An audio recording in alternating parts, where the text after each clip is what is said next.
Ciobănaș cu oilii, bată-mi de pâilii, că ai lăsat oilii și-ai plecat cu fetilii. Și-ai plecat cu fetilii, și-ai plecat cu fetilii.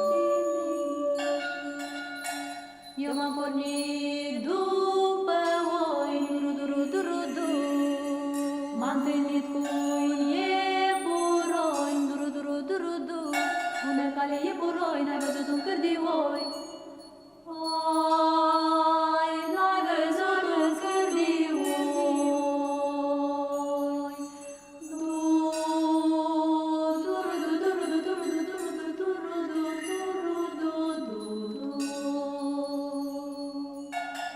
Mi-ai văzut, nu le-am văzut, rudu-rudu-rudu, din păscuțel le-am văzut, rudu-rudu-rudu.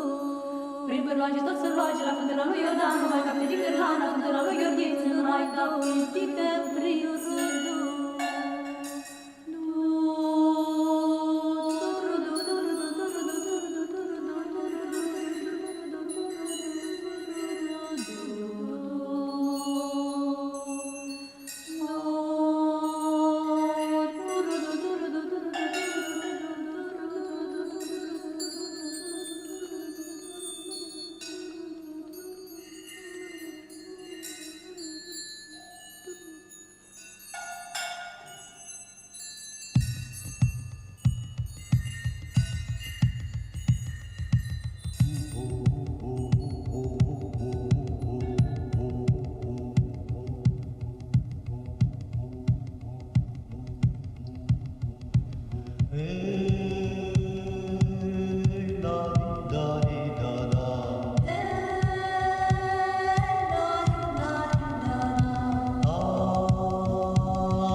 de voi.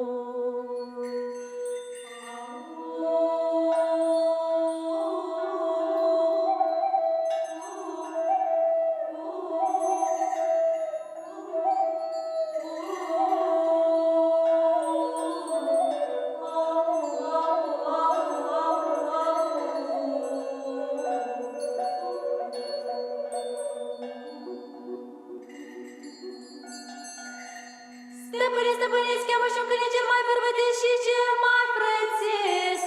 Că la pus de soare vreau să-mi te o mare baciu.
PK gets the electric vortex off, but no one with the stampede, but they're going to use that to try to initiate onto Miero instead.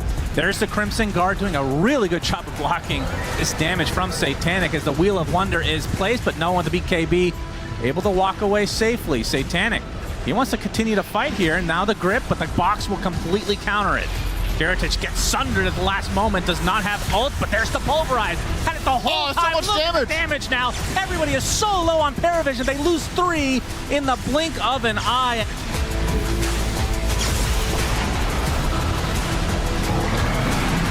The box onto Miero, getting very low. Pops the Crimson Guard though, as no one on the outskirts now of the map has to use the workhorse to try to get away. And there it is! Again, we've Woohoo! For and 1 second. No one ruins it instantly by dying on the mid-Centaur. Satanic They let it trying to happen create some space as the GGs finally come out. And well, BetBoom completely destroy PARIVISION. Initiation with the Mystic Flare. Kiritich is dead just like that.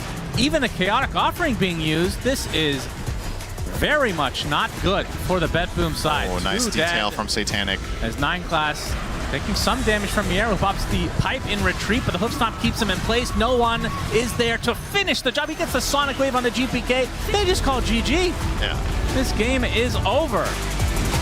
If they could somehow burst Kiritich, this could get interesting. Yeah, but goes to spin to win. He's actually getting taken very low on HP, but there's the song again and the healing word to follow. Satanic is just going to get crushed because of that. BKB finally will go to sleep for the time being, and now the Omni Slash comes, just eviscerating everybody, and now they can just focus the buildings as finally BetBoom will take the series 2-1.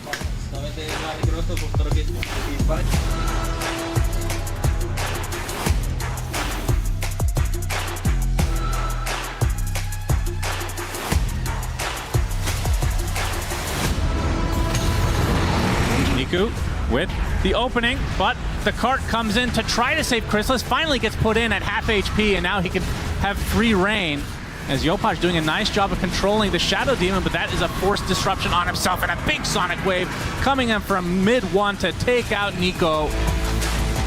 Chrysalis goes back into the pit to try to finish the job. Nico with the BKB goes into the pit, but now he's just getting destroyed by the Rapier, gets put inside the cart, and finally, Chrysalis takes the Aegis probably 5 seconds after it drops. They have to deal with this Ancient. They're gonna have 5 up in just a moment, but the Sonic Wave pushes them back. Natsumi, he cannot fight. He is not in fighting shape at all. Shikuchi with half HP. There we go, Primal Beast, but the cart comes in to try to finish the game, and it's gonna be successful as GGs are called, and MOUZ taking game 1. Very impressive. Natsumi's far away, though. Oh, there's the Omni Slash to start things out. The Primal Beast gets destroyed along with Tim's and Nico. Lotus already applied to Chrysalis to get a little bit of vision. Okay. There's the mid one jumping onto Yopaj. The Yundis already procking. The cart comes into play as well. The roar right now onto the Juggernaut with the macro pyre to follow, but nobody else is going on top of him. No DPS at all. Instead, he just blows up Yopaj with the instant buyback, and Natsumi follows suit as well. Last tier 4 is down. Ancient exposed. 100 seconds of no clockwork. Still 20 for the Primal Beast. It's the 3 members of OG. They're going to be melting. Double kill for mid one. It's just Natsumi versus the world. Almost gets boom. But the Ancient will fall in favor of MOUZ as the GGs come out, and OG, their run ends here.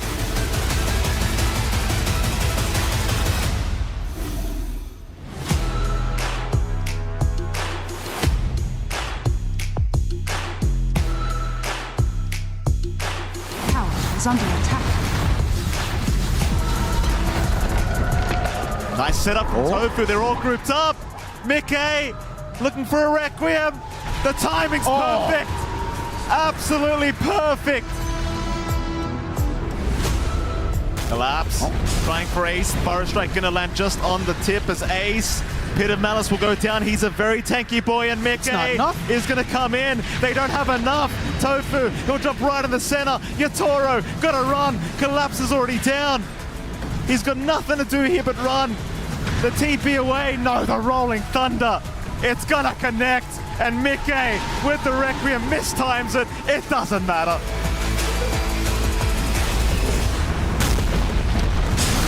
Jump in, Epicenter is out. Have they got the opening? Mickey, 4 stuffed away. They're chasing with Lyle, but Mickey gonna try and turn now. He'll man up through it. Mickey! What a giga chat! Oh God, no. GG! This draft was like 10 out of 10. Collapse, he's diving very deep to try and secure the life of Tofu, and he does get it. But he's in the high ground. Chain away to the low ground. Lyle's gonna jump in. Stun is out, Yatoro. He'll take care of Nisha. Now they're on to Ace and Yatoro. Oh!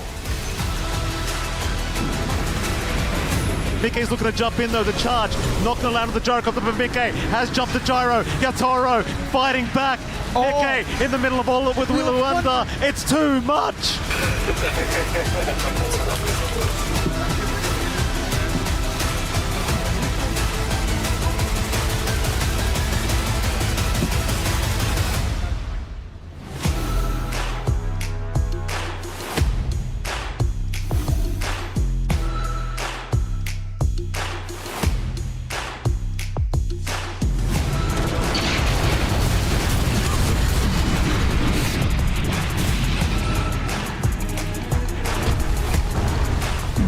They'll drop the Golem. He has no borrowed time, but the Requiem will protect Heritage.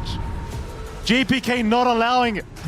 Cowrie on the run. Meanwhile, Chrysalis jumping back in with the Battle Trance. He's on to the Nyx Assassin, but there's just so many Yule Scepters holding him up. Oh no. It's got to be over. There's no buybacks, and they call it.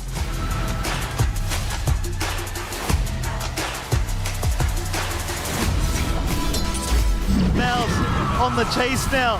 Mid one, he'll frontline, they'll jump on a GPK. The Troll Warlord jumping right in. Chrysalis, he'll get the Battle Trance just in the nick of time, taking the whole Omni Slash. Boom jumps in as well. GPK is gone. Heritage the boot. It's a full team wipe. They'll wrap around each other. They do end up spotting out this Warlock. Cowrie's gone. Boom is also gone. Heritage blew up 2 of them with the Omni. Mid one, he's also going to go down. But Chrysalis, he's still moving forward. He'll do it his darn self. Battle Trance out. Miero's gone. Everyone trying to kite out the Troll Warlord. GPK, he's trapped in the tree line. He'll drop to bird. Heritage though, he's on a triple kill, but now Save's in trouble. Chrysalis, triple kill for him. He has to man fight. Heritage can't do it. Ultra kill for Chrysalis. Mid one, he's thinking about continuing. Vortex out, Save, he'll jump back in again. Even the Golden drop. Mid one though, he's still alive, still has the mana, still walking. GPK, Yule stuff, can't get the job done. Now the Ice Path and the Macro Pyre. GPK's gone. Radiant's ace. Oh, go again. Miero going to jump in with the stun, trying to blow up Chrysalis, but mid one jumping right in. Kiritic trying to focus down the Husker. The go, the Vortex though, mid one puts an end to all of it. The Enrage is there, but it's nothing. GG has called. Yes. That feels good.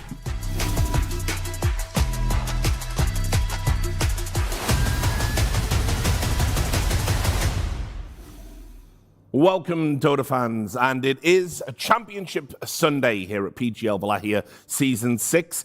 I'm your host, Richard Lewis. Today we're going to have two series fit for Dota royalty, so appropriately we have called two of the best analysts to the court. We have the Grand Jester. He will delight you, make you think, will say things that no one else dares, all while making you laugh. It is, of course, Jenkins, and similarly, a straight shooter, always telling the truth, Gunnar. How are you doing today, guys? I'm doing great. I'm really excited for these matches. I think the teams here have proven a lot. Especially, I would say MOUZ has proven a lot, going consistent with stand-ins, two different stand-ins throughout the tournament, and it's kind of a great journey they've had. I just want to point out, I know they're out, but BetBoom's last 5 series have been 2-1, 2-1, 2-1, 2-1, 2-1. Just looking at the results, it's crazy. Some teams had it so rough, but they were so close. Like, I do feel like all of the top contenders we have in the tournament, anyone could take it. All the games have been really close, which honestly is incredible considering MOUZ still has a stand-in. They're playing without their captain. They're playing without the guy that, like, in my opinion, it formed the identity of the team. Well, look, let's take a look at the bracket. We'll pick up some of the storylines that have emerged over the course of this exceptional tournament. As I say, we're always blessed at Wallachia. Crazy stuff just seems to happen. Even when we're on a patch that everyone supposedly has figured out, we just get crazy games. And you can see, look, I think one of the early stories to take you back, remember, Tundra aren't here. Tundra did so well at Blast to beat Falcons, one of the great finals, maybe in all of Dota, certainly in this year. It was epic to witness. They fell by the wayside pretty early, and obviously they fell to somebody who I thought might be now dark horses for the tournament, our reigning champions, Team BB. Didn't work out that way. Obviously, MOUZ last night figured them out and came back after being a game down. And again, such an incredible story. Started the tournament with 2 stand-ins, down to 1. Meanwhile, in that upper bracket, I mean, this is just a legendary matchup. You always love to see this. Spirit versus Team Liquid. So let's just start by talking a little bit about that and how Spirit were able to power into the grand final. I know you had some thoughts about that, Gunnar. Yeah, I think the drafting kind of that series was pretty interesting and gameplay. Because the whole tournament, we've seen Team Liquid be the fast team. Like, we always are comparing, how fast are they compared to Team Liquid? Can they kind of match the pace of Team Liquid? We always talk about MOUZ specifically, too. Like, are they going to be able to be as fast? And I think here, Team Sphere, which normally is a team that, they're slow. They have to play like 30, 40 minutes. They want to play for the team fights. They play for farm, right? And then they take one big explosive fight. But they match the pace of Liquid, especially, I think, in Game 2. The score was like 10-10, 11-12, something like that. And they're diving tier 4 towers with this Timbersaw. Last pick Timbersaw. Also, we haven't really seen it. It's usually a very early pick. I think it was last pick overall. And then I think the third game was also to prove, instead of them being as fast as Team Liquid, it was more Team Liquid finally got an advantage. They were up 5K, 6K gold, something like that. And most times in the tournament, we see Liquid, even that like somewhat small advantage, they kind of run away with the game. And it's like, they're unstoppable. They got out of their lanes. They got what they wanted. But Team Spirit did their thing, and they just come back, which is what we always see them do. And it's kind of answered my questions. At the start of the tournament, I said, is Team Spirit going to be back? Now they have Pento. Are they going to be able to get this magic of unbeatable team? You can't, like, if you're winning early game, they're going to come back. If you're even, they're going to beat you. And to me, it seems like they kind of have that magic. And I'm hoping that Liquid is today going to be able to figure out their early game and try to close out when they're ahead. That was the scary thing for me, too. I think from a lot of people's perspective was like Miposhka taking a break. This is the guy that the narrative is always about in terms of creating that environment where they can always come back. He's the chill guy. He's the captain of the team. But I really do think that it's a culture on the team. Yeah. Like, since they got Rue, since they got Satanic for that short stint, it really still felt like, despite changing in and out players, they still have that identity. So it's really nice to see that with Panto on the team. Yeah, and let's talk about MOUZ, because we're talking about fast games. Holy moly. But blink and you'll miss it. They really do come out of the traps. And it's super interesting because they're also doing it with a stand-in. So you would expect maybe a little bit of disjointedness, lacking that continuity, but they just execute on you so quickly. Some of their games recently have gone to the later stages. I guess what I'm like alluding to here is that some of the way that they play team fights is also really, really good on MOUZ. Because I know that they're like this fast team, they'll run at you, but it's not like if they hit a wall, they just stop. There's some fights where you see, like the one that we saw in the clip there, where it's like Crystalis +1 versus 5, and they stay together, they play to a ward, they keep it calm, which is what you wouldn't expect for a team that plays so fast-paced, and they can still manage to absolutely clutch team fights at any point in the game. So all around, it looks like an incredible team, which is excellent to see considering they have a stand-in and considering they're fresh. Like, this is a brand new team, all things considered. Only a few months. I think a lot of credit to the coach as well. You've gone, I think, like, is it 2 tournaments now where they've had to use stand-ins, and to be able to have, like, any success in those circumstances is really, really good. So a lot of credit there. But I understand you've got a deep dive for us here. I do have a deep dive. So yesterday we had some questions. Of course, Centaur, very high win rate hero in this tournament. Boom has been playing it in pretty much every game that he can get it. We saw yesterday there were some issues with using the overpowered Centaur cart on Juggernaut. Is it a spin thing? Is it related to the Primal Beast ult? What is it? And if you looked closely there, which I'll show you in a second here, the Centaur cart ability did actually go on cooldown. Yeah. He did use it on Juggernaut. He clicked it. It worked. It wasn't a misclick. Boom is a very good player. He doesn't misclick. So I will show you some of the funny interactions in Dota. There's a lot of them. This is not extensive here, but we will start with, of course, the Centaur. So I have some items on him. I'll go ahead and pause here. I'll show you. I went for Ether Lens. I went for the neutral item for cast range, just so we can make sure that nothing's screwing up here. He's not being stunned. It's not like he's doing the animation and then he's getting stunned in the middle of the animation. He's not within range. He's not within range of the Primal Beast ulti. Look, that's the range of it. He's not even close. All right? So, pick up the Juggernaut with the Primal Beast ulti. There it is. Use the ability on cooldown. It just doesn't work for some reason. There's a few other interactions that do indeed work like this. So I know that there's this Tusk plus Bat Rider combination people talk about. So I tried. Does it work with Tusk? No, it doesn't. You also cannot snowball out of the Centaur or the Primal Beast ulti. So a lot of these saves, which you traditionally see, are not as strong. Shadow Demon does work, though, because it's an imprison. I think OD also will work. These imprisons will indeed work, which is probably why you see so many teams trying to pick Shadow Demon, is that the save kind of works against everything. So I will show you the kind of original conundrum that you'll see, which is Bat Rider and he lassos, and the snowball does not work in this scenario for some reason. But in this case, with the lasso, you would think that snowball is coded the same, but actually the Centaur cart does work against the lasso.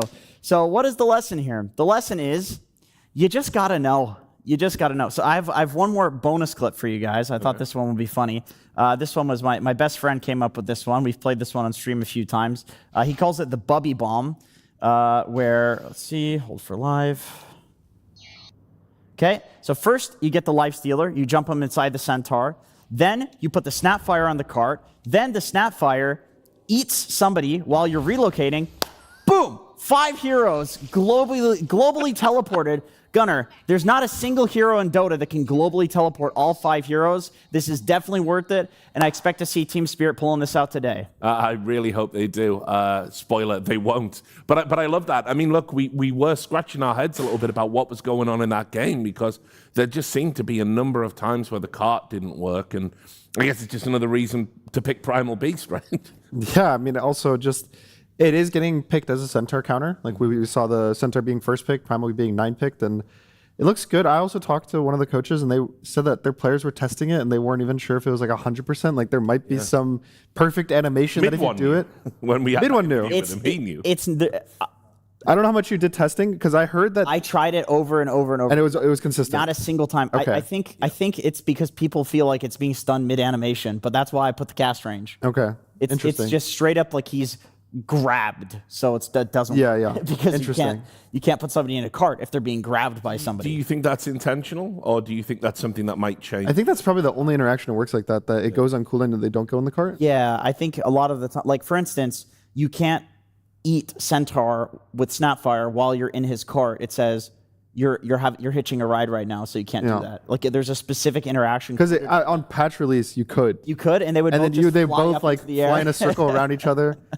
I think probably for that specific interaction you can just not put it on cooldown. I think it should just be an error if you on the primal just be like because then after the primal ult, he still couldn't save him. Yeah, because then it goes on cooldown. He was kind of griefing himself by putting it on cooldown like that, because in that clip, right afterwards, Primal kills Crystallis at like 10% HP. Yeah. And it's like a clutch kill right before he gets spin off. Yeah. Crazy stuff.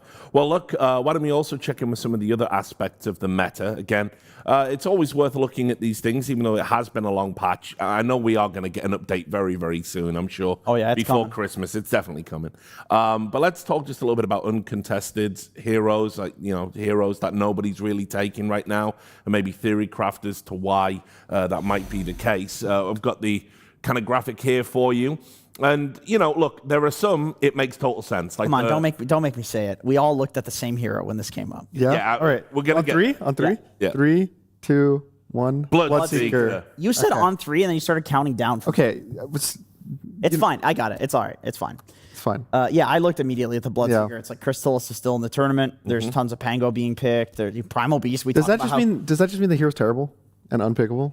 Like, even though we're always gonna be like, yeah, well, he'll always be able to pick the It's hero. hard to say, because in previous tournaments, Crystallis has been interviewed and he's like, I didn't want Bloodseeker, but my team's like, you're a Bloodseeker player, and he like went 20-0 on it in the game. So I think it's just become super situational, right? Like you might take it into a Pango game or something like that, but it's I don't know. The carry's just in a weird spot overall. I don't think there's like a great carry pool right now. I don't know if you agree. Yeah, I agree. I think most of the strong carriers are just very high damage early game, and they're willing to just rotate as opposed to like the greedy farmers. Like Gyrocopter, I think is like big one. Yeah, we see it right there. I see Ursa as well. TA, like all of them have a 1-item timing. Like you either get the Deso and the TA, you get Battle Fury Blink, you get Gyro like a BKB or your Ags or something, and you just go. And I think that the meta doesn't really like these 2-3 item. I mean, there's a couple of things there. I mean, first of all, Jakiro is just a terror right now. Like he is probably the strongest. POS 5, I think we can kind of. Jenkins and I will debate between that and Naga Siren. Yeah, well, sure. I think at the very least, what we can agree on is they're number 1 and 2. Yeah, in whatever order. Yeah, like, they're both incredible. And, good God, if you can if you get both, get them both on the same team, this is unlosable. I mean, I think as well, like with Templar Assassin being favored by lots of teams, Jakiro just is a nightmare for that hero to deal with. So they've emerged, and I was also surprised to see the Ursa. Like, previous tournament, Ursa was very highly valued. It kind of started that way here, but then again, it's become a situational pick. You might take it if you see the Timber or something. Yeah, that's what I'm thinking. Is like Timber has been such a scourge in pro level pubs and in pro games as well, that like people are just looking for answers, and the two answers seem to be Gyro and Ursa, and then maybe TA. TA's like TA's okay. TA's like a third. You lane against it. Timber still has a really good timing. And then TA late game is just TA late game. She's fine. But then Ursa and Gyro lane against it well, and then dumpster it into late game. And then, spoiler, the hero of the tournament is 100% win rate with Chen. It's just crazy, actually. This makes sense. You put the armor buff on a Centaur. You got healing. You got creeps. How are you ever going to kill this man? It's just impossible. And then you cut the creep wave, and you can put on this tower pressure from the Chen creeps. Centaur can also be left alone, so Chen can run through the portal and get kills on the safe lane. Like, this makes a lot of sense to me. I think if Ench was a better hero, you'd probably see that there as well for similar reasons. All right, guys, good to catch up with the meta. Now let's catch up with the schedule. It's super easy today, guys. As I said, it is Championship Sunday. So look at that. This is what we've got today. It's going to be Liquid versus MOUZ, and then, of course, the winner has the joy of taking on Team Spirit in a best of 5. The final boss of Grand as Finals. always. Still, after all this Did time. like what, still 3 the final years or boss. something? They'll just randomly show up. You're like, oh, okay, Yeah. it's another land. I love it though, but I agree with what you were saying earlier, Gunny. You know, we wanted to see if Team Spirit were going to be like their old selves again, new players. I think overall, I think it's fair to give them this crown. In terms of scouting players, is there a better org than Team Spirit? I don't think so. Ironically, Liquid Maybe Liquid is the other one, but Yeah. they're also in the top 3 and potentially could make it to the grand finals. So it's just been great. There's been so many iterations of great Spirit teams. Like I'm really looking forward to the final, and I'll get to watch it for a change. I won't actually be working it, so that's going to be rad. With that said, why don't we start setting up our series? What a great story for MOUZ. I am super happy that this team has made it to top 3. I think we had some concerns very early on when they were using 2 stand-ins. Ghost felt good on his signature heroes, but then was maybe found out a little bit. We just take away the Lone Druid or whatever, and that's that. And so now that they've got Crystallis back on the roster and they're jamming, it's been great to see. Very exciting. very good sign for Immortal Faith and for the boys like fitting in a stand-in and making it as far as they did, because I do feel like their drafting, other than the Kaori heroes, is like pretty different now compared to when they had Ghost. Like they made it work. I think he's been a benefit. I think Kaori, like no insult to Celery or anything, but I think Kaori being here and having that like Warlock Phoenix For every sure. game you have to think about. Absolutely, but like when you look at Ghost versus Crystallis, it's also there's big differences there. Oh yeah, and there's big differences in their drafts post Ghost and pre Ghost. Like it's and they were strong in both iterations for different reasons. So I also don't doubt that after the tournament is over and they do get Celery back, it'll be a different team, but just as strong because they seem adaptable to slot in any player. And here are some of their most successful heroes of the tournament. Or these are actually just most successful heroes in the tournament in general. Bane came out of nowhere. Yeah, but Bane was surprising because it always feels like it's like an okay pick. Yeah. Like it's good in the lanes, it's good versus a bunch of the BKB heroes, but it never felt like, oh wow, Bane's such a good pick here. And it is, there are some big differences between the most successful heroes in general and MOUZ's most successful heroes. To me, the big ones are, obviously, let's talk about, okay, Centaur, sure, but that's just generally successful. Great hero. Boom plays it amazingly. The mid one, Leshrac. Every single time he's on this hero, he clutches at least a few times in a game. Like big game-changing clutches. So I would love to see him on that. And then Boom Pango, I feel like is also just a classic, a standard for them. If Centaur is banned, like this is his best hero. I was going to toss this out to you guys, and you can tell me what you think. I think there's a compelling argument to be made that mid one has been the most impactful mid laner at this competition. I agree with that. I think a lot of their wins kind of boil down to whether mid one's having a good game and carry them. And then I think also with Crystallis, I think he does play that playstyle that he can be a bit less greedy. His Dragonite has looked really good. I think he's, I want to say because he's only been here half the tournament, right? Yeah, so the sure. stats are different, but I think he's 3-1 or 4-1 with Dragonite in the last like 3 days that he's been here. And so I think Dragonite, it's like, this hero can carry. He gets Satanic. He's so strong. But I think just the fact that it's like the ability to blink stun support mid one, because he's playing greedy heroes, right? You think Leshrac, you think Huskar, you think even like he's playing Shadow Fiend. Like what other mids are really playing Shadow Fiend? That's kind of a carry hero. Nisha. And that No, that was Mickey. that was Mickey. Yeah, okay. No other mids. Yeah. Just him. So I just think that the fact that his team is able to support him and they kind of just get carried by him in a lot of the games is like really cool to see, because he hasn't really been on a team in a relatively long time. Like he took kind of a bit of a break.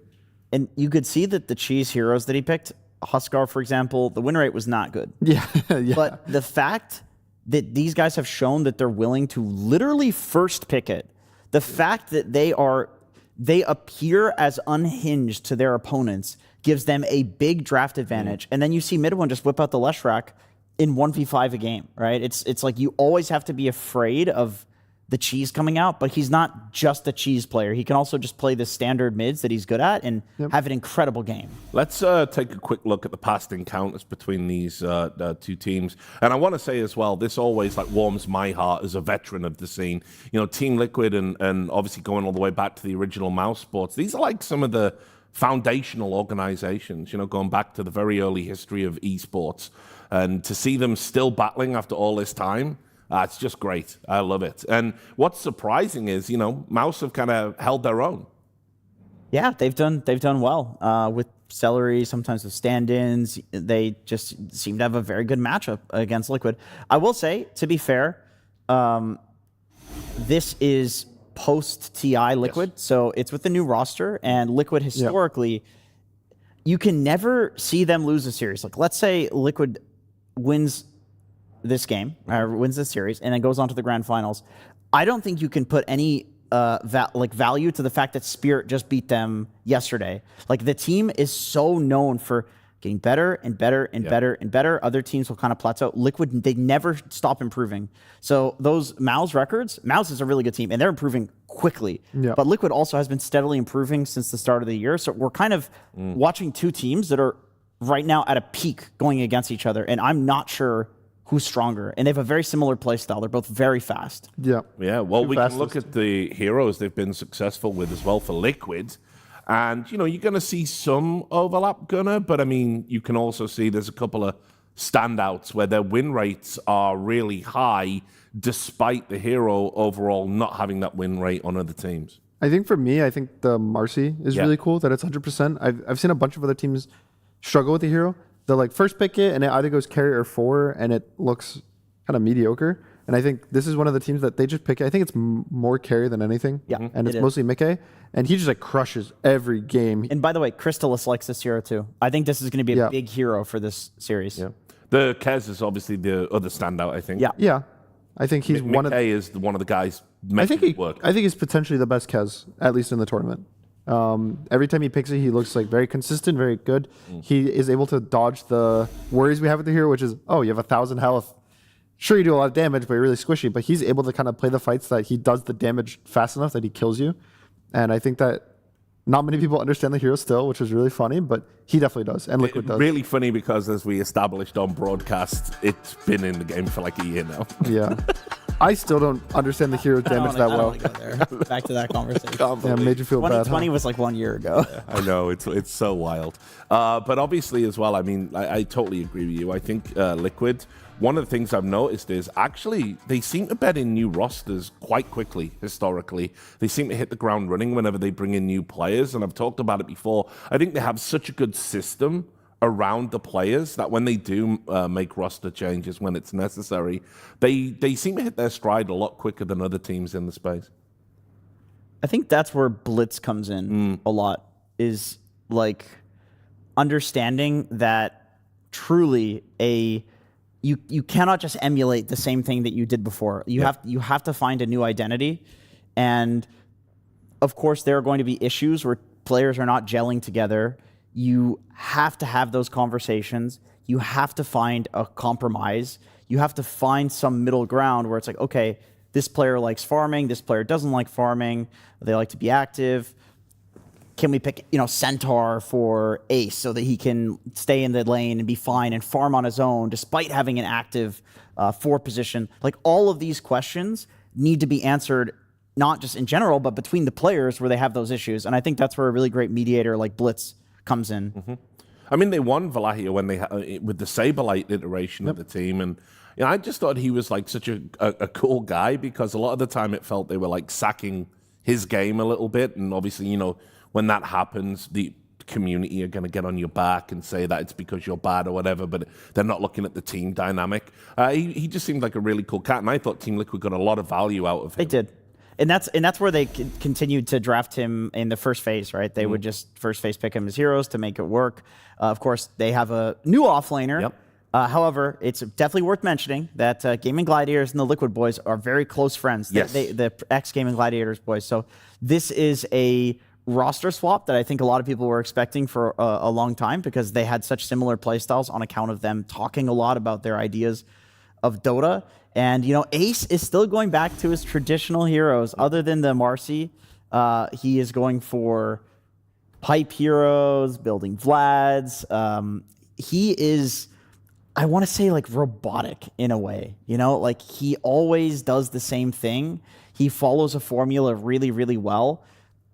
And if he can maintain that formula, if you cannot break Ace, that's where I think, at least when it came to the original Gaming Gladiators roster, when they started losing, it was because Ace didn't have a formula that he could follow to a T every single game. I don't think there's a single player in Dota that follows a like the flowchart better than Ace does. Definitely. And then I think if you compare that to Boom, I think he's kind of the opposite.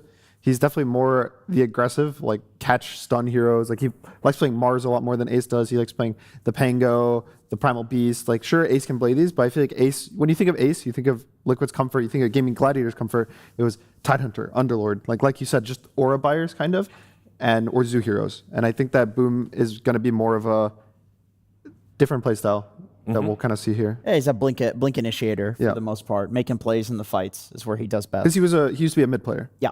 So Ace used to be a carry, but I think he's been an offlaner for long enough that he kind of got his new identity. And to be fair, when he does play offlane, well, of course, which is always, but when he did switch to offlane, he was kind of a carry still. He farmed, right? He played Meepo in the offlane. Yeah, he farmed, but he would go for like aura and utility items. But he would still farm and he would still take space on the map. It would just be he's like pressure farming right in front of your base, pushing in creep waves, taking your jungle camps, things like that. Yeah, and you saw there as well in his hero pool. I think it's only OG and him that have put the Abaddon in the offlane as well. So yeah, that's a classic for him. Yeah, so it fits his playstyle. I think it's kind of like a bit of save with the shield, your auras. Then also if you're just like a tanky hero that pushes out lanes, so you can do a lot of different stuff in the item builds. You can go either the Radiance build, even as an offlaner, you can go Blink, you can go Orchid. So it's a lot of different paths, and I think it's cool that no matter what hero he picks, you see his playstyle potential in it. And so there it is. The draft has begun, and you can see the wonderful trophy as well in the background. You know what I love about Liquid? They're not going to ban Pudge. You know why? Because they're honorable, and I'm sure that they've had the discussion. If we lose to Pudge, we deserve to lose. I don't know if they've had that discussion. I'm sure. You're sure? They have honor. You think that was the team talk? Yes. Leave in the Yamich Pudge. Beat them with the heroes that they played the best on, especially the silly ones that are not. I think they should ban Warlock. That's a very reasonable. So you want to see Phoenix then? Yeah. I mean, I think Phoenix is easier to deal with than the Warlock, just overall impact, because Warlock has instant impact in team fights. Like he's going to press Bond's Golem and he's it. He's done his job. Whereas I think Phoenix needs to kind of play around the laser, play around the egg a bit more. I don't know though. Kaori has looked so good. I mean, he's a very good Phoenix. Obviously, Phoenix has been insane as well. Of course, but I mean, what got him over the line as well before they even played BetBoom was the Phoenix with the Ags pickup. You could argue that if both of his heroes are so annoying to deal with, like Warlock and the Phoenix, that you'd leave them both in, because if you ban one, he gets the other. Yeah. I just think that specifically against the aggression that Liquid wants to do, Warlock could stop it, because he gets the Black Grimoire, so he gets his level 6 really early. He's really big for these team fights, and I feel like Phoenix is more of a, like you slowly build up into this strength, and sure, you'll win your team the game probably harder than a Warlock will, but I think Warlock potentially has like a faster intro to the game. Yeah, I was thinking if Liquid was first pick, maybe the play is to ban Warlock and Phoenix and take Jakiro. But I think because they don't have first pick, you just leave all of it in. And then there you go. They're ensuring honorable Dota. They've banned the Huskar.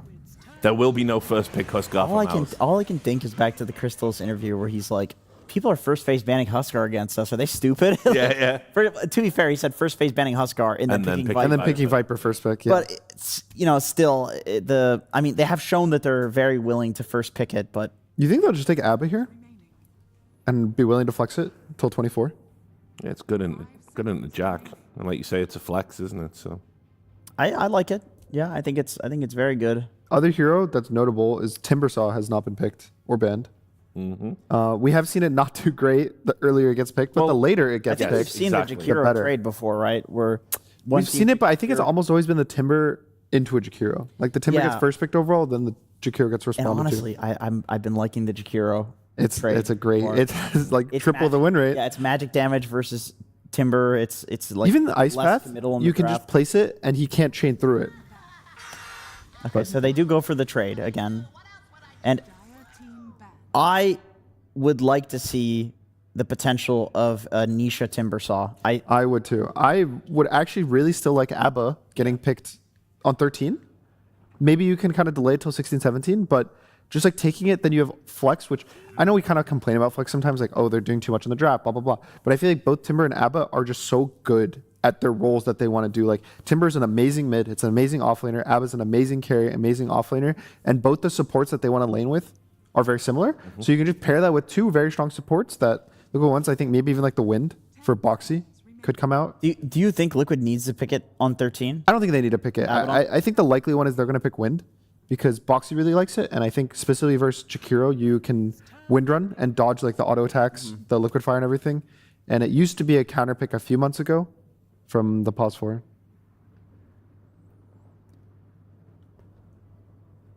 Yeah, I mean, if they're looking to secure the lane, that's definitely a really good call. I mean, And he's looked good on it. Batrider is still in the pool as well. If they just want to go with something that's like more generic, Jakiro in lane versus Batrider, that can kind of go both ways. Jakiro can kill Bat, but if Jakiro gets caught out, Bat can also run him down. And they go for the SD instead. We've been seeing a pretty high priority on the hero, despite the win rate not being so great.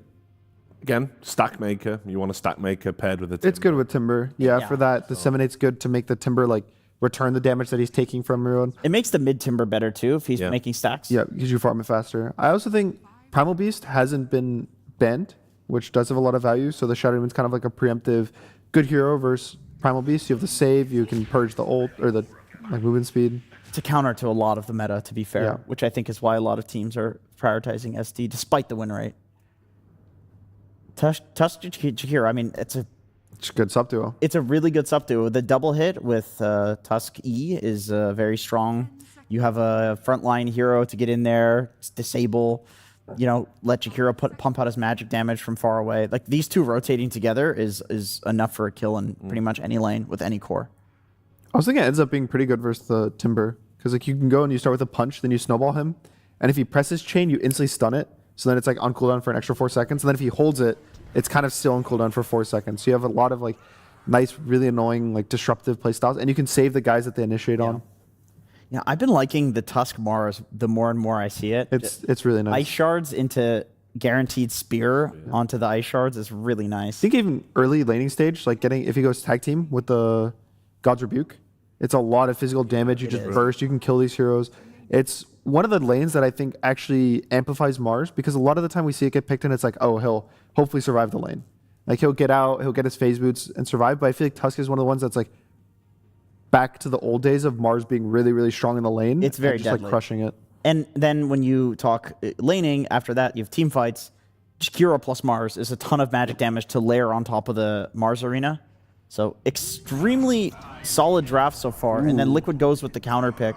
All of these heroes have just low stun duration, no silence, not really enough to kill a Faceless Void before he uses Time Walk. Just like the laning stage 2, you can jump out of the shards. You can always kind of dodge the tag team aggression. You can jump out of the arena. Like a spear into arena, a lot of the time Void just survives that and jumps out. I think they might pair with a Snapfire. Could be interesting. Yeah. Yeah. Another classic combo. Yeah, you have the damage for the chrono because they didn't have crazy chrono damage with their first league. Timber does a bit, but not that much. So you do that. I think the laning stage is also very strong. You have Cookie to help your Void kind of get out from random spear engages. It's a bit of a save. The Mars, I don't think are really going the Vision Facet that often. I would say it's more Victory Feast. But if he goes that, if he does go Victory Feast, then you can also like Cookie back into the arena and save him from a bit of the damage. Incredible drafting from Liquid. Honestly, It looks very good. I love, if I'm Timbersaw, to have a hero that wants enemies to group up. And because Timber is going to go in and create a ton of space, and you just desperately want somebody that's utilizing that. And Void Snapfire are the best things that you could possibly ask for. Or you have a mid Timber who's basically playing to be a damage dealer, and then you've damage into the chrono. We're leaning towards mid, right? I think it depends on what MOUZ picks. I think MOUZ is going to pick Storm here. Okay. Ooh. Interesting. So mid one played it. Crystallis can play it, but I don't think he's played it so far, if I'm not mistaken. There's only been one. Wombo combo. Big Wombo combo. A lot of team fight damage. Yeah, the Requiem into Mars Arena is one of the nicest combos you can do, fearing people into the arena over and over and over again. The one thing that MOUZ is going to wish is if the Shadow Fiend could follow the Timber, that'd be great. Because it's really good versus offlane Timber and mid Timber.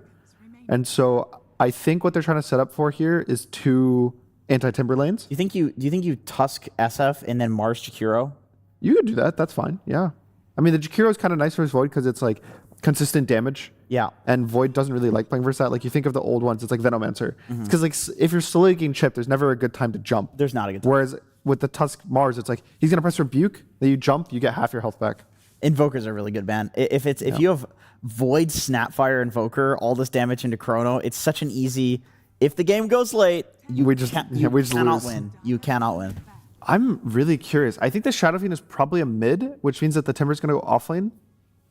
And then that means the Chrysalis gets to just counterpick it. But a lot of the counterpicks really aren't in the pool anymore. Does MOUZ then just pick a hero that can also follow Timber? So no matter what, it's a bad lane?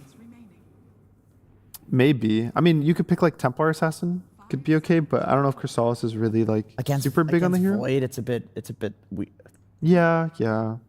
Is there any carry that has a good matchup versus Void that they can take? So many carries like with a good Medusa. Interesting. Actually, Medusa's good versus Timber because one of the annoying things about Timber is like Chakram slows based on mana lost or health lost. And since she's always at full health, she never gets slowed by the Timber. She gets a lot of mana from him because he builds mana items. And then she also gets a lot of stick charges in the lane. The only thing I'm concerned is their drafts it makes it a bit slower when you have the mid Shadow Fiend, you have the Dusa carry. But I think like Dusa Tusk lane is really strong. She won't get pressured, and it's good versus the Void, like you said. I think the other direction they could go is if they want to do safe lane Shadow Fiend, pick Storm Spirit, which there's not really stuns on the side of Team Liquid. You can ban like Puck if you want, and that's pretty good against Void, I would say. Yeah, too. You can often catch him, but yeah, okay. They go for Abba. I mean, very good against Void.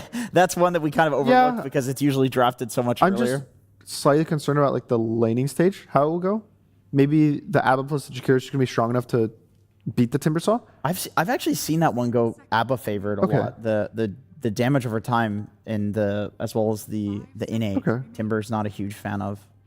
Yeah, that's true. I think it depends a lot on Ace, but I think Ace has been very consistent. And I think it confirms now the Timber's going to go into the offlane. Liquid's going to pick a new mid. When I think of Shadow Fiend, at least for heroes back in the pool, I would think of like Queen of Pain would be my first guess. Yeah. I mean, if he really wants, there's like Viper, but it's not really my favorite. And I don't think that's really a Nisha type of hero. Yeah, I think that's definitely the best option. Well done. You predicted about half this draft. Yeah, I think Queen of Pain makes a lot of sense. It's a hero that's very difficult to gank from the two supports of MOUZ. There's not going to be much pressure. When you look at how the team fights need to play out, Mars drops Arena and they Requiem on top with the spear.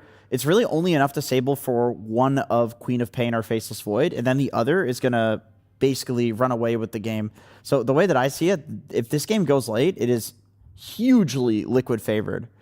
And MOUZ, I mean, there's always potential of like a Shadow Fiend complete snowball. It can happen. I'm mostly just concerned about the Abba. Like, I know it can be good and the lane can go good, but I can also see a world that he just gets super, super pressured, and then the Snapfire like takes the gate, and Timbersaw's completely free farm, and then he just runs over the game. Like he's just unkillable even with all this damage. Like he goes in, he buys Ags, he buys Pipe, he gets Chrono to back him up, and like Liquid just kind of just snowballs just on HP and team fight. Yeah. But I think that if specifically that one lane, like I think that lane is just like the whole game to me is if Chrysalis can win his lane, do good, get a fast Radiance timing, he becomes the unkillable force of the game, then I think that it's going to allow mid one to play the game, Boom's going to play the game, the supports get a game, and I think all of it will boil down to that. And to be honest, I don't know, I would like to see the Jakiro versus Void matchup. Yep. I think that one would do very well, and I still think a Tusk Abba could surely do okay against Timber, right? It can. It's good. I think it's going to be a Shadow Demon in that lane. So yeah, I think the Tusk will do good versus Shadow Demon too. You can kill the SD on the side. Yeah, you just kill the guy. They have no defensives. None of them stuns. They have the ball, but disruption doesn't really save you. I just want to speak on behalf of all scrubs as well. I'm just looking forward to the wombo combo team fights. They're going to happen. There's a lot of it. You got the Chrono. I mean, it's going to be very pretty. You got the Chrono into the Kisses. You got the Arena into the Requiem, into an Ice Path, into a Macropire. We got a symphony of skills absolutely game coming out here. All right. Well, look, we can talk more about that draft because Slax is backstage now. Absolutely, I am here with Immortal Faith, sir. So good to see you again. Primal Beast completely ignored in this draft. Such a high win rate on that hero, such a Giga Chad hero indeed. Why? I mean, I'm not sure. We just didn't prioritize it this game.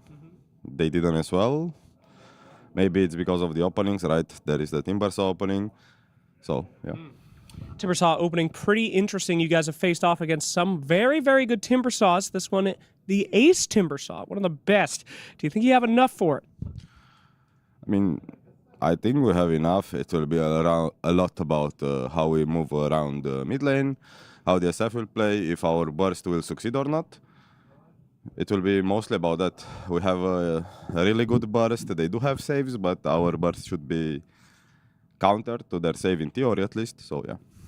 Faceless Void stops time. That's how I feel when I interview you. Like time does not move because we're both in this moment together.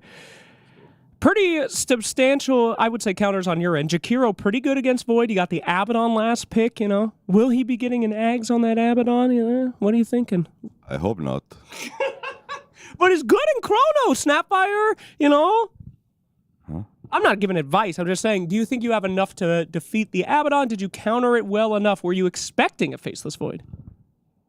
I mean, I did not expect 16-17 Faceless Void. I don't know.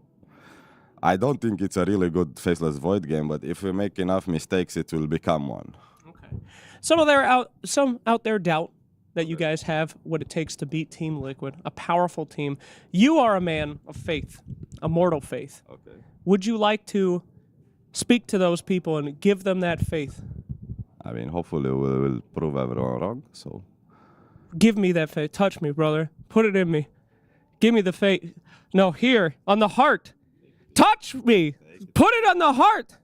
Come on, Immortal Faith, do it. Leave me alone. My God, I feel it. Immortal Faith has given it to me. You have faith, too, that they're going to win this game. We go to our casters. By God. We do have faith, Slacks. Thank you very much for that very pleasant interview. It is MLP Dota on John X5. We're currently paused. Jonathan, welcome back, sir. We're here for the lower bracket final between Team Liquid and MOUZ. How are you feeling? Feeling pretty excited. You know, MOUZ had a spectacular showing yesterday, beating out OG. They've had a long journey to get to this point, of course, in Wallachia.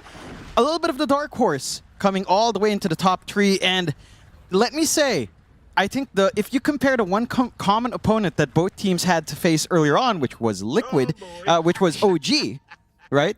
Yeah. And you look at the way Liquid faced off against OG, and you look at the way MOUZ faced off OG, I think the MOUZ series was much... I mean, the Liquid series was close to, in a sense. You know, there were certain mitigating factors that did occur. Let's say that about OG. Yeah.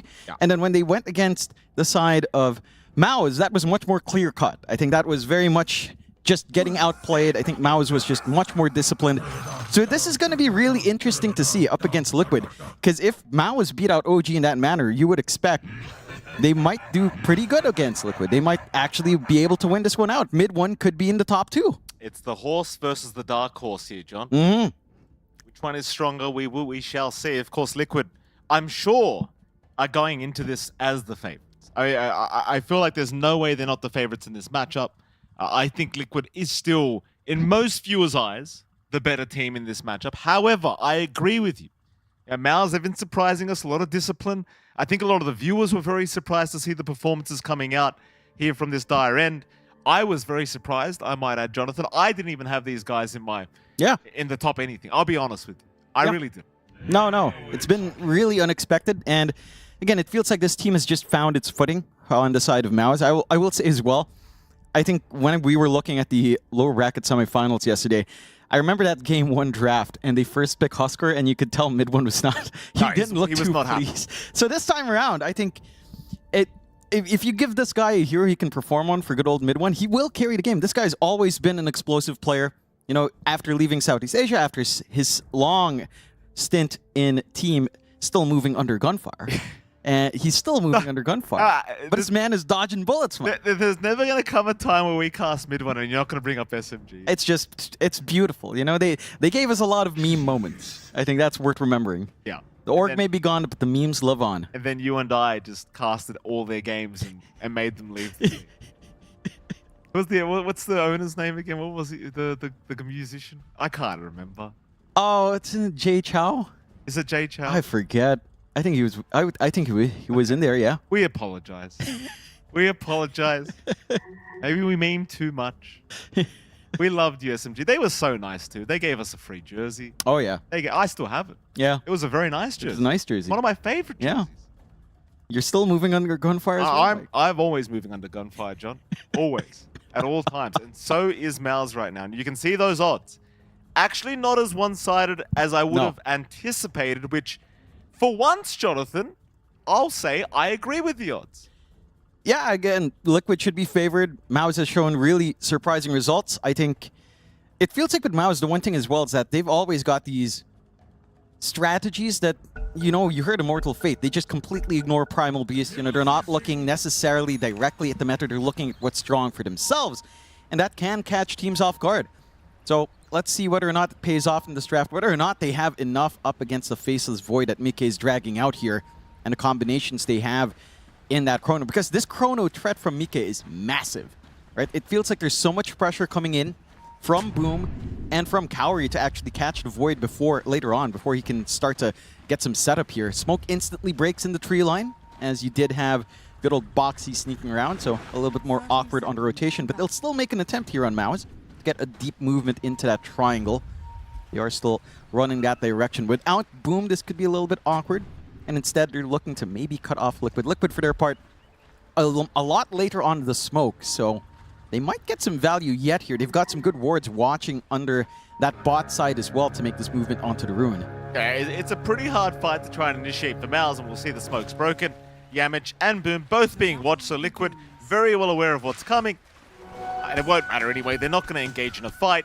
It is going to be a 2-for-2 trade on these banner runes, so a nice even start between these two sides. And naturally, we get to start in the mid lane. You're going to see Nisha on this Queen of Pain, which it does feel like a very free co-op game for Nisha, as the panel was saying. Of course, against the SF of mid one. It's going to be interesting to see how much mid one can get done. It's also interesting to see the mid SF going for lasting presence over Shadowmire. Normally when you're in mid, you're focused on the magic damage. You kind of want to get that lane domination out with the slows up against a Quap. A lot harder to leverage that early damage here for mid one.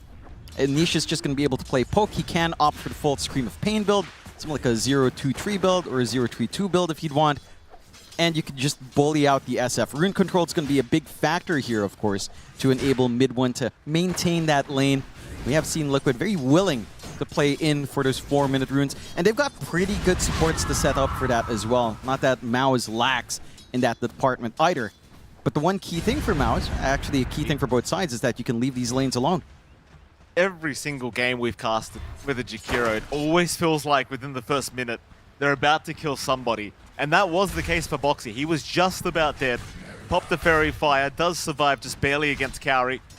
That is prior to the level 2 mark, which is the real lane tower spike for Jakiro. Of course, with Crystallis here as well, things can be very, very challenging. This is a really revolting lane, but bottom lane is where First Blood is going to be drawn. Yamich, able to secure the life of Tofu.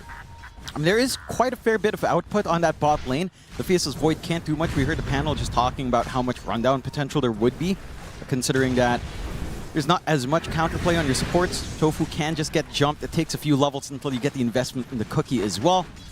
So they're getting some good openings here on the side of MOUZ, applying that pressure bot and top. Top lane's just been rough for Ace. He doesn't have that value point up in reactive armor. They're still getting that chase down. They are going to get a bit of revenge here on Yamich. Tofu will be the one to secure the kill on this Snapfire. Meanwhile, looking back at the mid lane, mid one, starting to take quite a bit of harassment on the SF. Still perfectly fine though. Both pretty even in terms of the CS department to boot. You do anticipate that Nisha will have the hero advantage in this mid lane. Yeah, again, he's maintaining that lane. He has gone for the dagger build in the end, but it's just good soft poke onto the SF. Makes it a little bit clunkier to look for that move forward for mid one. Mid one, for his part, still controlling that lane decently enough. Getting all the CS he'd want. Not really cut off from water runes as well. Keen on seeing if, again, the 4-minute rune's going to be any different. You are starting to reach the point where you can consider leaving your side laners. Ace got the value point in reactive. So theoretically a little bit harder to kill. And you can kind of try to set up if you want on Boxy and even on Tofu once your Faceless Void has that level 2 Time Walk. There's a lot of room to kind of get wiggling here. A little bit of a scuffle over these. Oh, it's going to be dangerous. Tofu needs to cookie out of there. Mickey, he could not get in to contest the Healing Lotus. We'll go the way of MOUZ down to this bottom lane. The 1-to-1 thus far, 3.5 minutes in. Very slight net worth lead for MOUZ. A mid one and Nisha still on parity in terms of farm, both 17 CS each. In fact, even the deny is very close between these two. Jump in onto Ace top lane, but Ace does have the chains up to try and escape. Instead, they'll turn their attention onto Boxy, but they're out of slows now. So they can't really commit for the SD. They'll try again onto Ace, but ultimately Ace is going to be okay to retreat. It's certainly a very strong laning stage right now at this top lane for MOUZ. You have to be so careful on Ace as well. That Withering Mist just, again, ruins your durability in lane, how much you can sustain through. And Crystallis has been doing a great job with Cowrie, of course, to just keep zoning out. All of this debuffs coming in, you don't really have the best ways of cancelling off. Mid one. Blood Grenade's going to land. Mid one is eventually, no, Fairy Fire out. Mid one, can you make some magic happen? Nisha, he doesn't have the blink anyway. Yamich will TP in, looks like they're going to give it a crack. Nisha, he will heal up with the bottle. They'll turn. Raze, it doesn't really connect. In fact, the raindrops block the damage. Meanwhile, top lane, Boxy, able to deny himself with a neutral camp. He was just about dead to Cowrie, but gets the deny away. It's Nisha, still playing games with mid one. We'll look to blink out. Again, this mid lane, it's been such a close affair between Nisha and mid one. It feels like at any moment one of these two is going to die. In fact, it might be mid one now. Nisha has the blink up. Mid one, going to have to play around it. Has a raise if he needs it. Nisha, are you going to blink? No. He'll leave him with the Shadow Poison. Mid one's going to have to TP away. Oh, he hasn't made it. So close, yet so far. And Nisha makes the smart decision to just retreat rather than trying to go in. Oh, that's just... Mid one's going to have to walk back in lane. A massive win for Nisha. That's going to really help into the 6-minute power rune now as well, because it's going to take some time here for mid one to get going. So first rune should go the way of Liquid. He'll have that top up. You'll have this rotation potential out as well for Nisha if he wishes. He'll go for the reset back. Maybe actually some time to get the pickup here. You do have that Sonic Wave ready if you do, again, if you do manage to commit for that power rune. It does feel like you're better off on MOUZ. Yamich is hanging around the triangle, trying to get the stack into securing that rune position. You do still have the wards here from Liquid, though. They will look to not give this for free. Absolutely not. Tofu just quickly picks up the regen for himself. Nisha even going to make a quick jump in onto Yamich, just tap on the backside and we'll look to back. Already a very nice game for Nisha now. 400 gold ahead of the mid SF. And again, this is arguably a very free QoP game. So Nisha should be having the time of his life during this game one. Speaking of time of his life, Mickey, no struggles here down to the bottom lane. It was a little bit more challenging earlier on while the Yamich was around. But now he can have a free lane just up against Boom. Props to the top lane as well of Liquid. They haven't given any kills away, even against this Jakiro Abaddon lane. All you got was a Boxy deny on the neutrals. No. That was about it.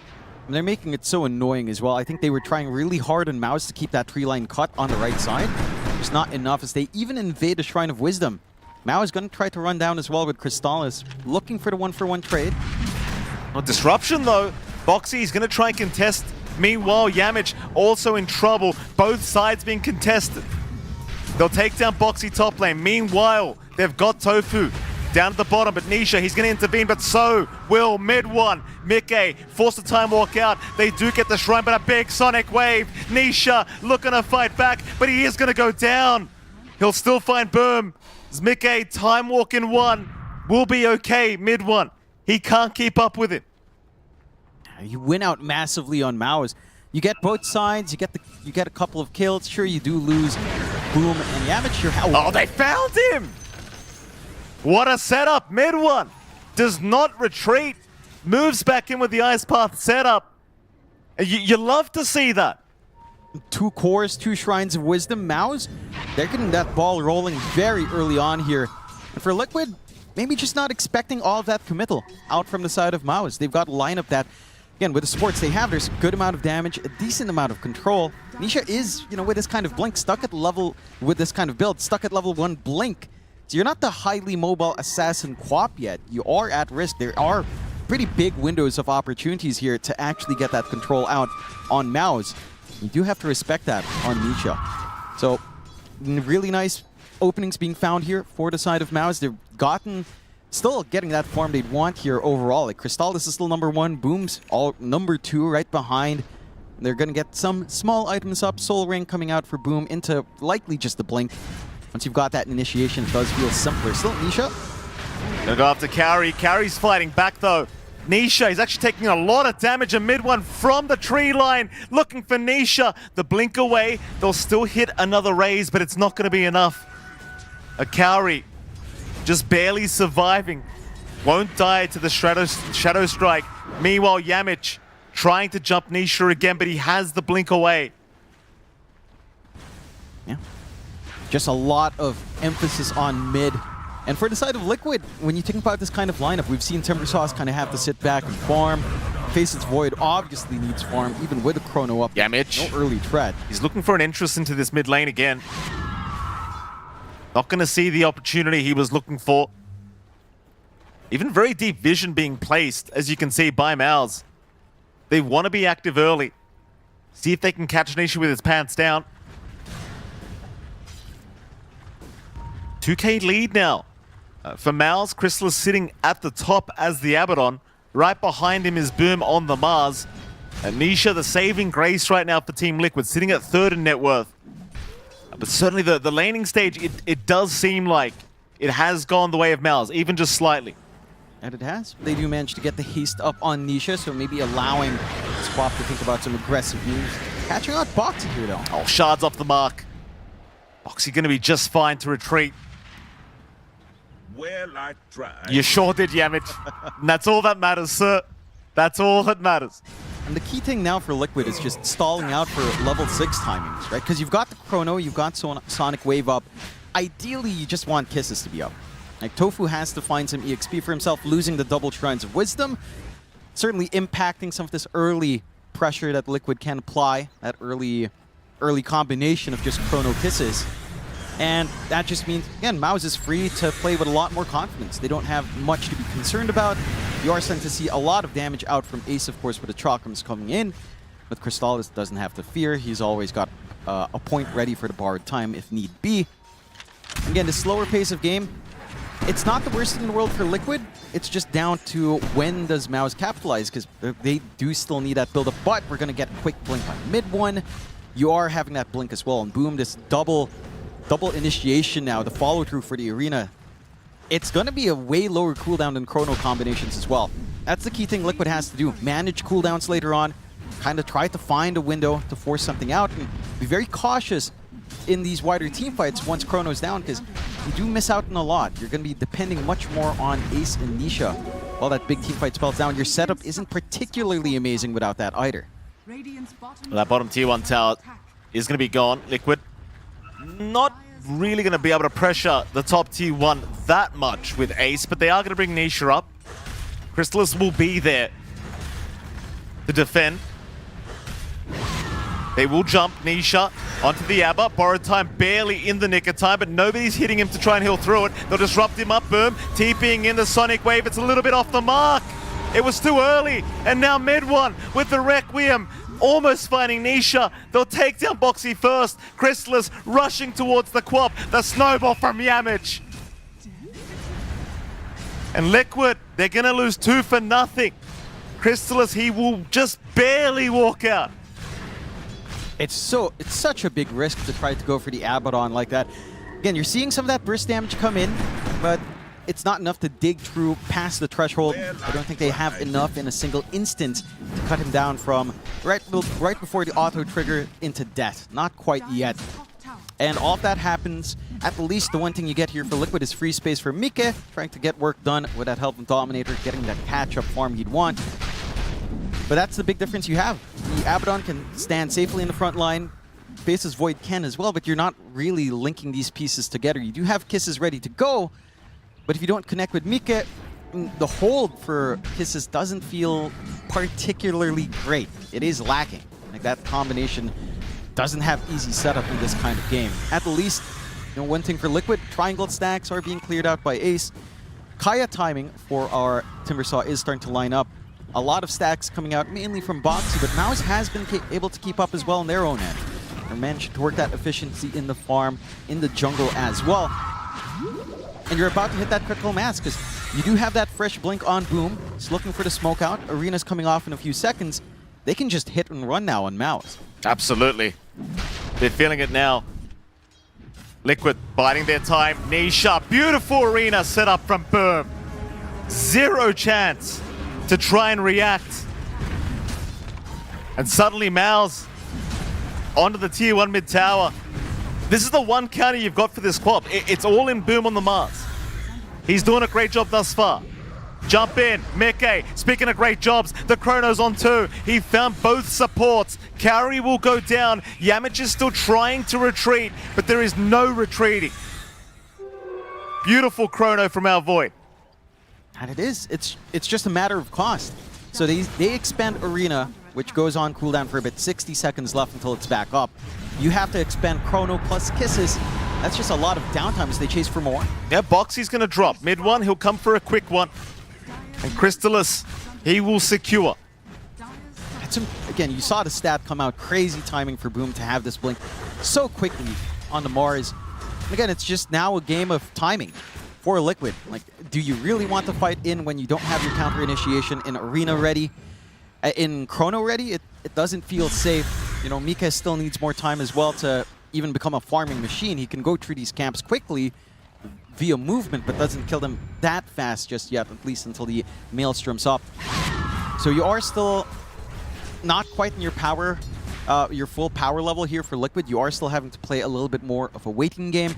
Again, there's potential with Nisha and the damage he does provide, especially with his Kaya getting finished up relatively soon here.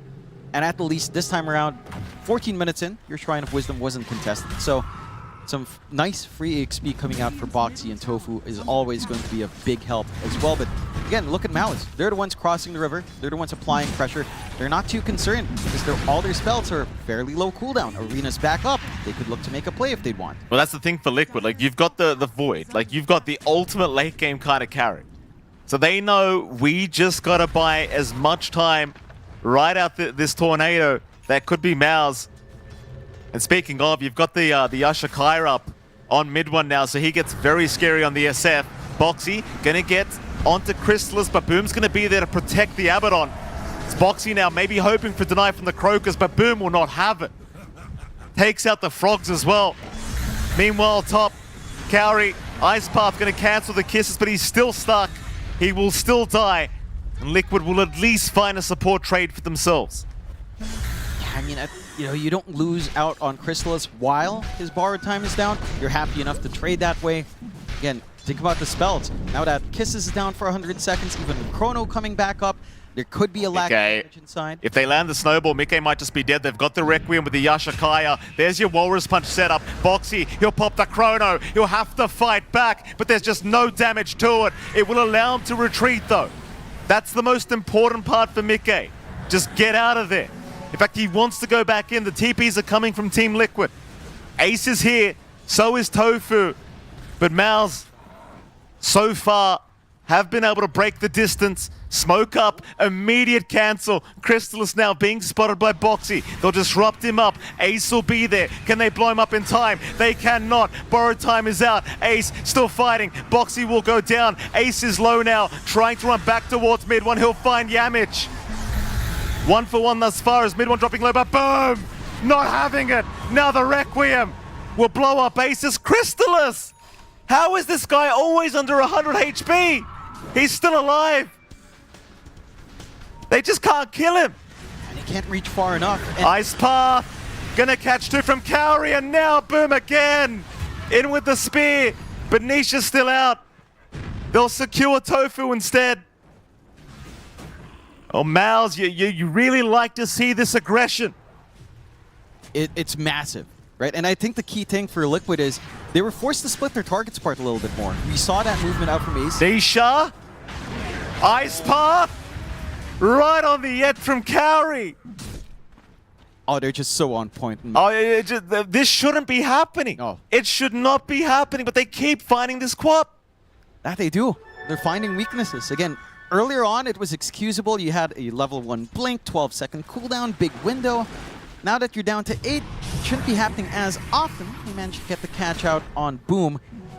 But I would say that last fight here from Liquid, again, just split targets. You did manage to get the retreat going on Crystallis. He breaks away.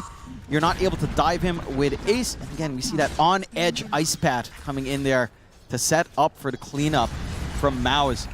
Not been too fun for Nisha. Doesn't even expect that kind of move. And Liquid, again, like you said, Mike, they can stall out for the late game, but there's a lot to play in the early here. They've got mid one. Demonic Purge. No follow-up, though. Mid one will be able to walk out. Liquid has grouped up with 3 up at the top lane. There isn't really a T1 tower to play for. They're just around pushing out the creep wave. They will look to retreat. Of course, in the meantime, Boom. Oh, Mickey being chased again. And he's gone. Wow. They catch him. MOUZ completely unrelenting as Boxy now also going down to mid one. Directly across the map. And it's not getting easier. In the meantime, Boom's got his BKB up now. He's not going to be that easy to jump, though they do try now. And in fact, never mind. My apologies to Boom. That's my bad. Nice one, Mikey. My fault. You made it happen. I made it happen. Liquid's very happy to find that freebie. I'll wait for the payment, Liquid. You know my PayPal blitz. Send the payment. Cowrie jumping in. Requiem. It's all on Tofu. Mid one on a dominating spree now. It's costly, but you're still finding the better kills out, of course. On the side of MOUZ, shutting down Mike. His face's Void is the key to your end game. And to be fair to Mike, despite this rougher game, he is still maintaining some form of parity. They are still playing poke here. They've got Yamage. He's going to snowball, but there's no way he gets out of this. Mike is there just in case, and Ace able to secure on the Timbersaw. Very happy with himself. And that feels like the saving grace right now for Liquid is Ace is having a pretty good time on the Timbersaw. Seems like MOUZ, they'll group up top lane. It seems like they want to try and force a fight. This will be against Chrono, but they don't have kisses yet. No Requiem either for mid one. They'll jump Cowrie. Cowrie in trouble. We'll get used up. Meanwhile, Crystallis, he does move in, and now the arena. It's caught 3 of them. Nisha, he's still okay for now, but the spear. It caught Mickey there for a second. Mickey, he's forced the Chrono up, but he's gone. Mid one snipes him with the raise. Tofu running. He's okay for now. The chase is on. Boom dropping loader. Bird Hill drop on the bars. MOUZ on the retreat. It's still not the worst fight for Liquid. A 2-for-1 trade, but they do lose their carry. Back in onto Ace. It's going to be a 2-for-2. Now it's not worth it. MOUZ will love the trade. Can they find more? Boxy trying for the TP. They won't see him. Oh, man. For Liquid as well, they were playing with the vision advantage. All that time that MOUZ is hanging around in that high ground on the top jungle, they were under vision. Liquid was ready. This was their game plan to try to surprise them, but the pieces just don't come together. The fact that Cowrie lives, gets the Yules off, still manages to get the Ice Path to interrupt, forces a little bit of a less than ideal Chrono from Mike. He has to catch Nisha inside. They don't get all of this damage coming from outside into the Chrono, and you just lack the burst at that point. And that's them fighting without, say, this. Oh, Nisha getting lucky, but mid one not having it. Pops the Requiem. Nisha blinks up in one. He won't have the time. Meanwhile, mid, Walrus punches out. They even found Tofu, who was just trying to come in and help his teammate. MOUZ, Immortal Faith, what did you slip in their coffee this morning, sir? Was it the healing Mitch? Is that what it was? The Mitch of healing coming in, shared amongst the team, catching a little bit more. Ace, just under pressure from Cowrie. No follow-through. But just look at how MOUZ are playing the map, right? Like, they're just so aggressive. They're going for Roshan now. They've got all the damage in mid one. 27 Necromastery up. This man is just right-clicking like a monster with the lasting presence as well. And for the side of Liquid, again, you pick this Void, you want the slower game, you're going to have to stall. Just wait it out. Get this full Mjolnir up on Mike, get the BKB up, and then maybe you can do a lot more work in that chrono, but you have to catch so many things. Oh, again. Boom is just on fire. Oh, yeah. I mean, Boom is literally just on fire on this MOUZ. And I'll tell you, like, even the item builds from MOUZ, like, it's 3 blinks, one on 2, in fact, 4 blinks, excuse me. One on Yamich and the 3 cores. They've got all the ways to just close the gap on Nisha, all the ways to close the gap on this Void. And if you are Liquid, I mean, you are playing the waiting game, buying time for Mickey, but no ace, top lane. He's gonna get his TP cancelled. He'll try to run, but Crystallis blinks up. And with the Radiance that he's had for the last 10 minutes, it's just so easy to run people down. And it just keeps getting worse. Now mid one's got a BKB up. They just don't need to slow down. It's like a train without brakes. That it is, and it's just heading right to the station of Liquid.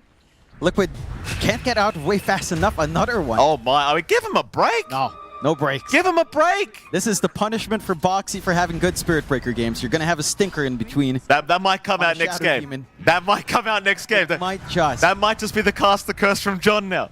I mean, look, you know, you went with Faceless Void, you went with Shadow Demons as well. We've seen the win rate on SD. It's not amazing. Oh, the Nisha! They've got him again. And this was supposed to be a pretty good co-op game. Immortal Faith, I want what you gave the players. Whatever it was, I want it too. Have some of that healing, Mitch, Mike. Shout out to Immortal Faith, by the way, John. Oh, yeah. Great guides. Great guides. Absolutely. I wouldn't be able to win any games without that man's guides. I'm useless at the game, John. You know that. The viewers know that. They listen to it. Yeah. Do they listen? I would probably mute it. They don't know. No, they don't know. That's all right. It's just a That's all right. silent film for them. Still not a silent film. I mean, it is cinema. It is cinema. It is cinema. Liquid is having a hard time. They're a little bit too close to the screen right now. You know, they're not getting the full picture. They need more time. Okay. This could be very dangerous, Jonathan.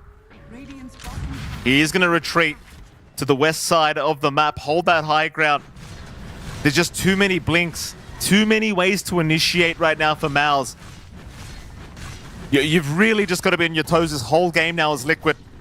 They're going to ping out Crystallis bot lane, hoping that maybe they could look to set up onto the Abaddon. 4-man smoke committed by Liquid. Boxy's already set up. Ace will come in, but a very nice blink away. Crystallis reading the movement. Now he'll move in with his own squad. Boxy spotted. Smoke broken. Boom. Jumps in. 2-man arena is there. The spear out as well. Mickey. He's holding onto the chrono for now with the ice path. A big sonic wave though. Nisha looking to turn this one around. Yamich is gone, but it's only Yamich thus far as Mickey can't run. They've got the Void. Ace trying to survive. Cannot do it. Mid one on a monster kill streak is now the Requiem. No. The blink away from Nisha, but Boxy's left behind. And he'll go home in a box. This Team Liquid. 3 down, and MOUZ are not waiting. There's no need to wait. And again, for Liquid, for these fights to even go remotely close, they have to be perfect with their spell use. Chrono comes in, guess what? You don't catch Kaori, Ice Pad on top, Macropyre on top. You'll find the kill, but you'll waste a lot of your own HP. And you still had the Aegis running on mid one. Quite a fair bit of time on that one. You can't take care of the 2 lives with only 1 chrono. It's just not enough.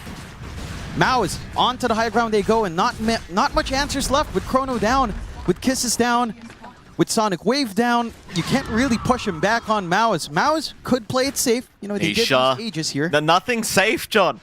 Nothing safe for Liquid. Yamich, he'll wait for the blink first, but blinks the wrong way himself. We'll eventually see Nisha again, but the TP away is going to be there with the blink from Nisha. All they can do right now, Team Liquid, they've got to keep creep skipping, as we are going to see a beautiful replay. And Mickey, he got really unlucky. He came in, he doesn't see the chrono opportunity, and then an immediate ice path. And even with the setup of Nisha with a huge sonic wave, it just doesn't prove to be enough. It's just so difficult. You have to try to burst down an Abba. You had to work through 2 lives of mid one.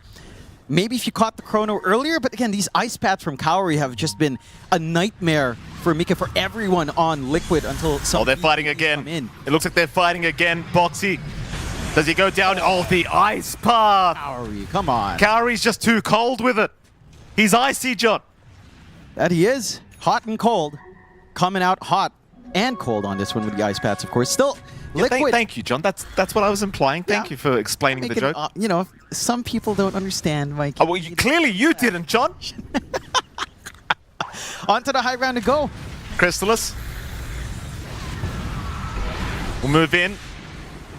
Borrow time, eventually going to be forced out, and that should at least make it so MOUZ don't want to keep going. They're not going to play without it, because Ace, he just has so much burst potential on the Timber. They will respect Team Liquid, but they are walking away from this high ground with a 19k net worth advantage 28 minutes in. And I really am trying to look for a saving grace note right now for Liquid. At the very least, I think Mickey, maybe once he has the BKB, he can feel a little bit safer in these fights. He is relatively close to having enough gold, but they are going to try and force a smoke beforehand because they're afraid maybe MOUZ setting up for a Roshan. I mean, Roshan's still a while away anyway. And this is scary. Worse. Sight of Sight of Vice. Like, more control for Nisha. One way to instantly stop as well if Mika does make that committal in without the BKB. Such a big risk for Liquid, but it's a risk they have to take. Just because there's no space on the map to stall for time. Right? Like, this is what you want. You want to stall for time. You want to take a slow game on Liquid. We're 29 minutes in. They're already down one set of racks. And for MOUZ, I mean, they're just keeping going as well. They're not giving you space to breathe. They're not looking to play the farm game. They're constantly on the opposite side of the map across their own river, taking camps, clearing out the jungle, and just forcing a response out from Liquid. Oh, that's a big one. Yep. That is a big one. Boom's going to lose the Mystic Staff. That would have been, I believe, his own side device, and in fact it was. He had everything else but the Mystic Staff. I do like the fact as well, I might add, Boxy does have the Blink up now, so you do at least have the Blink Disruption available from the SD. That's literally all he's got. He's been walking around with brown boots his whole game, poor old Boxy. Just unable to get anything for himself. It's a fast Blink, I guess. Yeah. On average. Yeah. I mean, the hero hasn't been having the best of times, so I suppose this is one of the better Shadow Demon games, surprisingly enough, just based on... If you base it on that timing, sure. 100% win rate, John. Yeah, Boxy's the one boosting these numbers. 16% win rate. Thank you, Boxy, for keeping it alive. He's in Viz. Into the Radiant Triangle. Nisha. Oh. How much do you... Oh, they jump. Nisha. Stunned, not dead yet. They'll dust him up through the Glimmer. Mid one, he's waiting. Requiem, the jump in by Mickey. He'll get him with the Chrono. The BKB was there in time for mid one, but it might not be enough. Mid one, can he Requiem? No! Boom! Still in though. Still trying to fight. So is Crystallis. Liquid, they need to leave, but they'll jump in again. Ace is there. Nisha's there to boot. Mickey, he'll go on to carry in the meantime. They'll deal with the Jakiro. They've got him down, but they've lost Nisha. They have lost Nisha as Yamich. Finding another target, at least for now, won't blink in. Crystallis will though. Jumping on the Timber, Snowball will be there. Mickey has to help, but that spear from Boom! The skewer! The shish kebab! And they've got another, it looks like. Ace is not making it. Ace is speared. Chain, he can't get it. 4 down for Liquid. MOUZ back on the high ground, and this was without mid one. Yeah, they fully focus him down in that Chrono. He does manage to get the Sight of Vice. Look, maybe on that first move in, if he commits earlier on Nisha when they got the snowball off, you know, you take away this Quap, you're not going to die in Chrono. The damage might be a little bit lackluster. It still works out for the side of MOUZ, regardless of what looked like a very awkward start. The one issue they do have is this high ground siege is a little bit slower without that SF. You can't fully commit for the objectives. You'll play it safe on MOUZ, you'll pull back. There is time for Liquid. But again, these sequence of events, they got the chain stuns going. Mid one just a little bit too far, wanting to hold on to that invisibility for a while longer. And this time the Chronos are excellent out from Mika. Nisha's right outside. There's good damage with the kisses coming in. BKB not enough to save. It just doesn't matter in the end. You blew everything to find mid one, and you had so much room to play for Crystallis and Boom to start to melt these heroes apart. The shift in focus as well. Liquid having to chase deep for Kauri, leaving the backline exposed, leaving Nisha alone, just meant that, again, you find that big kill, and this Abaddon at this point in the game is just insane. You get the Aegis now as well off screen, and the double spear out. I mean, Boom's just been, he's MVP. Boom is absolutely MVP of this game if MOUZ do pull off the victory. Keep in mind, this is Team Liquid we're talking about here. If there's one team I never count out, the amount of times I've casted Liquid on a LAN and they knock out the SEA team. I will never doubt these guys' ability to come back from a horrible game. Yeah. Ever. You can count MOUZ as SEA. They had Nico for a while, right? Like they've gotten mid one now. So technically we can count them as one of our own adopted C agents. Liquid, again, at the least they don't lose further racks. Without mid one, siege potential is a lot weaker. And there is enough time that, you know, cooldowns are off. You've got your BKB back up here for Mike. You've got the Chrono ready. This combination, we're starting to reach the point where Chrono is going to win you the game, right, for Liquid. As long as Mika doesn't get caught off guard by the sights of Vices here. Poor old Boxy. Like, he's got no choice. If they see him for a second, he's dead. Nothing he can do. Is that an Ags on mid one being built up? Yep. Is that what I'm looking at? Oh boy.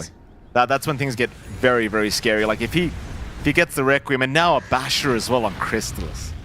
Bloodthorn into Basher. I mean, this is going to be... They catch Mika off guard down here. Oh, they might. Instead, they'll find Tofu first. Tofu accidentally tanking the gank, but he'll be happy with that as the TP! They saw him under vision. They did. They did. It's okay though. Mika, he's out of there. He can't die. I mean, he's got buyback, but you really don't want to commit it right now. No. I mean, you might have to soon though. The mid-racks is going to be focused by MOUZ. Liquid preparing. At least they're not against the Ags of VSF yet. He's still missing the point booster. Buyback from Tofu. Disruption is going to be out onto Crystalist or even throughout the Demonic Purge. Boom, jumps in. He loves going after Boxy. A nice easy one. Boxy down, has buyback available. Won't commit it yet. Now the jump in with a snowball. Med one gets a Requiem, but it's only on Mike with the BKB. Does nothing. And now Mike chasing them down, looking for a good chrono. He'll find the SF only, but mid one, he's the big boy. He's the one you really want. That'll be the first life though. Can you deal with him a second time? They're trying face, but Mike, he's been caught in the ice path. Mike's gone. He'll buy back now. Meanwhile, Nisha chased. He'll get out with the blink. They'll jump back in onto Ace instead. But MOUZ, they're happy with the buyback. They want to leave as Boxy. He's trying to find a straggler, but nobody's left. Nisha still chasing, but has to be so careful. He can't jump alone. No. MOUZ, they'll lose Boom, but they do successfully retreat. And Liquid, at the very least, won't lose that second lane of barracks as they do lose Boxy. I mean, at this point, Boxy is happy enough to be the punching bag if they don't lose anything else on the side of Liquid. Valiant defense coming out from Liquid, hanging on to the objective. Nisha. Oh? Nisha. Oh. Be careful, Nisha! Mid one. He's caught him. There is buyback. It's okay. It's all right, but you need some of those items to flow in. You know, that Shivas would be massive in boosting the survivability, boosting your output into that chrono as well. Having to buy back, stalling that out is going to be a little bit daunting. Full Ags now for mid one. So even more control, more sustain for him in that Requiem. And with the buyback forced out, like Mika still has 40 seconds until Chrono is back up. That's the window here. It doesn't take that long for MOUZ if they wanted to commit. It's just risky. You don't have Aegis. You have Boom back up. The double side of Vices are there. If they want to take that risk, I wouldn't fault them on MOUZ. Oh, let's see how it goes. Team Liquid backs against the wall. 28k behind. Rack's going to be focused in the mid lane again by MOUZ. So much trouble trying to find some target prioritization. Like, you've got to aim at least Kaori first on this Jakiro. He's making too much happen in these fights. But even that's just so challenging. Unless you want to commit the chrono for it, and you really don't. That chrono's not even up yet. He's still waiting. 5 more seconds. They'll lose the second racks for free. Question is, do MOUZ, do they want to wait for Roshan? Do they want to go high ground for the third? I think you can play it safe, right? There's no need to run the risk. You know Chrono is going to be back up from Liquid. You have this massive lead. High ground defense is where Liquid shines when you're all clumped up into that Chronosphere. So you just wait for the secondary life. You have more tools coming in though. Abyssal Blade up on Crystallis. Just more hold coming in here, even from the Abaddon. You do have at least you have some tools built up on the side of Liquid as well, right? The full Ags coming out for Nisha, slow poke with a Shadow Strike, getting prolonged fights, again, more damage in the Chrono. Somewhat, but the refresh up on Boom, double Arena, double BKB, double Spear. This man has been on point and just more of everything. Oh. It's a nightmare for Liquid. Refresher on the MOUZ. That's Yeah. so scary. Who have they jumped? Who have they got? Oh, Mike! Oh, they've got Mickey! No! No buyback! As well. No buyback, and now the Requiem mid one, fearing all three of them away. Boxy's down. Nisha, he's the only one left to fight back. He is trying, but he is gone. Oh, he Double just bought kill. out. There is nothing left. They don't have the buybacks. They just bought out. They just bought out. Ice Path, Ace, jumped, MOUZ, smell blood in the water. Ace, he'll pop the BKB. He's down as well. He'll buy back. They'll try it to the last second. Try to buy the time. Ice Path again connecting. MOUZ, not done. They're onto the Ancient. How do you defend? It's 2 versus 5. Liquid, they've got no choice. Ace, he's a piggy now. Chase him down. Ancient's gone. MOUZ, absolute cinema. They cleaned that one up on MOUZ. And we talked about the Dark Horse factor. We talked about Liquid being the favorite. Think about the journey MOUZ had to take to get to this point. They had to beat OG. You know, we saw the Liquid versus OG match. Arguably, OG should have won. And MOUZ cleanly kill OG off. This time around, it looks like they're making clean work of Liquid. Let's look at some clean work from this lovely panel. We do our best, sir. We do our best. And MOUZ were certainly at their best in just an incredible performance. I mean, we even said that we felt maybe Liquid had put on a masterclass of drafting. I still think that's kind of true. I just think MOUZ executed so much better. And once they had the boot on the proverbial throat, they didn't take it off. I mean, honestly, it looks like they all went into some hyperbolic time chamber last night. Like, they all slept really well. I don't know. Like, everybody on MOUZ played incredibly well. Like, you have Kaori with all of the ice paths that he was hitting on heroes that you don't normally see ice paths hit on. Queen of Pain's a very hard hero to catch. You had Boom. Every single fight that I thought was going the way of Liquid, you have Boom picking somebody off on the back line. This is how the game started for mid one, by the way. Yes. This is one of those crazy, like, mid 1v1 situations where you can see that there's a little bit of uncertainty on both sides. Mid one goes for the TP, banking on the fountain regen or hoping that the raindrop procs, but it's under the damage threshold. So this was the first big turnaround for MOUZ. I think this fight was, he mistimes the Quapple, like barely, so he lives, and then they're able to kite with the arena, with the Shadow Funeral. And I think here was when I kind of started to think like, okay, MOUZ is looking good.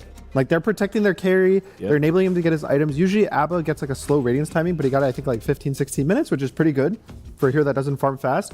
And then this was the start of the ice path. The 2-man ice path. And then Boom with the blink in too. I feel like every single spear that he had. Then he does it again. This is like 30 seconds later. Right at the tip. Right at the tip. And they're both just playing off each other. Yeah. And I think in pretty much every single one of these clips, I just want to shout out Boom. Yeah. He's in every single one of these clips. Every single time they were getting a kill, he was there. He was either there for a little extra damage, for a little extra stun, but he was there like very, very consistently making really good plays. This game. I mean, like just an amazing performance by some performances like this really make Mars look like a broken hero. Really broken hero. Yeah, and I think it always goes back to this where you realize that the hero has so much utility. Even here, right?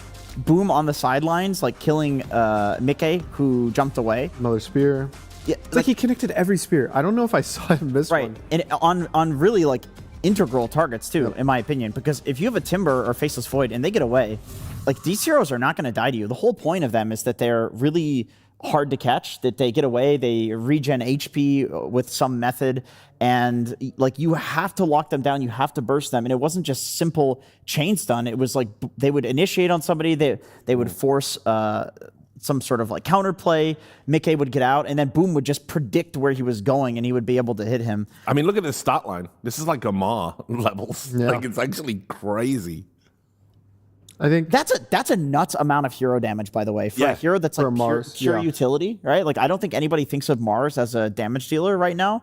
I mean, look at his items. Yeah, I'm loving the Chad build. Not a single one of these items actually deals any damage. No. But he was in every single fight going on the right targets. He was still able to do so much damage. And then even when he gets the shard, he was using like 2-man spears. It wasn't like sometimes you'll see it as like, oh, it's a little extra damage, it's a slow, like maybe you'll get like one, but it was like consistent. There was that one chase in the Tricamp top. He gets the spear on the Void and the Timber, like he barely gets them both killed. I don't know, it's just Yeah, monstrous. I remember there was a while that Amara was going for Bloodstone when it gave the like AoE on spear so that he hit double spears like that. But we had to pick 2 MVPs for this match. Yeah, because look at the damage here as well. Like, Kaori did so much in this game that he had those 2 early ice paths that we looked at, and he goes for a Yule Scepter because he realizes, like, okay, I'm having a really good game. I can just basically build to be a core. Like, this is a core Jakiro build. You will look at the support stats. I mean, it doesn't matter as much as like the amount of damage that he was doing, and also the utility that he was providing in fights. Like a lot of the time, Kaori was actually the one that was starting these engagements because he went for the Yule Scepter. And I think that's the mark of a really good support player, is identifying when your game is going so well that basically you can become another core. And you can have a core level impact even though you're playing from a 5 position. I think it's also really cool to see like the aggressive supports. Like also Bane. Bane clipping is a bit boring, and I think he kind of played the same with Yules. But it's like if you see a bad Bane, he goes in and he just dies under like an enemy ward. But this guy's like constantly getting these like start fights with Yules. He's never really getting caught out. He's always like perfect in the range to cast his spells, but never die, which is like really, really cool to watch. A final thought? I can't even like look at the draft and say, oh, next game Liquid needs to do this or do that. No. I really feel like this was just a masterclass outplay from MOUZ. Liquid needs to play better in the next game. All right, thanks a lot, gentlemen. So at 1-0 down in the series, Liquid can't afford another Mickey Mouse performance. We'll see if they can turn it around after the break. The new breakthrough and innovative phone with 1xBet app. With 1xBet app, you can register and start betting in just 1 click. Intuitive interface and thousands of sports events every day. User-friendly app. Big wins, fast payouts. The human body was built to move. Not trapped at a desk in one singular posture for 12 hours a day. It's time your chair evolved. This is Secret Lab Titan Evo. Ergonomically engineered for you. Gamers, hybrid workers, artists. Backing your every move.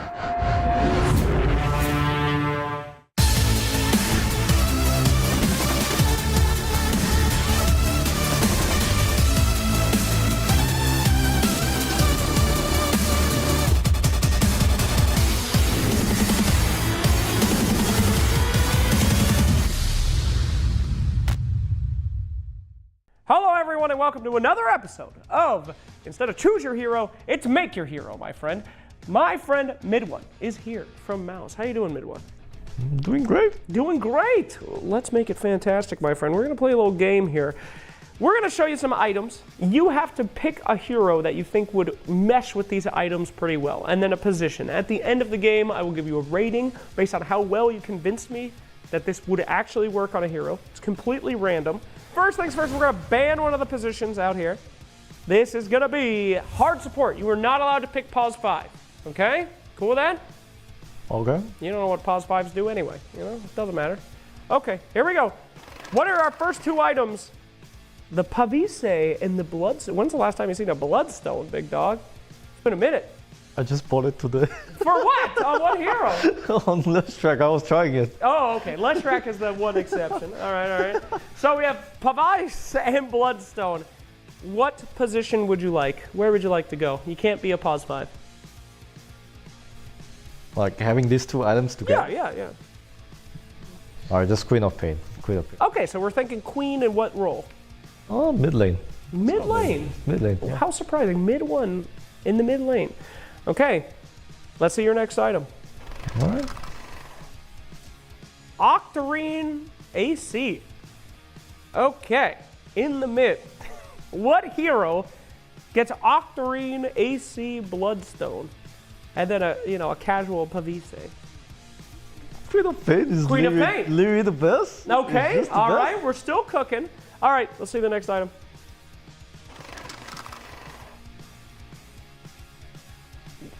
Not horrible. Arcanes. I mean, it would be horrible. Why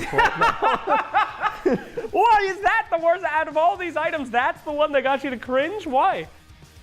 I don't know. Arcane Boots on Cop is like the worst. I don't know how to say it. Like, you have Pavise and Bloodstone, and now you have a random Arcane Boots. I don't know, man. You were talking about your teammates. The AC aura is for your teammates. Now you give mana to your teammates, too. I mean, yeah, but you need the threads. Like, what is this? This is over. I'm actually so surprised that out of all these items, it was the arcane boots that sent you over. That's crazy. Yeah, it doesn't make sense anymore. It's just bad. Okay, take it easy. You still can. This is your last chance to get out of mid lane. We can do a full 180 and go to another lane, new hero. Would you like to stay in mid, or is this now speaking maybe a different hero for you? I don't know. I feel like only Cop can do this kind of items. Actually, yeah, there's no other heroes that is gonna be like good with these items.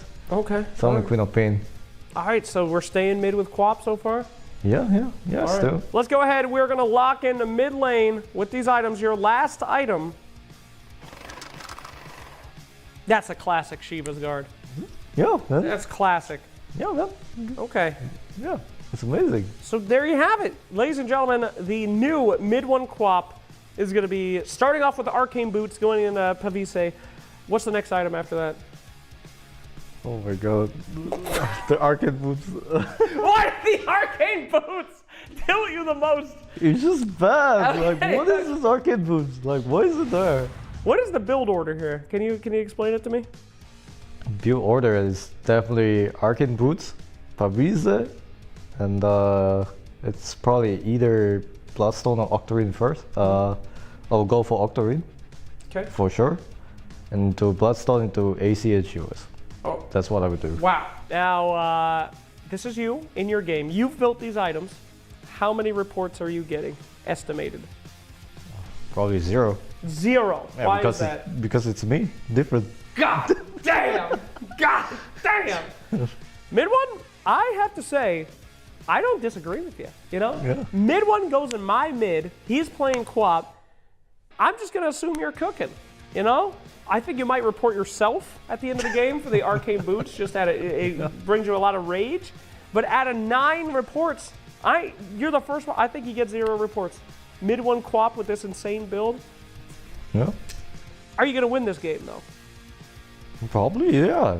I mean, it's pretty good. It's not bad. It's actually good. It's not horrible. It's actually not horrible. I'm telling you, it's very tacky. Like you can be a retard. You know, like it fits. It fits for Queen of Pain. It literally fits. Thank you for your time. Well done. 0 reports, mid 1.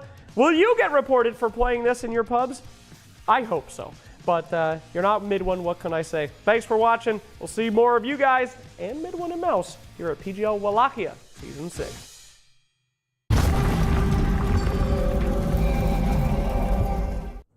So, mid 1 there, obviously talking about his pubs, and right now dominating across the tournament with MOUZ. They're ahead against Liquid, perhaps as underdogs. I think we're a little bit surprised by the nature of the dominance in that opening game. So now Liquid have to pivot and come up with something interesting in the draft.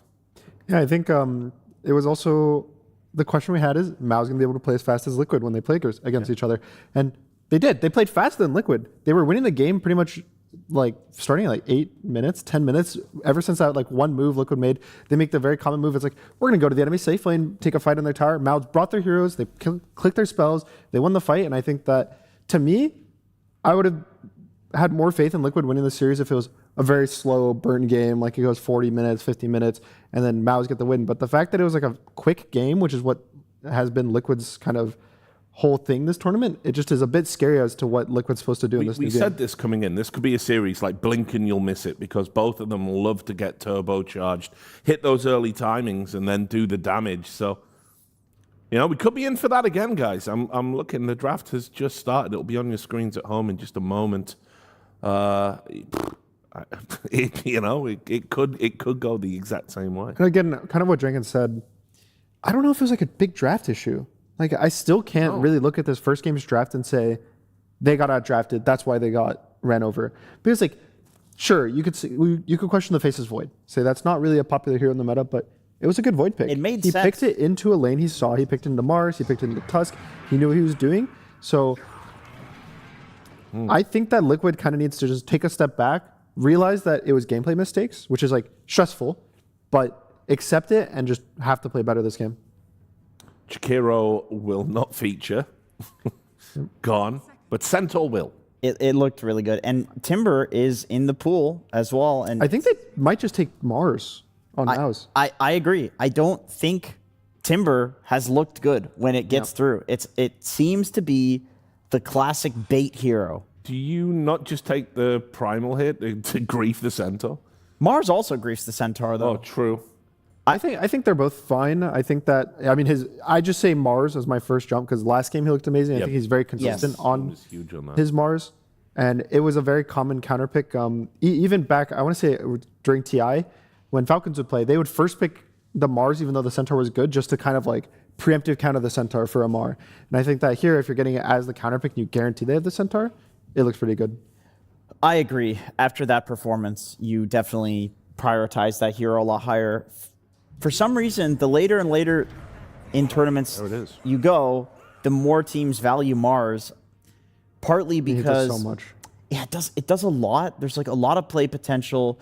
I feel like the teams that are doing better in the tournaments are the ones that have the better synergy. They have the momentum. They're really feeling themselves, feeling the vibes. And Mars is the best hero for just kill after kill after kill. You continue chasing, you continue fighting, you snowball the game. I think the best thing about the hero is when he's having a good game, he's unstoppable. Like he gets blink, he does a lot of damage, he kills heroes.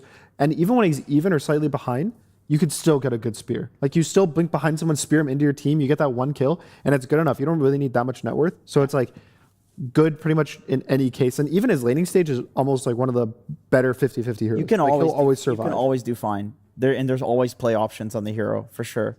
I will say, however, Liquid banned two of the problem heroes that I think paired very well with the Mars in the previous game, which was Tusk, meant that they could continue playing fast, going for kill after kill after kill. These are low cooldown heroes that like playing with Mars. Jakiro, you pump all this damage out into the Mars arena. You can run around with him. I think that MOUZ did a really good job pairing the right heroes together in the previous game to constantly apply pressure. So the question is for me, are there other heroes that MOUZ can play that are just as good at continuing that momentum? Because I do agree with you, Gunnar, that the reason that this game looked so MOUZ favored was because MOUZ actually pushed faster than what Liquid is used to, despite being such a fast team. I mean, I would just start queuing like the Jaws music and no Warlock is coming. You pair that, you have Fatal Bonds, you have the Golem that you can drop into the arena. He helps his carry survive the lane versus Centaur. You can like heal even if he's cutting waves. And then he's good at just leaving the lane on Warlock. You can just walk away, go to the off lane with Fatal Bonds, heals. And as we said, I feel like that's Carry's like most annoying hero that he's been playing. He's been so good this tournament as well. I mean, what a story. And I think that, sure, in the past, we have said that Centaur's good versus Warlock because you have like the Stampede for the upheaval. You're really tanking, you cut waves. But I just think that you already have the Mars, to counter it. You already have this like team fight. Why not just take the Warlock? So now the question for me is... You're on it today, by the way, Gunnar. I do want to say, like, you're in their walls. Yeah, like, he's nailing the picks. So Yamich plays pretty much only melee heroes and then Ringmaster. He did play Gyro as a 4, but that's more of a flex pick that you're picking early. I don't know if they'll do it again here. I mean, it does pump out a lot of damage into the arena. I think Liquid's going to set up for a Juggernaut right now. So I think that they want to pick heroes that are good for it. They can still do the snap, I think is okay. I think, ooh, this might be their 4. This is interesting as well because you've talked a lot about how we've seen Ember picked over Void in certain situations, particularly mid matchups. But you have said there's a number of games you would like a Void. Yeah, I think it's like a little more burst damage, but I actually think this is Boxy's hero right now. I think for a couple reasons. I think the first one is that it is flex. Like if they pick a bad hero, they can flex it to mid. But I think that if they kind of want Jug, in my opinion, for Liquid. I think they want this 18 Juggernaut. And there's a world that Crystallis picks Jug on 16-17. Because didn't he have that like crazy win streak on Jug at some point? It was like 17 in a row in competitive games, something absurd. And Void Spirit's actually really annoying for Jug because you can never Omni Slash him. He has 2 different ways to break it. He has the Silence, which you don't want to deal with. He has a Stun. So it's like if they pick the Jug, you can just put the Warlock or the Void in his lane as a mid or whatever preemptive counter, and then if they don't take the Jug, you get it for yourself. Liquid is going back for the Monkey King core, which has kind of fallen out of the meta. Yeah. It does. Do you think there's a chance that it's Boxy monkey? Boxy monkey. Like what they're flexing with the void? I'm not sure if I like the Simian stride facet monkey against Mars because it's so easy for Mars and Warlock To break trees, and you're always on trees. Whereas as a core, you're mostly playing around the shard to like enter into fights, and then of course the ult being able to change places with the statues is quite insane, especially against a Mars. Actually, you can get out of the get arena. out of the arena. So that is most likely their carry, like 90%. And then I think they'll just take that 4 with damage. I think the Ringmaster looks good because you can also break the trees if I'm not mistaken, right? With the Tame the Beasts. True. Yeah. Pairs well with Mars. It's something they like. It's also a bit of save, which is good versus the Void and versus the Centaur and the Monkey. And ult, Monkey. because they can't hit inside the Ringmaster box. What if you boundless strike the Ringmaster box? Does that work? Oh, yeah, okay. baby. That's a fun Alright. one. Okay, well, very good against Monkey King, I will say. It's one of the good heroes for getting him off of the trees, and you can also hook him out of the ring if it's even if he has the facet where he changed the guard, he can switch places with the statues. A lot of the time, he's standing still for long enough in the Monkey ult. It's actually pretty easy to hook him out, or at the very least, hook your teammate out of the Monkey ring. And Interesting. Against Liquid, you kind of have the idea that it's going to be a Monkey core because this is just what they've done forever. Yeah, I'm pretty curious as to what Liquid's going to end this draft with because I think the Monkey and the Void were a bit strange, in my opinion. I think maybe you take... I still think the Void's going to be a 4. And I think you're right I'm going about to lean that the Monkey King's going to be their carry. So I think you just take Nisha's hero right here. Something I would think of like a Storm Spirit or Queen of Pain again is okay. I just want like a ranged spellcaster damage dealer. They picked complete opposite. How about a melee spellcaster? How about a melee tanky initiator? Good against Mars, I would say. It's very good versus Mars. It's one of the best. All of these heroes you can just roll into the fight. Even the Warlock too. Yeah, sure. There's BKB piercing disable coming out of Warlock. It's so short duration. Pudge has dismember. He's not really getting that on a Pango. You don't have the cast range for that until you get like some sort of ether lens. So yeah, definitely a good Pango pick, and I mean it's a Nisha classic. You just can't go wrong. He's definitely one of the players that does make Pango feel like it has damage. Because sometimes you'll see the mid Pangos and they end up being more utility, kind of just only can do the role. But I feel like every time I see him, he's ahead in the lane. He kind of gets his defusal so fast that it's like every time he presses swash, you lose half your health. Liquid's got to ban Lesh here, right? Otherwise, I feel like MOUZ is gonna. I mean, Lesh Pudge. The thing with Pudge is that good Pudges, they can always hit the hooks. That's no problem. The problem is when you hit the hooks, do you kill them before they kill you? So heroes like Lina, Leshrac, heroes that just pump out like infinite damage, they feel so good to play around. Even if you hook a Pango and he's rolling, a Leshrac Edict with the facet is often enough to finish him off. I would be very shocked if Lesh is not the ban here. And then I think Liquid need a pause 5 right now. There's a couple. I kind of want them to pick something that has damage to some extent. I mean, like a kind of weird one, but it could be interesting as Ancient Apparition. I know it's like a bit strange, but I think the Monkey King can carry versus the double melee heroes, and the Ault is super good versus Warlock, versus Abba, versus Pudge. You have paired with some magic damage bursts from like the Void and the Centaur. Do you not worry about the laning stage, Pudge, Mars? I think that the Monkey might be able to carry out of the lane. They didn't ban Lesh. They're more worried about the laning stage for Pango. Ban the Queen of Pain instead.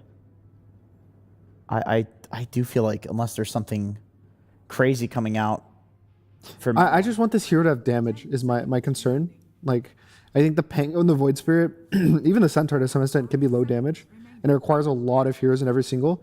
And I think that if you can get a hero for Tofu here that has the high damage from the position 5, it makes a lot of their plays easier because it can be like 2 heroes or maybe 3 in a play rather than like having to bring 4 or 5. He has played Silencer a couple of times. And I know people don't think the hero is very good. They took the Ringmaster. Is that... Do they play 5 on Tofu? They have not played Ringmaster yet at all in this tournament. No. Okay, I think it has to be their 5. I think their landing setup's kind of weird if it's not. It definitely in some games functions as a damage dealer. Yeah. The ult does a good amount of damage. You know where to throw the ult because Mars is going to put down an arena, anchors the fight somewhere, so it's pretty easy to hit a big Ringmaster ult here. I definitely think you just take the Lesh. I feel like you Lesh. It's the counter to Ringmaster as well, right? Yeah, the only other one I can like possibly think of is Viper, but that's not really mid one's hero. Yeah, I mean, Viper does well against like Monkey Centaur in the game, but I also feel like Lesh does well enough. And there was a while Lesh was getting picked as a counter pick to Ringmaster because you deal all the damage through the box. Yep. It's like if you want to anchor a fight somewhere, you have this circle and the box is in it. Mid Pudge. Okay. No. It's mid Bounty it's a Hunter. Mid Bounty. Right? Yes. Well, yes. They did say that they will whip out in crazy mids for mid one. What's the thought process? What? Gunnar, I'll let you handle this one. Okay. I've never seen him look so confused before. He's actually confused for once. I mean, it should shit on a Pango in lane, hypothetically, right? Yes. Like, you'll free farm versus the Pango. You can max the Janata. Also, Bounty Core has been buffed since they added facets because the push through Shuriken, but Through it's... and through, yeah. I don't know what they're, like, cooking with this, to be honest.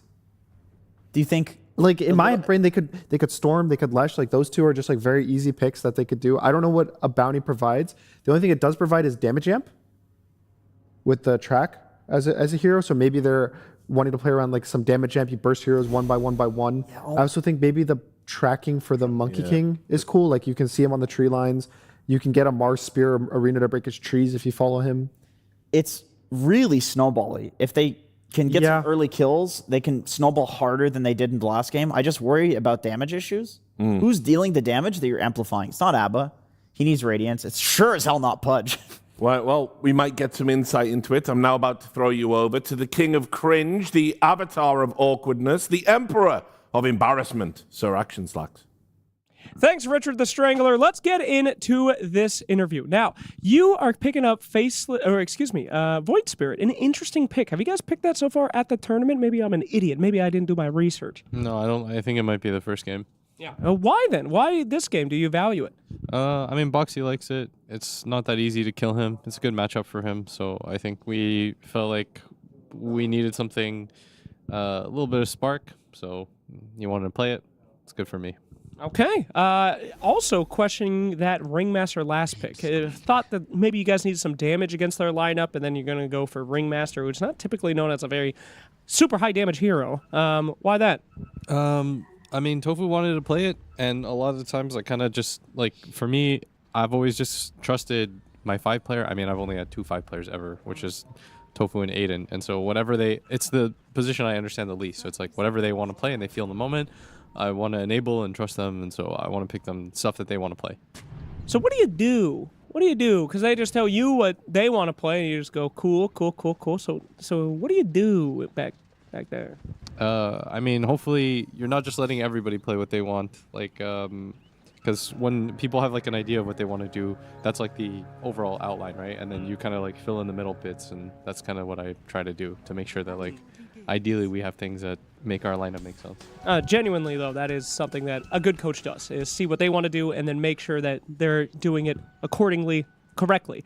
Bounty Hunter, do we have any explanation? That's something that Mid One definitely wanted to do. They did that. What do you think about that? Were you surprised?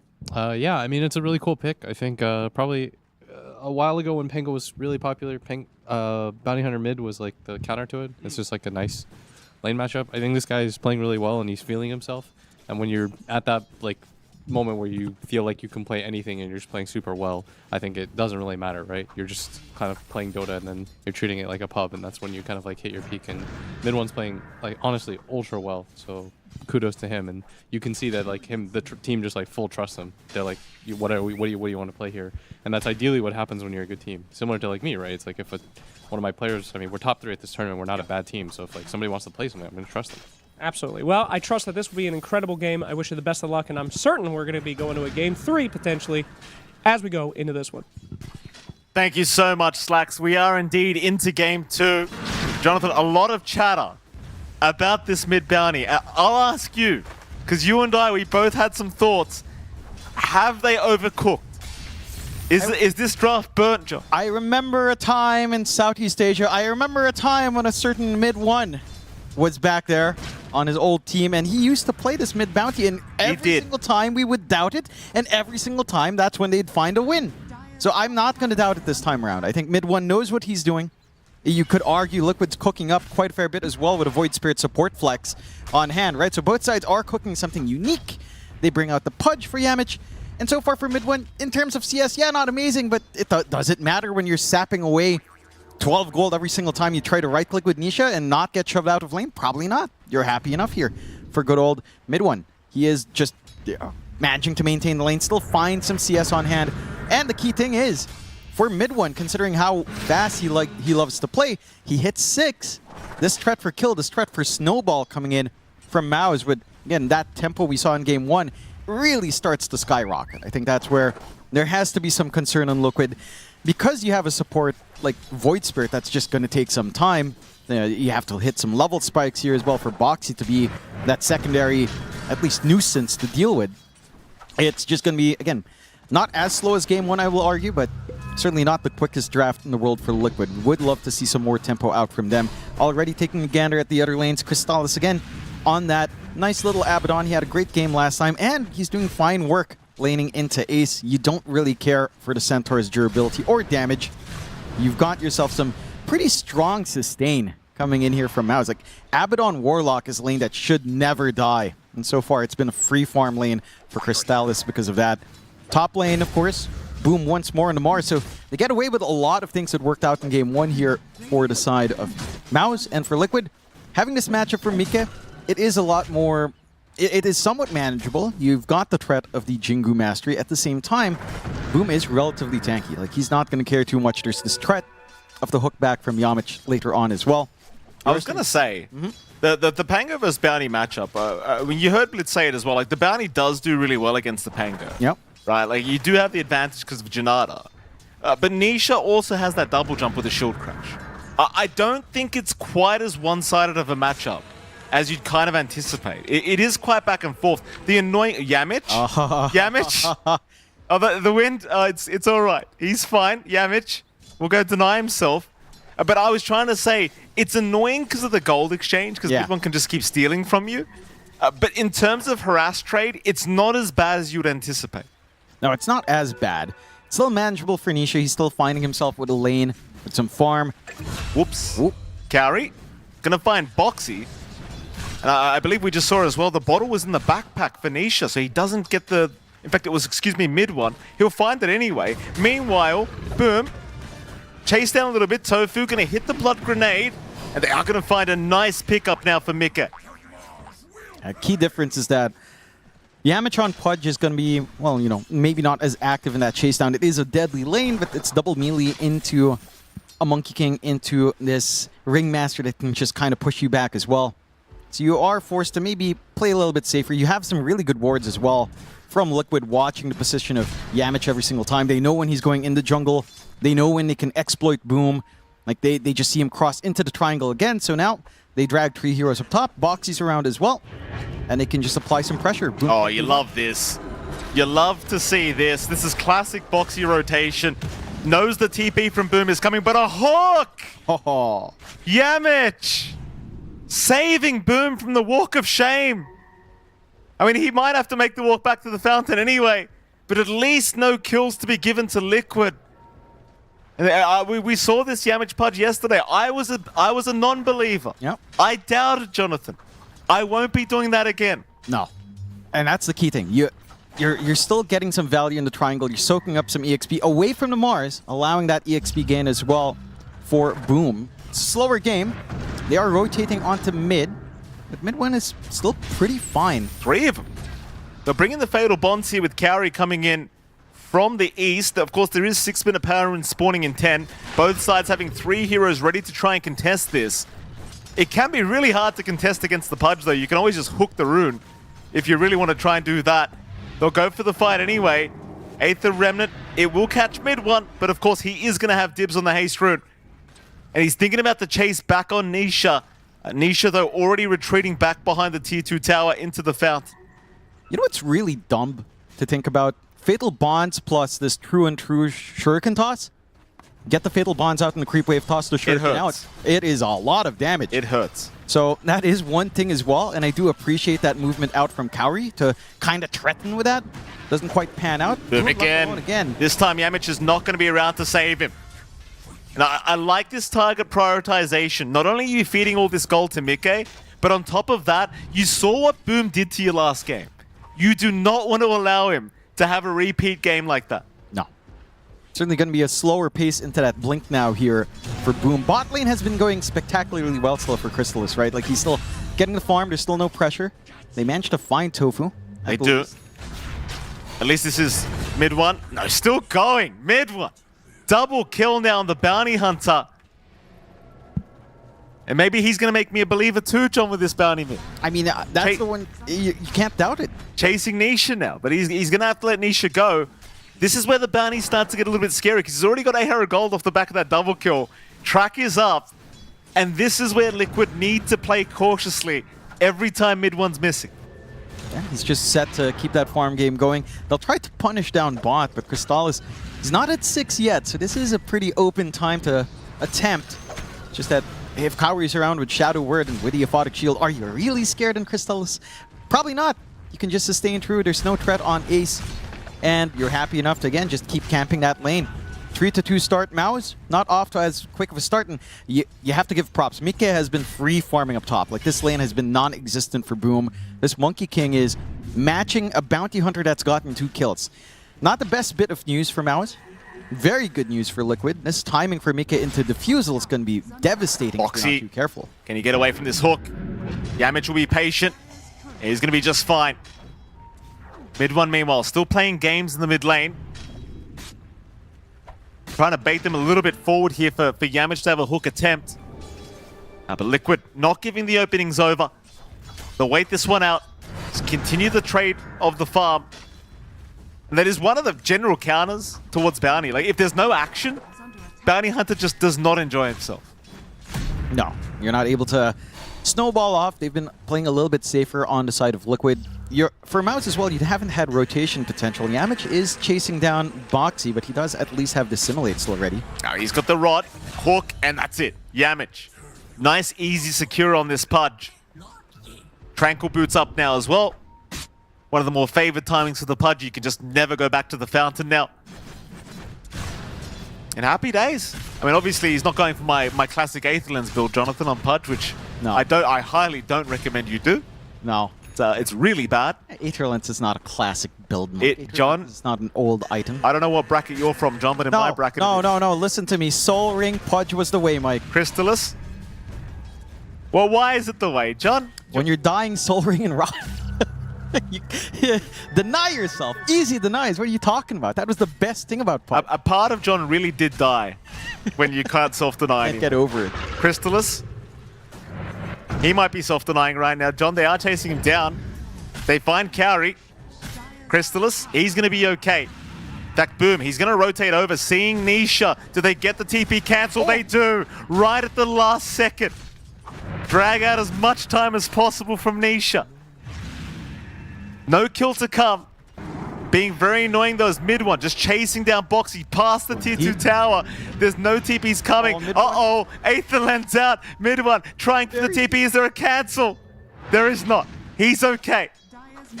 Oh, he is trying so hard, mid one. Looking for that aggression, trying to just set up for himself. Mind you, he's got some good timings. And again, he's not too far off the mark from Mikke. Like, this monkey with free farm is #1 in net worth, is still an issue as they'll get the Stampede just to disengage from Crystallis. Again, just pressuring hard with Chaotic Offering. We'll find that tier 1 bot for the trouble, and even the mid with how many heroes they're still throwing out here on the side of MOUZ. Liquid, however, I think their power spikes are still lining up. They've got that Diffusal Blade running on Mikke. Nisha with his own, just a recipe away. So you will have tools to play. It's not a complete shutdown here from the side of MOUZ. With a bounty, only a 2k lead, it is good, but it's not that comfy start. You know, that makes you feel ultra secure in your game. There is playback here for Liquid if you start to slip up a bit. And I will say for MOUZ, this lineup is less forgiving.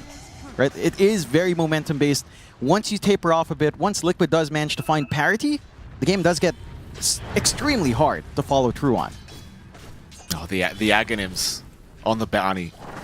Such a debilitating axe to play. It's so disgusting. It really is. It's so yuck to play against. Just the joys. Imagine that, like, if you are clumped up on Liquid, let's say, big tight team fight, you're clumped up, you're running in with Stampede, you get Fatal Bonds, a lot of you are tracked up, just this Janata jumping around, this shuriken toss with Janata jumping around, you are going to die until BKBs are up. Once you've got a few items up, it really starts to hurt. Oh, yeah, and such a low cooldown, too, with the Bonds up. It's kind of scary. Still, Liquid aren't facing up against that yet. That's a theoretical, a problem for the future. Right now, they're still feeling all right as pressure up again on Boom. Another problem in the future right now is Mickey. Like he's top of the net worth board in this MK. Having a brilliant laning stage is mid lane. Nisha, he's been jumped. He'll barely get the Rolling Thunder in time. They can't quite finish. The Shuriken toss will chase him down, but it's not enough damage through the Rolling Thunder. They do secure the life of Boxy. And in fact, it looks like mid one, he's not done. He'll continue chasing. Another Shuriken toss. Track back out. Can they save Nisha? Shield crash is there. Tofu to TP in. Mid one, he may have overcooked. He'll go for a run, and it seems like he'll make it. In fact, he'll chase down Tofu instead now. Tofu, not safe. Kauri barely walking out for now, but they'll secure the life of him with Nisha. So it seems like mid one, he does not find himself a kill. Happy days for Liquid. He's really trying to maximize that track. Does go very far. Lovely use of the Illusion Rune as well, just to bail out. And when things were getting a little bit too tight, and you're happy enough with the trade on Liquid, Mike starting to get activity out here with that Diffusal. Absolutely. I mean, Mike, again, saving grace for his team right now. Plenty of net worth. He's had a very free game, Mike. The Diffusal blade, as you can see, very quick. Fastest on record so far of Wallachia Season 6. This is the guy that Liquid need to depend on to carry them through this game. And this is where the concerns come in. How do you stop that monkey from just doing what it wants? Golem drop! Kauri, he barely got the tree line, but Mickey, he's still okay. In fact, Boom's the one in trouble! 3-man boundless up from Mickey even. But they won't secure Boom's life. Narrowly avoiding Crystallis, he'll move in now. Mickey on the run.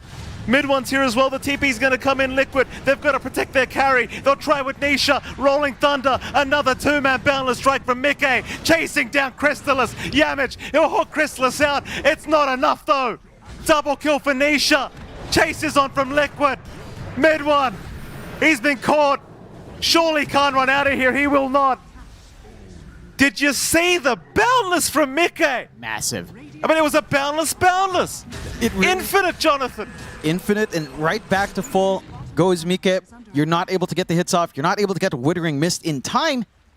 And with that sustain kicking in, it's just way too much. You commit the Golem extra early on Kauri without the backup. If you had someone there to play with that Look at this. earlier on. Oh, it's not the one. This is the 2-man. Yeah, this was already after he regens up. Yeah. But you see that commitment coming out from MOUZ. It just, the timings don't feel like it's what you're looking for on MOUZ, right? Again, you overcommit, you get that chaotic offering early, forcing you to look for the re-engage, and that's enough time for Liquid to regroup. Your damage coming out from mid one without the Ags isn't fully done. In fact, mid one in trouble again. Hawk is going to catch Boxy. Boxy will happily just step right back out, though mid one actually a lot tankier than you'd anticipate is now the Dismember. Boxy going to go down in mid one. Any kills are great kills. He's just getting tracks left, right, and center. But Mickey also finding kills across the map. Will take down Kauri. Finds a support for a support trade.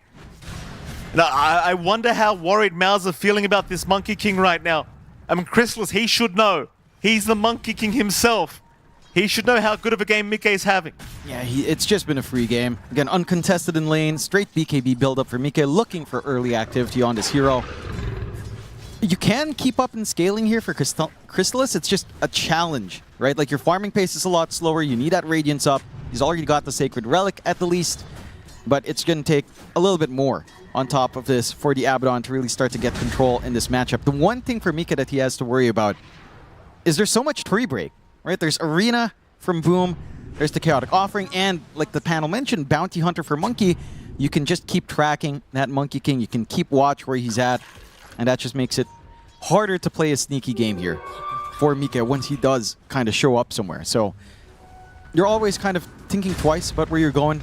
You always have to be a little bit more cautious in this kind of game for Liquid. Still, they've got that 1K lead over a bounty. What? Gonna find Ace. Nice setup from MOUZ. Ace trying for the Stampede, cannot get out. Meanwhile, top though, they have found Boom, the opposing offlane, and it'll be a very nice trade for Liquid. They won't mind too much. They'll take what they get. It's a happier trade for MOUZ, right? You're winning out with track kills, and Boom is just so poor. Like, net worth-wise, losing the Mars, it's not giving Liquid as much as MOUZ is getting from finding Ace. Number 2 in net worth for the team, number 3 overall, and now some key timings are starting to come in. That Radiance we were talking about for Crystallis is up. You've got that Ags flying out now for mid 1 as well. So here comes the silliness with a Shuriken toss, with that Janata on hand. Arena down, they found Mickey. That's the big target. The Monkey King, he'll heal up through it. Now the Wukong's command. Mickey, can he fight? The escape act, he's still alive, but finally will go down. They'll get him. Ace, also caught by the Spear of Boom. Nisha, at least able to start the card and roll away. Tofu may not be so lucky. Hawk, Yamich. No need to show off, Yamich. We know how good you are, sir. He's got to do it, you know. You have to find every single thing for MOUZ, and you're finding everything. Look at that gold swing. 2.7k with all of these tracks coming in for the earlier portion. Uh-oh. That's a lot of damage from mid 1. Hooks off the mark. Dissimulate will be there. Mid 1 has the track vision. He's got the Ags up, by the way, John. These Shuriken tosses, they're not very fun. Deny attempt, not going to happen. Another track kill for mid 1. You have to remember, that fight early on, his Ags was still flying in. It wasn't up for, I think, that initiation they had on Mike. Came in afterwards, and even then, the damage is really starting to pile on here from the side of MOUZ. Crystallis with his Radiance, it's going to cause a lot of issues for Mike. Right? He's got the BKB, he's going Desolator right after. Whether or not he'd want something to start to pierce that evasion, it's providing a lot of effective HP for the side of MOUZ. And for Liquid, they still have a lot of fight in them. The one thing for MOUZ that holds them back is it feels like a lot of these fights rely on Chaotic offering to break up the engagement. And that's a long cooldown. You know, there's only so much that you can do while Chaotic offering's down. You could rely on Arena, but a wider fight just feels scary. Crystallis, Nisha, Rolling Thunder committed. Crystallis, a great target here for Liquid. Borrowed time's gonna be forced out. They should have complete control. They don't have any help incoming. Crystallis, a massive pick-off now for Liquid. That it is. They get a freebie on the map. You're not really gaining much off the map as well for MOUZ in terms of space. Just at the wrong place at the wrong time there for Crystallis. And Liquid, again, they've got a lot of fight in them. They don't have too long cooldowns to wait for. We have to think about this long-term goal as well for Liquid. This Ags on Ace, right? It's such a game breaker once you have that. It just completely makes the game almost unplayable if you're not too careful. We've seen very few circumstances where Workhorse has not looked amazing. It's always amazing. And if you're allowed to scale into that point here for Liquid, with all of this farm Mike has, that's where the challenge could start to rise up for MOUZ outside of these pickoffs again. Still, MOUZ on a little bit of a hunt. They're smoked up on mid 1. They are a little bit split for this, as Liquid's also grouped up tightly for a smoke up top here. Oh, they certainly are. Pipes up on Ace. They've got a BKB on Mike, so they want to play with this. A big power spike for Liquid, especially with that 9-second BKB on this Monkey King. Blink now up on Crystallis as well. So Liquid still smoked up, waiting. They'll have Ace's smoke broken thanks to mid 1. And MOUZ still very patiently trying to find a good angle. Nisha, he'll see the bounty. He's jumped in with the Rolling Thunder. They've locked down mid 1. Perma stunning him up. Mid 1 is gone. Ooh. A great start for Liquid. The chase now on for Boom. They want more. Boom! Big arena. He caught 3 targets. Do they have the follow-up though? Yamich is down. Crystallis, he's trying to fight this one out. Borrowed time has been popped, but can he really do anything with this? Golem is dropped as well. Mike is dropping low, trying to heal up with the Jingu Mastery. The escape act, it'll buy the time. Mike's out of there. He is out. Crystallis He'll at least take down Nisha.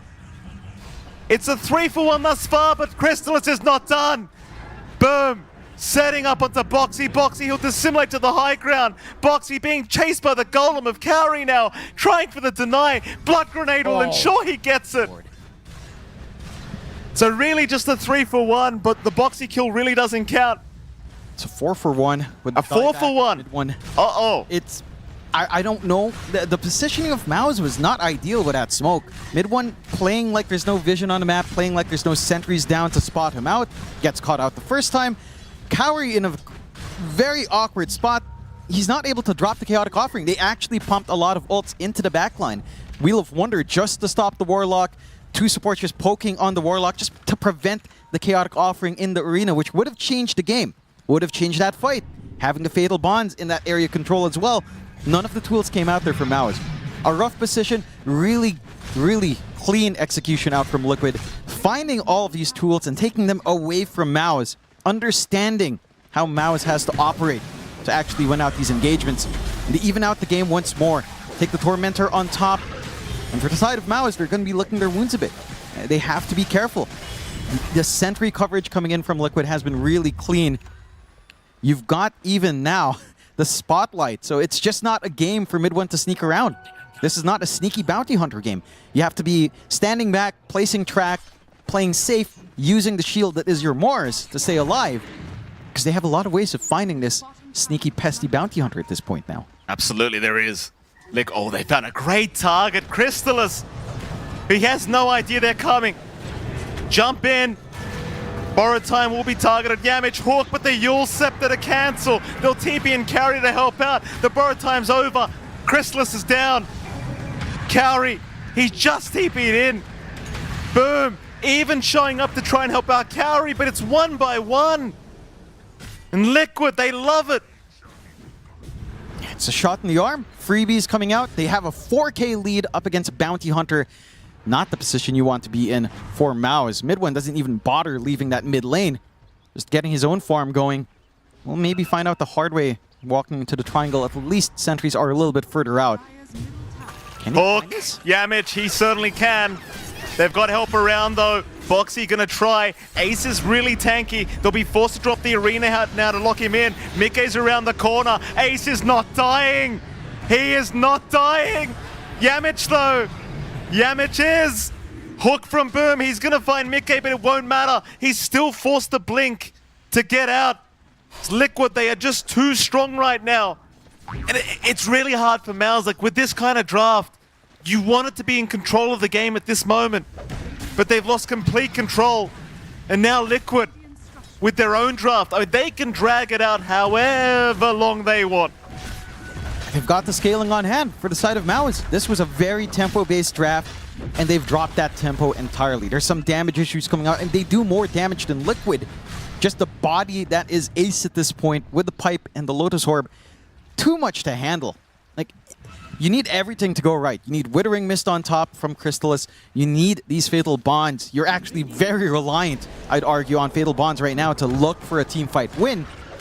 And you have to be so careful on Cowrie. I think we've seen a lot of games where Warlock actually does make or break your engagements. And Cowrie, for a couple of these fights, has just been caught off guard. He has to be much further back. He has to be so aware of what he has to, provide to the team. Those bonds, the Chaotic Offering, has to be on point.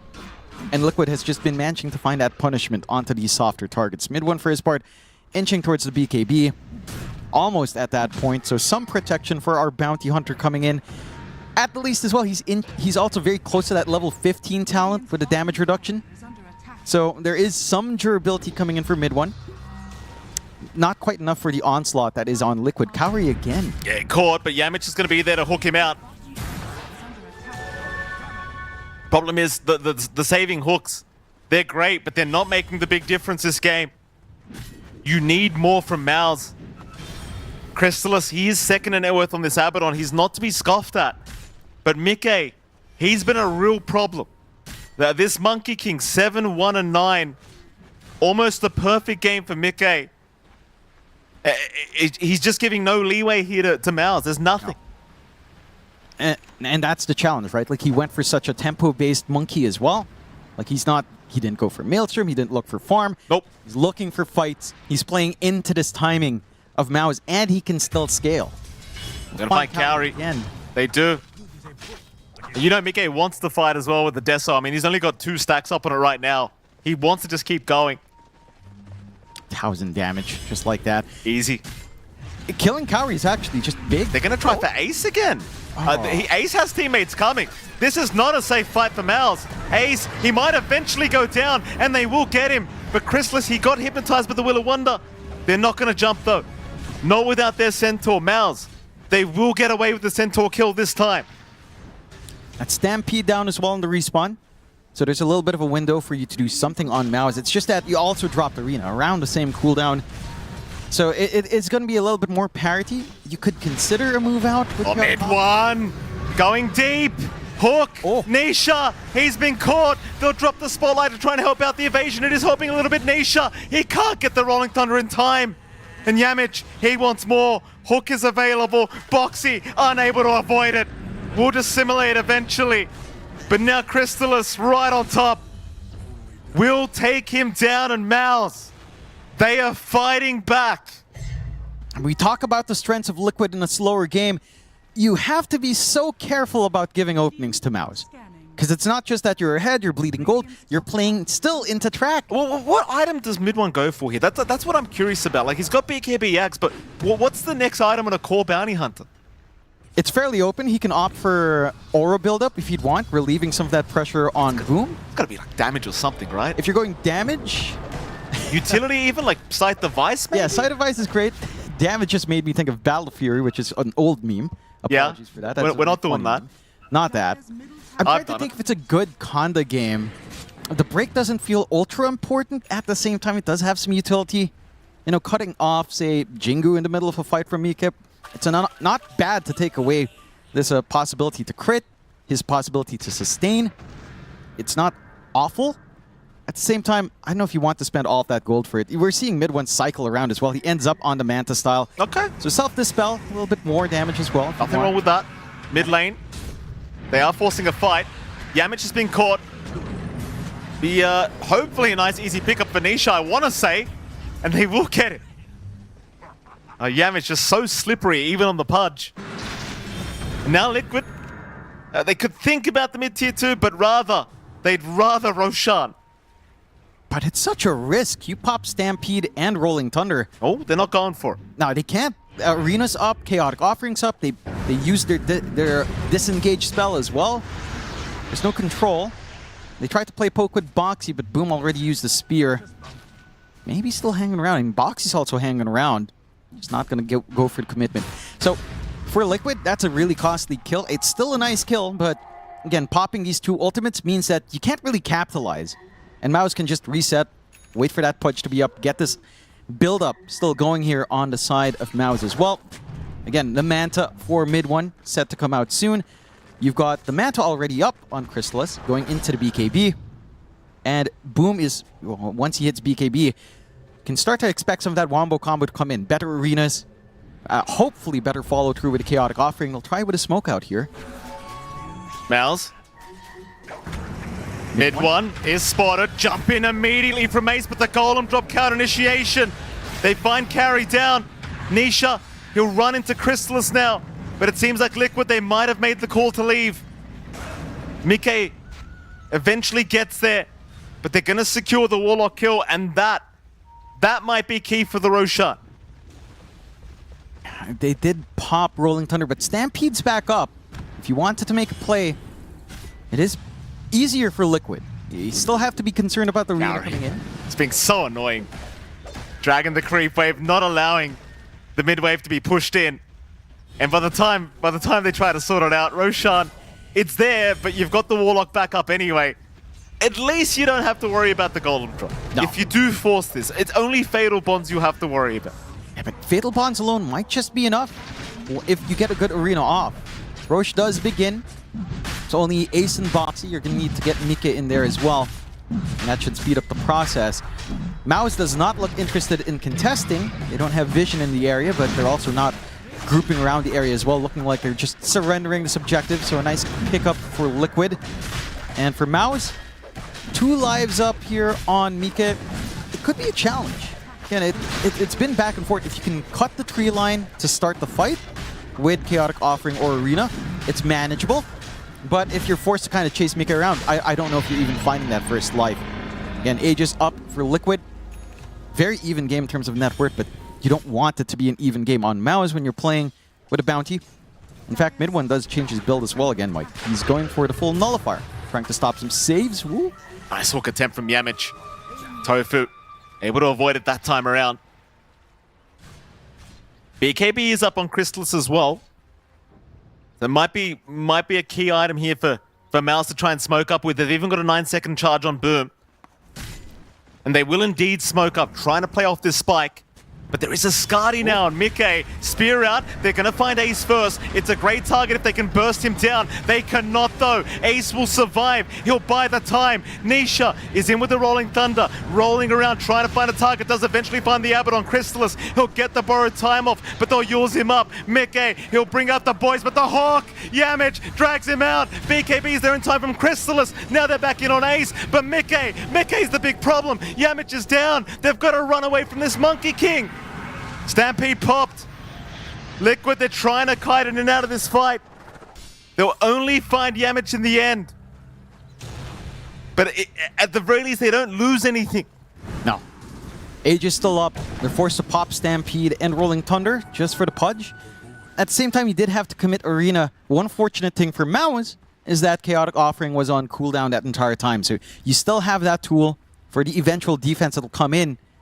There's still a lot of time in this Aegis for Liquid. They can pick and choose their fight. Full Skadi up for Mika. This Monkey is just a menace. Like, this is the big win condition. The investment in Mika has paid off. Now even the sustain coming out from Crystallis, even if he pops his BKB True Borrowed Time, it's not going to feel all too good overall. And it's so beefy. Like, this Monkey King just has a lot of HP, a lot of armor in the Wukongs. You don't have that burst damage on hand here for MOUZ. That's one consistent issue we've seen.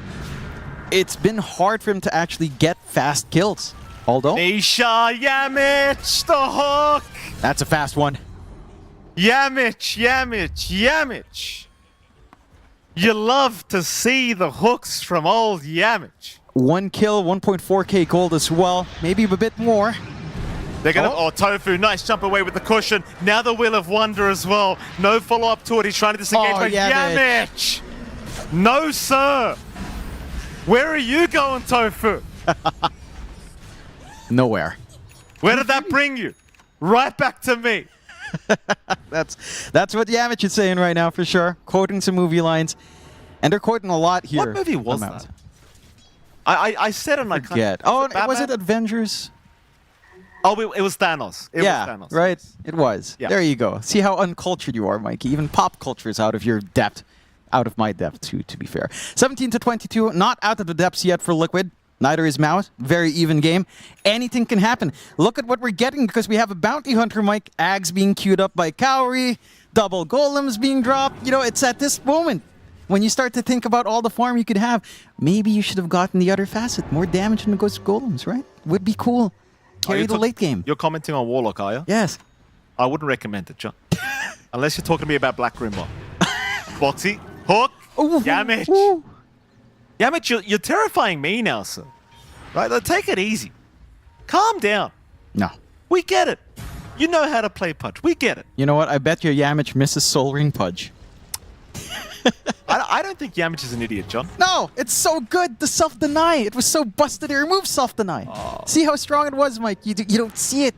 You don't believe it, but there was a time. There was a time. There was a time, Mikey. Again, the time's gone, old man. It's gone, but we are at present time. Smoke out from Liquid. See if they can start to apply that pressure, because there is some pressure to play quicker. When you don't go for farm and monkey, there is almost a little bit of a hard cap. You can kind of switch these items around later on, but that's way later on. Scotty's still doing work. Again, it's down to how you execute these team fights, because you have answers on both sides. If you take away the backline of MOUZ, take away Cowrie, the arena doesn't feel great. Fatal Bond's not being there cuts off a lot of your damage.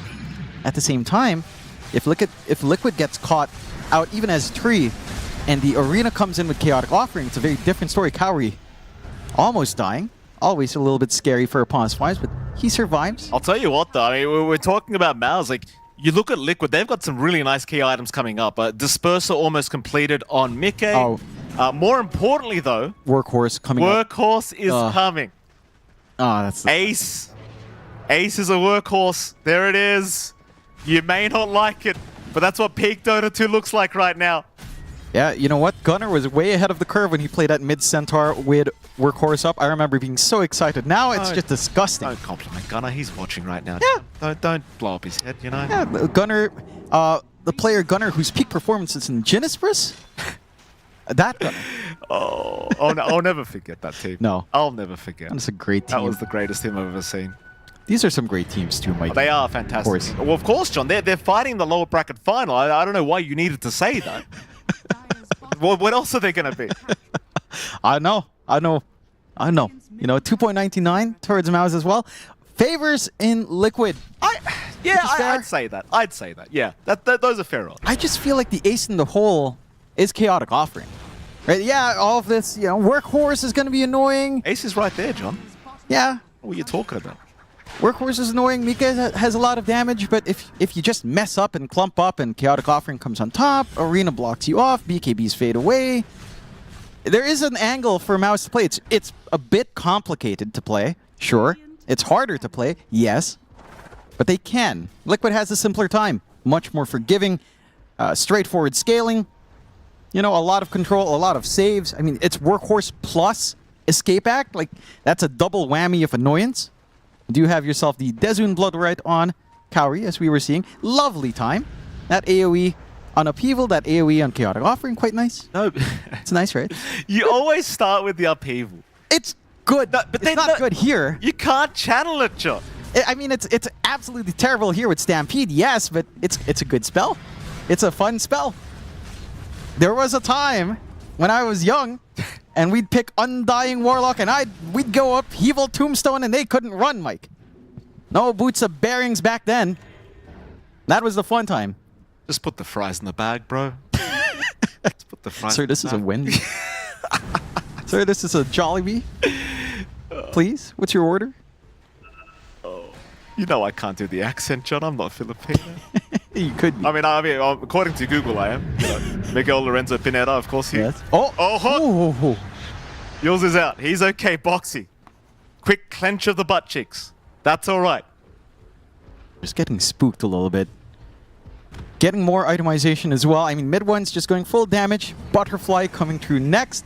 You know, this is where it gets funny. Do you want to go into level 25 bounty with no cooldown on Janata? Yes. I think that's going to be really funny. Because then mid one is a right-click deal. With BKB Butterfly, he's setting up for that timing, it feels like. That would be cool as they smoke. They do, boom. Making the jump on Boxy. Boxy gonna get speed up. Mickey, though, gonna be there in the workhorse ace. He'll drag Boxy out. Get down, Mr. President. Everyone fine. Nobody left behind for Liquid. Every drop matters. But they had to use Wukong's. That was a great pun, by the way, John. Which one? Every drop matters. It's Liquid, you know, water. Liquid, jumping in. Boundless Strike is out. Jump is there. MOUZ, they've got a two-man arena. Tofu and Boxy both caught, and now the spear out. Boxy is down. Tofu, he'll follow his other support. Now Ace. Ace will be the next target. He's in the upheaval, but there's your workhorse. Hawken from Yamage. Stun out from Ace. Boom! Spears him up again into the tree. But Mickey, he'll move in with the double Boundless Strike. Disperser committed as well. They'll change their mind. They'll go after the Monkey King, but Mickey's manning up. BKB was popped. The Hawk off the mark. Roshan, front row seats. He wants to see what's happening. It's Crystallis! He's found Mickey. He's found Mickey. How do you get him out? You do not. You do not, MOUZ! Turning this game on its head again! And that stems back to that earlier kill they found, right? Or not the kill, but the saves they got. Workhorse on cooldown for way too long. No Wukongs to sustain Mika up front and to deal damage as well. And the patience from Kauri to hold on to that Chaotic Offering, waiting for the arena, getting the follow-through control that they need here on MOUZ. They bounce back, 9k lead all of the sudden. And that was the side of MOUZ running into vision from Liquid. These two They had the ward advantage. These two teams. Oh, what a fantastic series we're watching right now, Jonathan. Oh, Fantastic series. I love the fact that a dark horse like MOUZ is giving it to the juggernauts of Liquid. And Liquid, props to these guys again. You just never count them out. They're always making for the most entertaining series here, Team Liquid. Oh man, it feels so close, this game. I mean, even it is the close. net worth just doesn't matter. You're No. up against the bounty. It doesn't matter. No. And speaking of that bounty, Mid1 does finish the butterfly. He's going for the swift blink next. He's hoping for that 25. Yeah. I can't fathom that we might actually see if MOUZ does do this and they hit that 25, we will see Hell yeah. Bounty Hunter with no cooldown Janada at 100% win rate. Isn't that a stat? That's a good one. What if he goes for the shuriken toss damage, John? Then what's the point of the butterfly and the swift blink? I don't know. Maybe He wants to hit people. he likes insects. I don't know. Mid1 loves to hit people, you know? He's gonna love it. You know who else are butterflies, John? Who? These lovely viewers. Oh, yeah. These lovely viewers. You're all very beautiful butterflies. I don't know why I said that, John. I think butterflies die after 6 weeks. That's not very nice. You're saying our viewers are all... No, John. Don't imply that. I've made the joke already. In a fleeting life? Self-deprecating humor. Thank you. I don't think that was self-deprecating. I think you were trashing the viewers, Michael Phoenix. But now you're trashing me, John. Would you mind? MOUZ, they're going to smoke up.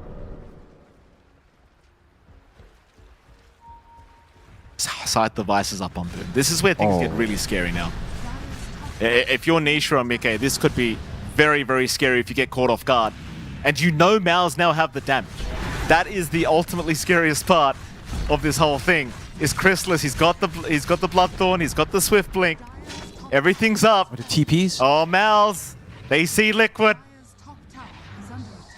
And it's not water, John. It might be blood they're watching. Ace getting jumped. There's no saving him. And now the arena. They caught Nisha in that. But he'll avoid the spear for now. Nisha, he can get the Rolling Thunder off. Mickey, what on Wukong's command. He'll take down at least the Aegis of Crystallis, as they do also find Yamich. Crystallis, though, not to be outdone. He'll rush towards Tofu, but they do retreat nicely.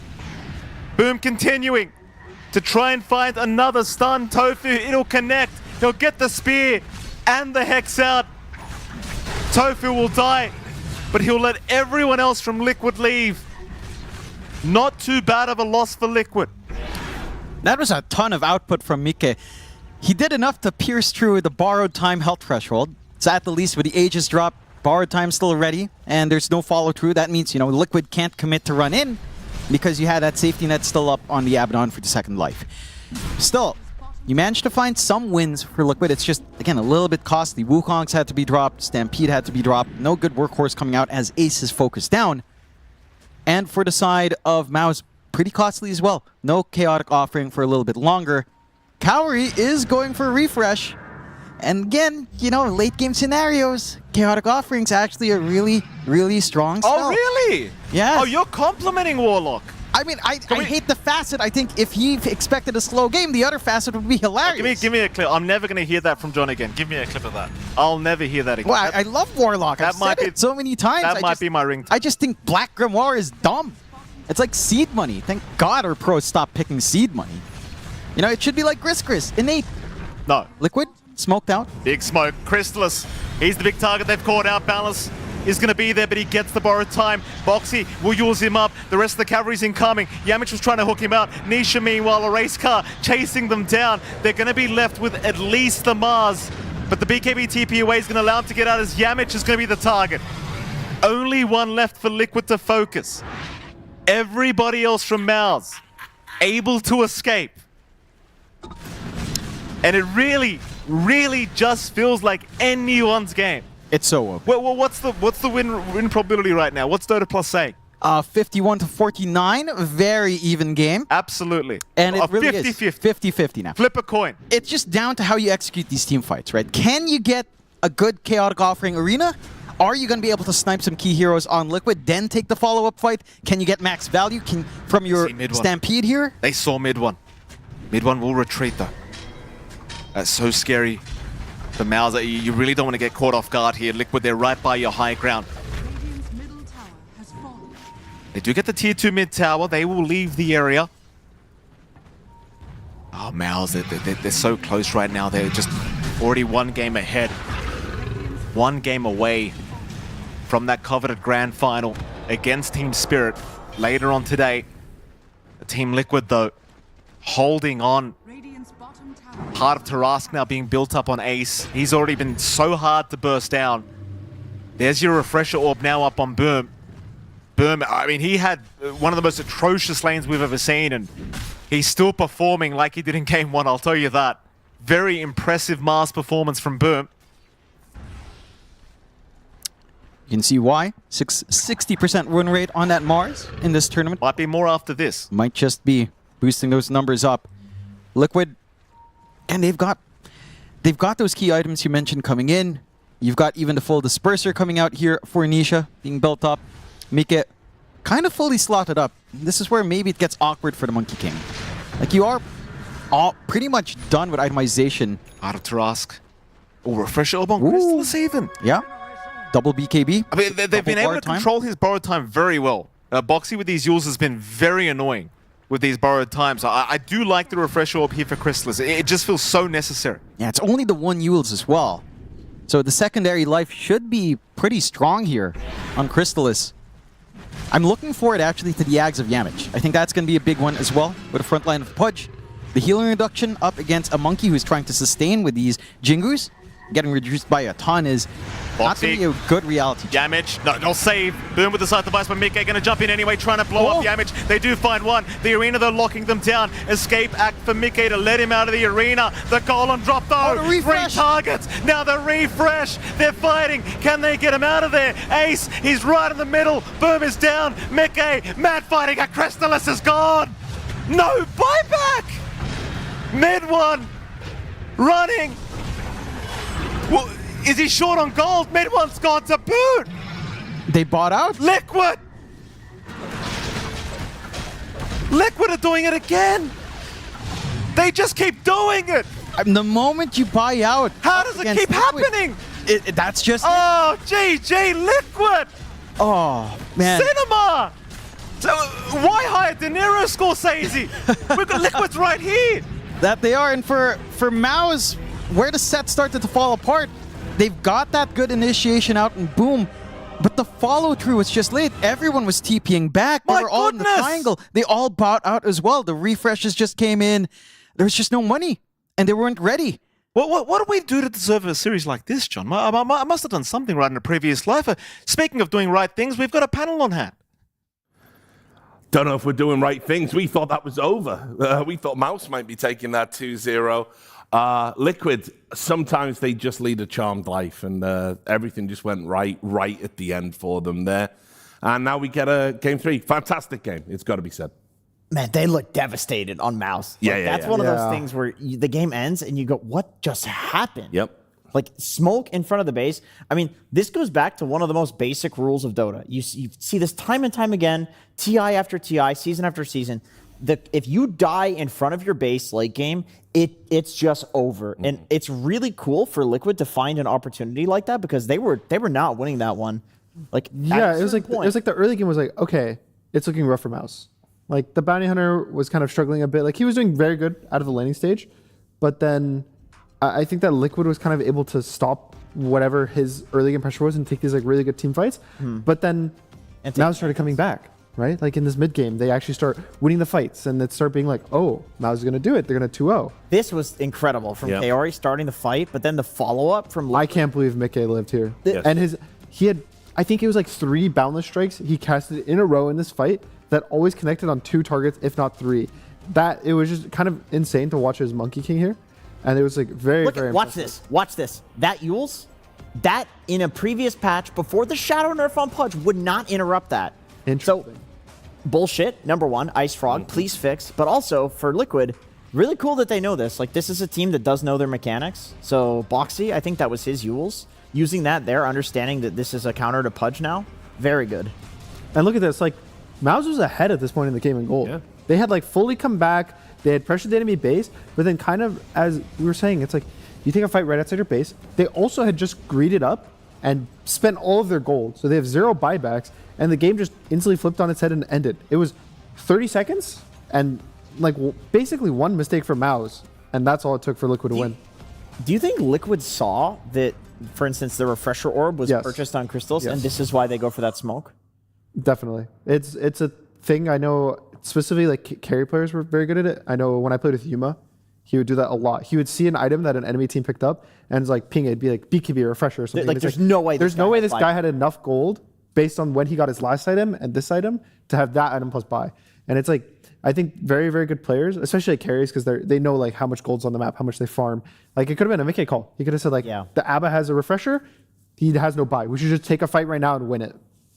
What an insane read from Liquid. Whoever that was, and maybe we can just give the credit to Mickey. We'll just give it for fun. Because the early game was not going the way of Liquid. MOUZ was winning. All their cores were above on net worth, and it was just Mickey playing a hero that nobody else is playing as a carry right now, going back to his classic, and he obliterated the game.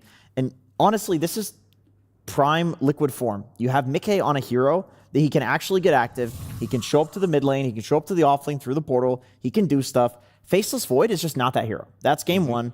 Maybe another team makes that draft work, because I do think that it was a good draft looking back. Maybe Satanic makes that work or something. But I think Liquid, it's so foundational for them, no matter what iteration of Liquid, that Mickey has a good game and that he's the one that they're playing around, even as a carry. So I love that they went back for the Monkey King and it worked out. Well, I mean, it wasn't even a free Monkey King game by any means. You've got all these heroes that can break the trees. You know, we saw that in the highlight package, and yet he was still able to just, you know, dominate once he got going. So just crazy performance. I got to say, though, that's a tough one to shake off if you're MOUZ. Yeah, I think especially mid one, he picked kind of an interesting carry. He picked Bounty mid, which we weren't really expecting. And his early game was really good. I looked at the CS at some point, and I was like, oh, Pango's like winning mid. And then you look at the net worth, I think he was down to 800 net worth or something at like 8 minutes in the game, 10 minutes in the game. Like, look at this comparison. Look at the net worth specifically. And no points in Invis, by the way. 1,200 net worth difference between the two. And he's up 3 last hits on the Pango. But it's just because he's constantly stealing his gold. He also is able to get 2 relatively early kills on the Bounty Hunter, gets his track, and like you said, I think the no invis is really cool. He's not playing it like traditional support bounty where it's like run around, has to get kills. He's playing it as a, I'm going to walk at you and I'm going to kill you with my damage. And I think the idea of it was very cool, but it definitely, there was a point in the mid game, I feel like he stopped having as much impact. Like you could see in like with the Warlock Fatal Bonds, like, oh, he's getting cool bounces on shurikens and is doing a lot of damage, but I think it just ended up not really having like the oomph compared to even say the Pango that he was against the mid game. It's like the guy just presses roll and he wins the team the fight. Yeah.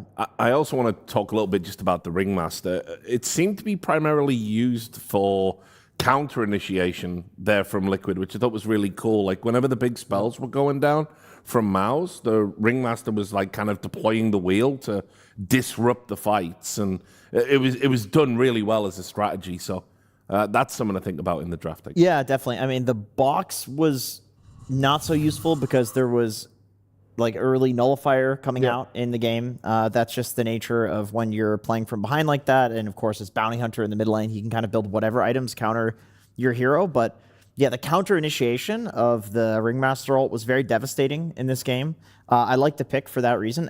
It seems like more so now there are teams picking Ringmaster for that reason, rather than just because of the box. Teams are realizing that if there's a way that you know that the fight is going to be in a specific area, guaranteed, like a MOUZ ult, like you know that Warlock wants to play with an anchored fight somewhere, then you can just drop the Ringmaster ult down, and it's very disruptive. I think that's a really hard spell to use properly because like there's a minimum cast range. You can't like cast it directly on yourself. So every time I see a good Ringmaster press their ults properly, I think it's like very impressive to me. I think it's like way harder than say like a Warlock ult or a Mars ult. Those are you just like click in an area, press your button. But Ringmaster is definitely, it's one of the harder support heroes I would say they've added recently. And he looked great. So just a final question before we go to break then, because I know obviously everyone will be a chatter about it on social media, particularly Reddit.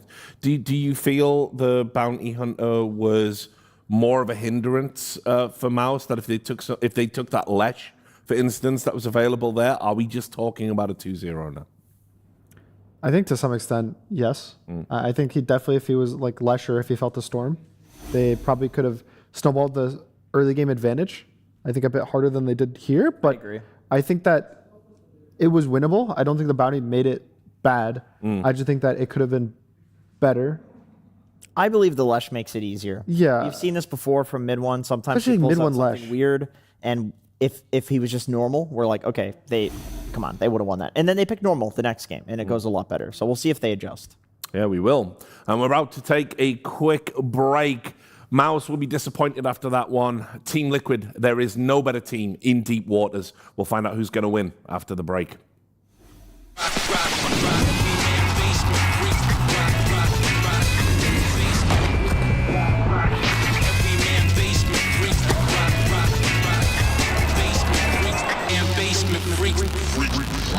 The human body was built to move.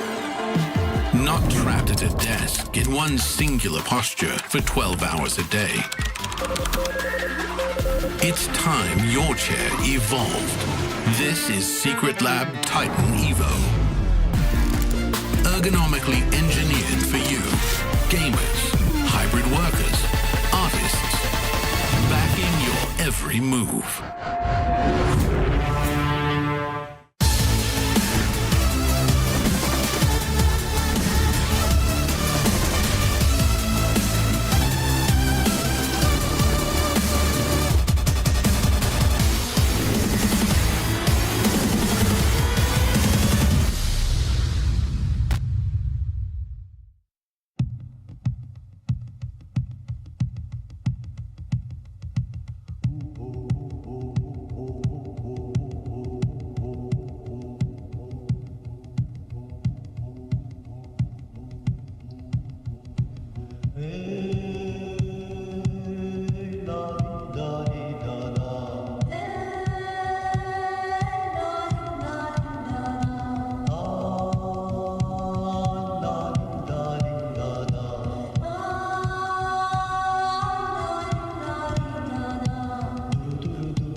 All right, welcome back. It's 1-1, MOUZ versus Liquid. One of these teams must go to the grand final. The draft is starting. Guys, who's it going to be? Who's got the pocket strat? Who's got the tech to get there? I don't know. You have to watch because I really don't know. I think that MOUZ is playing amazing. I think. Yeah, they're going to be disappointed with that one. I think games 1 and 2, I think MOUZ played their drafts really well. I think Liquid, sure, I think they played the game very well. I think their drafts, both games, were pretty good. But I think that MOUZ made a mistake in the last draft with the bounty, in my opinion. And I think that maybe if they don't have that hero, MOUZ just played better than Liquid. So I think if anything, even though Liquid's coming off a win, I still think that they're a bit on the back foot in the second or this third game. Definitely. Either way, it's very close. And Liquid is a momentum-based team. They have lost game 1 and then won the whole series before. They have had, for instance, in their series against OG, it looks like they're supposed to lose the whole thing, and they just managed to make it through. Will they ban MOUZ? No. They won't? I think you just give it up again. After those 2 games, I mean, Boom is a monster. Well, the difference is now a... Did they first pick MOUZ overall? I don't think they did, right? They did. They did. Okay. Oh, you mean overall first pick? Yeah, because they responded to the Centaur. Yeah, so I think that. Yeah. And the Centaur's out now. Do you just pick? Oh, Jakiro's in. Okay. Yeah, I don't think you just like first pick MOUZ overall right now. I don't think the hero is that strong. I think it was more of a probably top 3 offlaner for at least MOUZ, and then also they're picking as a response to Centaur. And so if you're not picking it for that response reason, why not just take the support that responds to everything? Jakiro. Carry had an insane game in game 1 on this, so I can understand the value. You're guaranteed to win the lane. You can rotate through the portals, and if you don't get a kill, even though the hero does a ton of damage, if the enemies just run away from you, guess what? You take the tower. All right, so this is my concern. Timbersaw's in the pool. Game 1, repeat. MOUZ, pick Jakiro. Liquid, pick Timbersaw. Don't do it. Did not look that good. What about ABBA? We talked. I really like ABBA here, and I really like the Wind. Boxy, I think this... They also have first picked Kez in the past, and it is... That could be good. I'm like the substitute with that. That was a good one. Thank you. I don't know. Like the Wind is just screaming to me for Boxy because I feel like of all the Liquid players, this tournament, I think Boxy has impressed me the most. I think a lot of their wins, Boxy's kind of just like destroyed the game on a Spirit Breaker and his win are the 2 ones I think of the most. Predictured Lewis.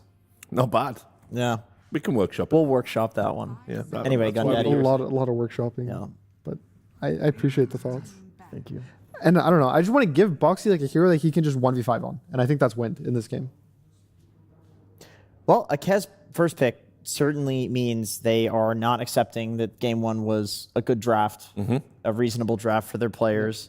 They're going back to their comfort heroes. And to me, Mickey seemed to really enjoy playing Kez. The whole game and the whole draft is played around him and what Mickey wants to play in something early game that he can snowball the game on. And Kez is the perfect hero to do that. Yep. So I like that when Blitz's back is against the wall, he just goes, okay, Mickey, we trust you. Let's put the team on your shoulders. Liquid has done this time and time again, and it has always made the series much more competitive. Okay, there's 2 heroes that stand out for me for MOUZ to pick, which is Primal Beast and ABBA. We've seen both of them as kind of Kez responses. You have Primal Beast with very tanky grab. You have a Dispel for all the... Because the big thing about Kez, a lot of his damage comes from that passive. Where it's like every time he hits you with his katana, you take like a bonus like 20% Pure damage as well. I think it's... Isn't it physical? I think it might be physical. Whatever it is, it's a lot of damage. You get a big debuff. It has like 2,000 damage on it that's just ticking. So having Dispel, very good. Getting the shield from ABBA, the Dispel from the Primal 15 talent. Like you have ways to play around it. And so... I think that I wouldn't be surprised if they like ban one, take the other. Like maybe you can ban the ABBA, take the Primal. Surely Mars versus Kez is also good, right? He jumps on you, you spear him back. He can't get out of arena. Can he Q out of arena? I say no. He has 2 stances. Can he do the Echo Slash? The Echo Slash. No, I don't think you can Echo Slash out of the arena because I think it's still like very short. I think it's like a movement kind of thing. Moves him forward. Oh, there you go. Great. All right, perfect. This is exactly what I was hoping for. Yeah, Liquid is completely changing the heroes that they're picking. I love that. And MOUZ is not changing. Yeah, basically just doing the repeat of the game 1 draft which they could pick the Mars again, is what you said. I still think the Primal or the Abba are both very good, especially now that there's a win. You have like a Shackle you can remove. But I'm happy with either. They're both somewhat flex. I don't know if Boom really would play Abba, and I don't know if Mid One would play Primal for this team in particular. I know when we think of those heroes, they're flex, but this team I feel like is probably just like carry Abba, offlane Primal. If they want to go a different direction, the other counter that we've seen to Kez is Axe. They go with the Mars. Okay, if it ain't broke, don't fix it. Yeah. It makes sense. Both games he looked great. Yeah, and Winrunner is a hero who tries to quickly run away from you as her defense mechanism. Obviously, you cannot do this versus Mars. It really makes sense as a pick here. It's an even better Mars game, you could argue, than the first one. Yeah. Even. So let's see the response. Surely Liquid, they respond to the other heroes with these ones. They could pick Puck for Nisha. They've kind of liked that for him, and I think it's okay. Mars has some gameplay versus it though with Yules. Like you can buy Yules, and then if you time your spear properly, it's impossible to phase shift. Just really annoying to play verse. Spirits, I guess, like Ember. Yeah. The one hero that like jumped out to me for some reason, which I don't even know if it's good, is Sand King. Like when I see this Mars Tusk, I don't even know why. I just thought of a Sand King pick, but it just felt like it can flex and it's a bunch of AoE team damage that the Kez kind of likes playing around. Ooh. Huh. It's been a long time since we've seen this hero. Interesting. Well, we are not going to get the same game as game one. I think that's pretty much guaranteed. Yeah. This plays so differently. Yeah, Ace hasn't played that yet, so. That's such an interesting pick because usually it's somewhat of a response pick these days. Like you see a Terrorblade or an Illusion hero that you want to lift, and you pick the Brewmaster because basically it's all about the Wind Panda. Yeah. I think here they're using it as a guaranteed teamfight win when you click split, because that's generally what it used to be in the past. It was like every time Brewmaster is ult, you win the teamfight. And so I think they probably felt in the first game that they were in this position that they lost the teamfights with like the Faceless Void Chrono. And this might just be an easier way to execute these like really early game teamfights, and you don't really need items for it either. Like sure, you get Radiance on Brewmaster, it feels better, but you, similar to a Phoenix, you can't use items when you're in split. I do feel like there are answers to Brew in lane. And they get the Abba too. They're going to go with Abba. I mean, Dispel was already good against Kez. Now it's even better. And you pick Brew. There's a debuff to Dispel in lane. You take it off. And in the game. I will say, though, like Brew versus Abba is an interesting one because you can throw the Abba up, and then he kind of has to use the ulti. Yeah. Or you do it when he's ulted, and then he gets stuck there the whole time. Yeah, exactly. So Brew is actually historically like very decent against Abaddon as a hero. I will say, I feel like Liquid knew what this draft would be like. I feel like MOUZ is like, this is an easy to predict draft. Realistically, like if we're up here talking about all the heroes they're picking and they're picking pretty much everything we're saying, Liquid knows. Yes. And so I'm assuming that Liquid's draft is based around trying to almost beat what MOUZ is doing, because MOUZ is just doing the same thing, whereas Liquid changed up. Yeah. And I think that position's always, from what I've seen, actually scary for Liquid. Because I think when a team is able to just, we're going to pick our heroes, we're going to do the same things over and over, and you have a team like changing their responses to it, it's like maybe a confidence thing, or you have to like adapt to their game. Yeah. So that's, I'm only worried for Liquid because I feel like they might be playing into MOUZ's game rather than playing Team Liquid Dota. I will say, I like their draft so far, though. I really do. I do too. You know that it's Ace on Brew, so he's one of the Brews that will build a pipe. Yep. And pipe is really good versus Abaddon and the rest of what MOUZ wants to do as well. You need a pipe versus Jakiro. You probably want a pipe versus Mars. Can he just go for... Do you think he still needs to go for Radiance pipe, or could he go for like Urn pipe, Vessel pipe, something like that? Is there another build that lets him get a pipe to match the Abaddon's timing on the Radiance? I think you just go the Radiance anyway, because also if you think about it, you're matching his Radiance with your Radiance. That's true. So it's kind of like an even trade in the fight, and then you get your pipe, and now you have one pipe, Radiance he and they doesn't have a don't. pipe. Yeah. Right. That makes sense. And then now it's mid one hero is going to be picked next, which... Oh, here we go. We love this. This is hard. I don't know. Like I could say a bunch of heroes, but at the end of the day, you don't really know what he's going to pick. My initial Gyro mid. My initial is just Leshrac. You have, again, you have... what was it, like 71%? Yeah, he's like with 5 and 2 with a on Lesh. lot of games as Yeah, well. he's 5 and 2 on the hero. Yeah. I mean, I just think of Lesh. I think it's easy. It's again good versus Ringmaster. It's good versus Kez because you have so much burst damage. You can just kill him easily in the fight. You have save from Abby. You have save from the Tusk. This time Liquid has last pick though. Yeah, but like, I think that hero is able to get out in a lot of lanes, and he's also banning. Liquid are banning their own good heroes versus Lesh. They're banning the Queen of Pain. They're banning the Shadow Fiend. And I think the heroes that are good against Lesh are countered by Mars. Like you could Sniper, countered by Mars. Lina, countered by Mars. Not that Lina's even remotely good right now. You could just ban the Void Spirit maybe if you're MOUZ, and then just take the Lesh or Puck. You could ban the Puck too.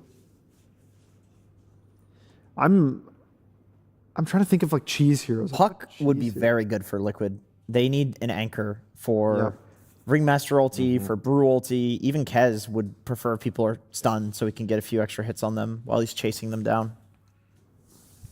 Puck would be really good if they're going to give him a free game for it. Not good disable on MOUZ right now for a Puck. Okay. Ban the Void, take the Lesh. All right. This is what we were asking for, game 2. I think it makes a lot of sense. It's Bidwell's best hero. It's Nisha's hero. He's last pick. He kind of should have expected this to be coming. I would have expected this to be coming. Puck is okay. Puck is good for the game. Yeah, it's just, it can get awkward with damage numbers. Like a lot of tanky heroes.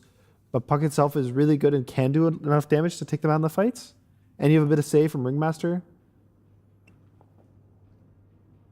I'm trying to think if there's anything else. There's like Storm Spirit is okay too. There's like an Invoker. Oh, okay. I like this. I like this. I was thinking, I'm just going to admit it. I was thinking Kunkka because I was thinking, okay, Blade Mail, like big tanky Blade Mail buyer for the mid lane against Lush. This is what he likes the least, is a hero that can run into his Edict. He can't control it. He turns it on. You blink in, you Blade Mail. Lush will kill himself before he kills you. And Primal's like the best version of that. Yeah. I would love to see a Blade Mail this game from Nisha. I think the hero is just really strong in and of its own right anyway. Like conceptually. Do you think it's a Blade Mail Primal game, or do you really just go for Blade? I think you just go the normal build. I'm just concerned a bit because I think, like, yeah, we've seen in the past versus Lush, and it looks really good. Like, you have a lot of burst damage, you go at him, you kill him. I think even the Mars, to some extent, you kind of go, but I'm scared of the support duo specifically when I think of Primal. Like, you're playing versus Tusk and Jakir, which I think are probably two of the best supports in the game versus you. And it's like outside of maybe a Silencer. But of course we learned you can't Tusk Snowball out of the Primal Beast ult for some reason. We learned that this morning. But you can punch him, and you also can't Snowball him. You can't just punch. You can stun him. I don't know. I want Nisha to own. I think that he can own. I just think that MOUZ, for me, this is a hard Primal game into the supports, and I also don't really know how I feel about the Brewmaster in this kind of game. That I think MOUZ might just be able to kind of destroy the game in the first like 15-20 minutes, and Liquid could just lose really fast. I actually believe in Liquid's draft. I feel like it was a crazy pivot from game 1. They completely switched it up. I've seen this story before. This is what they do. They got something entirely different, but something that's also their play style. Something that they like. Maybe a little bit off meta heroes, but this just looks like classic Liquid Dota to me. Right, well, it's time for another Slacks attack with Immortal Faith again. Thank you so much. Yes, I am here with Immortal Faith, and what an interesting draft we have. Seems like you guys are really sticking to your guns. A lot of the same heroes, a lot of the same strategies. Liquid kind of not messing it up, switching it up. What do you think about that? All these responses to your normal heroes. I mean, I don't know. From my little understanding of Dota, I'm not sure if they are responses to what we pick. I think they are just comfortable heroes for them. That is it. I don't know. You don't know. This is an inherent lie coming from one of the biggest brains in Dota 2. This guy makes all the guides. He knows everything, but he's being smart, not giving us information because he's getting ready for the grand finals. So fair enough. Brewmaster, we can talk about that, of course. Hero coming out maybe to control the Abaddon. What were your thoughts on that hero? What's he good in this draft for? I mean, we pick Abaddon after we saw Brewmaster. We think Abaddon is good against Brewmaster. Maybe they think otherwise. I don't know. I think that hero is absolutely not good. Not good? Yeah, I don't think it's good. I don't think Wind Ranger is a good hero either. That's my fucking boy right there. What do you think about Kez, the last samurai? Mickey, the last guy who can be anything decent on Kez. You guys banned it out every single game this time you went it through. Thoughts? I mean, we banned it second stage, they picked it first stage. I don't know. If he can snowball, if he can do, I don't know, if they can pick us one by one in mid-game, sure, they can make it happen, but I think we got the team fight, I think we got the tempo. We should be the one snowballing, we should be the one dictating the map, so I don't know what Kez is gonna do, I don't know what their draft is gonna do. I don't know. Anything is possible, so. There's a man who pretends to not know anything, but there's one thing I do know. Where you're gonna win. Of course. Of course. Over to you. Thank you so much, Slacks. I think we've all won. We are into game number 3, the penultimate game, John. One more for one of these sides to get through to the grand final against Team Spirit. In your opinion, who do you believe came out with the stronger draft? It's so hard to say. I think there's just a big question mark on Brewmaster this game. I think in lane into the Abaddon, it's not going to be great. For the game, it's going to be nice.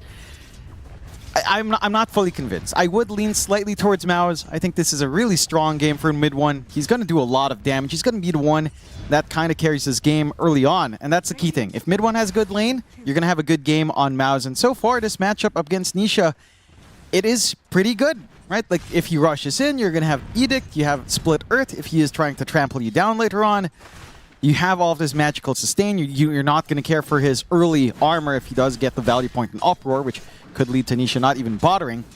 And mid one should have control. I think that's the key aspect here for MOUZ. As long as mid is feeling good, the side lanes will have some backup later on, as we've seen from his Lesh. Bot lane has already looked rough here for Liquid. You're seeing all of that damage coming in here from Kaori, as you do expect from the Jakiro. We've seen this combination, Jakiro-Abba. Very hard to zone out, very durable. The Abba provides a huge buffer zone for Kaori to just spam his spells out. And you are seeing the issues that lie here for Ace. Like, what can you really achieve here in this lane? Mid one's gone for a dive. Oh. Diabolic Edict level 2, he just got there. It's rather level 3, the Diabolic Edict is level 2. Dives him immediately on Nisha. Now, I was just about to ask you how you felt the mid lane was meant to go. Turns out mid one thinks it's favored his way. I think it really is. Like, as a Primal Beast, you want to jump onto, the enemy. You can gap close onto range heroes nicely, but you're going to get punished quite hard. Like, look, if you're isolated alone, that Edict will do some work. Nisha at least gets the secondary Water Rune. Mid one was setting up for two runes for himself. Does have level 4 quite fast. And it's just down to whether or not Nisha can save that onslaught and if mid one can punish for it. But so far, in terms of just managing the lane as well, been a lot easier for mid one. 14-3 up against the 9-1 creep score of Nisha. In fact, the entire laning phase so far has felt pretty good for MOUZ. Top lane, Mika is still finding farm, sure, but Boom is as well, in comparison to what you're getting out from Ace, who has no lane. This MOUZ is, again, having a decent time, as we've seen from Boom. He's delivered the goods every single time with this hero. Third time he's playing it in the series, and for good reason. Like, Boom's MOUZ has just been on point throughout this series so far. And again, yeah, you're not stopping Mike, but you have your own game to play. I think that's what really matters for the MOUZ. Getting your own blink timing, your phase boots, your soul ring up, maybe a Yults this game if you feel the need for it. And you're satisfied, even if you don't stop that enemy core. Yeah, absolutely. Certainly. So I wonder how much emphasis Liquid are going to put on trying to shut down Boom again. Because game 2, there was constant rotations against Boom. It didn't really matter in the end. Obviously, they still won out the game, but Boom was still performing. Now with the Kez, you kind of hope for those rotations, because Kez loves to fight early. Speaking of fighting early, though, Boxy, bottom lane, still ticking out. Oh, he's not going to make it. Just barely going down to Kaori.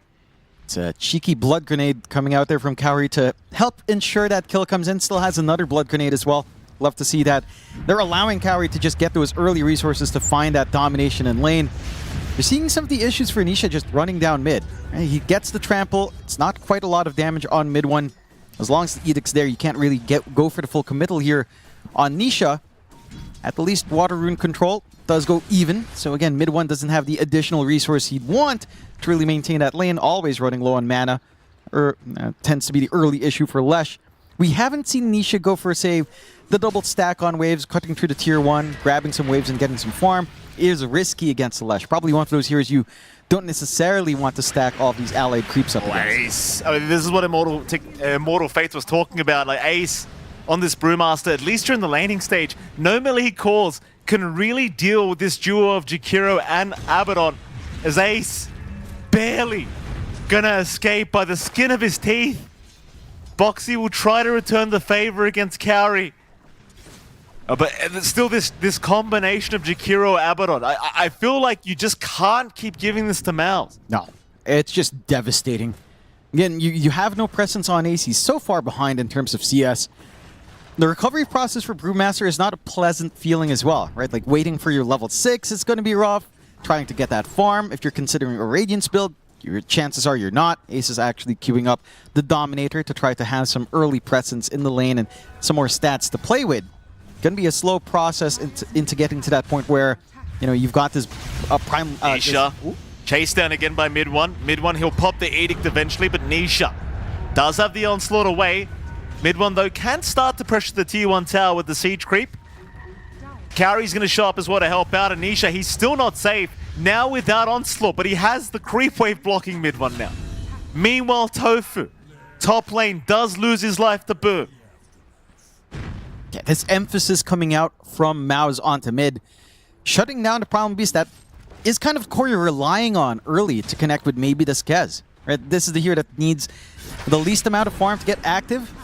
And again, it's not been smooth sailing for Nisha into this matchup. MOUZ is just working every single lane to its fullest potential. Boom is able to be left alone with Double Bracer, no threat of him dying solo to the Kez, at least until level 6 is up perhaps.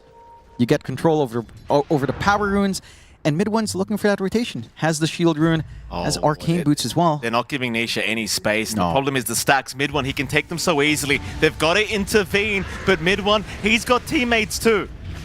They're not leaving him alone. In fact, Nisha, look at how much damage he's taking right now. He'll still go for the fight though. Mid-1 and Yamich, both down. Nisha with a double. He'll claim his right to the creeps. They will lose both Shrines of Wisdom, but it's well worth it for Liquid. They might even clean up the bottom lane now. Chase on to Crystallis and Kaori. Tofu, he won't die. Crystallis, he will eventually chase Tofu down. Tofu will go, but Mikkei's here now, trying to secure the Abaddon's life. Do they have the lockdown? Grappling hook is there from Mikkei. They'll slow him with the Cinder Brew. Crystal is still running. Another Aphotic Shield. He has the Healing Lotus to boot. More TP's incoming. Shackle though from Boxy. Not allowing the Healing Lotus is now Mid-1. Respawns again. Back in on Boxy. He'll at least find a trade onto the Wind Ranger, but they'll have no choice but to watch Mikkei get through the Twin Gate. And even Ace, he won't be found. He'll be alright. That's a great call out from Mikkei to rotate down bot, get the TP off, contest for the stacks. Even in that deep chase forward, I think the one difference from MOUZ is Boom is just not ready for these fights. Right? Like he's waiting for 6, he doesn't have anything to help initiate, he doesn't even have phase boots to help run down, and yet the damage is significant coming out from Mid-1. It wears off, and Mikkei coming in with all of that burst that Kez has at 6. Not an easy time for the Leshrac. You're not a high armor hero. It's very easy to rip you to shreds. You don't even have Snowball as well here on Yamich. He just gets it now. A little body block there as well, just through the stairway. Not much Kaori could do about it. It is what it is. Sometimes you're just born with a big booty. Like me, John. And Tofu, I mean, he does go down. But Crystallis, I mean, nothing he could do. Boxy was just too good with that shackle, giving no opportunity for him to continue kiting out. Still had the Healing Lotus, but again, they just could not get it done with the kill shot. There's now Yamich. Snowball out, Mid-1. Will intervene. They're still chasing Yamich, but Yamich baiting them forward. Will go down. Tofu actually running south, but is cut off. So 1 for 1 on the supports. Mid-1, he'll claim the life of Tofu. I'll say this, I was a little bit surprised in that triangle move that there was just no Snowball to at least cancel the Pulverize, right? If you give Mid-1 some space, maybe he can cast Lightning Storm, maybe he can reposition himself with that slowdown, try to make more distance between him and Mikkei. But again, Yamich looked like he went a 1-0-2 build, opting instead for that tag team, and just didn't pan out, at least in terms of canceling off that control. Still a smoke out. They've got Arena ready to go here if they want to patch. Nice attempt at the shackles from Boxy. Nisha very slowed up. Snowball in, boom! He cut him off again with the Arena. He caught 3! Mid1, he cleans it up! Oh, what an Arena! Boom! He's like a ninja, this guy! Under the guise of smoke, that's all you need. You get into the position, you kind of bait them in. They get a little bit baited out on Liquid's end, and you're seeing the difference when that control is in. The Arena down, even having the snowball to just help control, and the damage when mid-one's given the space.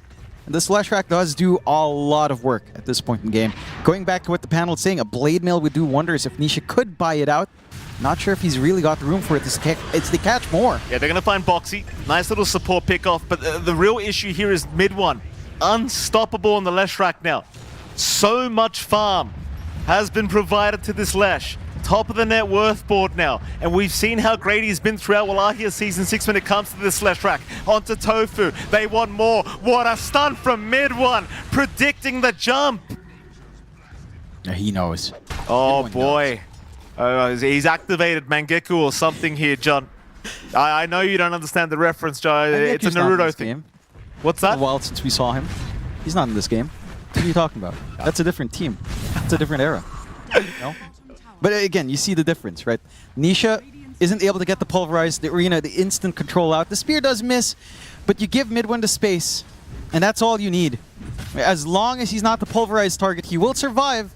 And this time, Mika is not able to find an angle to TP in for. Again, he's going for more mid-one. He's a real problem. They'll go for the primal split. They'll try and punish mid-one. He's worth so much gold. He's low on mana. Tame the beast, drag him back mid-one. He's trying to run with the kill shot. Boxy, he'll get him with the power shot. Carry down to Bird. So much gold being given back the way of Liquid. Crystallis also caught. Nisha, he'll get the borrowed time forced out. Body blocks though from onto Crystallis. No escape. Liquid finding a way to fight back in this game 3. I mean, thankfully, if you're MOUZ, at least all that gold went on Boxy. That's the one saving grace, is Boxy claims the Lesh Rack kill. I love how both sides are finding good fights for themselves as well. Nikkei! Oh, mid-one! Ooh. He's not having it. No. Tit for tat. You're kind of happy now in MOUZ, right? Like your one concern is actually this Kez popping off. Its timings are early. Its mid game is great, but you stall out its timings just a tad bit. You get tanky enough, and suddenly that burst damage on Kez just somewhat fades away. It's an important kill to find, despite trading so much away over that bounty, over that Shrine of Wisdom fight again. And for MOUZ, it's really interesting that both sides are finding good fights. I think you have to understand the tools you have here as you're trying to catch Tofu. Nice whoopee cushion down, but Tofu's going to have to be locked in the arena still. He has help incoming. Mickey from the back does get Kaori. Boom also locked down to the Wheel of Wonder. Tofu, beautiful bait from Tofu. I've never seen Tofu used as bait, John. Usually it's meat. Yeah.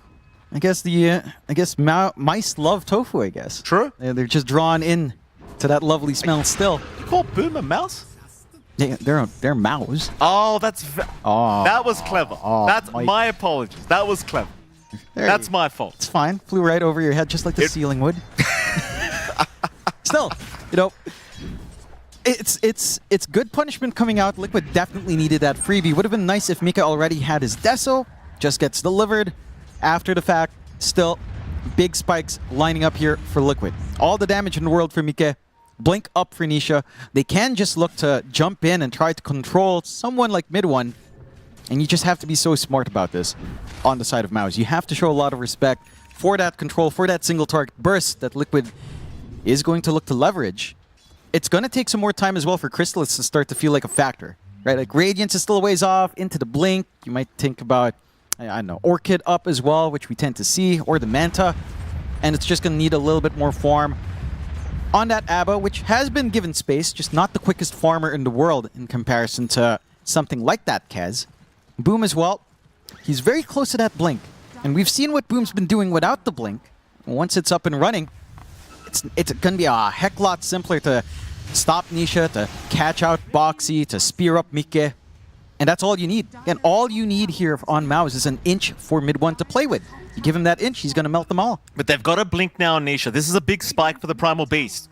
It's the one item you really need for this hero to start to feel a bit broken. Jump in, pulverize out. Boom was caught, but the arena gonna lock Nisha in. They'll drop the Wheel of Wonder to try and help out. Meanwhile, the Raptor dance in the back onto mid one, but he survives through it. Meke in trouble now. He'll try to parry through. Fight back on mid one. Meke, what a Giga Chat. He's still going. Double kill for Meke. He'll retreat now with the escape back. They'll go on to Kaori. Meke back in. Triple kill for Meke. Boom, just get out. You've been styled on, sir. Get out of there! No deny! Ultra kill for Mike! Fresh Deso into 8 charges, just like that for Mike. And for MOUZ, again, it's down to target prioritization. You have to pin down the Kez. This is when he's strong. This is when all of that damage is coming in. And you don't have armor to kind of sit through that Deso output of Kez. All of this physical is just melting you, especially on mid one. Trying to go for the Kaya Yasha. Will eventually find it, but again, until some armor is up, you're not going to feel confident at all. Really good targets being found by Liquid, forcing the arena onto just one. They're going to find Nisha, but a beautiful onslaught away. Shards, it'll give the vision. Nisha, can you kite? Blink back to the north. There's no way he's broken this many ankles. He has. He has. How do you even get out of that? Good spacing, really good reads. And they had the wards kind of at least give the info as to how far he can blink back without being too concerned. Vision is king in Dota 2. Information is king. And he makes very good use of that info here for Nisha. MOUZ still in a decent spot. Arena is still set to go if they want to keep forcing. Again, the one key thing is that your Abaddon's not a factor. Radiant is... Kaori, he's not alone. Boom, 2-man arena on the support. Escape deck only going to help for a little bit. Boxy caught and so is Tofu. Raven's Veil from Mike. He'll jump in mid one. He's the target. He's been blown up. Liquid not done yet. Still kiting in and out of this fight. Ace, he has no Primal Split to play with. So they might need to leave though. He does get speared up. They haven't dewarded yet on the high ground. Ace is going to drop. Now an Ice Path also catching Mike, but he's all right. So Liquid, they find a quick kill onto the Leshrac. But they still end up giving away too much. And the compensation coming out for MOUZ more than makes up for it. You actually get Crystallis joining in at the end, boom. Oh, Mike, such a menace when it comes to the Bird Samurai. But the Ice Path, no, Tofu gives him the whip. Boom would not enjoy that. Crystal is going to move in, just look at that damage from this Kaz. But Mike, he needs some help, he's gone. A wicked 6th Street to Crystallis now. MOUZ sticking around. Nisha, no, the aphotic shooter to cancel the pulverize. Can they keep fighting? MOUZ in trouble. Crystallis dropping low. Will walk out of there as mid one. Jumping in again. Now the snowball Yamich going right back in mid one. He's onto a double. Liquid just trying to get everyone else out of there. And they will. So back and forth. This is peak. It really is. It's peak. It is. It is. The underdogs bring it to Liquid, trying to drown out the horse. And MOUZ, they've done a fantastic job of weaving their way in and out. I think that's such a great read from Yamich to drag Crystallis back into the snowball, understanding they've gotten their full salvo out in Liquid. They can't fight in.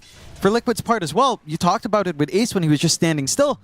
Without that split, the Brewmaster just really doesn't do much. You know, Cinderbrew's not doing work. You have a lot of Dispels on hand, as they'll find they found another. Ace not having a game thus far. It just hasn't been a game for him yet. No. Ags up though now on Mike. Maybe they can make a play with this power spike. This is a big one for the Kez. Boom though, does not give a crap. Pulverizing from Nisha onto the Mars. Wheel of Wonder as well, but they've jumped the back line. They've got Mike. The escape back though, it'll buy him some time. He might go for the Raven. In fact, no, he'll go for the Raven's Veil. Mike though, needing to back. Macro dropped, he's still running. They'll go on to Nisha instead. Nisha still barely alive, but surely not for long. But no, he's got the onslaught. But Yamich says, not yet, sir. Ooh. We are not done. Nisha is gone. They got Kez out of it. Mike is still the saving grace for Liquid. That's the one you've got to keep alive. he does become a massive threat once that BKB is up. You're so reliant on just this magical output coming in from mid one that a Kez BKB, it's going to buy you, it's going to be a lot of trouble for MOUZ once it's up and running. You don't have debuff immunity Pierce here outside of the punch, and the punch alone might not be enough. There's a lot of work Yamich has to do to interrupt the pulverize as well, to think about who to save. So much pressure on our Tusk, but they'll try to smoke around here. Another smoke on smoke. Well, these guys, they just haven't had enough yet. No. We're watching Dota or the UFC, John. What's going on? It's brawly. It's brawly, all right. Smoke on smoke. Tormentor is up. Tormentor is up. MOUZ know it. They're heading towards the area. Liquid, how fast can you take the Tormentor? Fast enough. But can you retreat safely? Or do they want to force the fight? They've got the regen. Oh. They're okay. Everyone's reset. They're coming in though. Crystallis, he'll break the smoke, and now the arena. Mid one, he's on a boxy, already melting. Now Liquid, they want to retreat. Mickey, no choice but to go back in. He'll try for Yamich, but Yamich's fine as now the Raven's Veil will allow them a little bit of space. The Raptor Dance cancelled. Mickey, he's in trouble. Mickey, Raptor Dance, it never comes off. It never gets off. Ace trying to run. Yamich on the chase. They can't. Oh no, they can. The snowball to break the gap. The shards. It's off the mark though. Ace is all right. Meanwhile, Boom still messing with Nisha. Oh man, some clean angles being found by MOUZ. And again, it's just a matter of splitting them apart in Liquid, kind of getting that clump up, buying that space for mid one to constantly do this damage. Before the BKB comes in, you're just in a lot of trouble on this Kez. Like, Mika just does not have a safe time standing there trying to get Raptor Dance. He got interrupted like 3 times. Like, there was no way to get that spell going. And for the side of MOUZ, I mean, this is when things really start to get a little bit spicy. You've got your own BKB coming out for Boom, easier setup for the arena. You've got the Manta set to come in for Crystallis, so he's going to worry less about the debuffs, less about that hold. You know, he has his own way of saving. He can actually use a Photic Shield on others to save instead. Another smoke. Tofu will be the one to break the smoke. That's at least a good target for Liquid to give up. But Tofu's actually still running, making it hard for him. They've got to chase, and they will get him eventually. Not really the target you'd want as a 5-man smoke, but you could. You could now think about Roshan. Yeah, but you've got that opening for yourself on the side of MOUZ. Might not be the quickest Roshan in the world. We'll try to hunt for more though. Look at this aggression. They want more bodies. Nisha's going to show him the creep wave as well. He's thinking maybe Roshan's happening, but it's not. They're going after the Primal Beast, and he's already committed the onslaught. No chance for Nisha. Mid one will pick up another. How close is Mickey to the BKB? How close is it? They need it desperately. 2 parts away, 2,000 gold. He needs to farm up a lot more time, but he is farming quite fast. He's still maintaining parity. With the top cores and MOUZ, they're just sacrificing Nisha and Ace to get that done. We really haven't felt the impact of Ace whatsoever. These splits have been nice. They've been a little bit disruptive, but not disruptive enough up against MOUZ just constantly running in at them. I think the key thing for Liquid is that these wider team fights are just mildly awkward. Like, how are you supposed to get control back? It's not just the BKB of Mika. You need a BKB on Nisha as well. You need to be able to pulverize someone down. You need to be able to hold mid one away from the action and, you know, stop that magical burst from coming in. I think the panel was talking about this as well, but you do not have a pipe and Ace. There's no mitigating factor for the magic damage coming in from mid one until the BKBs are up. Opts for that Dominator, opts for the Vlads instead to help buff up Mika. And that is the cost. There's no durability here. Roshan being taken by the side of MOUZ. Liquid not keen on walking into that area. Again, opting to get that farm going. MOUZ being extra cautious though, showing a lot of respect, scouting out just a tad bit. First, you've got to show respect. It's Team Liquid. You saw what they did to him in Game 2. You've got to show respect. Aegis up. Boom's going to jump in boxy. Quick shackle. Does disengage successfully. They've got a brief idea, though, of where Liquid could be. Nisha immediately trying to get through the twin gates will be okay. Nobody nearby.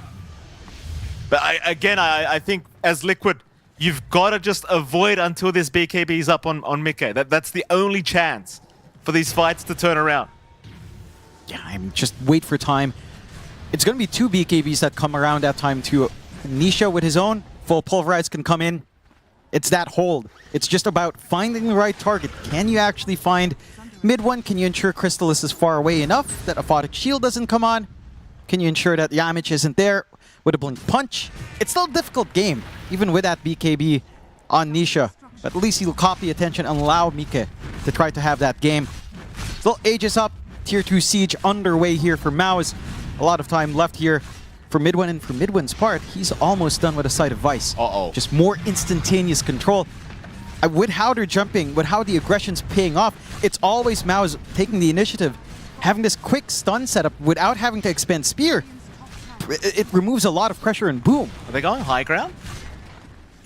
There's still 500 gold for Mike to have his BKB. Boom will pick a BKB up. Nisha will also have his own now on the Primal Beast, which again is another big power spike for the Primal. But there's your Sight of Vice on Midwin. This is the scary part. We've seen this before from this man. Catch you off guard with the Blink Hex. No BKB to come out after that. He will melt you that fast. No. They're in a good spot to try to reveal these BKBs on Liquid, though. They are clumping around near that tier 2 mid. I don't think you go for the full defense. Mika is not in the area. He's just clearing out top. You just have to play it safe. Mao is just using Crystallis as a body forward. Again, allowing Midwin to just think about the backline. They're not even dragging Midwin in. They know they'll find this for free. So the last outer tower going away for the side of Team Liquid. Map is shrinking fast. For Liquid's part, I mean, you are still getting fully kitted out. Mika, BKB flying in now. Satanic not going to be coming up next. That sustain is going to be important. There it is. The question is it enough? You know, yes, you'll mitigate the damage coming in from mid one, but if you get punched up... I almost want to say they should smoke off this. I mean, obviously, they've got to address the creep waves first in their base. If they can fight high ground, even better. But Team Liquid, I think they've got to smoke off the back of this BKB. You've got to get something immediately off of it. You know MOUZ is also working the map. They're kind of split apart. Like, this is a moment Oh, mid one, he found a target. Boxy's down. He's got buyback. This might be the high ground defense you're looking for as Liquid. No smoke necessary, but you've got to deal with mid one twice. They'll try the first time, but Mike, just a bit of chip damage. We'll look to retreat. Warning shots to MOUZ. MOUZ, they don't care. They're bulletproof at the moment. There's that pipe. Very late pickup, but another way of dropping some of that output from mid one. Things are starting to get playable for Liquid. It's still a ton of work, but... Jump in, mid one. He's found a Hex onto the Kesma. Mike, he's been saved by the Primal Beast of Nisha. They do drop the arena as well. Boom, trying to catch Tofu. Meanwhile, mid one almost dropping with the first life. Not down yet is the Ice Path. Gonna allow MOUZ to safely disengage. They pop a smoke. They are waiting to see if they can re-engage now. They've still got a bit more time on the Aegis, just about a minute. Do you want to let it expire for free? No arena's a big risk. Crystallis! They're gonna see Mike! Spear out! Mike! He needs to be saved! They'll save him for now, but he needs more time! No. He is down! MOUZ! MOUZ going for more. There's no buyback on the opposing carry. This could be the game. Mid one charging in. Liquid. They're looking weak, and weakness disgusts mid one. Boxy now being chased down. Boxy's gone. MOUZ. Just another level with how they're maximizing every single bit in the tank. That's them forcing this fight without arena. You know, they expended their own spells. It doesn't matter. The safety net big enough for mid one. And they'll find that first tier 3, probably find a Rax. Look, one saving grace for Liquid, BKB on Mika never got expended, right? So it's a 9-second BKB. It's a little bit of cope, but you can't underestimate what can happen if you do manage to utilize that item. The issue is trying to utilize that item has been a challenge for Mika. It's not been an easy game. Just, again, lots of ways to chain stun here if you're caught off guard. Going to be a secondary Rax, or at least a secondary tier 3 coming this way from MOUZ. Respawns are up. They could try to fight in. Arena's ready here. They've got it. They've got no choice. The game's on the line here. They will at least force them back. Liquid not forced to have to take this fight. It just got worse. Mid one's got a BKB now. He hasn't had BKB this whole game. He's 18-4-9 without a BKB. Now he's got the BKB. Yeah. I mean, just, again, perfection as well in that initiation. The spear, the follow-through setup, just enough time staggered out to get the kill. And you don't have saves on the side of Liquid. It's not like you have Workhorse, you don't have Disruption. You don't have anything to stop that. They're trying to venture out here. There they are. Nisha, he's the first one to get caught. The Liquid will be there to help with the Will of Wonder, but Nisha has been forced off the wrong way. But Med1, almost dead. The snowball from Yamich, it'll buy time, but he will go down. Maybe this is it for Liquid. Maybe they can fight back. Pulverize. Nisha, Yule's up, still alive, still trying to survive, but he will finally go down to Yamich. Meanwhile, Mickey dropping too low. He's down. Crystallis, unstoppable now as Liquid. They need to get out. Crystallis, he's not done. Ace, chase down. The slows have been applied. Boxy, he'll hold him back with the shackles. It's not over yet. It's a 2-for-2 trade, Liquid. They can hold high ground like this. They're okay. They still don't have the Mickey buyback. He's 400 gold short, but they can do it without him, I think. We shall see. Mid-racks under siege from Crystallis. It's going to be a bit of a slower process. He's got to be very careful here, Crystallis. Borrowed time now back up and available. Perhaps you can take the risk. But it seems like MOUZ, they make the call to retreat. They're going to play it safe. It is currently MOUZ's game to lose. That it is. 33-20, 15k lead. Full Bloodtorn now up on Crystallis as well. And just see how much it takes from Liquid to even find that kill on Leshrac. You see the odds flipping all the way. 1.02 for MOUZ. Oh my. Listen, 6 for Liquid.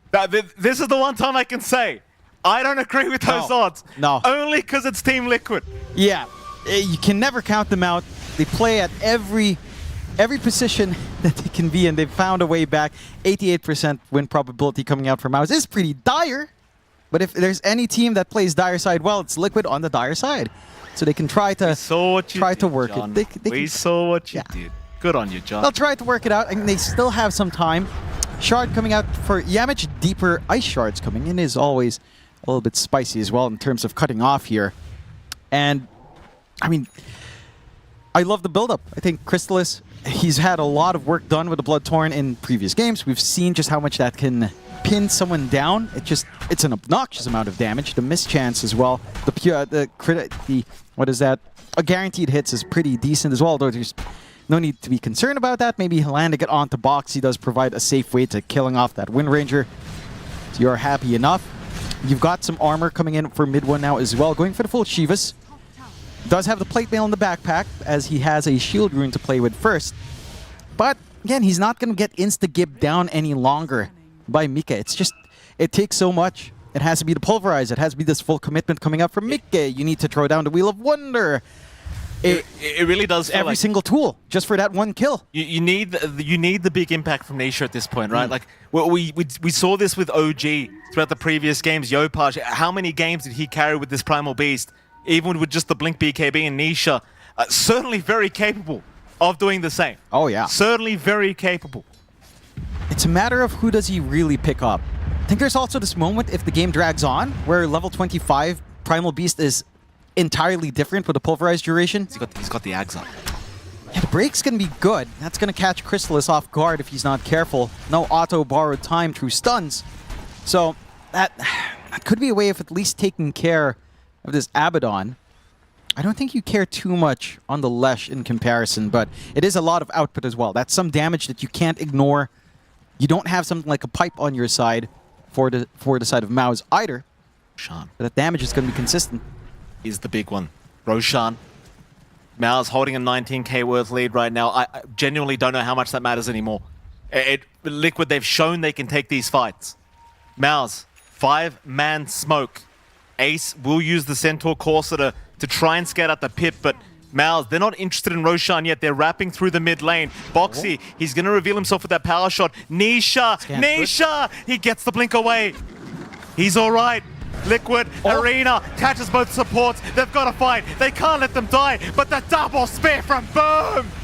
Finding both supports, but they'll both buy back now as Ace.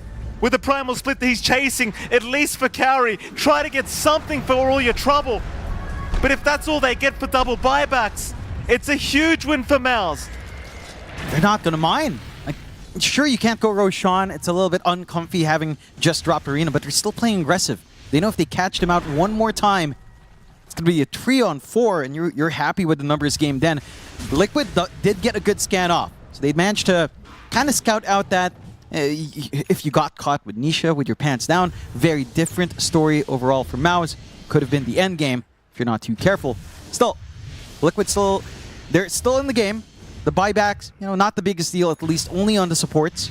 So your cores are still secure. More utility coming in, though, for the side of MOUZ. Basher now up for good old Crystallis. You gotta Nullifier up as well. I'll take a second to say as well. Blitz said this in an interview yesterday. He said, we hate having these boring games where there's no kills 60 minutes in. Oh, yeah. Turns out the guy's a man of his word. Yes. He wasn't joking. No. What is this? 56 kills at 35 minutes in? It's an SEA game. It definitely is. Well, Southeast Asian game. We have mid one. We have mid one, right? That counts. We'll claim a stake on Mikke as well, John. Yeah. We'll just take him. Yeah. It's all right. Southeast Asians on both sides. We win anyway. That's a stretch. Still, heading into the pit, and it's not going to take too long for MOUZ to find a free objective. Liquid, not in position to contest, just having to play into that second life of mid one once more. They even remember to pick up the Roche banner. They might be able to force a fight. They know they've been pushing in down bot. It's just a matter of catching someone off guard here. Oh, Crystallis not going to be able to find Tofu. Tofu gets the TP out. Just in the little tree spot. But you've got the Aegis, you've got the Roshan banner. Shiver's Guard now on mid one as well. Do you even need to force a fight before high ground? I don't think you do. Meanwhile, Mikke, so close to the full Satanic. 200 gold away. Yeah. But I think he has to go all in. I know you're saying there's no buyback. Yeah. I think he has to go all in. What else is he going to do? They're coming high ground. You got to go all in. I mean, that's fair. I think the trade-off is he gets the Satanic. If he still just gets chain stunned 100-0, you'd jump in. Buyback. Tofu caught. They'll try to save with the pulverized. Tofu's still going to go down. Nisha, though, trying to salvage the team fight. They'll jump on Crystallis. He'll blink away. The ice path locking down Nisha. Mid one will just burn right through the HP pool. Ace, he'll drag mid one back, but mid one, he's welcoming it. Bring me further in. No problem. They're out of mana, though. Do you want to reset? The answer is no. No. Let's go again. No mana, no problem. Mikke has to make this work somehow. He bought out the Satanic. He's committed. Just needs to find the angle in somehow. It's just 2 lives up in mid one. Still the borrowed time, or borrowed time at least on cooldown, but a lot of HP to eat through on Crystal. Nice shackle from Boxy. Setting up. Mikke gonna jump in mid one. Once again. No, Mikke's down. No buyback. He bought out. There it is. MOUZ. They'll find the top racks. Mid racks it is. They're not going to go straight for the tier 4 towers. They don't necessarily know there's no buyback. Mid one. He's found Ace again. Return of the King. MOUZ. Mid racks is gone. Liquid. Oh, they might have one more fight in them. They've got buyback on Ace, but they're going to have to fight without Mikke. There's no split? He's short 1.4k gold. They've got no carry to play with. They've got no primal split. MOUZ, they've got everything. The game's in their hands. It's their game to throw. Tier 4 towers, they're both gone. Liquid, no choice. They've got to fight. Macro, Ice Power. They got Ace. Ace is gone. Mid one's in. Boxy. Boxy is dead as well. Liquid still desperately trying, but Nisha will lose his life. That's got to be it. MOUZ have done it. They're onto the Ancient. It's Tofu left, but GG is called. GG is called the Dark Horses. MOUZ all the way to the grand final. Oh, what a storyline for Wallachia Season 6. I can't believe it. The team that most people had under their radar. If I can't believe it. The results of Wallachia, you showed them this bracket, OG making third and getting eliminated by MOUZ, and MOUZ beating. Well, they're not even celebrating. It's nice, calm, and collected. Look happy. You guys look like my wife right now. Look a bit happier. Our panel's happy. Go to the panel. We are indeed happy. Look, I'll tell you what, they're obviously a little bit tempered there with their celebrations because they know they've got to take on Team Spirit in the best of 5. I respect that, dude. Cold-blooded killers. Cold-blooded, dude. I mean, listen, let's be real about it. I mean, we don't even need to do any analysis, really, because Immortal Faith did it for us in the interview before this game. He said we were the ones, he looked at Liquid's draft, he said, it doesn't seem to have any cohesion. We're going to be the ones picking the tempo. We're going to be the ones driving the game forward. And he just was fully confident in their more traditional draft. And it worked out that way. They won with the exact same draft twice in the series. Like, I don't know how much more trust in a draft you can possibly have, you know? And he said that he felt like Liquid kind of had to clutch out some stranger heroes that are not so good in this meta. I wasn't sure what to make of it because a lot of the time Liquid does win like this. So what's impressive to me is that MOUZ is able to play the exact same draft in a completely different game, and it still looks the same. The way that they perform is still the same. To kill a Brewmaster, it's not the same like order of operations of execution as killing like a Centaur. It's much easier to play Mars into Centaur. It's a counter. But Brew doesn't really care that much about the Mars ulti, right? It's different. You have to burst him. Like, there's different ways that you have to play around that, and they were still able to do it because they're masters at their heroes. Yeah, and you said it as well before we went into the game that you thought Liquid might be playing into MOUZ's game rather than playing their own. And in the end, so I don't know, just conceptually, some aspects of this draft just didn't glue together. Yeah, I think the Primal Beast, I think he had a bit of a rough one in this game. He got solo killed mid. He didn't have good early game pressure because he's constantly fighting against the Arena. He's fighting against the Jakiro, fighting against the Tusk. All these heroes pre his BKB just kind of have so many options to slow him, stop him from doing his damage, stop his ult.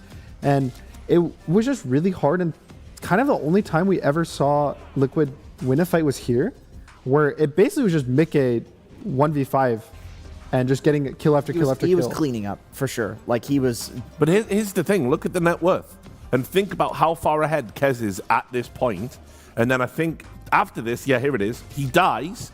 And then I think in the next fight after this, he died again. And that was that's kind of Kez. We have to talk about Boom. Every single one of these games, he has This was his series. Best series of the tournament for him. Seriously. And what an impressive story as well. Like, Boom, I feel like... So, okay, he goes from mid to offlane. People are questioning him. He's doing okay. Like, honestly, people are making fun of him for his performances a lot online. And he just slowly but surely improves. We talked to him in an interview about this too, and that's basically what he said. Like, he just slowly grinded and grinded and grinded until he got here.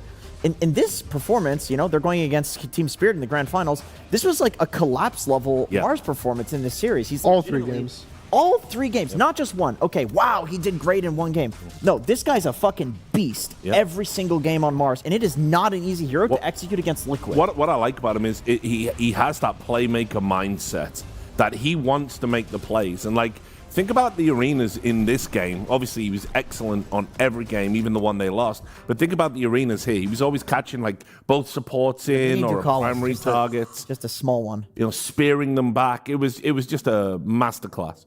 Lots of double spears. Or a masterclass.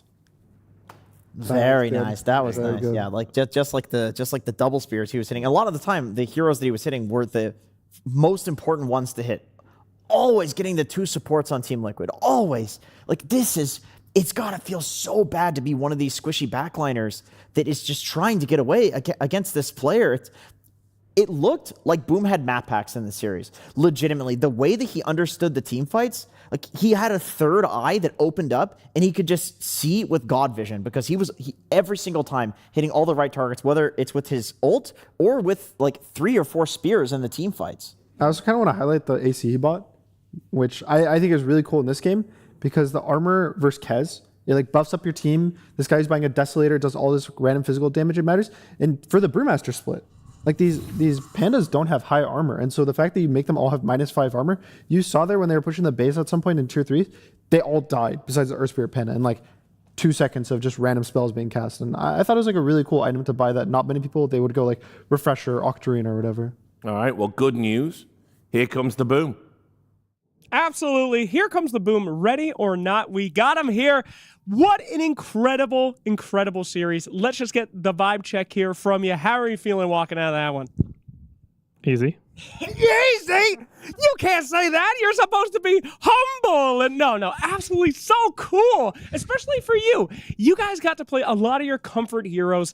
They tried to ban some of them out. Obviously, the Huskar, which, you know, Chrysalis said, if you ban this hero, you're a P word. But you guys got to play it anyway, or didn't get to play it. You got to play a lot of the heroes that you guys love, especially the MOUZ. Every single game, they don't ban it out, and you are champion level on that bad boy. Why? Why did they let you have it?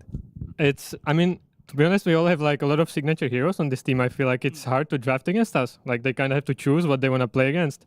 And obviously, like I was joking that it was easy. It was like very stressful series. Yes. Like pretty close games back and forth. So yeah, I don't know. They have too many heroes to ban and they can't ban them all. Absolutely. We did do a new thing. We went in Twitch chat and found out what question they would like to ask you, the most spam thing, and it really was, are you hacking? Specifically you. Do you have a map hack? Like, how are you able to make these fights happen, these double spears? What is going on? I can't say. You should probably say that you're not hacking, right? I'm not. Yeah, he's not hacking. Don't worry about it. But yeah, these rotations are really good. Who's making calls in the team? Who's making this happen? Is it mostly you? Because we would assume big plays coming out for all those games on your bars. Yeah, I mean, it's kind of all of us, to be honest. We all have like whoever like feels it, we're just like playing on vibes and instinct. So whoever feels it, whoever has a timing, like we're all calling, we're all doing our job. It's not me, like, especially. I feel like the game is like very well set up for me. Yeah. Like we have a lot of other stunts also, so I don't need to, like, the pressure is not on me. I don't need to jump in first as MOUZ. You know, I have other people like giving me vision, and then it's like easy for me. All right. Well, it certainly looked easy for you. In an incredibly hard opponent, you made them look pretty easy.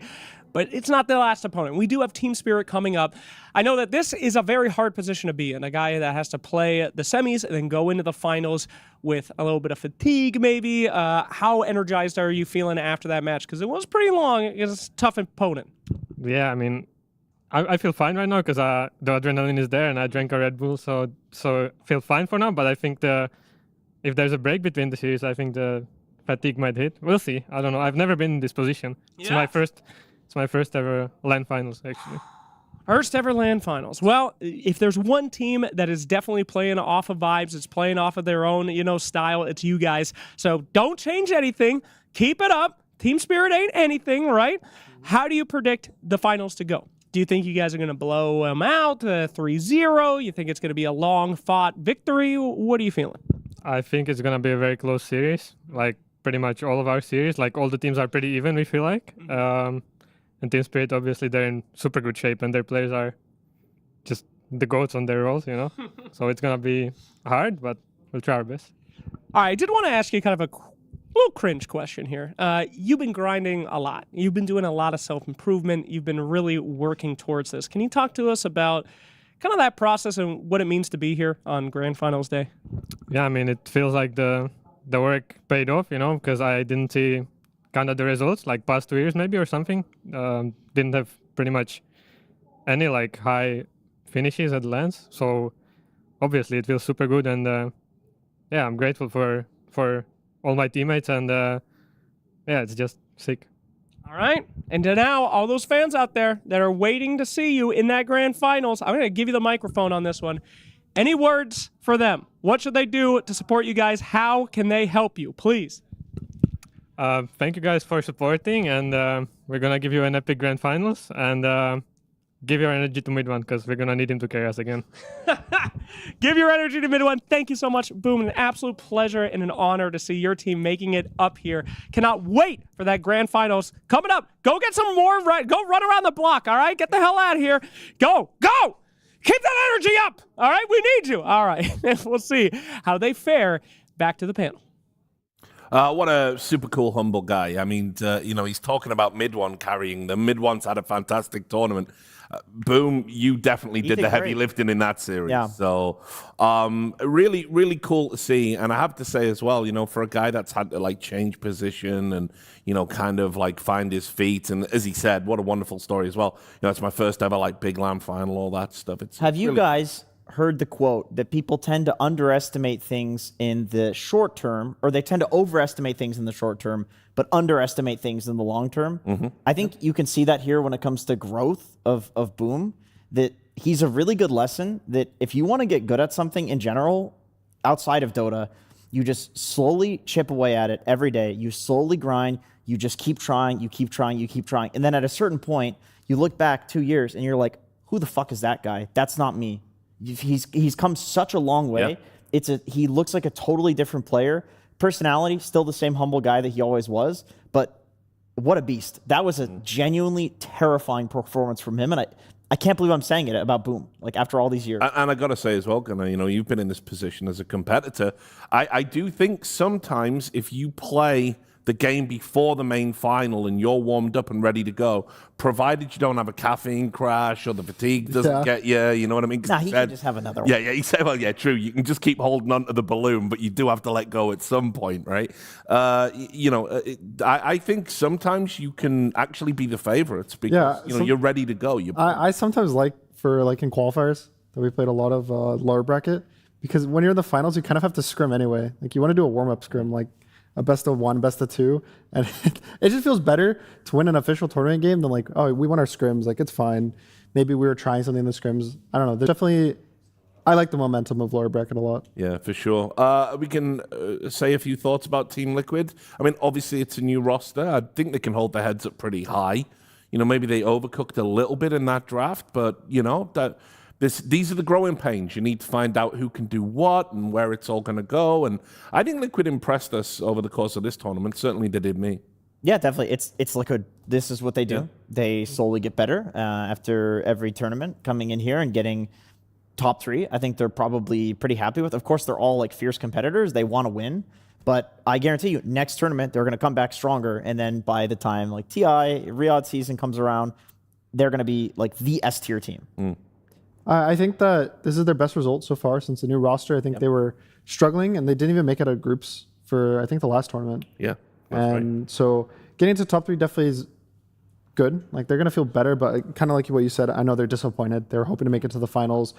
And I think that I will say they looked very dominant until these last 2 series. And I think that if anything, they looked probably the most dominant tournament until they kind of like got slapped down by Spirit. And I think that if they can refine that and maybe they change the drafts or change like a few couple things, they would be the team that could just not lose a single game in a tournament. Anything you want to tag on to that?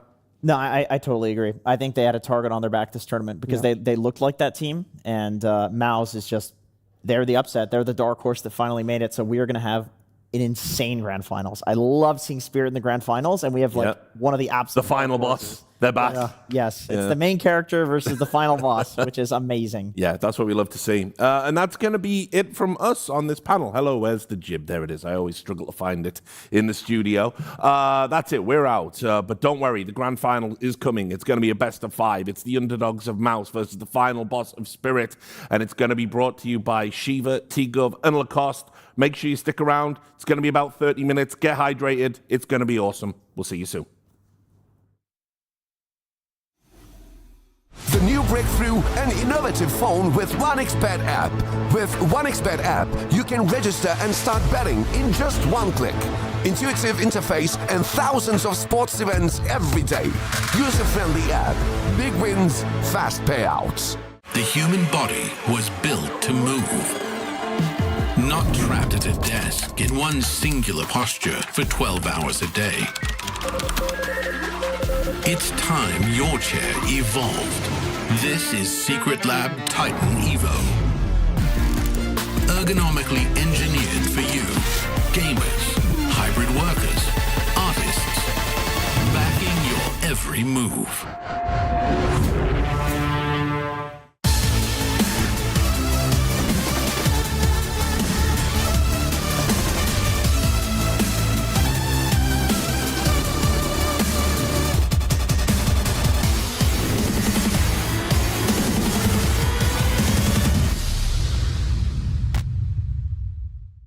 Hello, everybody, and we are back for another episode of Make the Hero. All right, this is not Guess the Hero. Make the hero. Make the hero. We're going to give you items. You're going to have to make a hero that would fit those items and that specific role, with the goal being of actually gaslighting me into thinking that you did something good.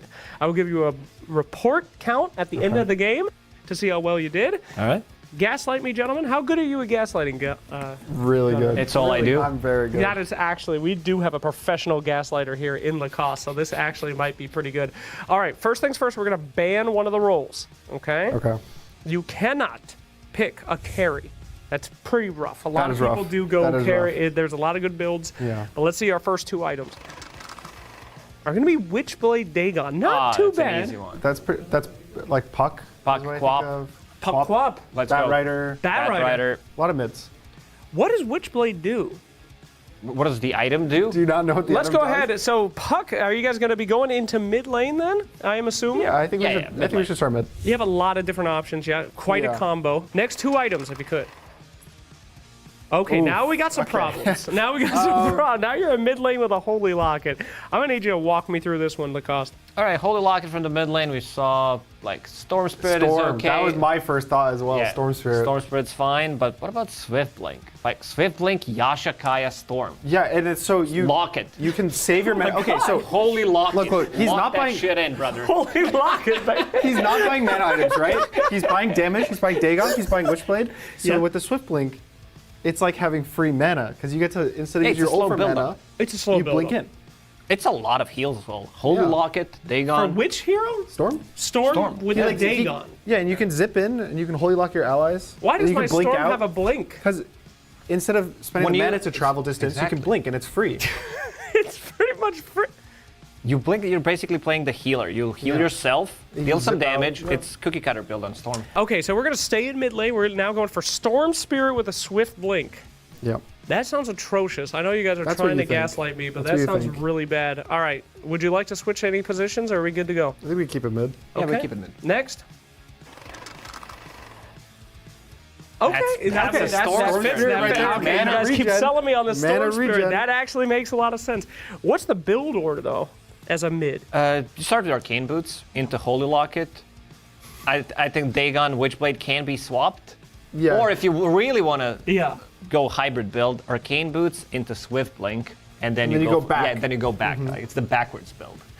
Guys, you're not convincing me. That sounds effing atrocious on a mid I Storm mean, Spirit. it makes sense. Like, why would you not buy the more expensive items when you have the gold for it, and then you go for the cheaper ones? That does make sense, kinda. All right, this is your last chance. You can get out of mid if you want, but you are not able to switch positions after this moment. Would you like to stay mid? I think we should stay mid. We're staying I mid. think yeah. Wait, can I ask you, why not Quap? Didn't Quap used to buy Blink? This is actually not a bad Quap. Is it not? Am I crazy? Yeah, because Why do you think Quap is better than Storm? Because Storm... Quap is a built-in blink. You're buying two blinks. That's bad. Storm has You no don't blink. have to- Storm doesn't have a blink. He has like a forced movement spell. it's not called Blink. It's not it's a Zip. blink. If there was an Yeah. item that called like Zippity Zappity, Yeah. then it would be fine. Exactly. Okay, so we're going to stay mid then? Yeah. Of course. All right. And Storm right now. Yeah, Not thank Quap. you, thank you. All to right, the confirm. last item, let's see if we can continue our It wonderful better Storm be Spirit. MKB.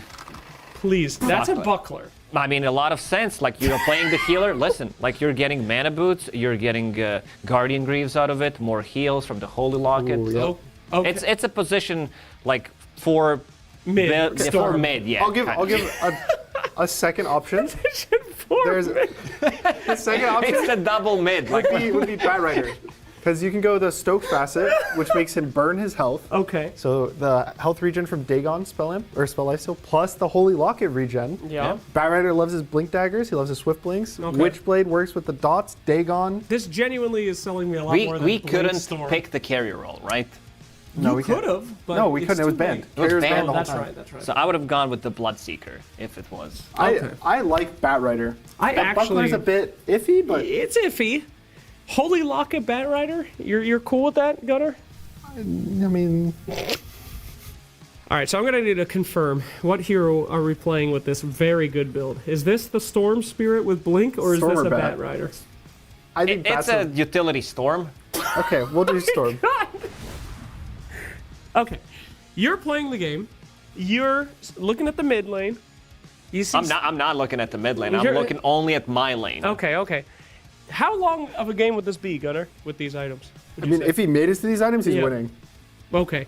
What are we talking, like 30 minutes? 40 minutes. 70 minutes. 70?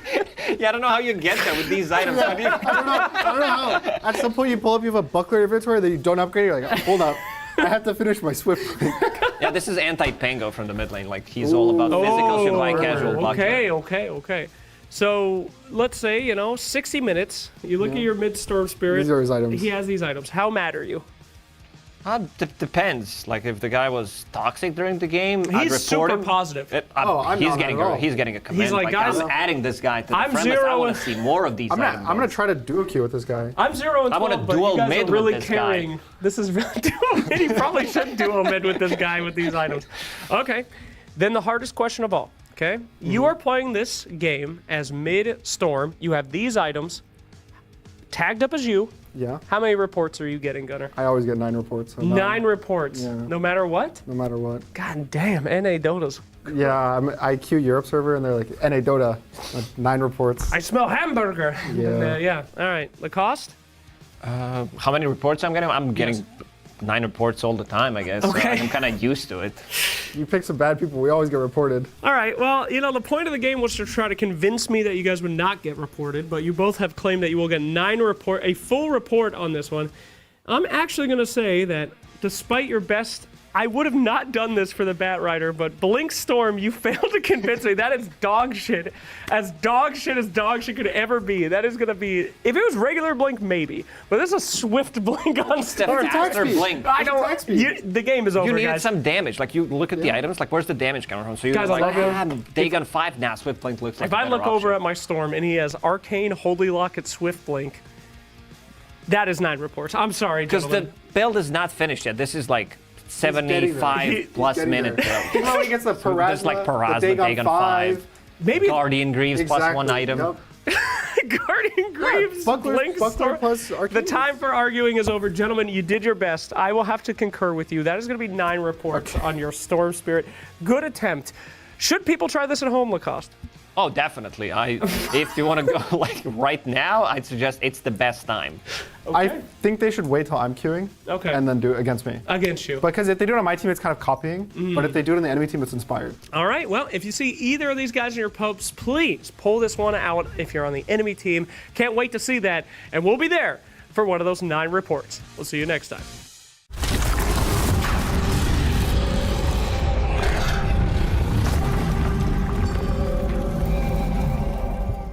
Hello, everyone. It is time again for another episode of not Guess the Hero. This is Make the Hero. Quite the opposite. I am here with the 2 highest MMR people in the building.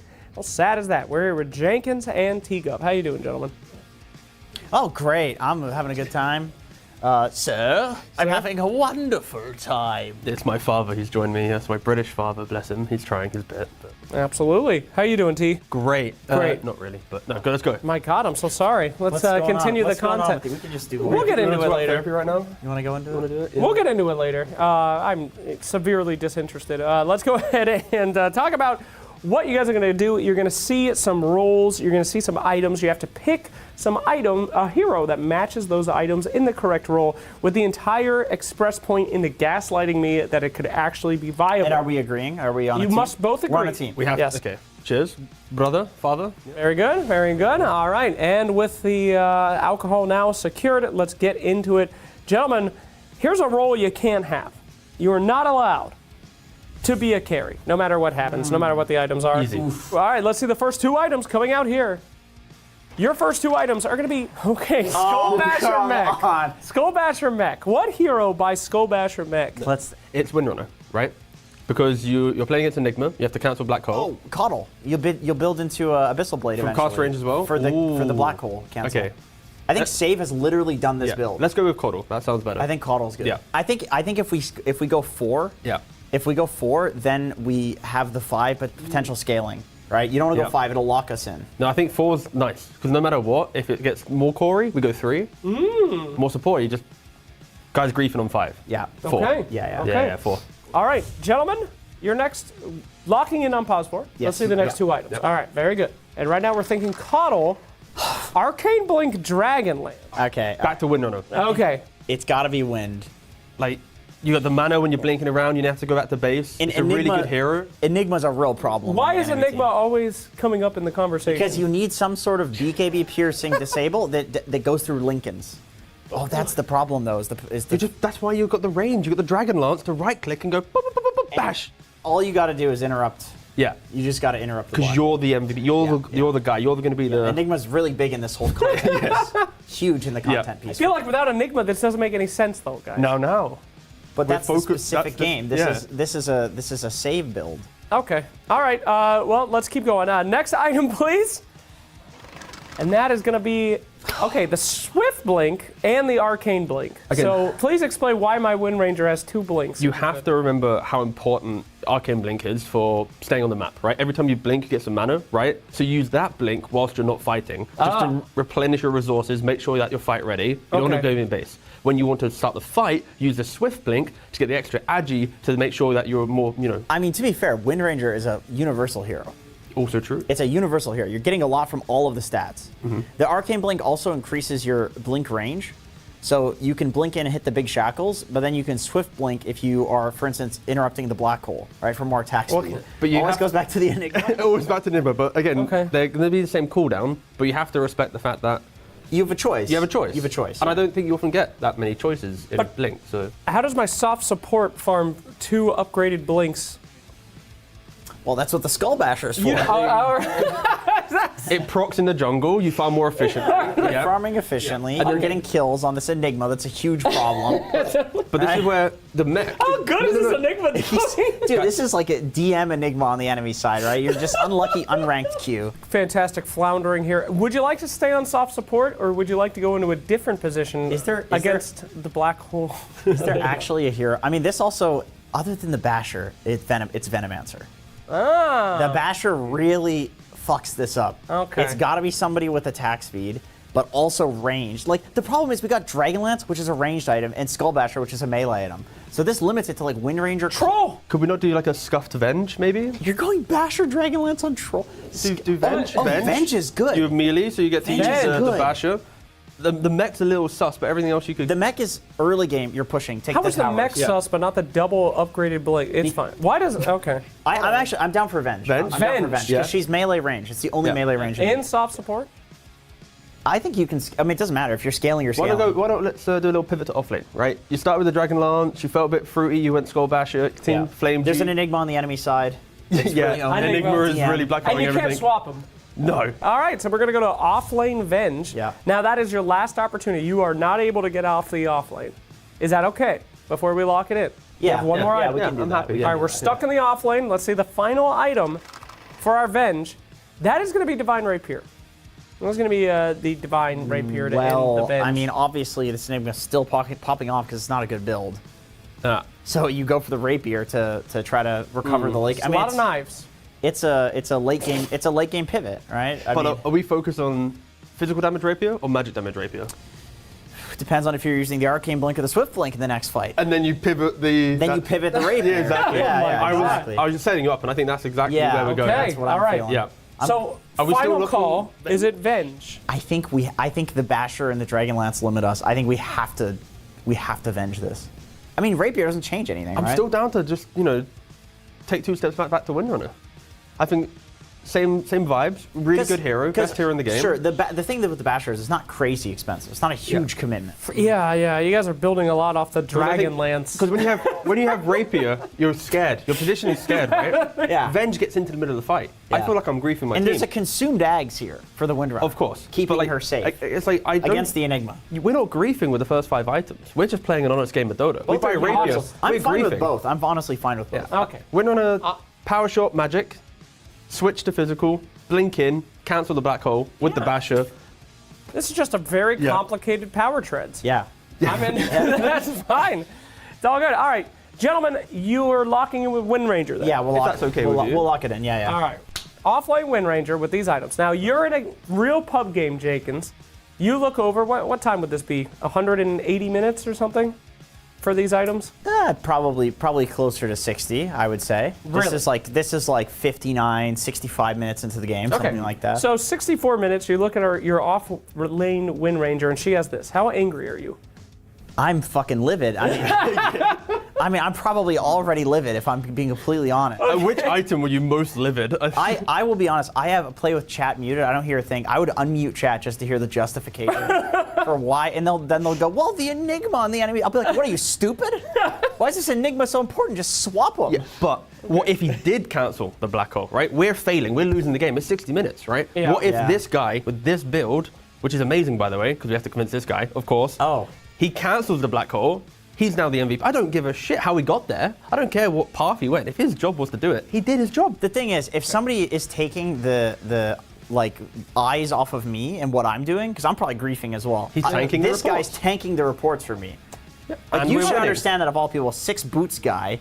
I right? don't think you understand the assignment, Jenkins. Yeah, all I right. think I So understand with just that fine. in mind, as the only guy who clearly understood the point of the content, how many reports are you getting in this game? You're tagged up as T-Governor. You have this. You ran off-lane Wind Ranger. These are your items. The game has ended. How many reports out of 9?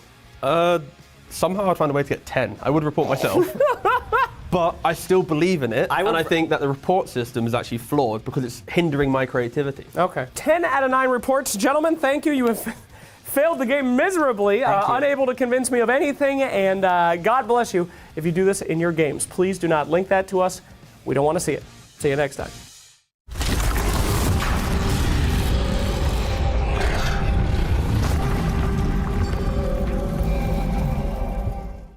Hey everybody, we're gonna play Make the Hero once more. Today we have John and my little person of interest right here. How you doing, sir? Not well. I thought everyone else got seats. Why are we standing? We're standing because we are at attention, my friends. We are gonna be playing this game that is very difficult, okay? Yes, sir. I'm gonna give you a position, I'm gonna give you items. You have to make a hero that would fit into that and gaslight me into thinking that it's real. At the end, I'll rate you. By how well you did based on reports. Are you ready to play? Yes, sir. Absolutely, sir. Sir, this is very, thank you for using my full name of Sir Action Slacks. I do appreciate that. We are on that level. First name base. Let's ban one of those roles. No matter what, you are not allowed to play soft support. That's rough. That's a very good role. My favorite. I'm so sorry. All right, do you guys experiment a lot with, items? No. I do. Yeah? No. Okay, what do you experiment with? Soft support anything. PA's been fun. Unfortunate. All right, let's go for it and see our first 2 items of the day. Gentlemen, it's going to be Glimmer Orc. It can't get easier. It can't get easier. All right, what position would you like to pick? Well, this is a soft support, but we can't choose it, John. You can choose hard support. It could be late game. But who Or chooses off Orc? lane. Off-lane All carry right, still. we're doing offlane. All right. We're doing Offlane. offlane. We're Fair. doing offlane. That's really unique. I would expect the soft support, after seeing those 2 items, you'd be bricked up into the hard support. No, I mean, Glimmer Cape's still good. Okay, so off lane, I guess we're going to lock in. Now, I do warn you, once you lock in, you cannot go back. Okay. Yeah. Off lane's I'm pretty happy big with that. deal. Okay. We've locked it in. Locked it in. All right, any heroes come to mind that would be going Glimmer Orchid? On the off-lane, This was your idea, wasn't it? Yeah, it was your idea. Abaddon could, depending. Abaddon could. Maybe Viper? Viper could, yeah. Viper could. Maybe Viper. Viper. Okay, you're starting to cook. You're starting to cook. Let's see 2 items. Let's see if this kitchen is about to be delicious or. Oh, that that's really looks like a Viper build. Looking Yeah, pretty. this is incredible. This is incredible, Slacks. I think we've Yours done it. on Viper? Yes. Okay, Yes. explain. Viper can't fly, and so you. Viper can fly. Well, that's, a, legs, man. that's a distinguishing characteristic, some would say. But the correct answer here is got to stop TPs. Viper's one weakness, right? Yeah, that's right. I'll throw you one bone. Yeah, Everybody gets one. Yeah. All right. So you still thinking Viper? Yeah, it makes sense to me. The additional breaks may be a little bit much, but hey, sometimes there's like a bristleback and a DK. You need to break both. The additional break. Yeah, the additional. Never enough break. Never enough. Absolutely. We're breaking everybody. Absolutely. So you want to lock right here off lane. You only have one more chance to swap. Oh, we can still swap. You can still swap. You just can't go back. So the gaslighting may pause if you decide to go somewhere else. This looks griefy for hard support, though. No, it does. Maybe we could think about mid, right? Mid with Glimmer. Offlane is still somewhat acceptable. Mid is... All right, we're sticking with off. Yeah, we know what sticking we're off. doing. We know It's an what we're doing. offlaner. That was a mess up, all right? As a hard sport many times, you know, the enemy team buys a nullifier, you go Shadow Blade. True. And then you need a break, you go Silver. Guys, we're inverting the roles here. Okay, I'm gaslighting you two. That's not how it works. You're doing a great job. All right, next item, let's check it out. There's gonna be Dagon. This is a a build. Dagon. This is a build. Okay. This is a great build. It's still good in Viper. It's lifesteal, right? Spell lifesteal. That's right. It's dude. really good. Yeah, and he hasn't got like a proper nuke. It's all DPS. It doesn't have a proper nuke. No, Yeah, they're all DOTs. No, it doesn't. Yeah. I mean, it's not proper. This makes If sense. you want to burst someone down, you need a Dagon. Yeah. Guys, you don't have to stay with Viper. You can go anywhere you want. There's a lot of different heroes. Quirk your call is like Terrorblade. Magic res for Terrorblade. Jesus Right? Like some Christ, pseudo dude. control. The Silver Edge to kind of sneak around and Dagon. right. The offlane Invis TB with Dagon. Yeah. All we need now is an armlet. Yeah, if we get Yeah, I one. guess we didn't even talk about the Glimmer Cape and Silver Edge on the Yeah. same build. That's kind of not great. That's Hey, look, one to initiate, one to escape. 2 Invis. It's useful. For my idiot teammates. Okay, all right. So are we sticking with offlane? Now this is your last chance to get out of offlanes. You can go wherever you want. This is your last chance. Slacks, I've cast with the same guy for 7 years. I'm committed. We're going to the offlane. Okay. We're committed, Slacks. Okay, married to the offlane. All right, let's stick with it. Are you ready for the last item? Absolutely. Okay, here we go. It's gonna be a Yasha. Viper's universal, so. Oh my God, the Viper. The Viper. He's not. He's not. He Sorry. doesn't have the talent. Sorry, either. my bad. But he's a. He's hero. agi. Yeah. Even better. See? You don't have to be Viper, guys. Yeah, but it really looks good for Viper. It's perfect. It really What are does you look good talking for about? Viper. Dude, if I played Viper with this build, I genuinely think I couldn't lose. No. Genuinely think I could not lose. Like, No. Where's the boots, big dog? boots for what? We're flying. Who needs it? He gets the most points, bro. You didn't even know Viper could fly. Yeah, well, he can now. Just He's a a little loser. bit ago. All right. The two big questions. You're playing a game, you see a Viper in the off lane with these items. I'd say this is about 40 minutes. All right, 40 minutes, sure. Okay. How mad are you? Not that mad. So happy. I'm happy. I'm so happy. This is overjoyed. Because we're Yeah. winning. Yeah. Dude, we're winning. Oh my God, Slacks, you don't get it. See, this is the problem. I he don't doesn't get it. understand. He's not from SEA. Explain this it. is a normal day in SEA. Yeah. This is a bog standard. normal day. This is what you get. We'd win. I don't think I've ever seen a Glimmer Cape in SEA. Okay. Oh well. That'd be a divine. They're 2 patches behind, so they still do it. Okay, that's hype, actually. Okay, all right. You're kind of convincing me. Okay, gentlemen, the time has come for the big question. Yes. You're in this game tagged up as MOP and John X Fire. You're playing a C pub. Yep. It's 2 a.m. Yep. How many reports are you walking away with? I'm getting 9, but that's just because it has my name. Okay, really? Getting 9 for my Really? username. 100%. The reports just come with the kind of territory. Okay, all right. You don't really leave SEA. The same? Reporter. For you? Yes, 9. All right, you guys are not tagged up as yourselves. Okay. Okay. All right. Still not. Question mark Steam profile picture. All your page, 0 games played. Zero Pure games Smurf. played. Pure Smurf. How many reports? 5 from the enemy team, yeah. 5. From the enemy okay. team, because all we're right. winning. I still feel like it's 9. All right, guys, I'm going to have to agree with you. That is, you know what? Genuinely, though, Viper is such a mysterious hero. I'm going to throw you a bone here. Yeah. Go on. I'm going to say this is like a 6 to 7 report. This is actually, there's rumblings of sanity here, depending on who you're playing against. So I'm going to be less hurtful than you guys are to yourselves. Yes. I'm going to put you at 7 reports. Well done, gentlemen. Well done. Good try. Thank you. Good job. We've done it, Jonathan. Well done, gentlemen. Absolutely detestable build, but not as bad as they put on themselves. Cheer up, my 2 friends. It ain't that bad. We'll see you in the pubs.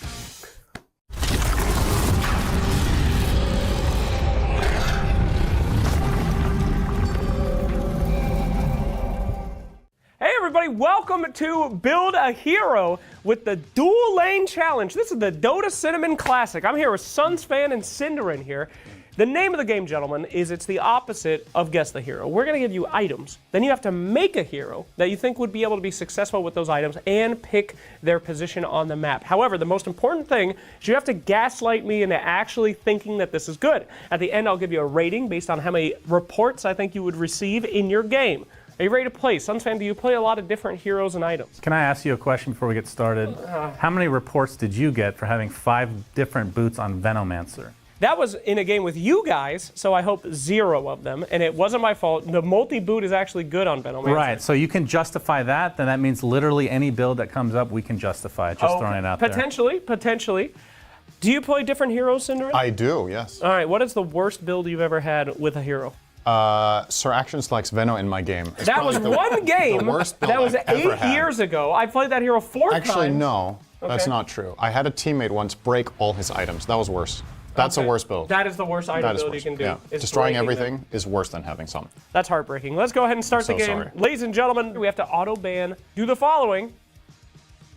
You are not able to pick off lane. Aw. That's tough. Suns, that's your All right, you're only out. position. I'm so sorry. It is my only position. But I know you. You would look at a lot of people's other items and judge them relentlessly years later. So let's go ahead and see what our first 2 items of the day will be. Blade Mail Conda. All right, I got Okay. something in my head already. I do too. Axe, yeah. That's right, boys. That's right. Axe can play carry. He can play any position. He can play anything. Yeah. In fact, the positions you can get this on 4 Axe. positions are not even important in the game. I'm a bit torn then because this could also be mid. There's mid heroes that go Blade Mail. Cinderin, the play is to do hard support. Hard support? Well, because we're going to change and we can never go back. You might Oh, you're just gaming the system. Okay. Yeah, this is the meta, of course. I mean, then I would do carry. I think there's no way you carry goes Conda Blade Mail. You never know. I would take carry then. Let's ban carry All by right. picking it now. No, hard support. Okay. This is going to take a really long time. Yeah, I'm What would you I'm like just to do? agreeing so we move on. just stop, Cinderin? Hard For God's support. sake. That's what I'm saying. I'm Hard agreeing. support. All right, Yes. we're locking into hard support. Very we'll start wise, off with very- a very Blade Mail wise sons. Conda. Let us Okay. go ahead and see our next 2 items coming out here today. It's going to be a Refresher Armlet. Now, we have seen Okay. the Refresher Axe just a Yeah. moment ago with 33. Yeah. But Armlet, is this an Axe item? Not normally, but Well, if you're already playing 5X, why not go all out? What does that do for the you? armlet can... Gives you strength. It is a strength Very good. hero. That's... Very good. Theoretically, Yeah, hit me with that. this could be a Tide Hunter. Oh! In a way, there's no... Okay. Axe is still pretty good. The armlet is a little weird, I'll agree, but... I really don't like a refresher that I don't have mana to use. That seems pretty bad. That's the next 2 Like, items. what hero even can use this? Well, we stick with hard support. Okay. And then we change... We Right. can do that, yes? Sure, yeah. You have really established that. Okay, Yeah, that's not we're really in- what the piece is about. I would stick with Axe and Okay. hope we get a mana item. And if Okay. we don't, Okay. I'm not going Axe anymore. Okay. right. Yeah. Fine by What me. does the Armlet do for Axe, though? It griefs a bit. All right, let's go ahead and see our next item. Here we go. That is a Hurricane Pike. Oh, boy. The Hurricane Pike here, not traditionally a great item for Axe. Okay. This is Terrorblade now. That's it. This is Terrorblade. Armlet to get to low HP so you can sunder people. Sure. Conda, it's a more expensive, really shitty version of Dagon. Oh, you sunder people and then you break them instantly when you Yeah. sunder. Yeah. You use it. You're I'm- against a Baden? Legitimately- You're against a Baden, you go low, you sunder, and then you one-shot him. He can't proc his ult. Legitimately, this could be Terrorblade. I'm not even kidding. No, it's- I've probably seen this in a I'm on pub. board with Terrorblade Refresher. Huh? What do you mean? He always has refresher in games. This is late game. Yeah, we're talking he goes in, low HP, he pikes himself in, Yeah. out of fog. Mm-hmm. He instantly sunders a Baden, procs his Conda, and one-shots him. He uses meta, kills him. Yep. Yeah. And He the has- enemy gets so scared they attack him, which he activates Blade Mail. Well, And he Blade uses Mail, refresher so he can do Blade it Mail again. is for early game He to needs be it able to farm. He needs it to to farm. be able to farm. Yeah, because you have so much armor already, you can withstand the creeps generally. You can get stacks for you, and then Blade Mail amplifies the farm. This is legitimately Terrorblade. So are we allowed to switch? This is the last time. Okay, we You do have carry to- here. We do carry here. You have to You wanted to switch ban now. that, by the way. Oh, I wanted to keep support. This is support Terrorblade. I mean, it could be any position. Support yeah. Terrorblade. It legitimately Let's doesn't keep hard matter. support. All right, fine. Hard support Okay. Terrorblade. The final item, gentlemen, was Give me- support Terrorblade. Give me a boot. That is going to be Harpoon. I mean, oh, that's good. So he can still harpoon. TB. He can harpoon in Yeah. and sunder, Yeah. break them, kill them, Yeah. and he can pike out to refresher, Yeah. and then wait Now 15 you may be seconds to get his asking, mana you're, back. you're losing a little bit of efficiency with the double attack because it's a range hero when meta. This isn't about meta. You literally don't level meta. I mean, honestly, looking at this, I'm struggling to TV. find a better hero than Terrorblade for this. It is Terrorblade, As of a course. support. Okay. 100%. All right, so gentlemen, you're at a pub. Yeah. You look over at your Pause 5 Terrorblade. What time would this be at, Cinderin, with these items? 95 minutes. 95 minutes. No, this is about a 25-minute turbo. If it's Yeah. If my teammate has this at 25 minutes, there's no way he gets reported. Everybody will just be like, yeah. We're establishing this is a turbo guy's game. cheating. Oh, People it's don't. turbo. People don't get reported in turbo. This is a real game, Shannon. Let's say it's 70 minutes in. You look over. What's your reaction to your support Terrorblade here? Anger, sadness, happiness, joy? I'm relieved he didn't break his items. Okay, that's not. Because he's definitely... He's breaking heroes, though, with conduct. He's on something. Gentlemen, how many reports do you believe that you would get? Okay, can I game the system here? As you have. Am I playing as Suns fan? Yes. Okay, then 0. Nobody reports me. No one reports Suns fan. Okay. Now, I know you don't know the concept of that because you get reported every single game. Well, after the behavior score changes, I have not spoken in game for 2 years. Cinderin. And you still get reported. I do. That's what I heard. Every game. That's right. It's a good system. All right. How many reports are you walking away with, for real? 75-minute game. 4 from my team, 0 from the enemy. Okay. They will be happy. It depends on how many kills you have. They're not. The enemy team is not going to report How me. many kills do you think you would have? Feel sorry. This is a good combo. Okay, we got to end this piece. Jesus. Gentlemen, you did a good try, but you were more convinced by a Viper without boots. I was. I was more convinced by my own 5-boot Venomancer that I like to run out every now and then. That was one game like 6 years ago. I'm going to have to give you guys, I'm afraid, an 8 reports out of 10. Who didn't do it? Why would the enemy report me if I go this build? If it's supposedly god-awful, why would they report me? Why are you They getting should be so happy. hostile? This is because a you built 5 boots on That was Venomancer. 6 years ago. Thank you guys for watching. That's going to be 8 reports, I'm afraid. Poop job.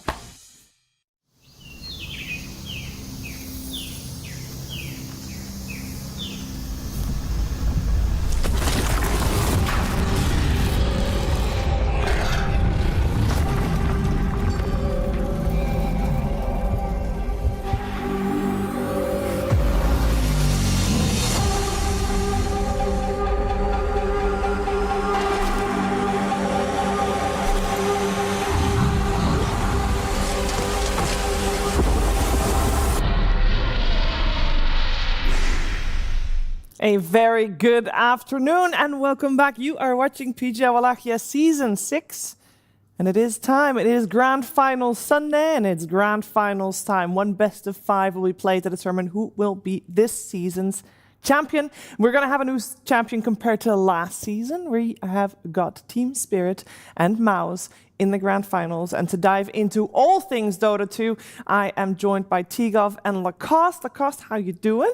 Doing very good. Excited to see MOUZ in the Grand Finals. This team, pretty much against all odds, it was kind of two big underdog stories between them and OG. OG, unfortunately, did drop out, but yeah, I've been pleasantly surprised every single time that they play. Like this time, this team is just powering up. How are you doing ahead of the Grand Finals, C? I'm just happy that we get new teams clashing against each other, right? Because MOUZ, fresh team off the block for 2025, finally get into a Grand Finals in Tier 1, then rocking up against Spirit. It's like, oh, you just couldn't ask for like a better story. And I feel like how they've been playing so far, it needs to be 4 to 5 games. Like it doesn't look like one team should just 3-0 it. No.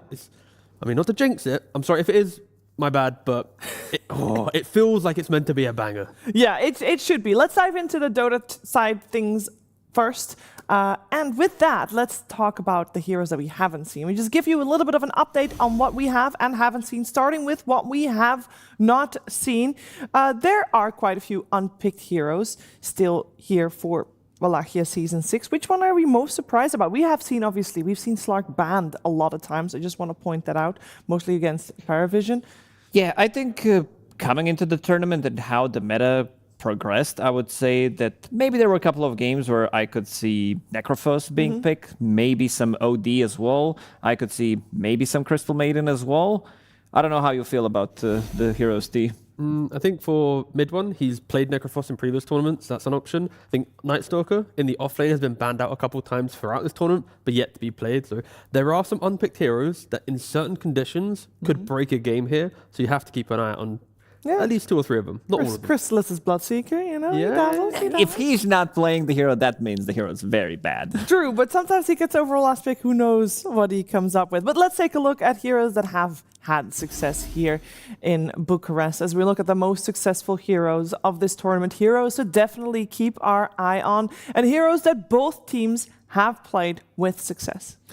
The Primal Beast and Centaur definitely stand out the most. These are the beefy offlaners, the flexes that we've seen as well from the mid Centaurs to the offlane. Same goes for the Primal Beast. Itemization. Cart has been pretty much the best spell of the tournament between, I would say, him and Pulverize. Yep. And also the kind of funny interactions between the Pulverize and the Cart, where you can't put people in the Cart during the Pulverize because Dota 2 things. And kind of coming into the series, I do expect Primal Beast to be heavily contested. Yeah, very much so. On the other side, there's a lot of heroes that people have tried out and not really had success with T-Gov. And actually, Team Spirit is one of the ones that is trying out these heroes, but the few wins that you see here for these heroes are probably on their side, or actually, in case of the Troll, on the side of MOUZ. Yeah, of course, when you go into a grand finals, it is going to be the battle of what do they respect the most. Is it going to be Centaur and Primal respected? Will there be Timbersaw be able to rise up? I feel even though these win rates are quite low, the correct draft will make them shine. I think we saw that especially with the Troll Warlord yesterday. Game 2 wasn't too great. Game 3, it's an exceptional performance, right? Sorry, I got that wrong way. Either way, in one of the game, it was a good one. So yeah, I feel like Troll Warlord, it's a MOUZ hero, and let's see if Spirit want to try and flood the pool with a lot of these meta heroes and see what MOUZ handles with. Yeah, we are going to see what they'll go for here. And we're also going to see how they got here, because both of these teams took a little bit of a different journey. Now, I will say, before even this playoff bracket, both teams had runs in the Swiss group stage. Of course, Team Spirit went through 3-0 in the group stage. And MOUZ only dropped one series, and that was against Team Spirit. So maybe they have some lessons from that. But overall, there is quite a difference here in terms of runs. Yeah, big difference. Team Spirit, they're kind of chilling, but you can see the lower bracket, a lot of red logos. We got rid of BetBoom as well relatively early on, but this is something that doesn't happen as much. Team going through the lower bracket and then winning the tournament, it is a very rare occurrence in Dota 2. And I think we can show some of the lower bracket runs where you can actually drop into the lower bracket in round 1 and then go all the way through the lower bracket and win a tournament. We had some magical runs, and we're going to go through the Dota history. This is more than 3 rounds of lower bracket, plus the grand finals, because there have been some with like 2, which I don't think are as significant. Of course, the big ones are going to be standing out, the OG, the Frankfurt Major, of course, the 6 rounds of lower bracket. Then we had PSG LGD at Changsha Major, 5 of them, as well OG at Stockholm Major. Team Liquid, as well as OG, they had some like 5-6 rounds, but they never dropped into the round 1 of the lower bracket. So it is a very rare sight to see this happening, and MOUZ might go into this territory as well if they manage to beat Team Spirit. Whilst doing that research, by the way, it's like, was it MOUZ also had in the early years, they had like 2 or 3 of them. So the organizations, they've been here before, of course, very different players. Yes, very. It is so cool to think when you look across the entirety of Dota history, like a lower bracket run, like Lacoste was mentioning, it isn't something that happens often. And to be able to witness one, it's like, it would be the icing on the cake if MOUZ can actually, convert on it. But again, getting carried away, just incredible storylines. It is incredible, and that they're here already, to be frank, is amazing to witness. They are up against the juggernaut, though. I will say, Team Spirit has been in a lot of grand finals, upper bracket, lower bracket, all of them. And they've been doing quite well. Yeah, a little bit, right? Of course, we look around 2020, that's when we're talking about like the Maposhka silent era for Team Spirit. They have been part of 12 grand finals. They've won 8 of them, lost 4. And for MOUZ, on this new roster, this is their first grand final, right? So it is a matter of, David versus Goliath. How can MOUZ fare? But I think the way that MOUZ has been playing throughout this tournament, these stats don't reflect how competitive this final is going to be. It is an even battlefield between the 2 of them. And yeah, it is, of course, just, I think for Immortal Faith as well, right? The thought of going into a draft against Silent as a coach, he's been there multiple times, as you see.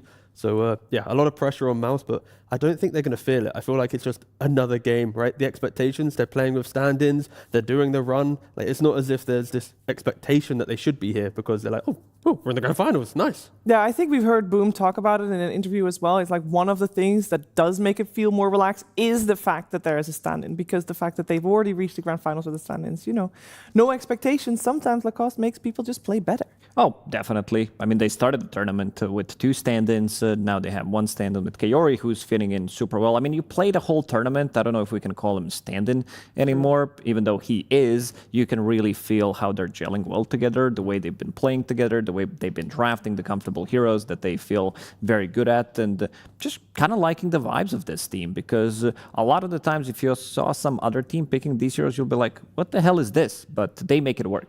They do make it work. Another team that has been making it work is Team Spirit, and a lot of times things they make work are team fights, macro movements, as Laurel called it. They are superior at that versus a lot of teams, and they do so while clicking the right buttons.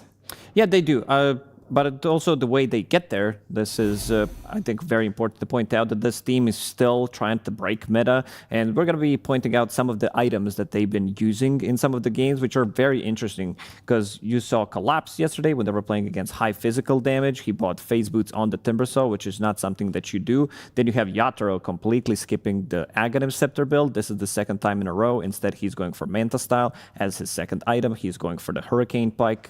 So kind of unlocking one of the items as well, so he doesn't need to have BKB. He did buy Aghanim Scepter one of the games later, and also on Terrorblade, because he was playing into a lot of harassment in the lane against Underlord and Snapfire. He bought Headrest. This is the item that you don't see on the supports, but it gives you a good amount of regen. He understands that those extra 2.5 seconds, 2.5 HP per second is going to give him maybe slight advantage in the lane, and especially for his safe laner, for his position 5 that he can trade with the enemy position 4. He might have been inspired by the Sats content, you know, like build the hero. He just headdress, like, wait, that's an item? Oh yeah, think about it. Goes for it. But just a casual headdress. Just a casual headdress. But no, I think, yeah, Spirit is just, it feels like they're ahead of teams in how they want to itemize, because when one player itemizes, everyone also kind of follows suit, and that harmony enables them to be so strong together. Yeah, and speaking of that harmony, it's not just the items and how they divide who buys what. Yeah, so I had a little look at the Gyrocopter game specifically, the 2nd hero on that graphic, and I thought I'd do a little weatherman on how just impressive Spirit is fighting now. But before we look into that, it's just another little look at the items, right? So when you look at a successful team and how they fight, it is based on the items. And if you look at this, you know, clutch moment in the game 3 of Liquid vs Spirit, you've got yourself a Hurricane Pike, a Manta, a Glimmer, Solar Crest, Yules, BKB, Glimmer, Lincolns, even a Blink Dagger to throw into the mix, right? Look at Liquid though, they've got 1 Force, 1 Lotus, and a Pipe. Like, you can see the disparity in utility, and what you can throw into the fight is night and day difference between the 2 teams. And then once we move towards the fight, this is where it gets really interesting for how Team Spirit wants to fight. Of course, we have to look at the fact that both teams right now, they are holding 2 different areas, right? One's on the right side, one's on the left side, and Liquid is smoked up. And as they've smoked up, Tofu, he goes for the D ward, and he moves to the left-hand side. So now when we look at the positioning, what is really cool, Gyrocopter picks up the butterfly, and just look at how Tofu is positioned on the left side. You got Mickey in the top left corner, Spirit Breaker trying to break the smoke, and this is where Spirit have the slight edge. They identify, we need to break the coil, we need to open up. So Ember on Lyle, he goes up first. He's the sacrificial lamb. He steps back, then Collapse comes in with the Rolling Thunder. But look at the positioning once again. Look at how Spirit, they're never breaking formation. They offer up 1 core, hoping that a coil or an Ursel or something is used. And now when the Rolling Thunder and the Link is used, they disengage. Guess what? Lau, I've got the BKB. I then walk into the fight, and Spirit, they step away once more. And it's that constant repetition of, is a core ready? Yes. And then once they tank a spell, they go back. And finally, after all of this, sorry, I don't know why I paused, then Spirit is able to convert on the fight. And I feel like other teams, they would just rush to the engagement. But Spirit, it's, does the Pango have resource? Yes, get information, reset. And look at this entire time. Look at the mana pool of the Ursa. He's yet to ever break into the fight. And the supports, the Pugner, he's there replenishing the Ember's resource on the top side of the fight. So this entire time, Spirit has made Mickey never enter the engagement. Pugner has never been threatened. And it is just such an incredible way that they pretty much allow Mickey to feel like he's just non-existent in the engagement. And when we talk about the items, just a really kind of little quirky thing as well. Look at this, in the middle of a fight, look at that illusion. He presses the Manta on the gyrocopter, and he's just sending one illusion away to the other side. He's always thinking how to use his items, how to punish them. So for fight formation, Spirit, offer up one core, get information, know why you're playing the fight. And in the mid-fights, there's all these little things, Yawzes and Force Staffs and Manta to do it. And once again, look, as we conclude, look at this Ursa, not able to ever enter the fight, not able to do anything. And, you know, it's just an incredible fight. I was rewatching this, and it was just, yeah, a beautiful thing. So yeah, Spirit, scary, scary team. You need to know exactly what you're doing. Do not allow them to do this masterclass of a fight setup. What I think is most impressive about this Lacoste is the fact that, I mean, we know Team Spirit can team fight well. The fact that they do it with a different five, because we always thought Miposhka has a big role, and he probably did, but now Panto is seemingly fitting in so flawlessly into this team, they can just still execute the way that we used to see them do it. Yeah, I think they created a very healthy environment where whoever joins Team Spirit is going to be able to thrive no matter who it's going to be. We saw in the previous iterations of Team Spirit when they had Satanic, when they had Toronto Tokyo as well. Pretty much everybody felt comfortable, and it was always the same playstyle. I would kind of compare them to LGD under Zhao 8, now Xtreme Gaming, where they always kind of need to fit the same playstyle, same ideas, and if you replace one or two players, you're still going to get the same result. Yeah, and they have gotten a lot of the same results in terms of, I mean, it's only been a month and a half, 2 months, if you will, but being in the grand finals already at the start of this season, definitely a very strong result for Team Spirit. Of course, they're hoping to take the title here.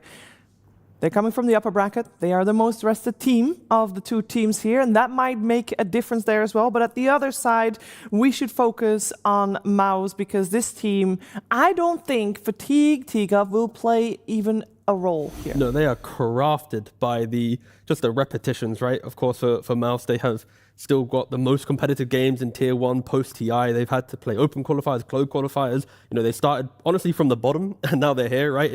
It is the proof that by playing as this much, it is, I don't know. Recipe for success. I still can't put it into words how impressive it is. Like the fact that they technically were at the start of the season like a Tier 2, you could even argue like Tier 3 team, because starting open qualifiers, that's the lowest you can go. Fast forward 3-4 months, they're like here. It's like no team truly has done this type of journey recently, I feel like, in Dota. So it is impressive that in recent Dota history, MOUZ is able to do that. Yeah, there's one connection to most of the players. 4 players, they did play with Puppy under Team Secret's banner for quite some time. They had found a good amount of success, maybe not so much the ones that they played recently, but it also led them to this point where they managed to form this team, and they already found a huge success.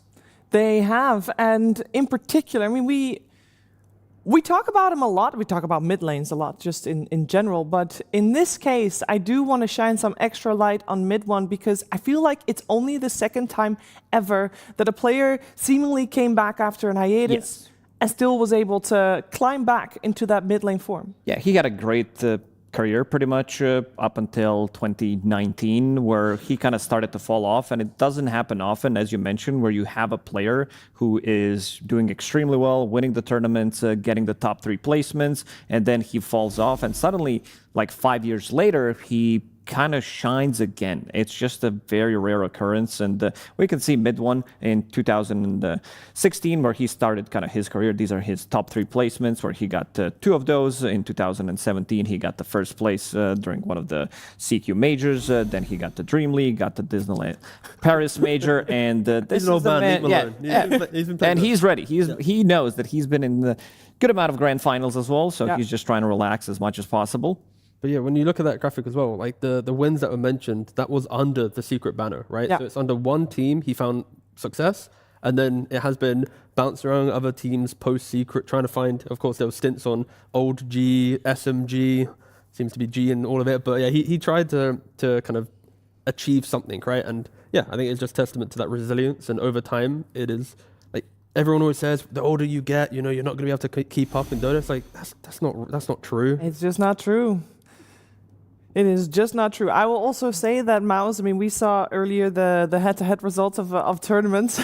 I'm just like looking at this like head-to-head, and like MOUZ is like, ooh, we fight, ooh. And then like Spirit is like, we must hit the perfect spell, and we must hit a static storm and an ice blast, and Monomer kisses, and Mouse, ooh, we fight. You know, it's like so different. Very true. I will say that lone druid that we see, I think that was Ghost. That was Ghost, So yes. Yeah. we'll probably Delete not see that that one anymore, but it is it's very different A lot of styles rollers. drafting. Yeah. That's Exactly. that's for sure. Yeah, you don't see any of the squishy heroes actually. Like Team Spirit did have these enchantresses, these ancient apparitions heroes that are easily punished. But I do like the drafting style of MOUZ, where they are just opening up. They're like, oh yeah, Huskar first phase didn't work out against BetBoom Team in that game number 1 yesterday, but then they figured it out. Like Troll as well wasn't really successful in game number 1. Then they make it work in the second game. Yeah. Then they also make that Huskar work in the third game, just placing it differently in the draft, giving him a bit more priority. I mean, all of MOUZ's drafts, when you look at them, they have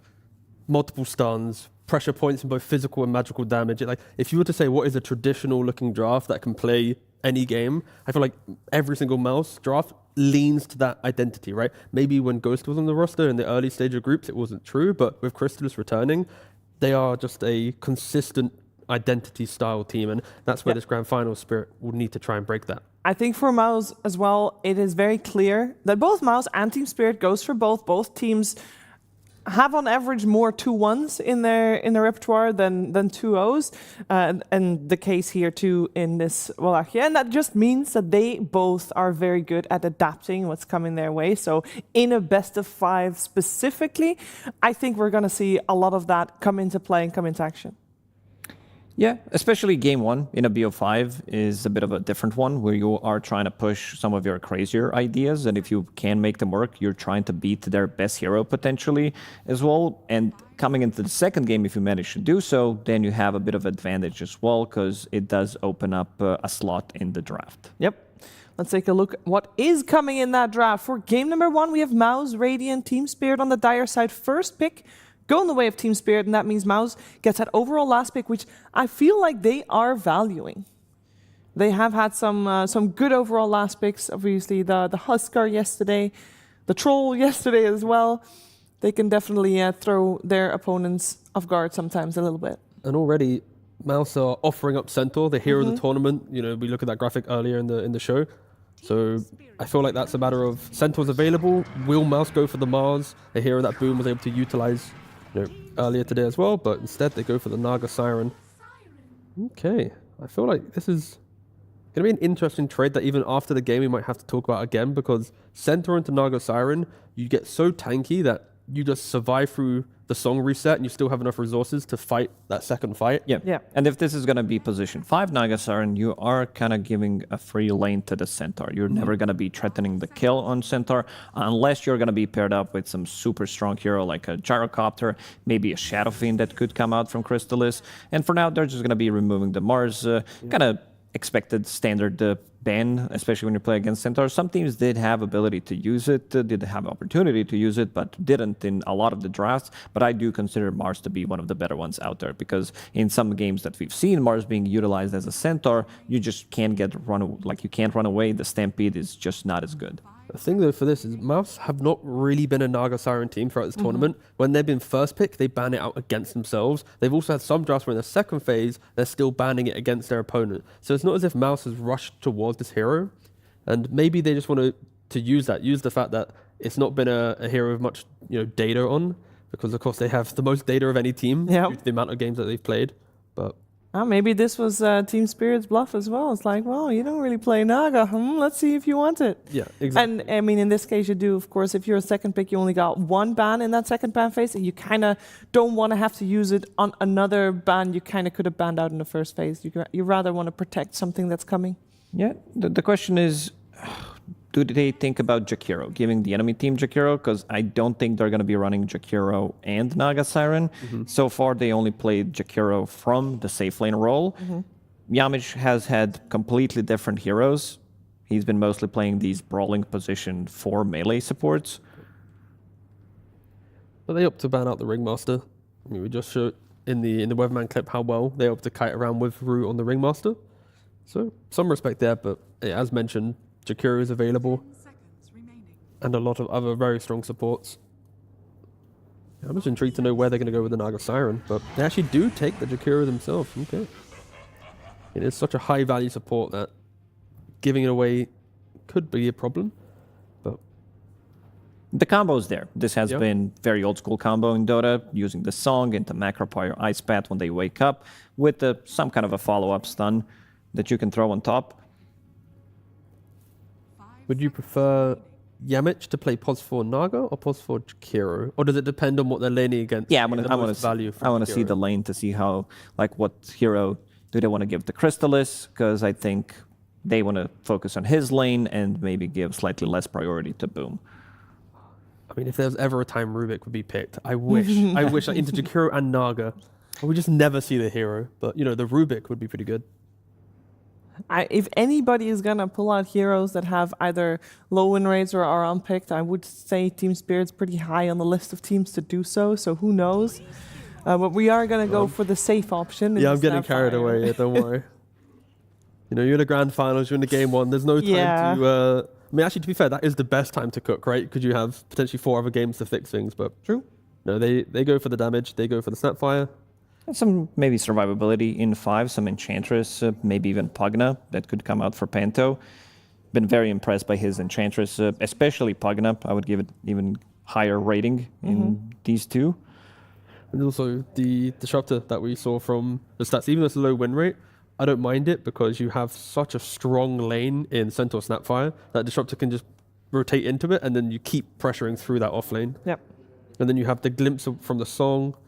Really good fight. You know, it really depends on what Spirit wants. Do they want stable lane that can play most? That's Enchantress. Do they want more aggression and skirmish? Then it's Disruptor.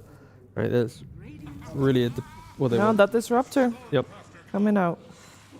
Two strong supports. I like Disruptor paired up with a support that actually has damage. I think we've seen good amount of some Naga Siren Disruptor where you're thinking you're playing for the late game, or Disruptor Shadow Demon, but immediately picking up Tidehunter. One of the better overall abilities in Dota. I mean, we're going to be talking about some Black Holes, Chronospheres, Dooms against Tidehunter. Static Storm is also very handy. You have always an ability to lock him in and kill him, unless he goes for a BKB. But in this one, there's a lot of magic damage, so they just needed a pipe carrier. Yeah, and the instant lock-in of the Troll. Yeah, pretty much MOUZ is saying, we're going to farm, we're going to invite you to fight us, and then when you initiate, we will counterplay with Ravage, or an Ice Path, or a Battle Trance, or a Song. It is scary. Like the scaling available for MOUZ and the ability to just choose what fight they take. Spirit needs to just execute very cleanly, right? You make a bad initiation, MOUZ have all the tools to punish it. But with 2 picks left, and they can try and outpace this, right? And that's unusual. I like this. Yeah, it's nice. It's a hero that can keep the distance away from the Troll with the itemization. They don't have any jumpers. Like Tidehunter, sure, later on you are going to be picking up a Blink Dagger, but you have 2 range supports, and I think this draw range around 18 is going to be causing a lot of issues. You have multiple saves, you do have Cookie, you do have Stampede. We've seen so many cart as well being utilized super well, so I like this a lot. It is volatile though, right? Because a Drow in lane, sure, Disruptor is going to be very threatening to a Tidehunter, but when you do progress to the later portions of the game, there's going to be Tidehunter with Dead in the Water to punish the Stampede. You've got the Song where Naga Siren can get a Blink Dagger. You just find all the heroes, you just get on top. Troll naturally buys Swift Blink or Blink Dagger. That with a BKB, Drow can die. So it is a kind of it's a 50-50, I believe, where if the game does get a little bit even and MOUZ can control some fights with good smokes and vision, there also is a world that they just completely obliterate the Drow if they aren't able to perfectly execute from Spirit. But I do like the lane. The lane is going to be really nice. Tidehunter is not going to be enjoying this lane, and also, is it going to be the Riptide lane again with Naga Siren, or is it going to be, Jakiro Tide lane? Probably going to be Jakiro if they want to try to be putting more pressure. If they feel like they can't play that lane, then maybe Naga Siren is just going to be pulling the lane for Tidehunter and trying to stack, because this lane is very difficult. 2 range heroes, a lot of harassment, a lot of slow, especially at the early levels. All right, so we are left with our mid lane matchup in our final 2 picks, where Laurel gets first pick over. I feel bad for Laurel in this position. Because as mid one, he thrives on picking the Broodmother, the Necrophos, the Veno, I see a weak mid lane, I'm going to break it, right? And they go for the Ember Spirit, which, of all the mid heroes, is often the most punished, I believe, from mid. There's Monkey Kings, there's Huskars, there's Venos, and it really depends on, is mid one's read, I want to break your first 8 minutes of the game, or does he want to provide additional pick-off and initiation? Because for MOUZ, their fight is Song Ravage, pretty much, right? Outside of Ice Path. So a cheap initiator would be pretty good. So it depends on mid one. Does he want to break the lane or enable his team? And that is a little smirk from mid one. That's a big smirk from mid one. I think maybe Immortal Faith, he actually looked a little offended, actually. It's like, how dare they pick Ember against us in a blind pick? It could be Shadow Fiend. I could feel it with the combo that they do have. Good in the lane. You have Song set up as well. Ravage. There's so many like counter Ember heroes here. Yeah, they do have a lot of those that they can bang out. Ember Spirit, not the strongest mid laners in terms of some of the matchups, especially if you pick it on 23. But outside of the lane, it does fit the same archetype of the fight that we showed you. The Ember can go in first, get information. Once the information is provided, Drow will position accordingly. Stampede will be held when Drow gets jumped. Like, it does enable the layers to that excellent team fight. But if you don't get through the lane, things can get quite scary. I do want to point out that Immortal Faith got up when there were still 2 minutes left in bonus time, so they knew already what they wanted. This is a very decisive draft coming out from them. Again, Spirit didn't pick like a convoluted hero where you got to really think, oh, how do we beat it? It's more, oh, it's an Ember. So there's Shadow Fiends, there's Huskars, there's Venom. Like we mentioned 4 heroes that all are quite damning to an Ember. So for Immortal Faith, it's like, all right, cool. I want a little bit more mixed damage. Go for a Magic Shadow Fiend. I like this one the most. Yeah. Because it has good lane, it has a good setup, it is very speedy as well. Like this is the hero that also builds into a Blink Dagger, so you can get on top of the Drow Ranger. I want to see how much Larl is going to be punished. We saw some really bad games from Larl, like first 10 minutes where he gets completely dismantled with the support rotation, and then we also see him bounce back multiple times, so this is the strength of a player. And 2 supports on side of Spirit. These 2 supports can play early game really well, so I want to see them help out Larl in this matchup. But also it's not about Larl, right? He's also got really strong teammates, right? Yeah. Where both the Centaur Snap lane, really strong, Disruptor Drow, a really strong lane. So yeah, the Shadow Fiend is going to be able to beat out the Ember mid, put him at a disadvantage and spook him a little bit. But if Larl can make moves through his side lanes, you can just ignore the Shadow Fiend and try and create tempo elsewhere. But yeah, for Spirit, strong side lanes, scary mid lane. But of course, Spirit, they're going to be able to work together and try and fix it. I think in the segment you showed us earlier, it was a team fight shown where Larl was playing that Ember Spirit, and they played around just the information giving. You don't have to have any big items to be able to do that. So even if he has a lane that is a little bit more difficult, he should be fine. They do have the tools to replicate that, and yeah, it's going to be potentially just a mid one show, but also the team fight. Who cares? I just want to see the game. This is just 2 good drafts. We are going to see the game, but first we are going to see Slacks talk to Immortal Faith again.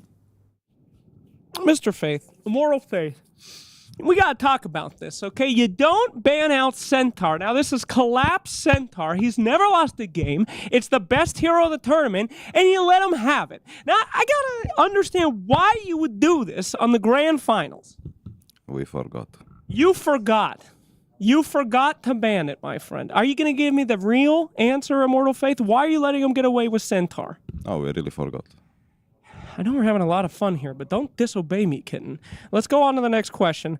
Mr. Faith, let's talk about your crazy Drow Ranger on the enemy team. This is a lot of low win rate heroes coming out here against you.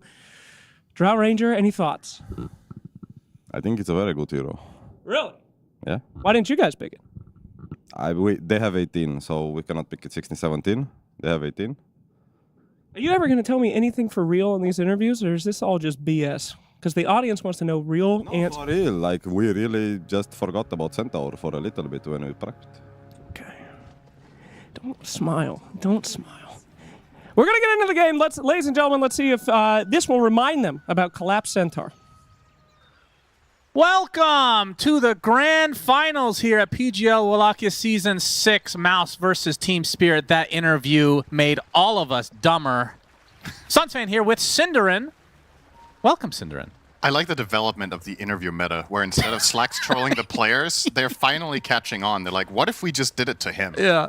We've reached peak interview skills from multiple players now, and I hope they continue to challenge Slacks, because I feel like he deserves it. He's been getting away with this for way too long. Yes, this is true. Do you think they actually forgot about Centaur, Cinder? No way. It's like the hero of the tournament. There's no way. Yeah, it's possible, you know, technically.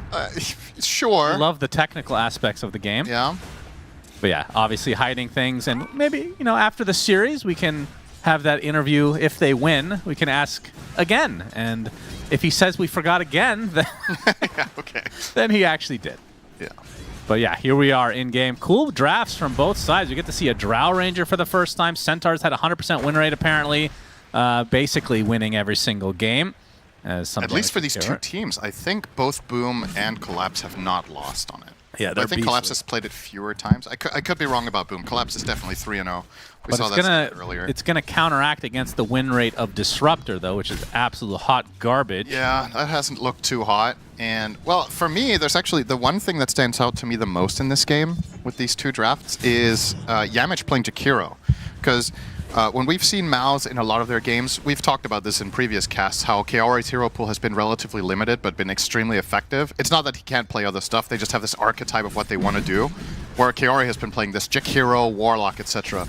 This support duo is a little bit, I would say, unusual for this team to run. It's less playmaky, right? Yeah, Yamich in general would play, you know, your Pudge, Tusk, these kinds of heroes that have a stun setup, whatever. This is a slightly different take, which I think Spirit were not expecting, but there also is a question of how well practiced are MOUZ with playing like this, because it does change your overall game style quite a bit when you swap one of your most playmaking players onto a Jakiro.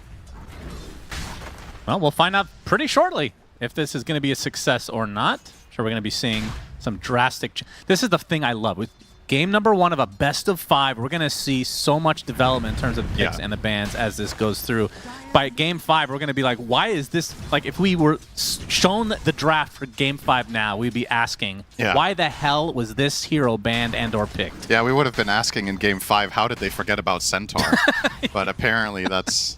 Yeah, how many games will Centaur get through? Find out here at PGL Wallachia Season 6. Dr. Dre actually wanted to go for that originally, but his label told him that Forgot About Dre has a better ring to it than Forgot About Centaur. So here we are. It's unfortunate. I think I could have also made a splash.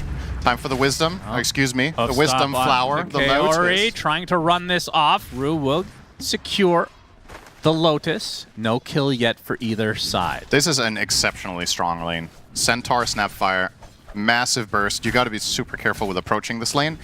It's pretty rare that you have a melee offlaner and you feel like you can win against Troll, but I actually think this lane is winnable for Spirit. The Naga matchups, you can tell, is not enjoying Snapfire. 2 AoE abilities when you level up against all the illusions, so you can't really use those very well to pressure if you wanted to. Probably not going to see Kaori even try to put pressure with them, really. It's a nice skill to have for blocking camps or manipulating waves. So you still want to skill it, but... All right, let's talk about the carries for a bit. Let's start with the Drow Ranger, as Yatoro is playing that. We have not been seeing this hero at all. What makes it a good pick this game? I think what Spirit were looking... Okay, hang on. Mid one might actually choose to chase this one the whole way down. He has a third... Yeah, that's pretty good. One more raise for the road. Mission accomplished. You're kind of low on resources, but you have access to the second water rune, unless anybody moves over there right now from the top lane. It doesn't seem to be the case. Yeah, how much CS is he going to miss here is the real question. Yeah, he's already losing this lane significantly on Laurel, which is a given. I think if you don't crush this lane on Shadow Fiend, you shouldn't pick the hero. So... mid one is delivering to expectations here, 26 and 12. It's going to be a full wave. Yeah, this is definitely bad for Ember, but it was a risk Spirit clearly were willing to take. They're not surprised by this, unless they forgot about Shadow Fiend, which, you know, if that's going to be the topic of the day is, actually we've been praising these players and coaches for years, but they're just pressing random buttons. Yeah. Would make me feel a lot less impressed about drafting in general. Well, Laurel is back in lane, but yeah. Oh, I like this from Yamich. This could be a very good rotation. It's unexpected at this time. It's generally around 6 that you do it. Laurel? Yeah, with the dual breath, just a little bit of extra harassment for the road. He's going to likely stick around for that 6-minute power rune. It seems that was communicated quite well by the side of Spirit that Jakiro was missing from top, because Laurel was playing defensive at a point where you would probably try to get at least one of those creeps with the Sleight of Fist. So was aware of the risk. Yep, it's going to get some XP. Another rune. Mid one gets the bounty here. Yeah. So 30 seconds away from what I would assume is going to be first blood, depending on how many members Spirit wants to send over. Yeah, I don't know what the slowest first blood we've had in the tournament has been. For you and I, it's generally been around like 6 something. I think we had a post 10 minute, didn't we? Oh, did we? Maybe I'm just making that No, up. I don't think that was the two of us. The tournament might have had one. Oh, okay. No, they're going to try to put on the pressure here. Kaori will cover the bottom rune, but he's going to meet some opposition through Rue. Yep, and it might cost him. Shield rune is taken by Panto on the other side as Kaori trying to walk this off, but the first blood ends up going to Laurel. Prophesized. This is really good news for Spirit. Not only do you get Laurel on the board in a game that he's struggling in, you also deny the rune away from Shadowfiend, who now doesn't have so many resources, and actually mid one will be waddling back to base, so Laurel will effectively recover almost entirely in a super losing matchup. You could see from the gold breakdown, even though he got first blood, he was still 600 behind the Shadowfiend, but that gap's going to narrow, and once you get 6, all of that threatening potential triple race combo Shadowfiend could pull on you shouldn't really happen anymore. So I think job well done. As far as I'm concerned, this is a way better than expected outcome in mid at 7 minutes. Yeah, definitely a nice way to catch up, and it looks like both Wisdom Shrines will go to their respective teams, so no crazy things to start. Anyway, back to the conversation about the carry versus carry matchup. Drow Ranger for Toro. This is a hero, again, haven't seen a whole lot of. What makes it good? She's pretty damn good against Troll. You just play on super high range. You have a natural knockback with the Gust. You want to buy Pike. You're also, you know that you're presented a relatively easy lane against Tide. There's some offlane matchups for Drow that can be really spicy. Tide you do well against the whole game, pretty much, because once again, you're just playing on range. So I really think it's a great pick this game, and my biggest concern for MOUZ in all of this is they don't have any backline jump. Rue TPing to try to deal with these two members of MOUZ, but yeah, the Scatter Blast missing there.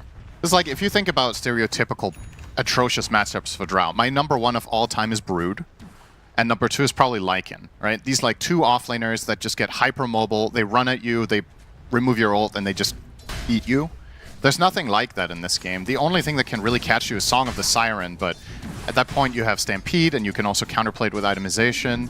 So I feel like if MOUZ don't pull ahead in this earlier portion of the game, I actually really like Spirit going down the stretch. Also because it's Spirit. They're probably... Oh, what is this? He's actually committing. Nope. Will Remnant away mid one. Pretty low, and Laurel can just pop that regen rune. Yeah, he's just leveraging this too. Actually hits, and now the Remnant to try to finish the job, but the Fairy Fight to keep him alive. Laurel, with the help of the Stampede, gets taken out instead by mid one first with the raise. It is a trade, as Rue attempting to run away now, but Boom has brought his fat body into the mid lane, and that's going to secure the second kill for MOUZ. Yeah, maybe jumping the gun there a bit on Ember. I feel like you could have potentially waited a little bit longer to get more out of your regen, but he wanted to make the move and seemingly got surprised by how low damage output he had. Then they kind of have to panic Stampede. They run through. At the very least for them, they do trade, but that could have absolutely gone better. But yeah, I'm trying to kind of wrap my head. You look at this MOUZ lineup, right? What do you see? I feel like this is a stand in one spot and cast all your stuff and blow the enemy team up kind of draft. Yep. You're playing into Ember, who's super elusive, Drow, who's really far in the backline, and then you have Stampede. So I just think Spirit have really good tools later in the game, and by extension, for MOUZ, a team that, in my opinion, probably has been the best team of the tournament in the first 10 minutes. They are somewhat only breaking even in this one. I think if you add those two things together, Spirit should be feeling quite comfortable right now. But for MOUZ, give them another 10 minutes. They hit a big timing between Tide, Shadowfiend, and probably a Song of the Siren. That will be the moment to strike and find a big win.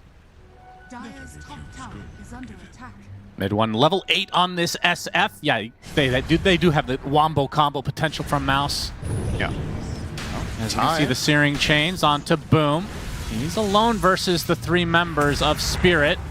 Kite him a bit with Itoro.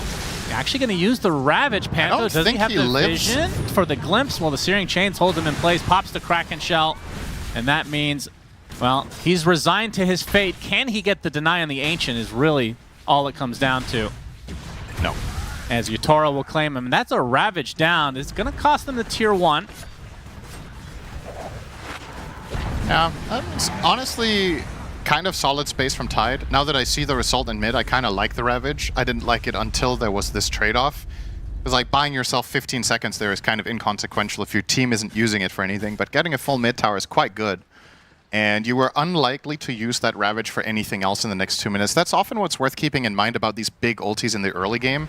I think sometimes people are a little bit too stingy with them, and it's like, well, what are you saving it for? Like, yeah, does it matter? Like, you can even Ravage to kill a 5, and I think that can be fine if there's no need for it anyway. Yep, a lot of stacks. This is unsurprising. As a matter of fact, the same amount for both teams, 9 and 9. Yeah, both carriers can take stacks quite easily. If Boom falls behind, he can take the stacks. He's going to get glimpsed into the kinetic field. We'll pop the Kraken shell as Rue trying to get the Mortimers on his face. It's enough, actually. It's going to cost Rue his life, but certainly worth it. Now that's a back-to-back death for Boom, who I think inarguably was the MVP of the last series. Oh, there is the song set up. Mid 1, TP's coming in, wants to get the Requiem right on top of the Drow. Gets it off just in time. Well-timed overall from MOUZ. They blow up the Drow Ranger. As Collapse, well, he's pretty healthy, so they can continue to fight and try to counteract this a bit. Mid 1, starting to run out of mana. Chrysalis is actually on the high ground, just waiting for somebody to overstep. Root TP's in. Gets the Scatter Blast off, but that's all he's going to be able to provide on these cores of the MOUZ side. Yeah, it looked a bit dodgy with the Centaur TPing in next to a Requiem combo, but obviously Collapse knows the limits and is very tanky, and yeah, look at the damage output. Just nice and easy combo there for the SF. Of course, the play that you just saw will become more and more difficult to pull off as defensive items come out. Drow will later down the line be getting herself a Pike or a BKB or both. And then that will... It's a matter of striking now while you're in a good spot for MOUZ. And they have Ravage again, so perhaps we'll see them try to open the top tower once more. Either now or maybe they wait for 15 minutes so they have a siege creep. Laurel trying to be annoying, but... Well, he's going to be brought back into a Ravage, actually hitting 3 that's members. A good static storm. Right on top of them, though. Laurel looks to be dead, though, and there's not going to be any more action coming out from Spirit, although mid 1 gets Scatter Blasted at the last moment. Thought he might tick out, but Root finishes the job. So 1 for 1, mid for mid. That looked like Laurel got caught off guard by an Ice Path. I think he was trying to stretch that as long as possible before Remnanting out. He has the Remnants, but didn't expect the Ice Path from Yamich. Jakiro in many ways it's probably been the support of the tournament, I would say. Just being prioritized by loads of teams for its ability to push towers early, but also Ice Path has found, in my eyes, surprisingly big success in the games. There's just so many clutch fights. Has to go in melee range to try to counteract the Mortimer's kisses, but the right clicks will likely suffice. Scatterblast misses, it matters not, as mid 1. Not sure if he's going to be able to get this. No TP's coming, though, so I guess he will. Has the facet to slow them down with each raise. Mid 1 claims his target. Chrysalis has his Battle Fury. Got it a couple minutes ago. Pretty good timing. We'll be going for, looks like a Yasha into the BKB, and then likely to finish off the SNY, unless you think Manta is needed this game, which against Gust, I mean, you're going to go for BKB, so... Yeah, I know MOUZ have found good success with Troll in this tournament. It doesn't quite hit the spot for me in this game in terms of its matchups, but if you can enforce the right type of fights, of course.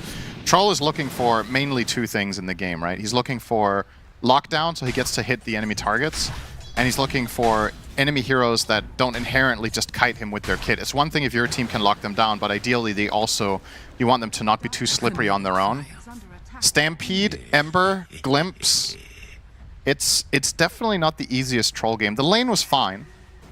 It's always going to be a challenge to do well against Snap Centaur, so that he definitely passed the bar on that one with this pick, but you and I both are not the biggest Troll enjoyers as a concept with the ult. We both miss having control of him. Yes. Can't say... I love the hero, though. Yeah. Everything else about him is awesome. He's one of your 2 favorite carries, right? Troll and Lifestealer, I think? Is that right? Yeah, that's probably about right. Yeah. I mean, the Aghanim Scepter on this hero is just fascinating, very game dependent. This game probably doesn't make that much sense. It's good against Searing Chains to dispel yourself, take off Flame Guard, but... Yeah, it's likely not worth it. You're going to need to stat up heavily to try to fight this Drow. You might actually want to buy Blink in this game at some point, I would think. On the Troll. Smoke from MOUZ. Yotaro will be the perfect target. Panto, though, breaks the smoke. Actually uses his ult. He's going to die. Interesting that he used it. There actually dies to the neutral. Wow. Okay. Outplayed. I guess the Disruptor ult was needed. Well, they couldn't last hit him with raises because he was silenced, so... Yeah. You know, sometimes you get lucky. It's all good. MOUZ will now take the top tier 1. So they are very much so playing into this mid-game timing of their lineup that we talked about. They are very strong right now. Spirit are going to largely be uninterested in taking team fights because they're, you know, you just look at what you're up against. It's like crazy combos and big damage ults. So they will mainly be playing the map and trying to solve the overall draft situation through itemization. And that's always going to be the big thing at the highest of levels, and we are in a grand finals here. The teams are expected to recognize when they are strong and weak. So you can expect MOUZ to continue pressing the issue as much as possible, and Spirit will try to dissuade them through split pushing waves or finding skirmishes, poking and prodding where they can. Boom actually... They'll activate it. It means the Mortimers are going to be way easier to hit. Slow to a crawl. Boom is just a free kill for Spirit. Yeah, forgot he wasn't playing Centaur, so he can die. Can't blame him. He played a lot of Centaur this He's been playing a solid amount of Mars. Yeah, his Mars was really, really good last series. That's the best performance, I think, of the tournament. But speaking of the Centaur, we have a Blink Dagger for Collapse to go along with his Blade Mail Helm. Seeing a lot of people not opt for the Blink Dagger at this stage even, but Collapse staying true to Centaur and his hopes and dreams. Of course, he's the one that kind of brought the Aghanim Scepter onto the scene, I want to say like a year and a half ago. He's one of the first people to build that semi-consistently. It's actually super cool with Drow in this game, if you think about it. Yeah. The way MOUZ are going to win this later will be through getting on top of Drow and killing her, but if Centaur has Blink BKB cart, he can, even through a song setup, he can just protect her guaranteed. Yeah. So I expect that to come out. He does have a Lotus queued up now as well, which obviously makes sense. Has been a really strong item this tournament. You can get rid of Ensnare, you can get rid of all of Jakiro's garbage, Gush, Slow from Troll. You get the armor, which is great. Panto, ambitious TP almost worked. Close. Wow, I did not think that was going to be that close, but they do get him. Pipe almost there for Boom. And I wanted to talk about the Shard for him. I think that's going to have to be a very effective usage in this game in particular. I mean, how does that work against Hurricane Pike for Drow? If you jump on top, put the anchor on her. You can still pike the tide away and get knocked back yourself, right? I think? I'm not exactly sure. I mean, we've learned one new interaction this tournament at least, which is that it's almost impossible to put a pulverized hero in a cart. Yeah. Which makes sense. When you think about it, it does make sense with how pulverize works, because you can't like force staff people that are pulverized. They kind of anchor to the ground, and when you're putting them in the cart, you're moving them slightly. But supposedly, from what I heard, it is possible, which makes less sense to me. If it just never worked, that would be okay. That's hearsay. It's like, yeah, sure. We have not seen evidence of this. No.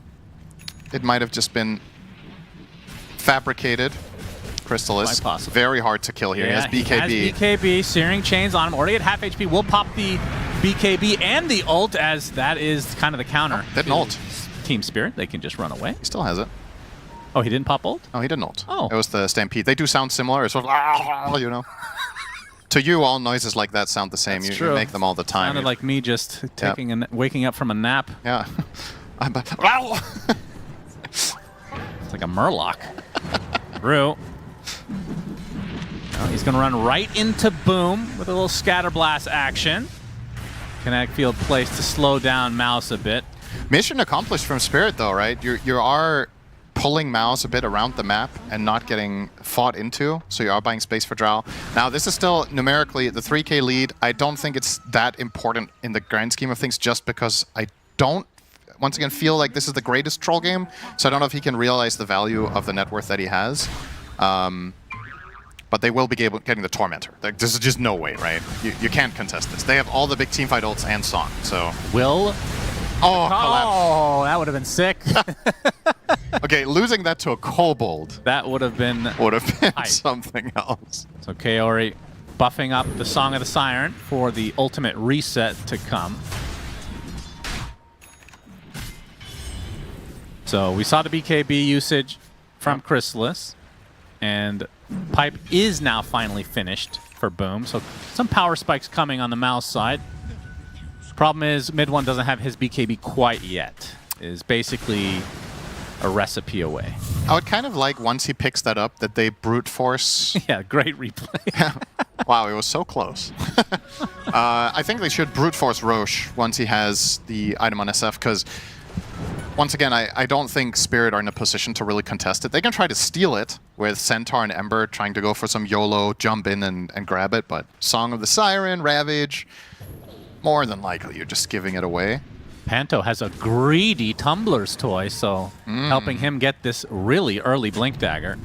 Oh yeah, we also haven't talked about the potential of Ags on Disruptor, of course. That is... always not a thing for the next 10-15 minutes, but he could get there, and that item is really good against Troll. Just really good. Yes. Period. But there are some carries that deal with it better than others. Obviously, number 1 is probably a Baden, because you can still, survive. But a Troll getting caught in Static Storm with Ags has no counterplay. You have Song, which is the only thing, but I think you can still die in the Storm if you just have BKB popped on Drow. A Drow with 3 or 4 items will... or maybe a bit more than that. All right, Collapse. You're going to steal the Aegis There is again? no way, right? You're going to steal the Aegis. He's going to do it at some point. Panto jumps in with the Disruptor ult. There's the Song to reset. Mortimer's Kiss is wasted. A little bit of damage to the Jakiro as the other side, Panto, looks to be taken out by the Shadow Fiend, is closer. Finally, the Ravage comes through. First, Yemish falls, though. It's going to be the trade for Collapse. No Aegis for you this time. Laurel, Remnants away. BKB already used here, so MOUZ can just continue with Roche, and they should be able to get it this time. Unless Collapse wants to buy back and steal the Aegis. Not this time. Slightly surprised to see Spirit try to... Okay. Aegis finally goes to Chrysalis, mid one. Oh, Laurel. Requiem Clean dodge. Laurel. Very nice. That's a big ult down. Spirit might just want to fight, despite not having this Aegis, which is now intact for Chrysalis. Runs right into Yatoro, gets gusted. This is going to be life number 1 already. The Ice Path actually hits, though. Yatoro in a lot of trouble. Has to pop the Manta in retreat. Collapse about to spawn in a few seconds. They get the D-Ward. That should be the end of it. Surprised to see Spirit contest that in the fashion that they did as well. I would like to see the replay. I feel like Drow wasn't even remotely close. They did that 4v5 knowingly, and Yatoro started walking over, I want to say 10 or 15 seconds after the song ended. He finally connected with the fight. So that seemed to be just a stalling tactic for Spirit, that they wanted to poke and prod MOUZ. Maybe the hope was we can dissuade them from doing Roche by just forcing cooldowns and disengaging, and Drow farms in the meantime. But then perhaps they changed their minds. They were like, actually, maybe we can take this fight. So they bring over the Drow. But when all is said and done, the result is kind of the same as MOUZ just getting the Roche, I would say. I don't really feel like you put too much of a dent in them there. This, however... Yep, Cookie will cancel the TP, but the Ice Path onto 2 with a Macro Pyre to follow. Yatoro going to try to turn this around, though, with the multi-shot upon Boom. Gets blood grenaded. And Kaori... Yeah, I don't think Yatoro wants to go any further, but the glimpse with the Mortimers isn't going to be enough to take out the Tide. Instantly dispels, but will fall in the end. Stampede used. Panto's the first death, though, for Spirit. Looks like Kaori will be next on the MOUZ side. Just barely gets trickled down. Chrysalis, the Aegis still there. Actually, a buyback coming out from Panto as Spirit still want to fight. Double kill for Laurel. And Chrysalis, the full disengage. Not going to get vision.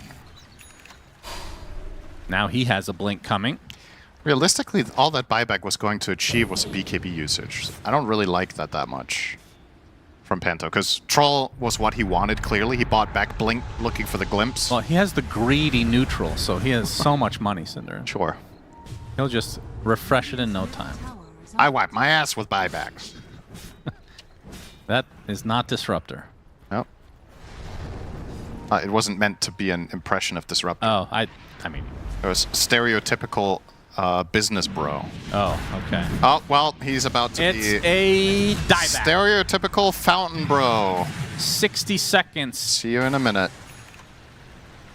And Crystallis having a very good game. 3K net worth lead between him and Yotaro. But like you said, not the greatest troll game, so we'll see. I think Drow's net worth is worth more. It's the thing. You think so? Yeah, she uses the gold better in general, and given the matchups, it's not always that you need to be neck and neck for it to be even. Like, some hero matchups also just inherently good, and I would say Drow versus Troll for me is very one-sided when you get to the later portions of the game. And, well, we're approaching that already. So MOUZ, I think for them, I feel like they're unhappy with not being able to leverage this Aegis for anything. Like, that's the goal here for Spirit. Nice find here for Crystallis, though. And there is that dagger we talked about. He was going to pick it up. I love to see it here as his third item. He was eyeing up Basher, but totally agree with this pivot to the Blink, because now he can get on top of Drow with any sort of catch and perhaps get that kill, which is what's going to break the fight open. You want to use this Aegis to get towers. You want to kill Yotaro and try to break the base. Yeah, and he's going to go Basher next, which I assume will be an Abyssal at some point. So the Blink, Abyssal, Drow. Hope you can kill him during that duration. How helpful would the Shard for Yotaro be in this game? The Glacier. Is that just like a casual pickup at some point, or do you think it's actually important? I don't think it's actually important, but I definitely think he'll get it. But what is actually important is the Pike. And that is what is coming close now. That is the most important item for Drow this game. That doesn't mean he has to buy it first, though, but it's the one that's going to change the complexion of the fights in the right direction for Spirit later. So he absolutely wants it in his build. Oh, Yotaro. Do you buy Shard after that? Not sure. Another Disruptor death for the road. Wow, Panto's on a streak here. Yeah, like I have greedy neutral, therefore I get to die. Gust with the Stampede. Ice Path holds him in place with the Macro Pyre to follow. Crystallis popping the ult early, trying to get these roots. And he's just going to try to fight it out, and that is not a winning cause. Crystallis on the Troll will win every time in a 1v1. There is that Blink. Instant value. He's going to feel super happy about making that choice already. Just that singular kill is worth the cost of the dagger. It's going to swing the matchup even more heavily in his favor. He's up about 3k, but obviously Drow on the sidelines for a minute will be converging towards 4k. He's also going to get the Wisdom Shrine here at 28 on Troll. Yeah. He wants to, so level 21. Okay. 2.5 levels up on the Drow. Laurel coming over. Looking for trouble. Chains wants to try it. The BKB's down for 50 seconds, so he's going to try to fight his way out of it. The Mortimer's Kisses from way far away. Down goes Crystallis. Big kill for Spirit. Boom, trying to help his comrade, now trying to help himself, as he's just going to get slowed and kited into oblivion, but has the H. Blinks back in. Okay. Was looking for maybe a Ravage play. We'll get out of dodge. God, I love cursing players. It's so fun. It was such a good kill on the Drow, and then he goes and farms the most extreme dire favored camp without BKB and ulti ready. Hoping he's not going to get spotted, but Laurel was on the money. Cast a game without mentioning the player's name? Maybe that would break the curse? I'll make the game really close. Just call them by their heroes, you know? Oh, it's the name that does it, is it? Yeah. Well, it's, you know, in situations like this, we have to test it. That is very Death Note of you. I kind of know that. Wow, an anime reference you get. That's... Well, an anime reference we both get, rather. Well, you also used to watch Pokemon, I'm sure. Yes. Yes, of course. No. Oh, really? Well, mid one. He was spotted there for a moment. As Sheepstick will be his next item. Not that far away, just a couple K away. He gets hoof stomped though into the Mortimers, but no! Gonna work too well with the song. Ice Path, and they're still gonna go for it with the Requiem on top. The Snapfire gets blown up and collapsed to follow as well. So it looked ugly, it looked hideous, but it worked. The Ravage didn't even matter. I think they got the exact same kills if you hit the Ravage. Sometimes you're just excited to hit the R key. Sure, I mean, okay, the Ice Path is enough. It's a classic setup. Song into Ice Path, don't even need the Ravage. Why did you pick Tide? Just pick a different hero. And just like that, the Sheepstick is finished from this one engagement. Yeah, that's... So it doesn't get much worse than that, but the setup either way... You need the Jakiro, really. The Jakiro Acropire Ice Path. Yeah, it's just dirty. Nice and easy. And yeah, Collapse had 7-second cooldown on BKB there, I believe. So the Crystallis conundrum of entering into spots that you're not really ready for there. He wanted to tie up the score for that. Yotaro has Ags, Oh, so... he bought that before Pike. Hypothermia. Okay, I was not expecting that. Just really trusting in stellar positioning. This leaves you vulnerable. If Troll gets on top of you, you don't nearly have the same counterplay as you do with a Pike, so... Yeah. He's obviously still getting it. That's a no-brainer, but having the Dragon Lance early, I thought he was going to transform. So is this basically for the lifesteal on Battle Trance? The main reason you're picking this up? I mean, it's good against Tide in general. I mean, he's cracking it off, though. It does a decent amount of damage, too. It's not bad. I think this is a stable pick, but yeah, obviously the lifesteal counter against Troll is nice. I'd like to say that basically any true 6-slotted Drow build, you would want this to be one of the 6. Not exactly my specialty, this hero, but I think there's also something about the farming acceleration of this that it just... As usual, the earlier you can get a fighting item and stay afloat, or a farming item and stay afloat, the better. This is Drow's Battle Fury, in a way, but she just can't buy it first in this game because she's going to be too vulnerable. So, well, all-round good item. He has a Force Staff now. He's almost there. And Disruptor with the Greedy is getting there. Greedy boy is spotted. Oh, blinks out with the Greed. The MOUZ swing and a miss there. Yeah, 7k up still, though, in a good spot. Yeah. Jakiro closing in on Ags. That is going to be a wombo combo with the Song as well, getting the upgraded Oven. Tasty treat, huh? And now, time for Roche. Will Spirit try again? Where is Collapse? Roche belches in their face. There's the belch. Damage rune on mid one as Crystallis is going to solo this. Smoke from Spirit. Macropyre placed. Laurel's going to get some vision with the Shivas. Mortimer's Kiss is right on top. Collapse in the pit. Of course! He gets it again! Of course! How does he do it time and time again? It's going to cost him the 1 life, but now Crystallis has to get the hell out of the pit. Does MOUZ still want to fight this? It's a 5 versus 5. Collapse, already at half health. Looks like his team will abandon him, but the job is done. Aegis down and out. The rest of Spirit trying to get out of dodges mid one. Has to pop the BKB. Going for the Requiem. Ravage not doing anything, but they have the connection onto the Ember Spirit. Laurel popping the BKB. Staying alive here. Looks like going to turn it onto Boom instead. Pops the Kraken Shell as the blink from Crystallis. He's kind of in a horrible spot. He's dead. 2 cores for MOUZ as they try to pursue Spirit to their own demise. Dude. And Collapse, we talked about it, Cinder, the other day. Definitely the best Aegis stealer ever in Dota. Yeah, I was so crazy. I was going to say the same thing. Like, you can talk about Collapse's accolades with how he's been able to play specific heroes in specific moments, and you can be the best player on a hero at any given time. But I agree 100%. Nobody is more consistent at this than him. Just such an incredible eye for timing and when to go and how to go in. And stealing this Aegis is massive. This is meant to be MOUZ's high ground Aegis. This is the one where they want to win the game. I don't think being 6k gold up now is a lead anymore. Like, it's not good enough because the writing on the wall is eventually Drow is going to get there. Ember and Centaur also have insane scaling. And this chase, when mid one was already at half health, Crystallis was already pretty low as well. I mean, I know the Grand Finals host is Shiver, so maybe Boom is trying to impress her, but that's 2 in a row on nobody. I can't say, I'm not personally impressed, but maybe I'm not the target audience for Boom's Tidehunter so far, but I'm wishing for more. It's kind of funny when a player has like a stellar previous series and then just... More than stellar, literal MVP. This is not it. You gotta hit those. Man.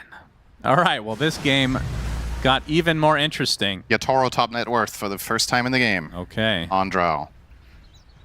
Yeah, they kited them very well and kind of baited them into the triangle. So, Yotaro, does he have the Daedalus finished? No. So, it's about 1,300 away or so as mid one. Okay, Stampede. Requiem, not going to do that much damage, but he goes into the Ice Path, has the Remnant up the whole time. He's good. He is. Unless, okay, that would have been a funny Range bash. first hit. Range bash would have been something else. Yeah, does get out. It's a Requiem for BKB Stampede trade. It's pretty even. I think that's fine. Yeah, this next fight, Yatora's going to have Daedalus. Collapse is going to have Aghanim Scepter, the cart. Yeah. And that is... Laurel, what is he close to? I thought he'd be going for Ags already, but I guess it's just going to be a casual Kaya first. Panto's close to Ags as well. And these Panto are... is close to Ags? Yeah. So we're getting to the point where all of the super late game worries I had for MOUZ are going to be realized, and now you're getting to the hard part of the game. So unfortunately, in the easier parts, you didn't quite build the lead that you were hoping to. So now you're going to have to dig deep. Like, we can't have a zero-hero Ravage anymore. You're not winning the fights any longer. Sure, we had the previous one where they had a great Ice Path Macropyre. The solutions are starting to come out in force. BKB cart from the Centaur, Ags from the Disruptor is going to create enough of a, just disruption, actually, in the fights for MOUZ to be unable to pull off their combo. And this is where, obviously we talked about this at the start of the game, you don't have Yamich on a hero that's going to find openings now. So you can't just go something like Ags on Tusk and break their formation, use displacement or something to try to solve these issues. You have to fight head on. That is going to prove to be quite the challenge, I would imagine, for MOUZ. Oh, they're maybe going to try anyway. They're in. Oh, the jump in from Chrysalis and the Requiem. That's good. Laurel is dead, has buyback. That's a big snipe, though, from MOUZ. Yeah, Centaur was far away, so no cart save. He was farming down bottom, and Laurel gets caught off guard. You're not getting anything more out of this, but it's a nice pick. 70 seconds, no objectives to be claimed. But still, a feels good kill from mid one in the game. It looks like he has damage rune right now. What is this? What are these particles? How is that? What is that? Is that just, that's not part of the Arcana, is it? This is something you unlock when you get 32 out of 40 challenges in Path of Exile, actually.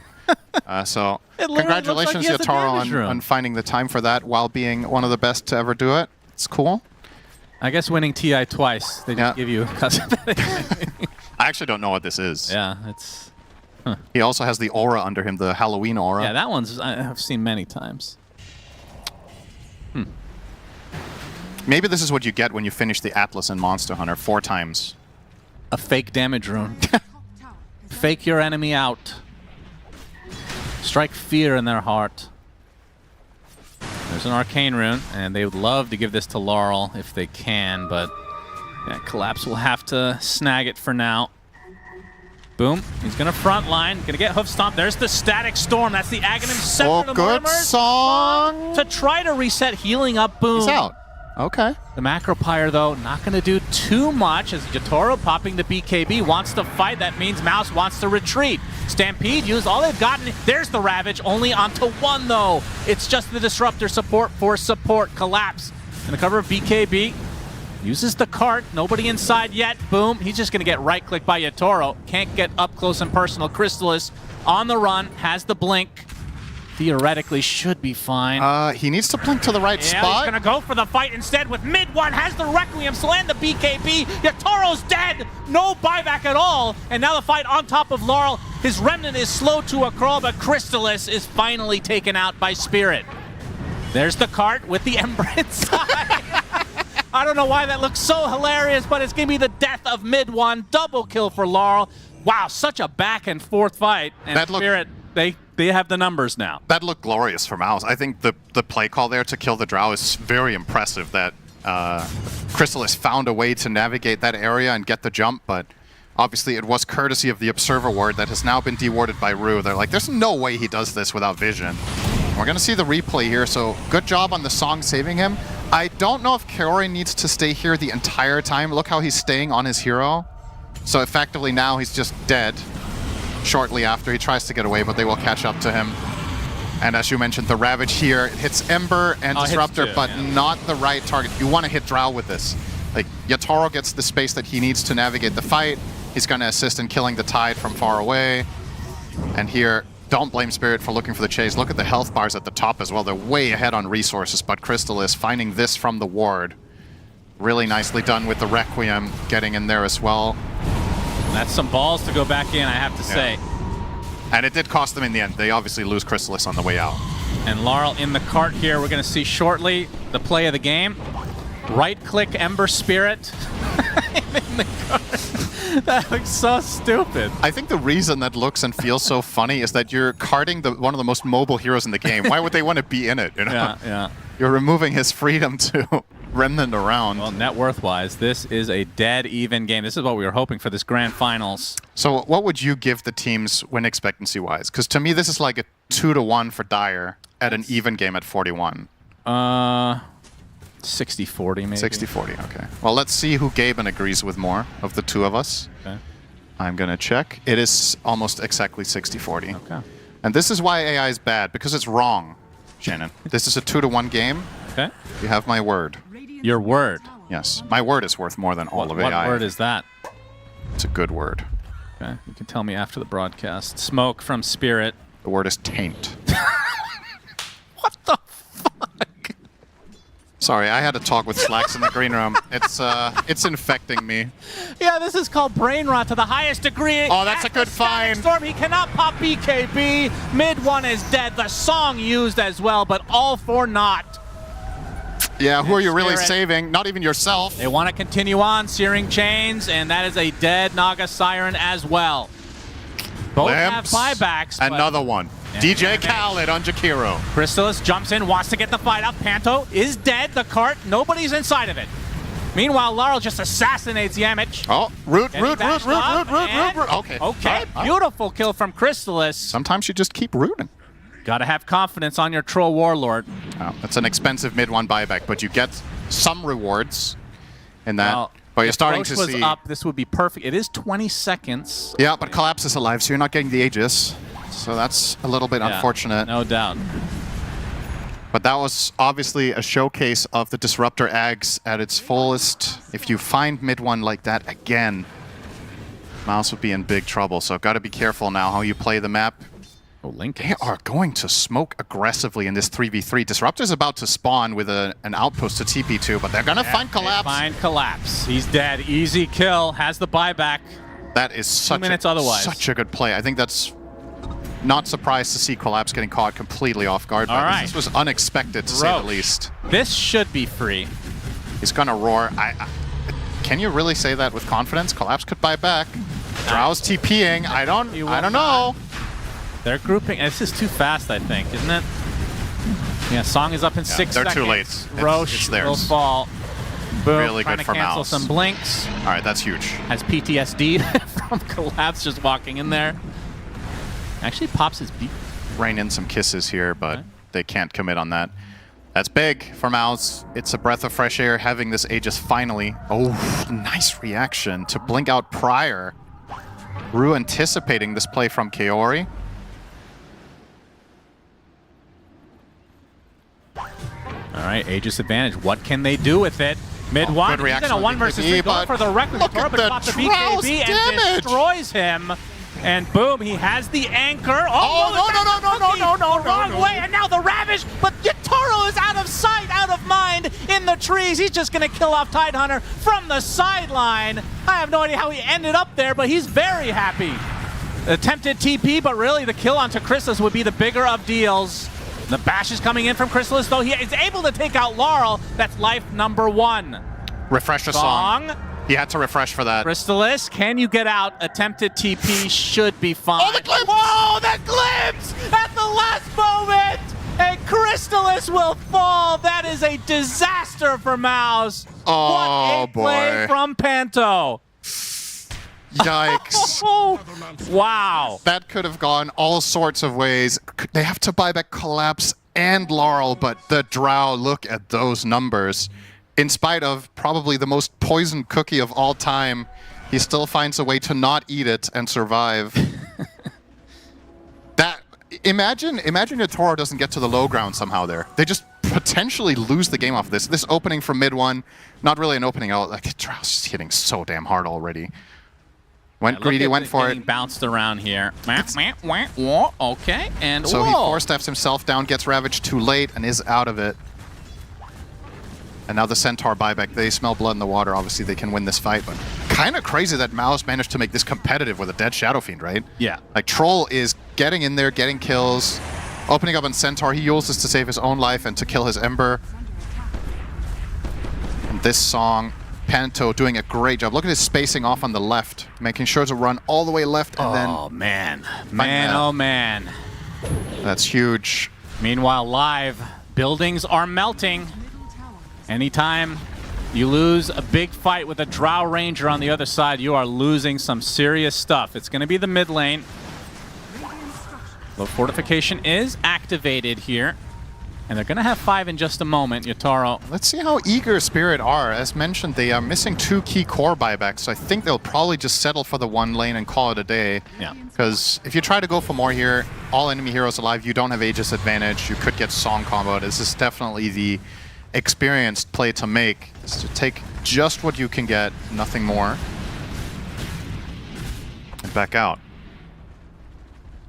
Just thinking, how many times do you think Collapse, if you had to guess, has stolen an Aegis in a pro match? Lifetime? Yeah. 50? 50? Maybe? 50? How many years has he played pro? Holy crap. When did he play his first pro game? Between 20 and 30. I'm just thinking, he played his first pro game in like 2017 maybe? Was it? 2018? Mm-hmm. Stealing 10 a year? Does that sound unbelievable? 10 a year? Yeah, it sounds a little too much. It might be too much. Yeah, and maybe it's somewhere between. But still, the fact that's even in the realm of possibility, insane. Maybe 50 is a stretch. I think you're closer, thinking twice, but I wouldn't be surprised that he has the highest number of Aegis steals per game played in his career. I think he is probably #1. I mean, there's no question.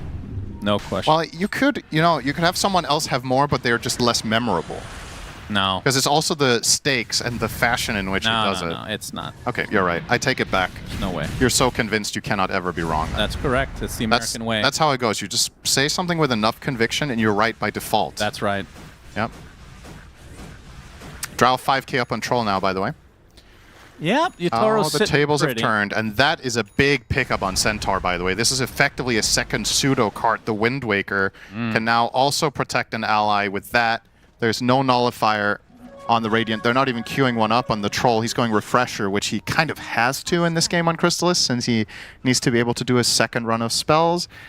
That's the good news here for the side of MOUZ. Sure, you lost that fight in Elena Barracks, but you still have Refresher Shard on SF, and you have the cheese. So some advantages going into the next fight that you can try to leverage, and obviously the key cooldown on the buybacks. I think MOUZ would love to find some type of fight that they can kill Ember or Centaur in that could lead to their own barracks, but respecting Team Spirit in this late game, as you have to. Team Spirit in grand finals. Yeah. I mean, if you're a team that's aspiring, like you're dreaming of going to the final, the team you want to play is Team Spirit, right? Well, to win at least, if you were guaranteed. You would like, oh yeah, if you're winning by default, I would like to beat Spirit, sure. But obviously you don't, you're scared at the same time, you know? Yeah. Drow is buying a Silver Edge, by the way. He has consumed his Aghanims with the Synth. Okay. So waiting on enough gold here. Only 600 surplus, so needs about 1.5k. Yeah, Boom is going to go boom. He will explode. Is made. And it's another mobility and safety item. Oh, that's a good find. Storm. Do they have the damage to rip through him before he can get anything off? Hurricane Pike and gets off the ult at the last second. The song resetting things, and now the leash. Can he get him in the cart? Yes, Collapse brings Yotaro away. Gets the Stampede as well, despite having the anchor applied to him right now. So Disruptor is dead to MOUZ's hands. Yotaro still on the run. Yeah, he has the Shadow Blade. No way you're catching him now. Mortimer's Basher from Chrysalis right on top of Laurel. Gets the remnant off. Yotaro just deletes mid-1. Do they still want to fight? Chrysalis finally with the BKB in retreat though. Glimpse brings him back into the fray. Another Hurricane Pike, and now he's just getting controlled. Too much damage coming out from Yotaro. And now they're going to turn their sights into the big fat watermelon. 3 dead for MOUZ. These fights are so entertaining. What an insane value from the Shadow Blade. It's just... The fact that Crystallis lived initially. Holy shit. Yeah, they didn't have anyone hitting him except the Drow. And Drow can almost solo him during the Static Storm, but not quite. So they needed a little bit extra. But when all is said and done, he gets the disengage on Drow. They force out everything on the Troll as well, right? He has to ulti an Ancient Camp, so... Perhaps questioning whether MOUZ should even chase here now. Gets the pike away, gets the shots, just narrowly gets it off here. Oh, man. And he's going to heal up, but, like, do you really want to take this follow-up fight now? After the cart goes out, I think you need to dip. I think now the fight is over, as far as I'm concerned. Mid one gets a kill, nice, now go back. But they see the 5v4. Now Yatoro is fully leveraging the Shadow Blade to find an insane opening onto mid one. Look at this on the top right. He's going to get 5 shot here. 1, 2, 3, 4, 5. Okay, 6. Oh, it's wrong. 6 hits on a 6-slotted Shadow Fiend at 50 minutes. Yep. And now the buildings again. They lost a fight against Drow. You will lose buildings. Second set now in favor of Spirit. Buyback still intact though for MOUZ.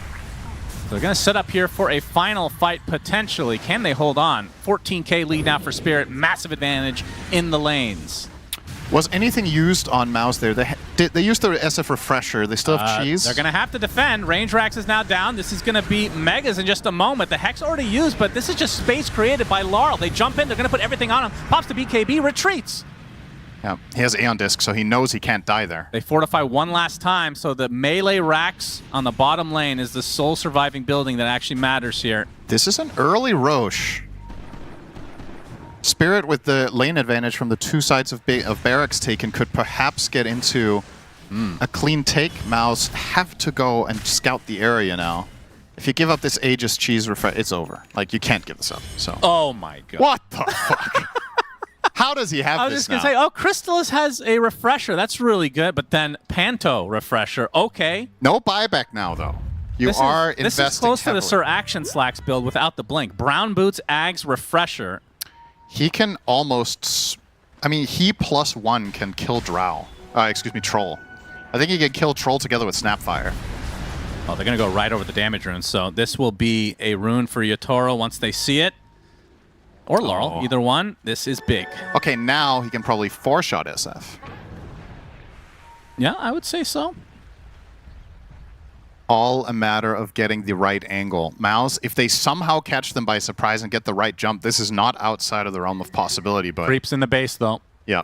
Always have to worry about that. Spirit know where they are without They get scanned, though. They know where they are. They know that they know. Roche now knows that there's people inside his pit. Yep, he's going to leave. Get out of my pit! Oh, that's and Megas. The back door. There's no backdoor protection. This is free Megas for Team Spirit, and now a fight erupts outside of the Roach pit. Mid one with the flying cart! The Wind Waker cart! The flying cart! Successful as Crystal is trying to run away. Has already used Refresh. No, it's just... He put it in his backpack! It's on row! My god, he's dead! 100 seconds! Can't even use it in this game. And now the buildings are melting ever so slowly to the creeps as Yatoro looking to finish off this game 1. The cheese is popped by the Tidehunter, but it's not to be. Down goes Boom as Yamich will be the final casualty in this engagement, but now it's all defense mode for MOUZ, and this is a free Roche for Spirit. What? Why was it in his backpack? Well, what else did he have? I mean, tread. Like, surely you gotta put the You have tread. Swift Blink, you have to swap them out, right? Man. Another refresher, this time for mid 1. Buyback by Boom. Mega creeps for Spirit. They actually consume a cheese. They want to go right now. They got double cart, double flying cart, in fact, if they want, with that refresher shard now collapse. How on earth do you hold this? No troll for 40 seconds. The towers are gone in a moment. Oh, yeah. Blink of an eye. Or... You have to kill Yatoro twice. Good luck. Ancient exposed. Buyback. Not going to scare them. It is just a lowly Jakiro as the Ancient exposed. There's a fortification. No, there's no fortification at all. The song into... Song delay. Roche banner placed. Man. Impossible situation for MOUZ. Laurel trying to create some space. Going to take the anchors. Yatoro just focusing on buildings. Objective-based gaming. Uses the Hurricane Pike.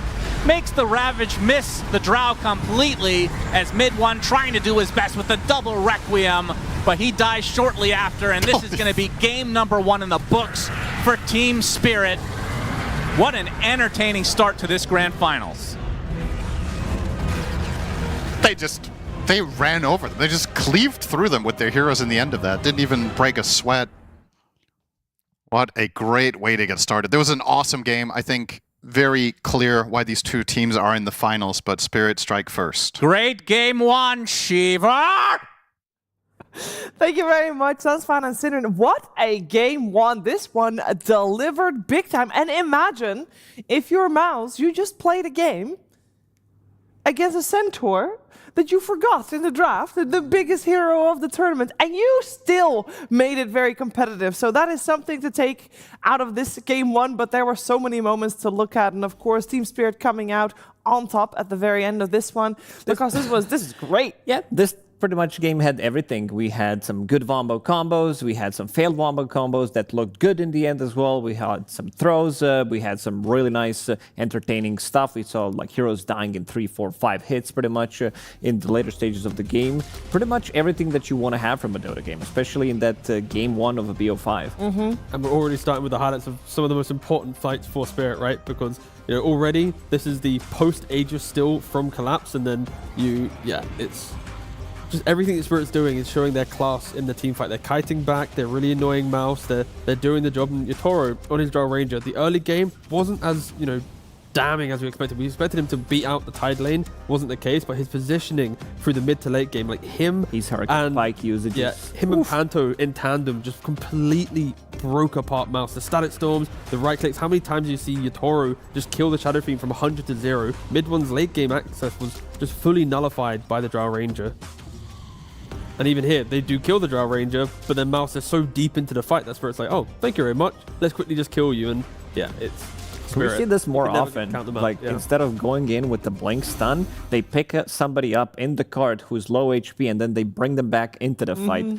And I wanted to point out the Blinkcredible graphic, as I would like to call it, the 5 Blink daggers on MOUZ. And they picked them up relatively early on in the draft. You saw both supports kind of rushing it as well. They wanted to get on top of the Drow Ranger, try to get the kills. It still wasn't enough. Like, even with the refreshers that did come out at the later stages of the game, it still wasn't enough. They can definitely keep the distance. This is the big item timing pickup. Panto just got with his GPM enchantment, got that Aghanim Static Storm on one of the heroes. Mid one immediately died, and then they're going to be winning the fight afterwards because he is most of the damage. He is that AoE control that Yatoro is going to be afraid of. This is the best Aghanim Static Storm upgrade in the game, so they force buyback coming up from mid one. Will lose a couple of heroes, but still a big dub for Team Spirit. And the thing is, when you look at MOUZ's lineup, when you think about 35-40 minute Dota, they have all this team fight, but when Spirit is just so confident to run at you, you have to use spells so defensively. And yeah, mid one, this is what I was talking about. He steps up, he tries to go for the pick-off, and Yatoro, he's like, you know what, no. This is the big one, where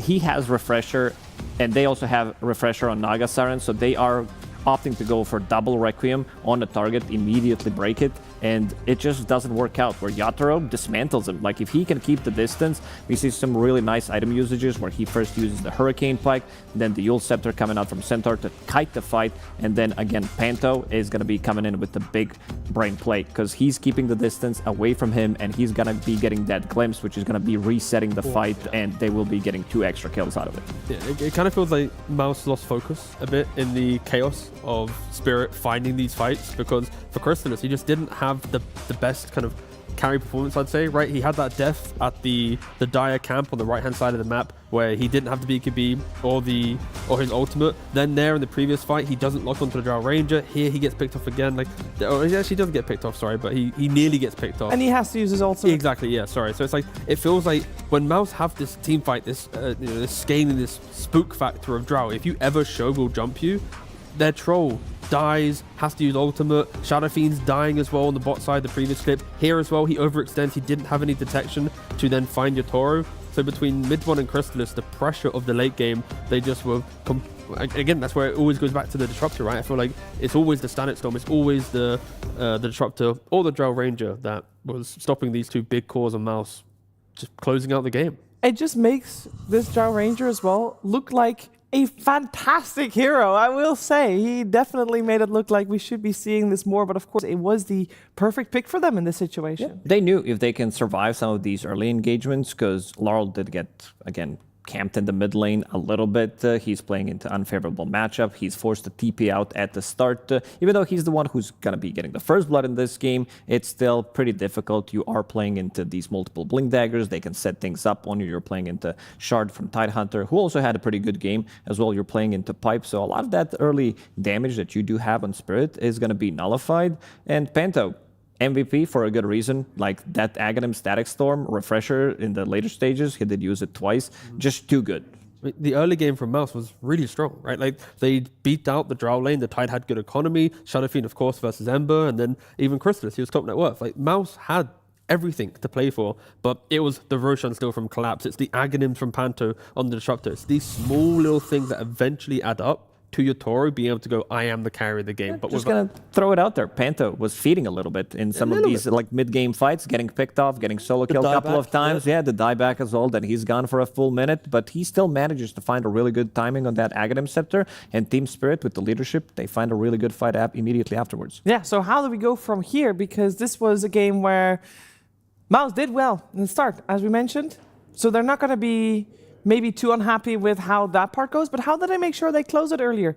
Potentially not forgetting the Centaur this time as well, of course. This is one of those games where it's not about draft, right? No. It's all about the play, where you go on the map, what your choices are, and maybe it's a discussion of once you get a slight lead from MOUZ, you don't need to overplay, right? Like enjoy the fact that you're taking the lead against Spirit, right? Make sure you set up correctly at Roshan. Don't allow Collapse to steal it. When you don't have BKB, don't farm that aggressive camp on Crystallis. When you are Shadow Fiend, don't go for a kill when you don't have detection, right? Like when you say it, it's very simple things. It's the macro plays. But all of them compounded to despair in a lost game, right? So it was funny to see them on camera how happy they were when they killed Collapse, who didn't have buyback at the time because he used it for the previous fight. Yeah. And then they're immediately, okay, this Roshan is fine. We're going to be free to take it. No one's going to steal the Aegis. Yeah. Yeah, it was a great game for both teams, to be honest. For the viewers, most of all, though, gonna put it out there as well. But we should be focusing a little bit on the overall aspect, because one of the issues that MOUZ had this game was that they did not have a very easy way to jumping on top of the Drow Ranger, which was obviously the 18th pick. Could they have picked something else instead of the Shadow Fiend to make that easier? Because at the end of the time, it seemed like this Drow with the Hurricane Pike, obviously she had a lot of backup as well, but she very frequently could just stand there and hit. I think that was a perfect pick. It was just a matter of execution, like you've seen in some of these fights where they were unable to, like there was a death 27 minutes in on a troll who just picked up a Blink Dagger, they killed Drow Ranger, then he dies on a very kind of weird point of the map where there's no one around him. Tide didn't get the Ravage off. And then you saw some of these late game engagements where they are diving and they're not on the same page, where like Static Storm is used on Troll. They have to use the song, they have to reset, so they're not on the same page in terms of like which heroes they want to be focusing. So MOUZ, pretty good draft, good execution in the first like 30-35 minutes, fell short in the end. They had the draft, they had the items to find a jump, like Lukas was mentioning. Execution was the key thing. Like we saw a song into a Ravage, that doesn't work. We saw a Ravage not connect. We saw Crystallis never really think about Drow in the later portions of the game. So yeah, for MOUZ, they had all the tools, just the execution just didn't connect. Just clean it up. Yeah. Clean the act up a little bit for game number 2. Let's see if they can do that. Let's see how things progress after a break.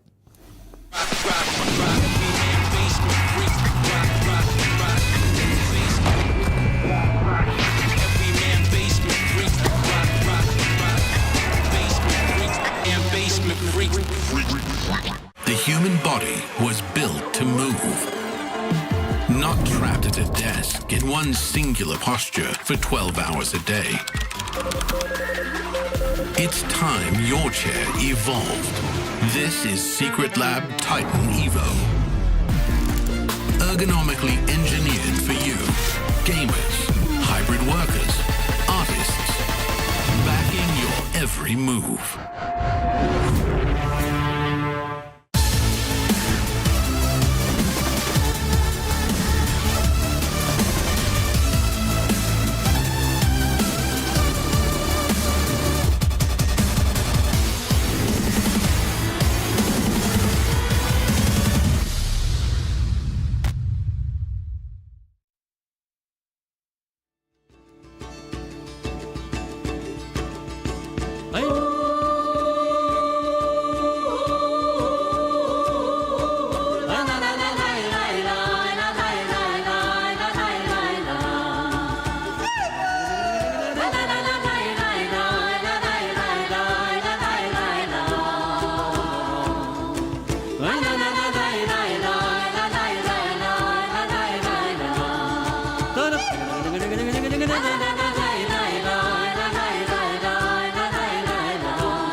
You are watching the grand finals of PGL Wallachia Season 6, and we are about to jump into the second game of this best of 5. Now, Team Spirit won a game 1 over MOUZ. We have established that that was a gameplay win. Very good, very strong, very entertaining. But I want to focus on what Team Spirit should be doing better, because yes, they won on gameplay, but we talked about it multiple times, Lacoste, that their lanes did not go well. So in terms of adaptation, we already, established MOUZ. They just play better, clean things up. You're good. How about Spirit? How about Spirit? Well, they had some of the drafts where they actually had no damage whatsoever. The game that they played against PARIVISION, that game number 1, where they had Naga Siren plus Tide, Disruptor as the combo, where they actually couldn't play Dota. They got ran over. I think they adjusted most of their drafts, but also they need to be figuring things out in terms of how MOUZ is playing, and MOUZ is playing very aggressive Dota, heavily focused on these brawling position 4 heroes, 5s as well, where they are putting a lot of pressure, these Spirit Breaker, Pudge, Clockwork type of heroes, where they can be very annoying in your face with some early rotations that you kind of don't expect from the other teams. But also I think Boom, the way that he plays for this team, he's often sacrificed in the draft, right? The Tides, the Underlords, Centaurs, right? They're early phase picks. So I feel like he's very used to playing against some of the bigger lane counters. And even in this game, right? I went to double check it. He did play level 1 Gush right on Tide. You bully in the lane, you go a little bit more fight. These little things maybe others aren't ready for. And it's the small things when you're a sacrificial player that buys you just enough life to then complement your team, right? So yeah, Boom, sacrificial player, but he can get through lanes that look a lot worse. Guess who didn't forget about Centaur? Yeah, Team Spirit, they do ban it out. They'll be second pick in this game number 2. They'll still be Dire, and MOUZ is still Radiant, just the pick order got changed about. And it is MOUZ thinking about what to ban here before picking their first hero. So the Naga Siren is still in the pool, and compared to previous game, we also still have the Slardar in there. I gotta say, Immortal Faith has some of the most like baller posture for a coach. My guy's just in the chair, hand in a pocket, one hand on the mouse. Like, he already knows what he wants. Like, normally you see Blitz, he's got the papers, he's in a huddle, other coaches, but Immortal Faith, he's clearly not, in a different mindset after that first game. I respect this. Yeah. They had a lot of success in the series against Liquid. They did pick it 3 times. They did lose 1 game, but every single game, the hero looked kind of unbeatable. Like, what he brings to the table, he is the lane bully. It's a lot of sustain. We saw a lot of the times as well where Abaddon just uses 1 shield on one of his supports. They get another round of spells, potentially 2. Somebody dies, you refresh the cooldown. Immediately you're going to be using another aphotic shield.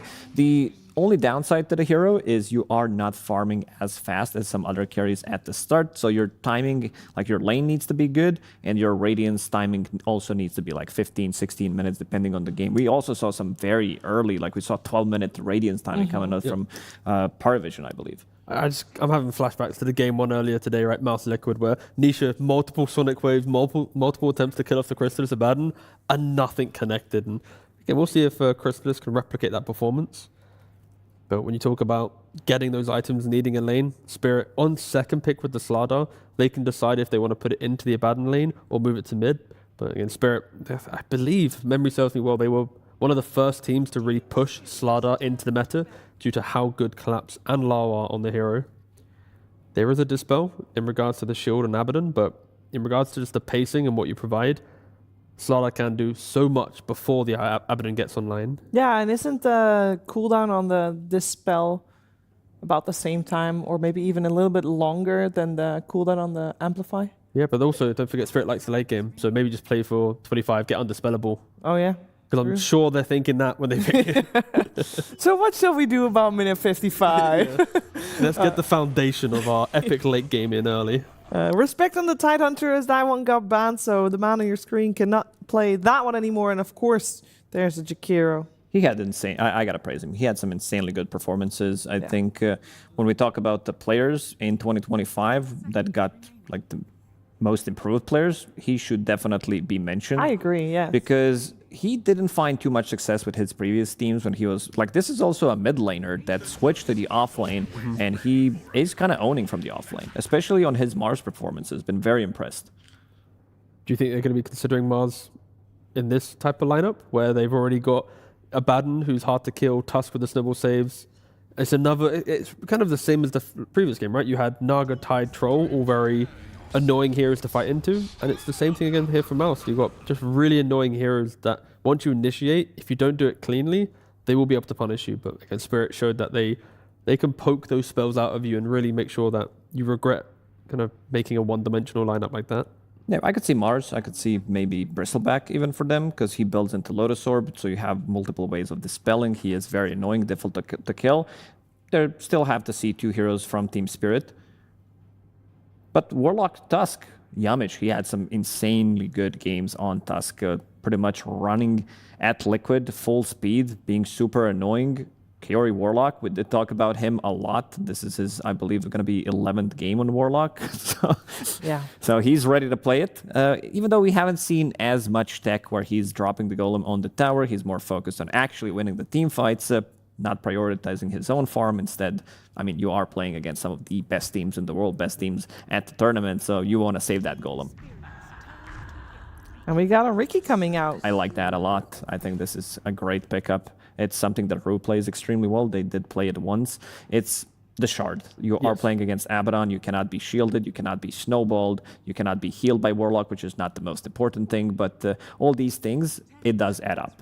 Yeah, it really hurts them. And it helps that Spirit already have damage. Because normally Riki in the support role, you get worried, like, what happens if the game isn't a snowball game where you're just crushing and breaking the map? But they already have Slardar Jakiro. That alone is enough to give Riki a lot of life. And yeah, pretty much what Lacoste mentioned, the shard, that is everything for the pick.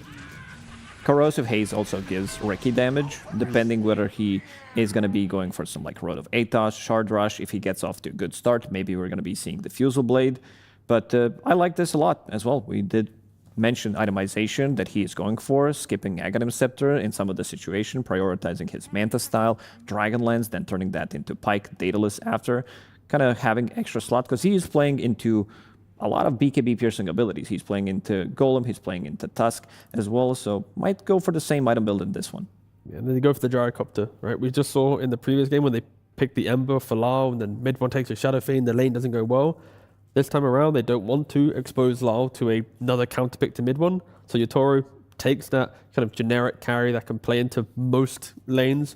He's one of the kind of the best carries at doing that, and it annoys Boom just a little bit, right? When you think of Centaur, MOUZ, Tide, all these heroes, it's not the most comfortable when laning into a Gyrocopter due to Barrage. I'm still down for Mars. Yeah. Mars or Bristleback are kind of my options for Boom here on 18. Mars is the one that just gives you the bulwark against Gyrocopter. You also can get Yule's Blink to stop when the Ricky's jumping in, being elusive. Just quickly use him, let the fight breathe, stun him up, go for the kill. They end up going for their mid, leaving the Abaddon maybe slightly ambiguous. Could be switched between Crystallis and Boom still potentially. And of course now they have 2 picks to protect this Leshrac. I prefer Crystallis just taking the Abaddon because a lot of success from MOUZ is Boom being an annoying, stunning-based hero. You put him more of a farming hero, and then I could see their draft identity falling apart a little bit. Mm-hmm. Yeah. Because they kind of need, even though you are going to be building it as your first item with Lesh, you're going for Blink Dagger, but it does feel like they need that Blink initiation from the offlane, someone to soak up the damage, someone to keep them busy until your Abaddon comes online. And there's that Mars Bond that we talked about. So what do we want for Larl in this one? We want to push this Slaughter potentially to the offlane and give him the matchup against Leshrac in the mid. And what are they lacking in their draft?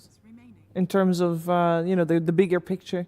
As it seems like Team Spirit does like to draft specifically for that bigger picture rather than focusing solely on those lanes. I like Puck potentially coming out for him because it's an elusive hero. They really lack the stuns.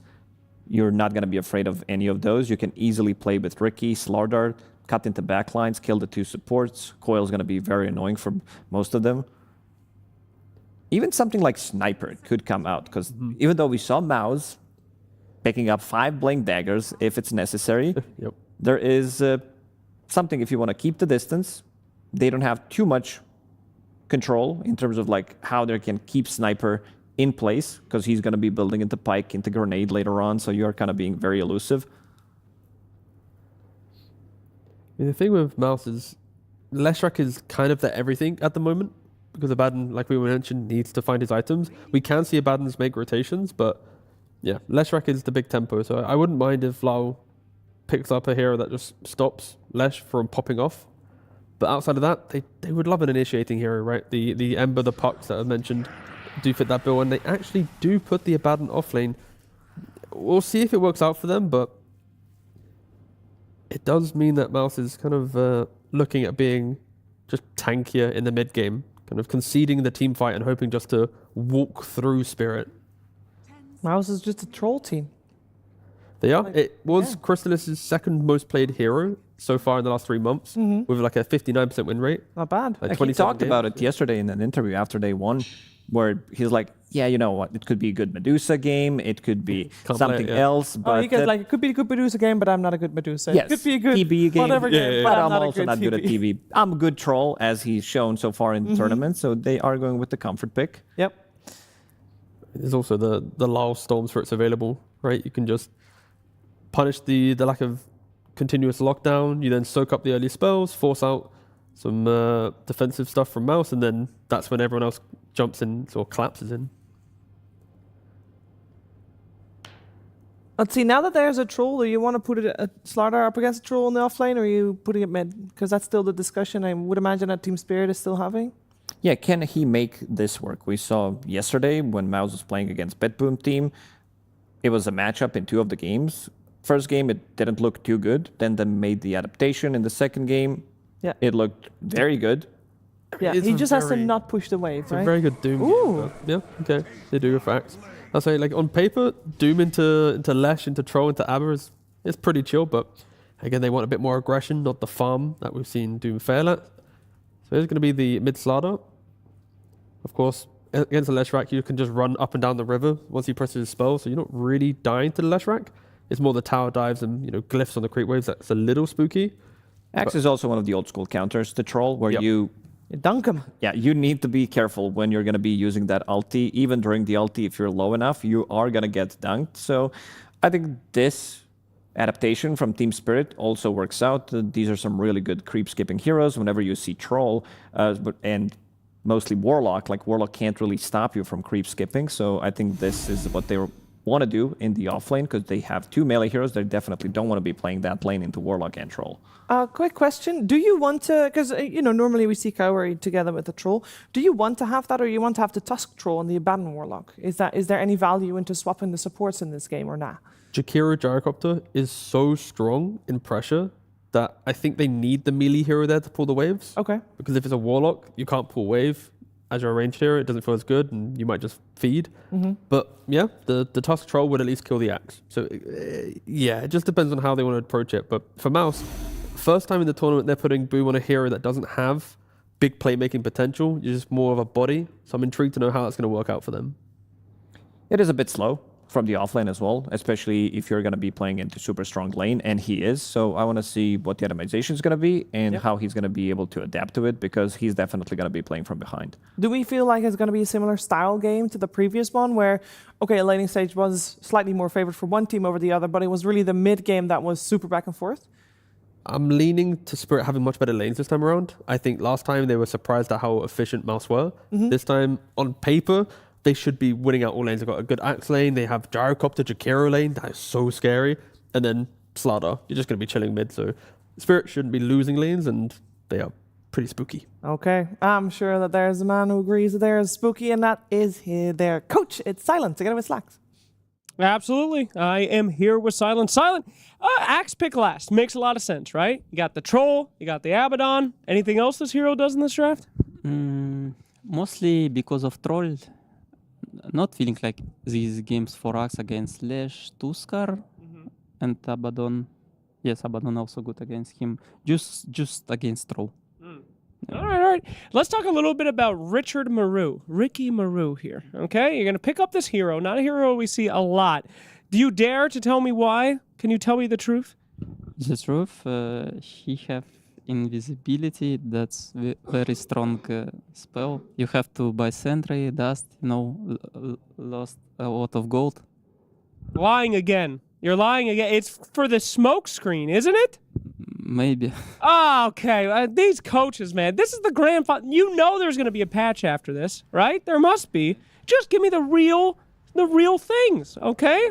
He has Invis, and we have to spend a lot of money to deal with him. But smokescreen also good. Okay, thank you. Thank you for just giving us a little bit. The smoke screen. Going to be stopping some saves there. All right. How would you rate your draft this time versus last time? As you know, we are against a team that likes to pick their own heroes, do their own thing. You guys switched it up last time. This is looking at like a very team spirit draft here. You going back to basics here, or you still got some crazy stuff up your sleeve? This time, like game one, I'm not feeling like we are much better than their draft. We have like MOUZ, their comfort heroes, and not feeling like this game will be easy. Okay. Not feeling like the game will be easy. Very well. But are you going to win? Hope so. Hope so. Well, I hope no matter what happens, we see a fantastic game. Thank you so much. As we head to our casters, Cinderin and the dumb guy. Thank you. That's me. Hi, everybody. Welcome to game number 2 between MOUZ and Team Spirit. Spirit take game 1. Very entertaining game. This time around, we get the Ricky Maru, who apparently is very strong because of invisibility. Cinderin, did you know that? It's a funny answer for Silent to give, because it's like, okay, if that's the case, just pick it every game. He's invis every game. if you're doing it to do economical damage, there has to be a bit more to it. I mean, I think what they're seeing in the Riki here in particular is Smokescreen is a really good anti-save ability. You're against Tusk at the time, and then Abaddon as well. Those are the heroes you see early, so they're trying to think, what can we do to solve this problem of not being able to isolate and kill targets with our lineup?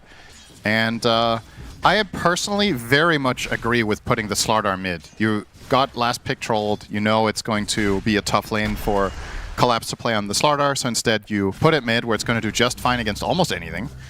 And this is a good lane for Axe. Now they chose to do something a bit surprising here, playing the Riki with Gyro, which the panel were not expecting, and frankly me neither, because I think Riki can pull waves here and you can just play Axe in a decent lane matchup against the troll with that in mind. But maybe this way they can actually pressure Crystallis, which is highly surprising that that was what they were looking for into Warlock, but I don't know if there's anything I'm missing here that would otherwise make them want to do this. Perhaps they think that Jakiro is going to get punished top by Tusk Abaddon, that they can just run him over. Shards into tag team, kill you. With Rick, you can just blink away. Yeah. Maybe? Tough to say, Cinderin.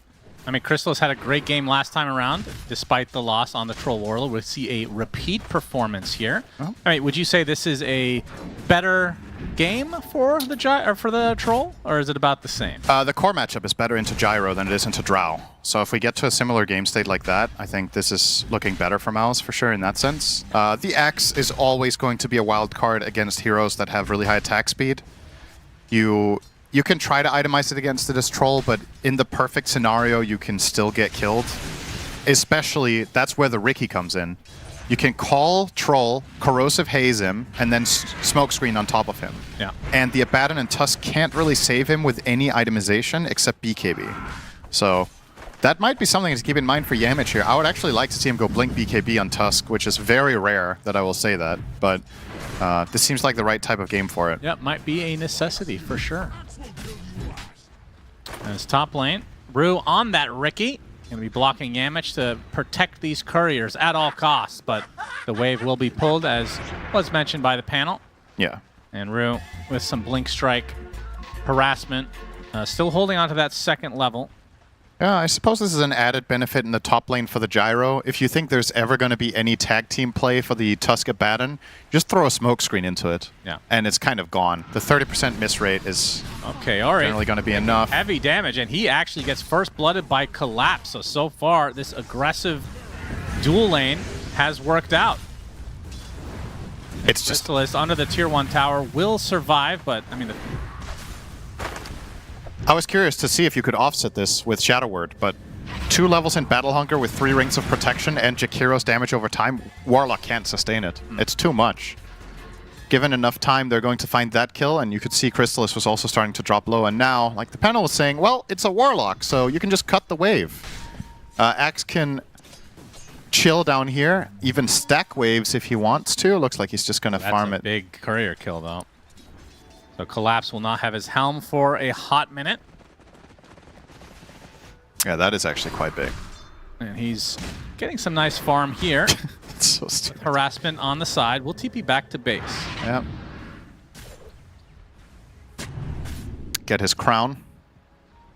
You drop this king, says his Poogie, and tries to catch up with him after, like a little squire. Panto will brush it off for the most part, taking some damage. Actually getting a couple more pot shots in there than I thought he would on the troll, but We can talk about mid lane a bit if you want. Laurel playing the Slardar, and of course, you see a Rocket Barrage with the Blink Strike onto Boom. Homing missiles coming for him as well. He'll be able to live through it, but salve.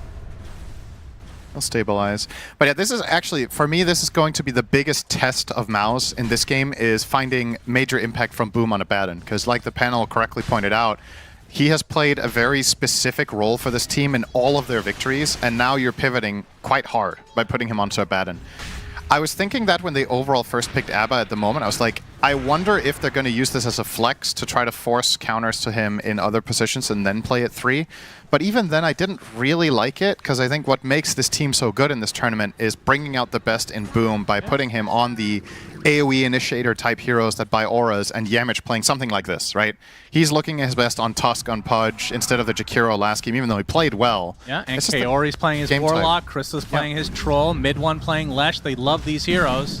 And then the one odd man out is the Boom Abaddon. So it's going to be an interesting test. It's going well for the other two side lane, or the other two lanes rather. Abaddon is holding his own, but not going to win against Gyro. But mid one is doing well in his own lane, as is the Slardar. I feel like Slardar doesn't really lose lane very much, except the true mid lane dominators like Huskar. I think you're gonna do okay against a hero like Lash and get yours. Mid one is, as a matter of fact, up by 600, which is more than I thought looking at the CS. So not bad, and he's gonna get some juicy stacks here, courtesy of Yamich. Tasty treat. Oh, they TP'd up the Warlock. Watch out, Crystallis. This is bad news. And indeed. Tricks of the trade on top of Crystallis, and that will be the death of the Troll Warlord in favor of Spirit. You actually can't leave Troll alone. You can't leave Troll alone against this lane. A lane against this lone. A blow without to blame. It's okay. Aneurysms are normal during a Dota cast.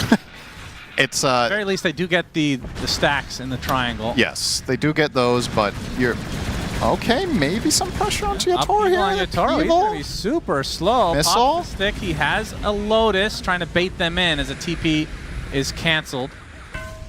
Coming out. Yeah, from Laurel. This is not good news for Crystallis if he gets left alone down here. The pressure, we already saw how Axe and Jakiro pressured the Warlock. If Warlock isn't here, Troll is going to be the recipient instead. He can't sustain it. He's going to get 6 soon, which might help. But you can see mid one trying to make up for the loss down bot in the very early stage with a rotation, but not going to get caught by it on Spirit. And Crystallis can't really afford to die anymore during this landing stage. Last time around, he had a free game. Yeah. And had a good performance, like we said, despite the loss. I mean, he's still looking okay, right? Look at the net worth. Right now he's ahead of Gyro. It's definitely not bad at all, and the matchup's better. So. What is this? What is this move? Are we roshing here? I think they're waiting for Lesh to run to the rune, but not happening. Mid one with the right read that it's a trap.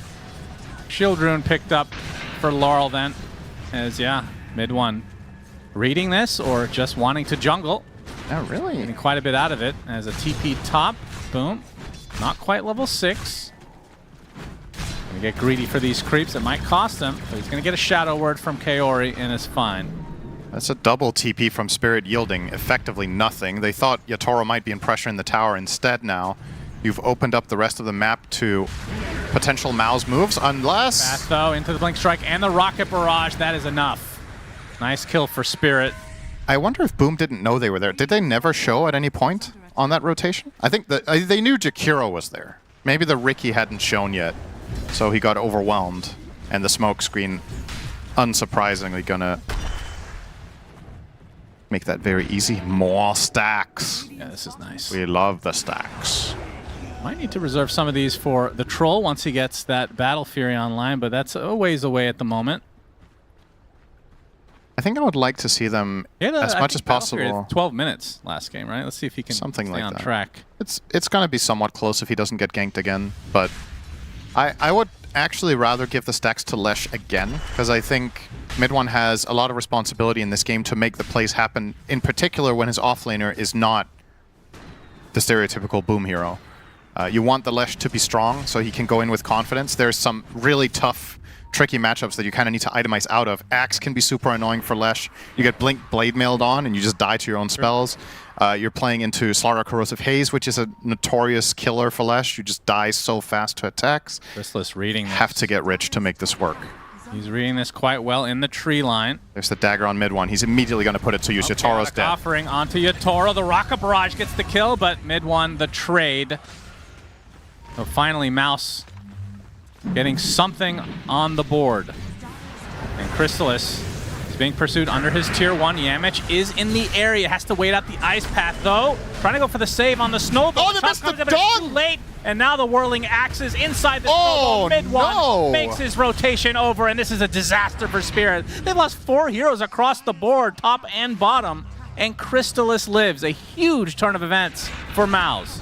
That was surprising. He's going to have to steal an Aegis later to make up for that collapse. That's a bit of a miss. Fortunately, you have some redeeming qualities that you can put to use later. But that's huge for MOUZ. They bring over the heroes to cover for the troll, and the missed dunk. Collapse is going to be kicking himself there because it wasn't as panicky of a moment as he made it seem out. Look out. Well, there you go. As it made it seem. But he rushed that call and missed it. And that is massive for the side of MOUZ now. So into the jungle he goes to try to catch up, make up for his transgressions, and now top net worth is mid 1. Last time we cast him, 100% kill participation. So far, so good for him. All 4 kills he's been involved in. I mean, this is his hero of the tournament.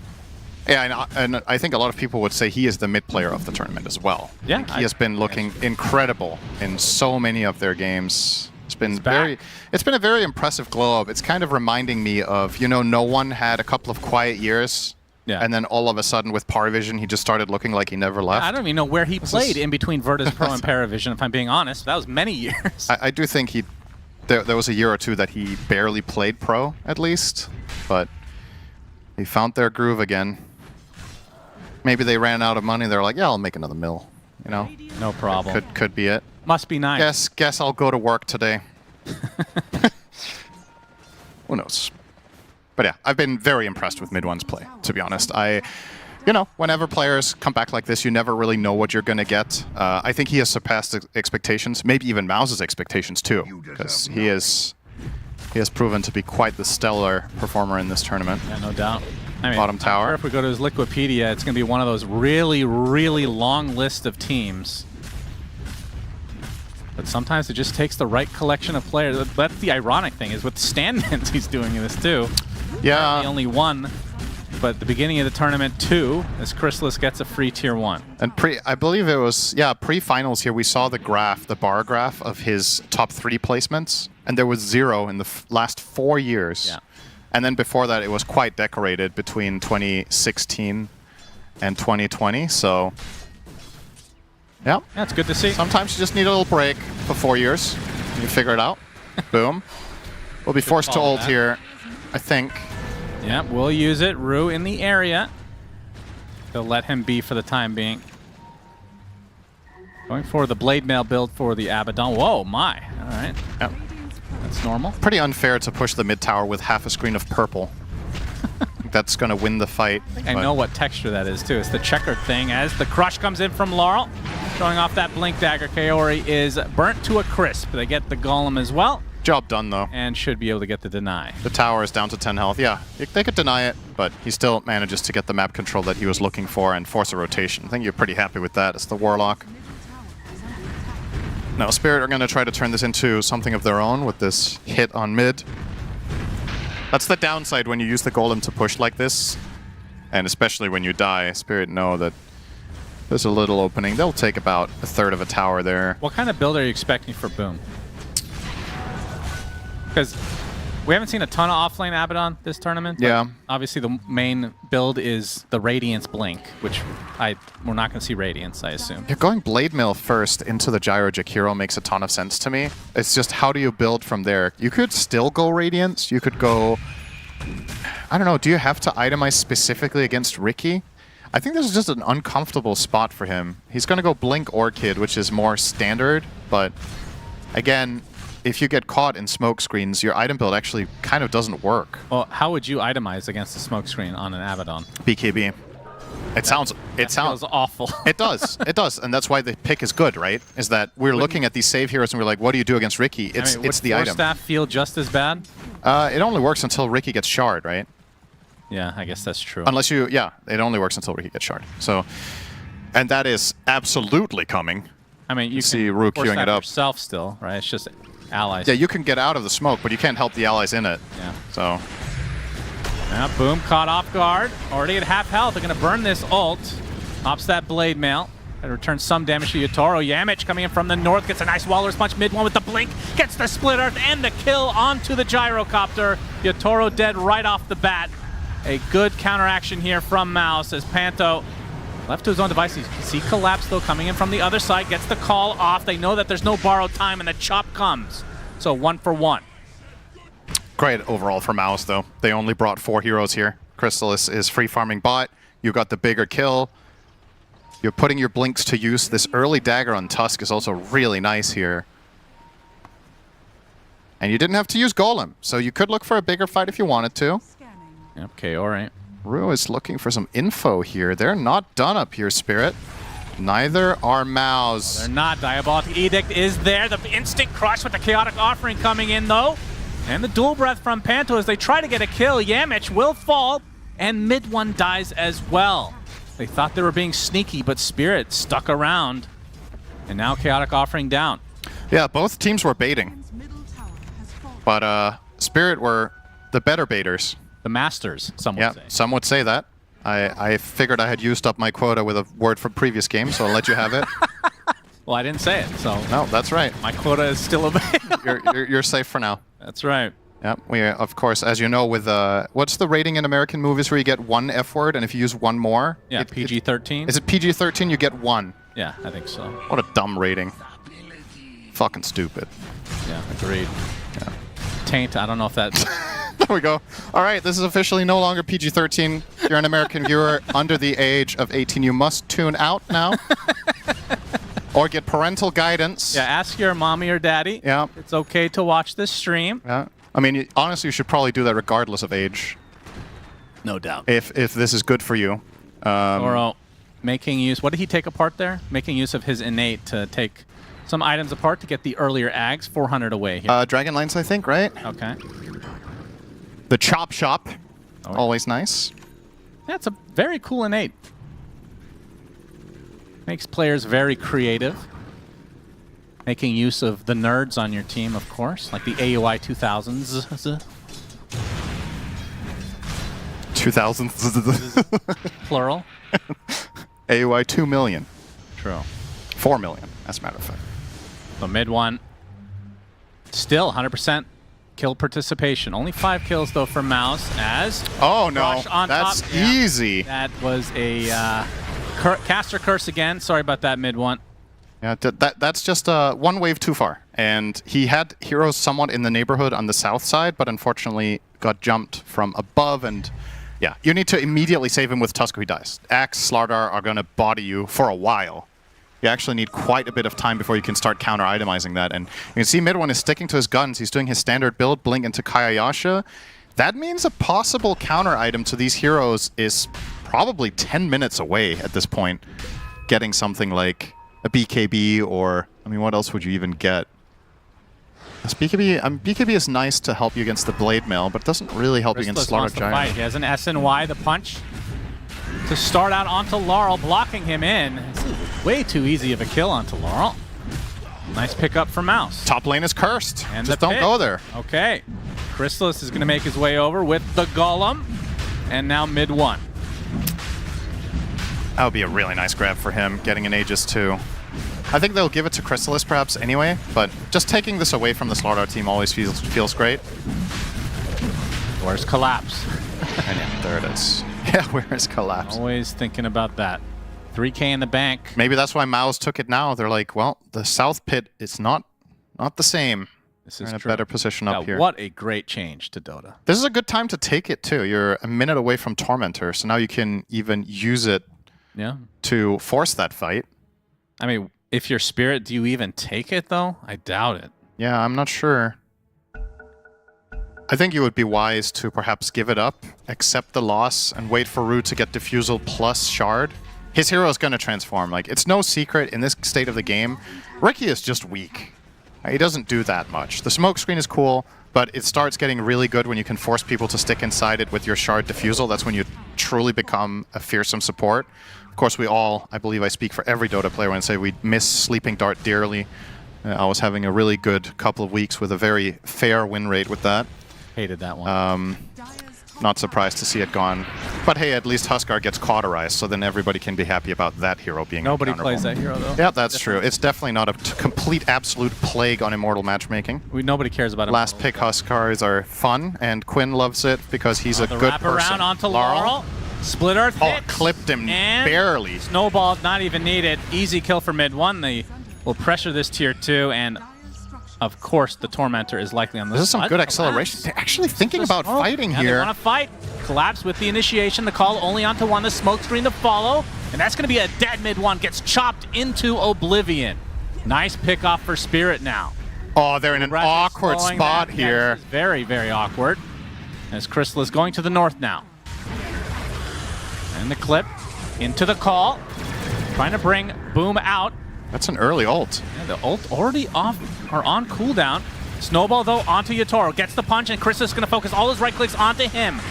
Using the SNY to his advantage as Collapse forces him to attack him with that Blade Mail activated. He's going to take the brunt of the damage as a result. Fatal Bonds doing quite a bit of work here. Spirit do have to be careful. Very low on HP. Another beautiful Ice Path from Panto, slowing Crystallis to a crawl. We'll have to pop the ult. Now going to get kited. Rue trying to slow him down. Yatoro gets rooted though in the tree line. Crystallis is all alone, but he gets the kill. A little bit too late for Collapse on the call, but he gets the chop in the end. Aegis down and out for the side of MOUZ, and now it's a 1 versus 3.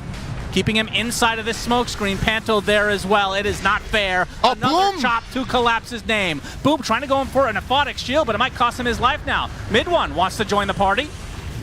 Gets off the Diabolic Edict. Laurel with one more crush for the road. Boom is dead, and MOUZ are just dropping like flies. Although mid one gets several kills in the meantime. So 4 dead, or 3 dead rather, for Spirit, costing them a little bit more than they were anticipating. That's one of my favorite fights of the whole tournament. Holy shit, Panto Spirit. punched. Dead. God, it's not even over yet. Damage is the winner of this fight. What an insane positioning masterclass from Spirit that fight was. It's so many small details with how they're moving their heroes in and out, how they're taking advantage of Blink Daggers coming off cooldown again, how they're drawing max value out of Jakiro on these angles. This is a tough matchup for MOUZ. Spirit have come to play. And you can see that's a big win for Spirit in the gold department when we're through that entire fight. Collapse with the top damage of the fight on Axe in a 20-minute fight that early on. And lest we forget, MOUZ have still not taken the Tormentor. That was their Aegis, but now they're going to go for it. Spirit, are they going to make the read and smoke over there, and can they even get there in time? I don't think so. Crystallis will have to ult for this. Yeah, he's going to be pretty low. What a sick fight. Okay. That could have been... If mid one didn't come in to clutch it up slightly there in the end, getting the couple of kills that he did, and Yamit getting the punch to finish it off, that would have been a very, very big win for Spirit. Now it's only a moderate one, but let's look at this. I don't even know where to start. Like, this fight is so long. We're already halfway through it. This early pop on the Abaddonal, I think, is a bit of a mistake. I would way rather see Boom really taking advantage of his whole health pool. Yeah, he was an Ice Path anyway. I think there's no point in ulting there, really, but does use it. And that, look at how they're kiting the troll. Like, homing missile here, Ice Path there, a little call to run away, smoke screen. Like, this is a troll with Aegis that just wants to hit somebody, and he just keeps being denied at every turn. Finally here gets, if he doesn't get the root there, he actually gets nothing. Yeah. That was an important swing for him to land, because Collapse was coming for the call shortly after, so actually a little bit fortunate even on the troll, you could argue, to find it there. But of course gets chopped, and then Boom was a bit too late with the help, gets called, and this looks like a travesty, but then mid one coming in. The glowing disco pony. How many Ice Paths do you think were in that fight? Yeah, seriously. I think that was like 7 from Panto. Yeah, I would agree with that. Crazy. And staying alive the whole time, just... Well, in the meantime, MOUZ did clean up Rue. A little pick off. Yep. Now a smoke from MOUZ. Oh, Laurel. Very quick blink. Panto. The Ice Paths have been on point, and he's actually going to get out He has to some the high ground. Some good value items here on the Jakiro between the Force Staff and the Pavis. Pretty much matching the net worth of the enemy supports. We covered Yamish's Dagger. On the Warlock, it is a full Solar Crest. He's also going Force, so kind of the same item build, but in different order. And Boom did change his mind for the Radiance, so no Orchid is going to come out. Mid one showing himself, and now the Blade Mail call. He's going to get chopped. The rotations are too late. You're going to bring multiple heroes down here. I don't know if you're going to find anything. Gets the Ice Shards to slow them, and they're even going to use Chaotic Offering, but they're just going to walk away. Oh my. Missteps from MOUZ, and now Kaori might pay the ultimate price. Oh, I'm not going to focus anymore, though. Kaori will horsey up to the high ground, and Yatoro's here to clean up the Golem. That is a big misstep from MOUZ. And boom. He's slowed now. See how fast he uses ult this time. Smoke screen upon him, Crush to follow. They want to burn this borrowed time and get him back into the base. They do so successfully.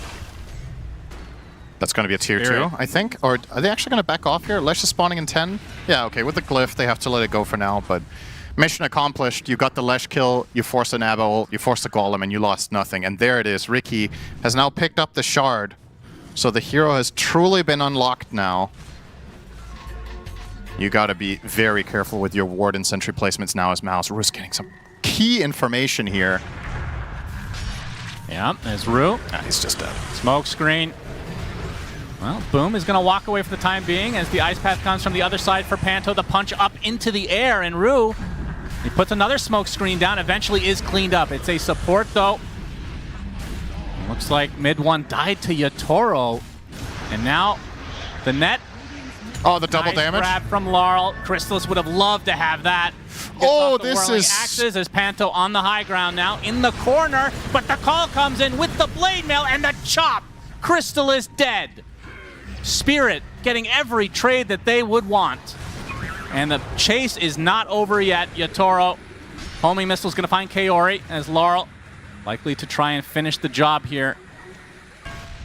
Boom does have borrowed time as the Battle Hunger is being used on in quick succession for Collapse, and they're gonna continue on here. Finally, the borrowed time activates. Ice Path hits.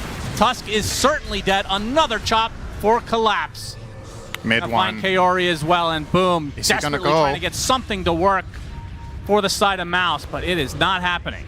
He'll get the singular kill on the way out onto Chikiro, but it's going to cost Boom as well. Mid one, the only one getting anything out of that.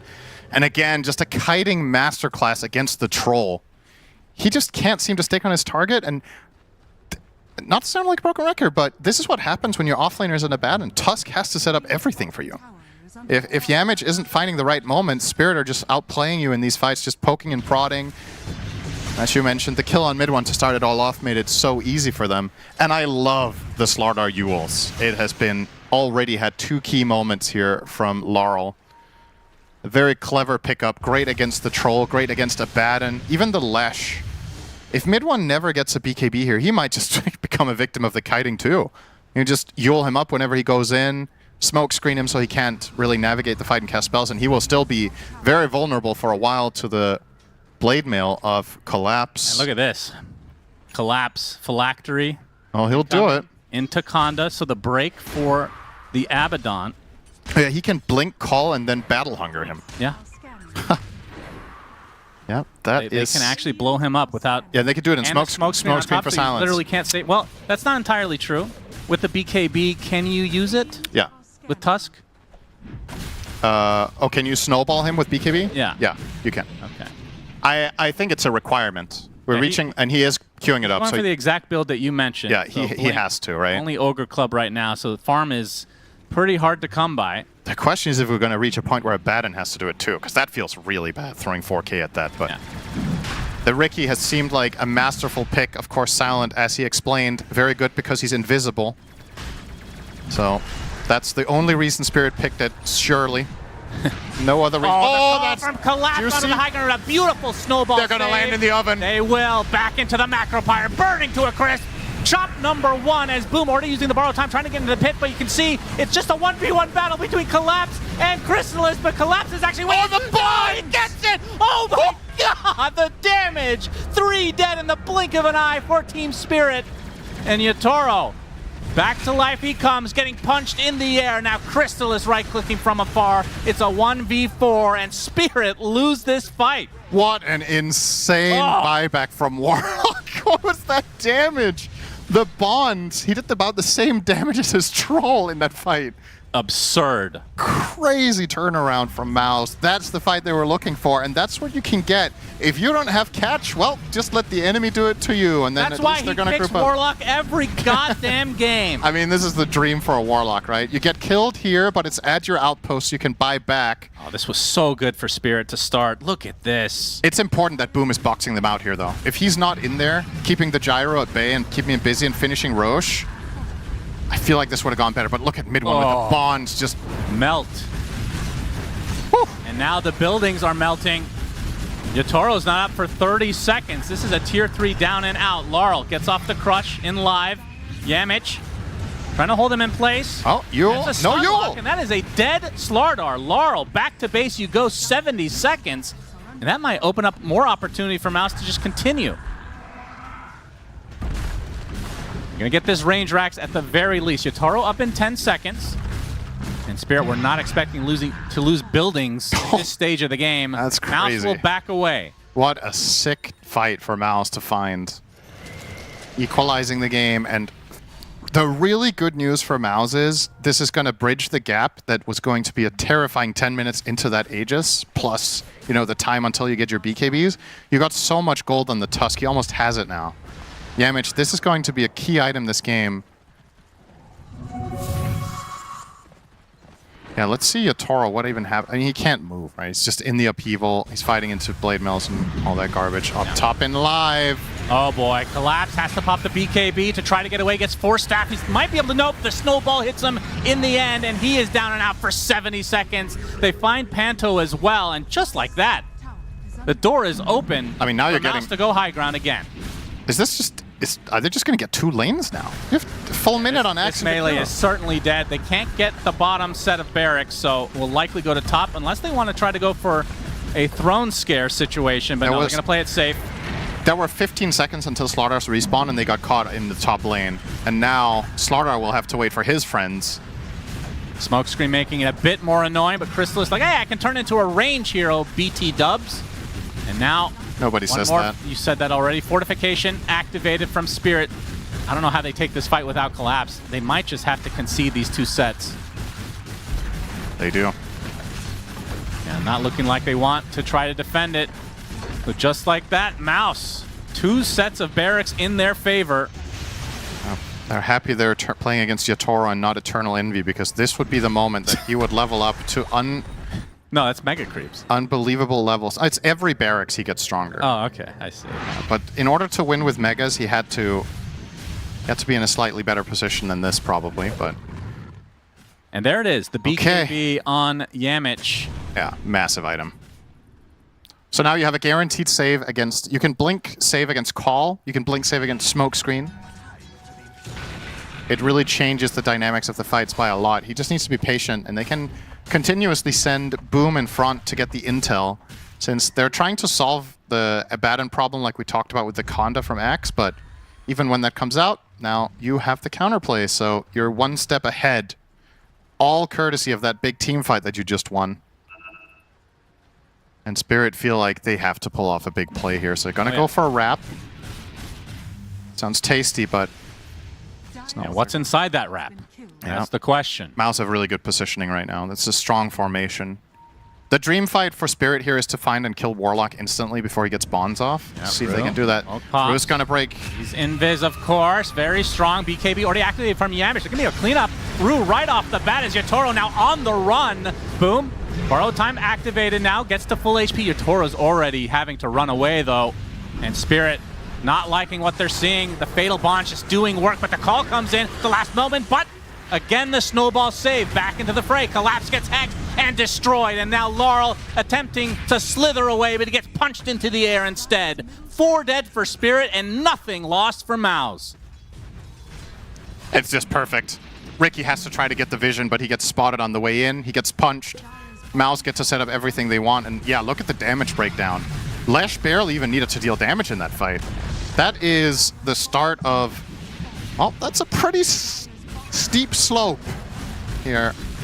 Troll Warlord. MOUZ looking to equalize the series and have done it. There is just absolutely no way Spirit play their way out of this against Megas this early on in the game. We've seen it before, but yeah, it's tall order. Tall order for them, as they're going to be able to blink in and kill off Rue. And now the tier 4s left to the right clicks of Crystallis. We'll be able to melt these pretty damn fast. Yatoro getting gone on by Boom. Looking to do a soft reset. Only 3 alive for Spirit after the buyback coming onto Laurel. And Crystallis with the objective base gaming. Tier 4 tower about to drop. Now they have the Axe, though. Collapse. Can you make anything work here? Oh, the nice jump in from Boom, canceling the blink daggers, and the buildings are melting to Crystallis. Doesn't have a second life, but does have the Satanic. Boom. He's the one trying to tank all of this, and there comes the Lesh doing so much damage to Collapse. Has to pop the BKB. Back into the fountain he goes. Double battle hunger right now, but a beautiful split earth with the Yamich stun coming out, and that's a GG for game number 2. MOUZ even it up. Well, we got our answers. Is it going to work? Swapping Boom onto the Abaddon. We had our doubts when we were, I want to say just 10, 15 minutes ago, things were looking really hot for Spirit, but that one sequence of events, MOUZ getting the big team fight, snowballing into further kills, and then getting barracks, came seemingly out of nowhere, and boy, did they finish this game fast. Even Siri Shiver.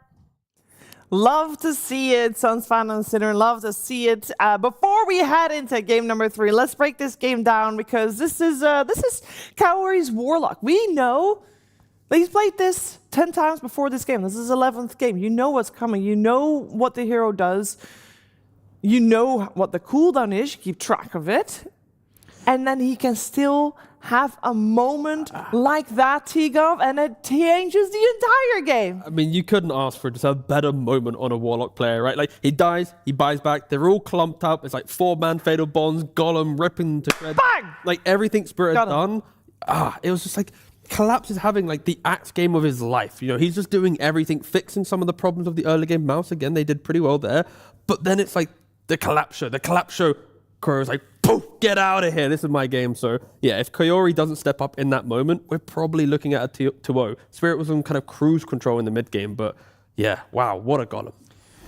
I'm just a little worried, Shiver. We saw the same thing with the OG. Kind of in a best of 3, they won 3 games. They did. Then we had the MOUZ kind of winning the first game as well. And this is going to be a bit of a longer fight, showing the strengths of Team Spirit, the way that they're kiting the fights, and multiple ice pads that are going to drop. I like how they're going in and out of the fights.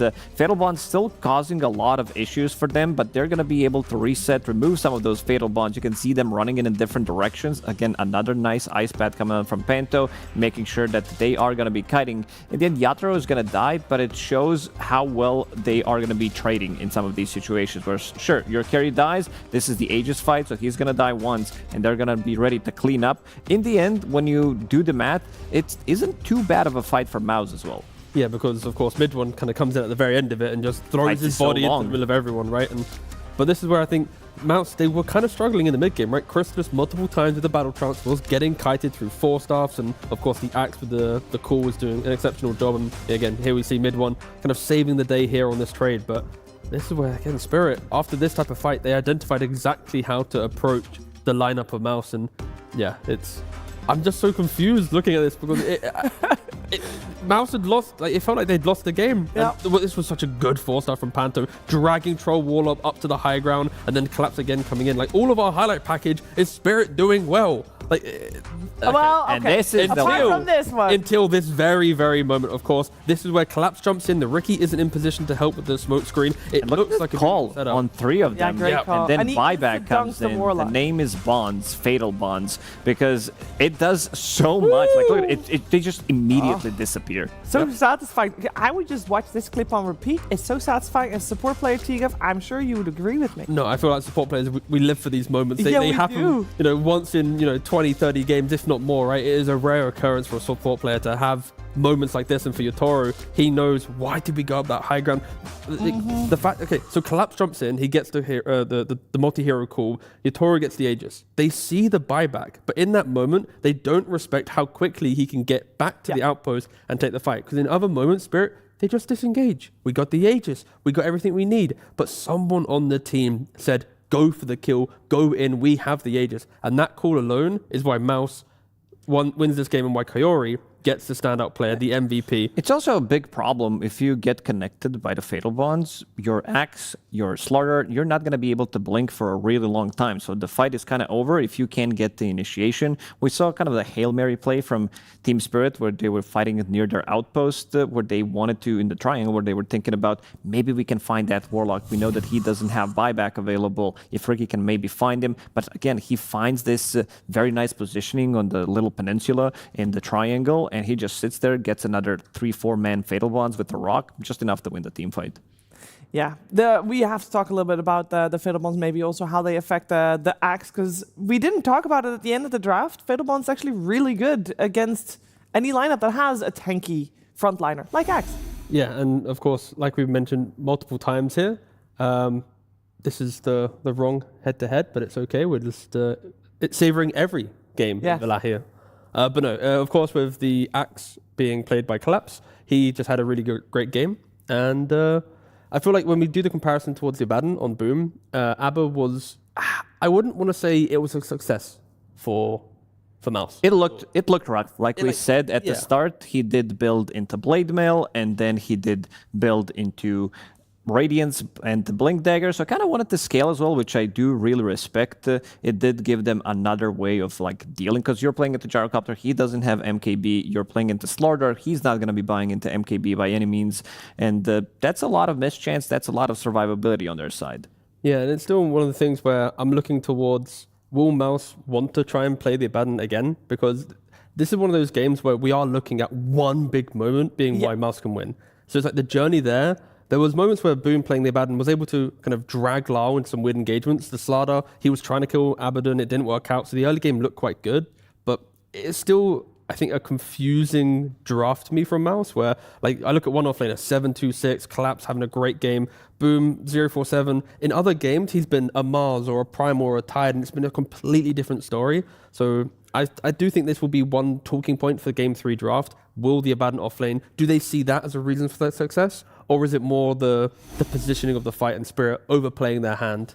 Yeah, I feel like we've seen two similar games in the sense that the start of the game, game 1, we thought MOUZ had it, and then they didn't. Game 2, we thought Spirit had it, and then they didn't. Yeah, it's something that we highlighted is MOUZ is a team that plays extremely well when they're from ahead, but they're also a very good comeback team, as shown. Like they make one good move and suddenly they're back in the game like they did in this game number 2. So do not underestimate them, even though they are heavily focused on, in most of their drafts, are winning the lanes and then snowballing from there. This is just beautiful to watch, making sure that, like, especially mid one. I think this guy, he was coming into the fight super late because he'd like died. He was in the fight. He got heavily focused. The fights were going on for so long. We saw it like 3 or 4 times where he's blinking in, and I think he was surprising Team Spirit as well, because like, oh, he's back, and then suddenly you get hit by Edict, you get hit by Noah, and then 2 heroes in Spirit disappear. Yeah, I mean, if you don't have that type of mentality, then you aren't going to be able to find it. I feel like MOUZ, they don't really care about the deaths. It's brush it off, go again. Other teams, a death can stall out their kind of mentality on the game, but MOUZ, it is just brute force. It's, we died, go again. Play for Roshan, go again. And that is a really scary thing to have. And I think for MOUZ, this victory, get Kyria Warlock, get him going again, and off you go. This is a competitive grand finals. Yeah, and it's working out for them so far. Let's see if they get their hands on that Warlock. If they go for a similar strategy, we'll probably see both teams make adjustments, but which adjustments, you'll have to find out after a break.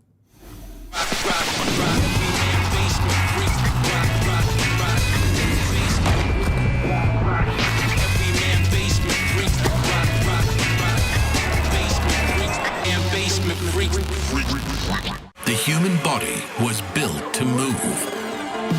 Not trapped at a desk in one singular posture for 12 hours a day. It's time your chair evolved. This is Secret Lab Titan Evo. Ergonomically engineered for you. Gamers, hybrid workers, artists. Backing your every move.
You are watching the grand finals of PGL Wallachia Season 6, and we have ourselves a tie. It is 1-1 in our best of 5 between Team Spirit and MOUZ. And both games were very fun to watch. I hope that we'll continue with game number 3 coming our way. I'm here with Lacoste and Tigov shining some light on why the games are playing out the way they are, as it seems like both teams are good. I never thought this day will come, Shiver, but this Troll Warlord looked good both of the games. Top net worth throughout pretty much both of these games, and they might need to get rid of this hero because he feels too comfortable on it. In the first one, they had responses for it with the Drow Ranger, but this could have also been an easy win if they just played it slightly more safe, if they didn't make the mistakes. So I want to see it go. I just don't want to see another Troll game. Isn't Axe supposed to be really good against Troll? Yep, he was good. Yeah, and I don't know if I agree with that. I feel like Troll was absolutely outplayed and kited a lot in the fights, but once MOUZ stabilized the game, sure, Troll showed some light. I think mid one, he's the one to look at really, right? He had Lyle's number in the mid lane with the Leshrac. He also moved around the map and threatened Spirit quite a lot. Lyle then felt a little bit desperate. He tried fighting an Abaddon top, dragging Utora into a fight, killing him there. He then went bottom. Of course, you could argue Collapse missed the dunk going onto Troll Warlord, but Lyle, after the mid lane, he kept making side lane moves, didn't work out. That was the first domino to fall for MOUZ, having quite a decent early game. Well, for game number 3, we are having the exact same situation as we did for game number 2. So that means MOUZ is Radiant with first pick, Spirit, Dire with overall last pick and second pick. In terms of bans, Team Spirit has gone for the exact same thing.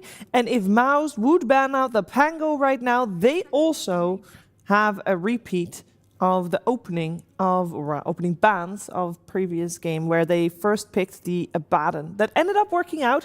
I know we had our doubts with it. It worked out, although I think we all still would rather see it on the carry role for them. I with confidence say that Spirit's not going into this game going, oof, that Abaddon was a problem. Yeah.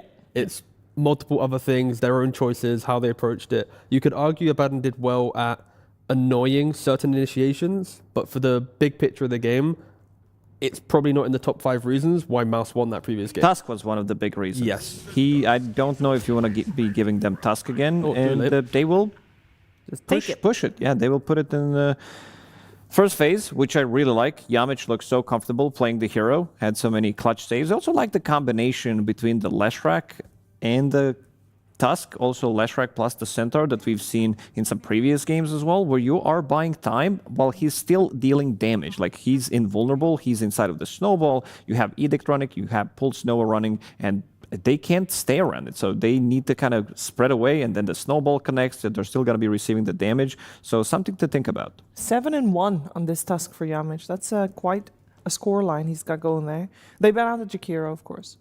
And of course, we did mention that MOUZ weren't really an Naga Siren team. It's the reason why Spirit haven't banned out themselves. And of course, MOUZ taking the Tusk. So it'll be interesting if Spirit want to consider this hero. Yeah. They haven't had the best success, I believe, on the hero in the tournament. So again, Spirit might also just ignore the hero themselves. Abaddon and Slard are also still in the pool. And they like both of those heroes as well. We'll see where they go with this. Potentially they do something unusual, as it is Team Spirit after all. No, it's Naga Siren. They do take it. And of course, Naga Siren. It is a very, very good hero. Like, we cannot understate that. It's been, a year of it being probably the most contested hero in the patch. But you can see, you're right, T, that they have only gotten it once without a victory to their name. Yeah, that was that one game where Collapse was saying that... the Tidehunter off-lane Naga duo. Siren cameraman. You just have to make sure that the other support, when you have Naga Siren, is a does something. Hero. Yeah. Do anything, right? Have a little bit of damage, a little bit of fight. Because if you put double backline supports, let's say like Shadow Demon. Yeah, I'm going to lose it. Why are we... in sync? What's happening here? We are. I think it's shown in most of the games that these things are not working out, especially if your two heroes like that are paired up with an offlaner who is pretty static. If he doesn't have anything to offer in terms of global, no Centaur, no Dawnbreaker. If you're playing some Tidehunter, you're going to be in a lot of trouble. Yeah. And of course, the pairing they had last time was, of course, Naga Siren and Static Storm Disruptor. So Spirit, they know what went wrong in that game. They probably are going to draft very differently this time around with the Naga Siren. I would be fine with Ringmaster. He is a saving support. He keeps the distance, but he also does have teamfight and he does have damage. It's also a setup potentially with the Song, not like the wow Black Hole type of a combo, but it's still strong. But I'm also potentially thinking about, this snowball goes in. It's been a lot of these situations where Tusk just looks extremely good. And Wheel of Wonder, just like one whip afterwards, feels really good. It's a strong laner as well. If they didn't pick Naga Siren, I would also say that maybe Rue, he likes to play Grimstroke as well. Could come in handy against this, but again, I wouldn't like the combo between the two supports. Yeah, you talk about Grimstroke, I know it's very irrelevant to this, but it's so good against Tusk. You just soul bind the guy that you're going on, and then Tusk can never blink in. It's, a beautiful counterplay, but they do ban out the Abaddon. Of course, more likely to be carry for MOUZ in this scenario with the type of draft with Tusk. And Spirit, they take the Queen of Pain. So just Lyle getting his early hero.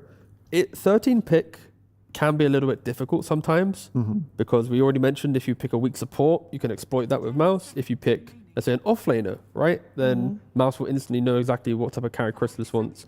And the flexible heroes like the Pango and the Slardar, MOUZ has banned out. That would have been a really easy 13 pick because you can just force 2 more heroes and then decide where they're going. And Koyori... Doesn't matter. It doesn't matter every time. What enemy team does have. It's just Warlock.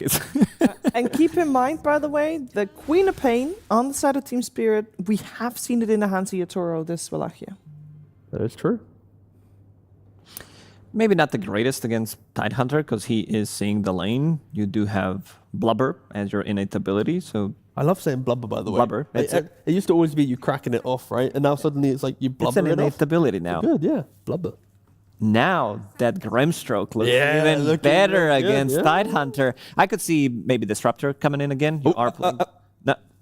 We didn't like the Naga Disruptor when they last played it. We didn't, but this is the damage. It was the combination between 3 heroes. Okay. This is going to give them Damaggio. It's also blocking it. I mean, it's not that great against Warlock unless you are initiating onto Warlock, because you can just drop the Golem if you're playing with the Bloodsport facet, but we've seen good amounts of the other facet as well, which does give you heal, that extra bit of a burst of a heal, extra bit of a damage, because you have Queen of Pain, you have the pushback, you have the Sonic, so it's a lot that could give you that extra bit of oomph that you need in some of the team fights.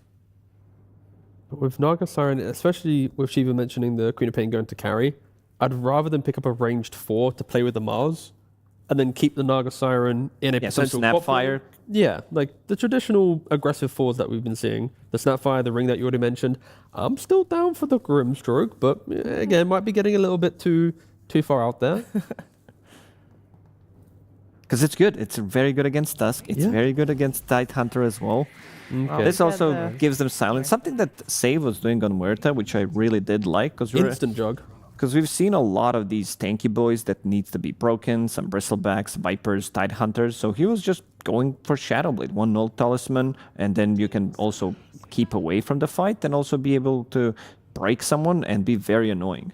One thing I think Spirit needs to be careful is when Warlock became meta with Fatal Bonds, laning into ranged 4s was one of the reasons why you pick Warlock. Because you ever get hit by the bonds in the wave, you can't pull waves as well. So I think Warlock's going to be very happy in this lane setup, and then that's why the Juggernaut as well is like, wait a second, we have a free farm lane. Muerta Mars doesn't apply any pressure to Jug. You have Healing Ward, you have Shadow Ward. Like, it just heals everywhere for MOUZ, and Chrysalis will have kind of free access to a Battle Fury in this game. So Spirit, they need the Yatoro hero, the big carry of the game. That normally leans towards Terrorblade Medusa to put just team fight pressure on MOUZ. Like, you need to cleanly kill me off, but also into a Song, the Sonic Wave pushback, potential Mars combos. Yeah, they ban out the Ember Spirit and Leshrac. So Leshrac is the big problem. There was a game yesterday or the day before where Mid-1 was involved in all 35 kills on the team, which is insanely impressive to just think about, where the team can't do anything without you. Like, you're always there for the team. I don't know when the last time is that I've seen a mid have 100% kill participation. That's insane. I'd be down with some TB ban. I think it could work really well. It's just the ultimate game carry. Good against Juggernaut, of course. Once under, like, you're not dying as easily. You can reset the fight with the heroes that you do have.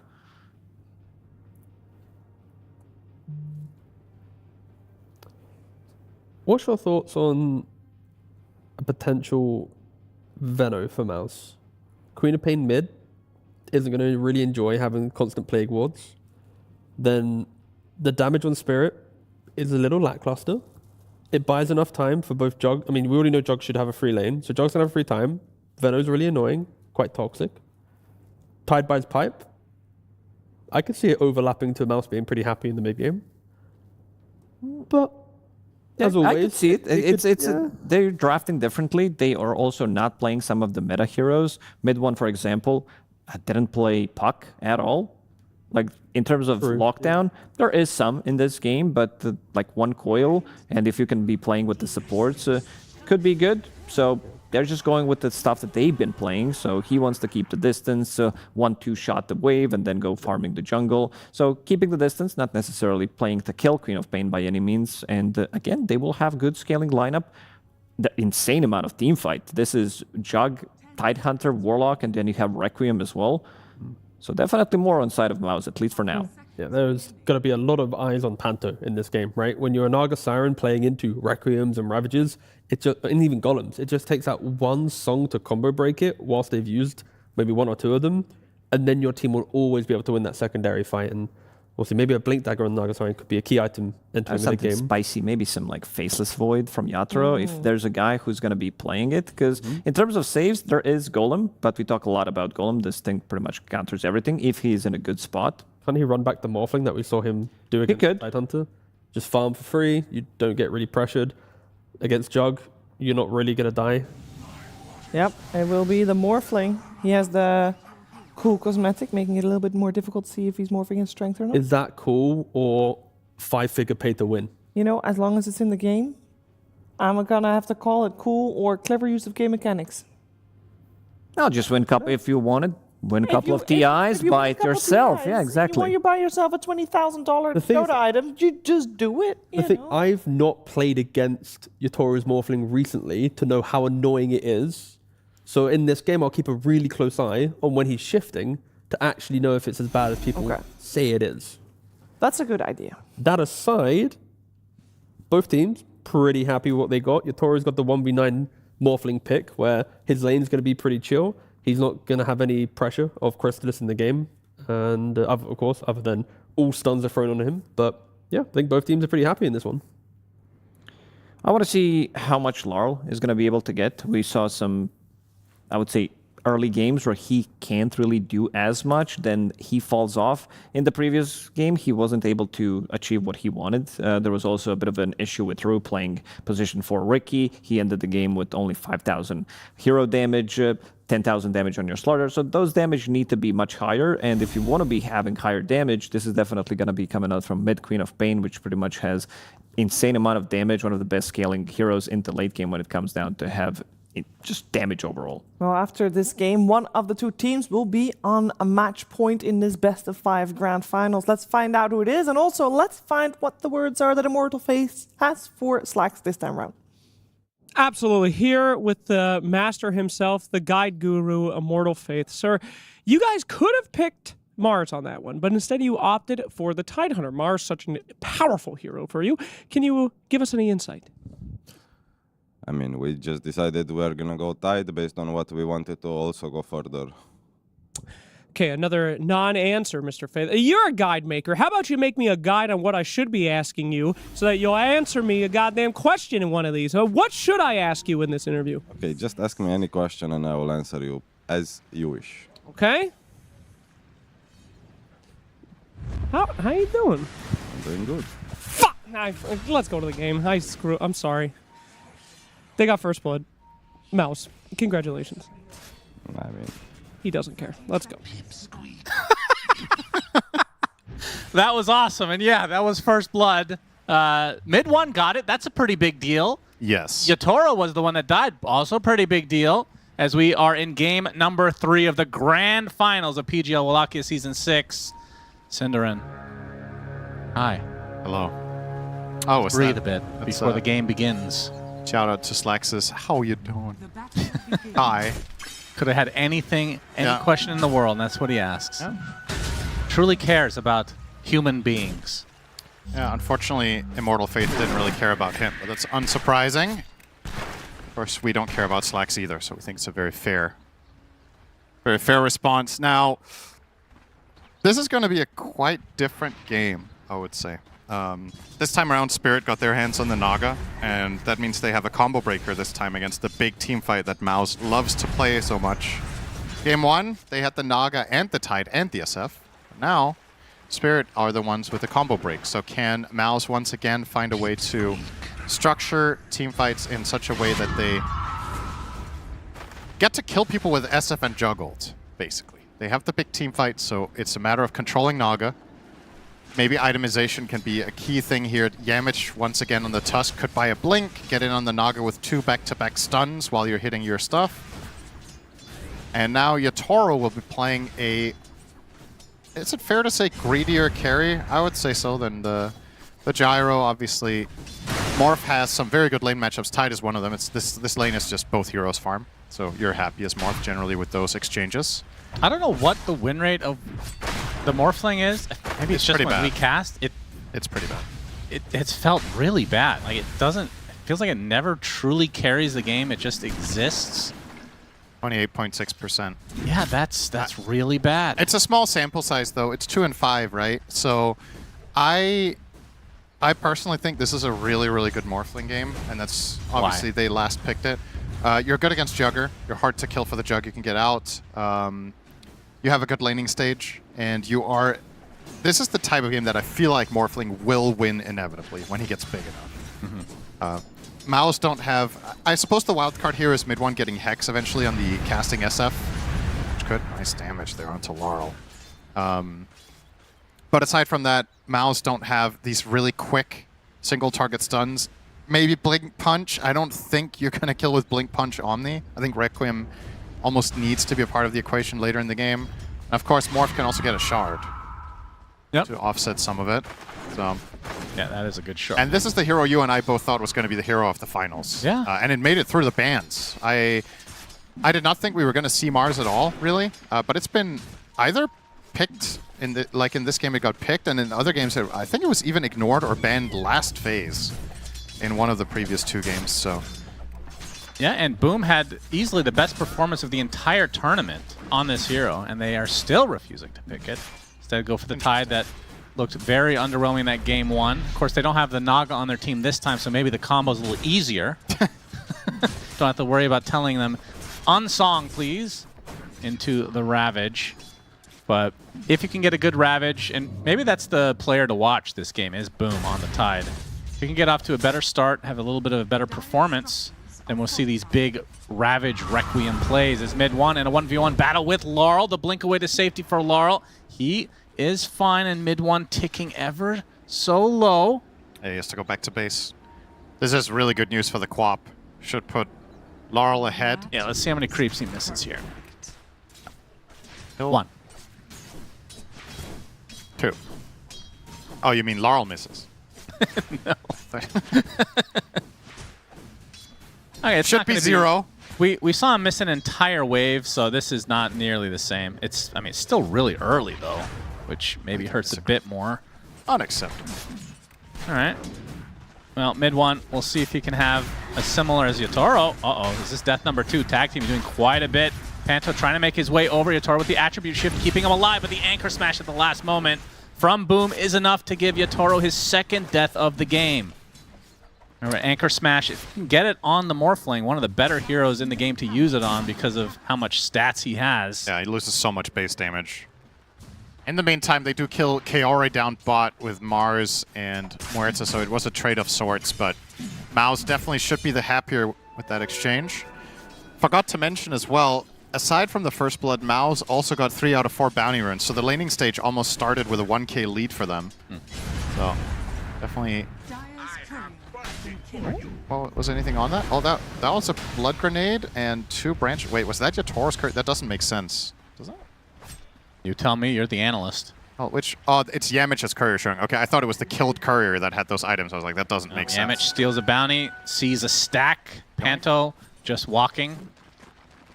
He's trying to stack multiple Trying to camps micro at the same time. Oh, okay. Only gets the 1. Yeah, better than nothing, but at the very least, this is good information for the MOUZ side. Very unusually positive outlook for you to say better than nothing. I thought you were going to say, wow, he didn't get all of them. That's awful, because you're a very negative person and like to focus on the negatives and everything. So it's good to see some growth from you. Sorry, did you say something? Yes, I did. How early can they contest these stacks? That is really the question. Because Panto is spending a lot of time doing this. Theoretically, SF can just go over and take them, but it's a matter of pushing out the wave mid first and knowing where Quap is. Otherwise, you can get sandwiched. On having the mana to push the wave and the time. Especially with Laurel closing in on level 6, it gets a lot scarier to go there. But now he is the one who has to head back. So 6-minute rune, not even going to be around for it, which means it should be a total gimme now for mid 1. Covering them nicely. Kaori here on bot. Oh, and what a dream. A good one. He's going to go into the enemy triangle and see that no stacks have been made on the big camp. But we'll still take it for free. Rue can only look on. Playing the Muerta this time around. Another hero that we don't get to see. I mean, we see it occasionally, but used to be much higher value. Yeah. What's changed exactly? I feel like it's still really good, especially these players that are just insane with the dead shot. And if you, I mean, it feels like these position 4s are getting decent farm throughout most games, and that Ags is crazy. Yeah, I think that's the main thing for me is, considering how good the Ags is, I would kind of agree that this hero should probably see some more play. But perhaps it's a matter of the laning phase that you're maybe not as strong as other 4s in the early lanes, and you see all these like very strong 5s being played with the lane specifically, like Jakiro would be the prime example. With Mars, though, I really like that synergy. The arena into Deadshot is very strong, especially when you get the Aghanims. If you find 2 heroes in the arena and they both get feared into the wall. Double fear, double spear with the shard on Mars. You get 4 people, Cinderin. Or more. Yeah, or more. Great early lead for MOUZ, though. They were up to 3K just a moment ago, so yeah, very early. Things going according to plan again. Feels like they've been ahead in every early game. Yeah, they've been doing such a good job this tournament. Oh yeah, speaking of the tournament as a whole, actually, I don't know if we've cast a game of them where they lost the lanes. I'm sure it's happened. But it's definitely, this top lane result is not what I was expecting. Boom is far ahead of your total. This lane usually is a wash, which makes sense when it's Morph against Tide. Yep, that's good puns. The water theme. Yeah, you didn't have to explain it. Well, not to you. Oh. But in case Reddit user Fartbrat was watching, I might have to lower the... He's not. Lower the level a little bit. Well, he might be watching. He's not listening. Might be listening through Gorg. Who knows?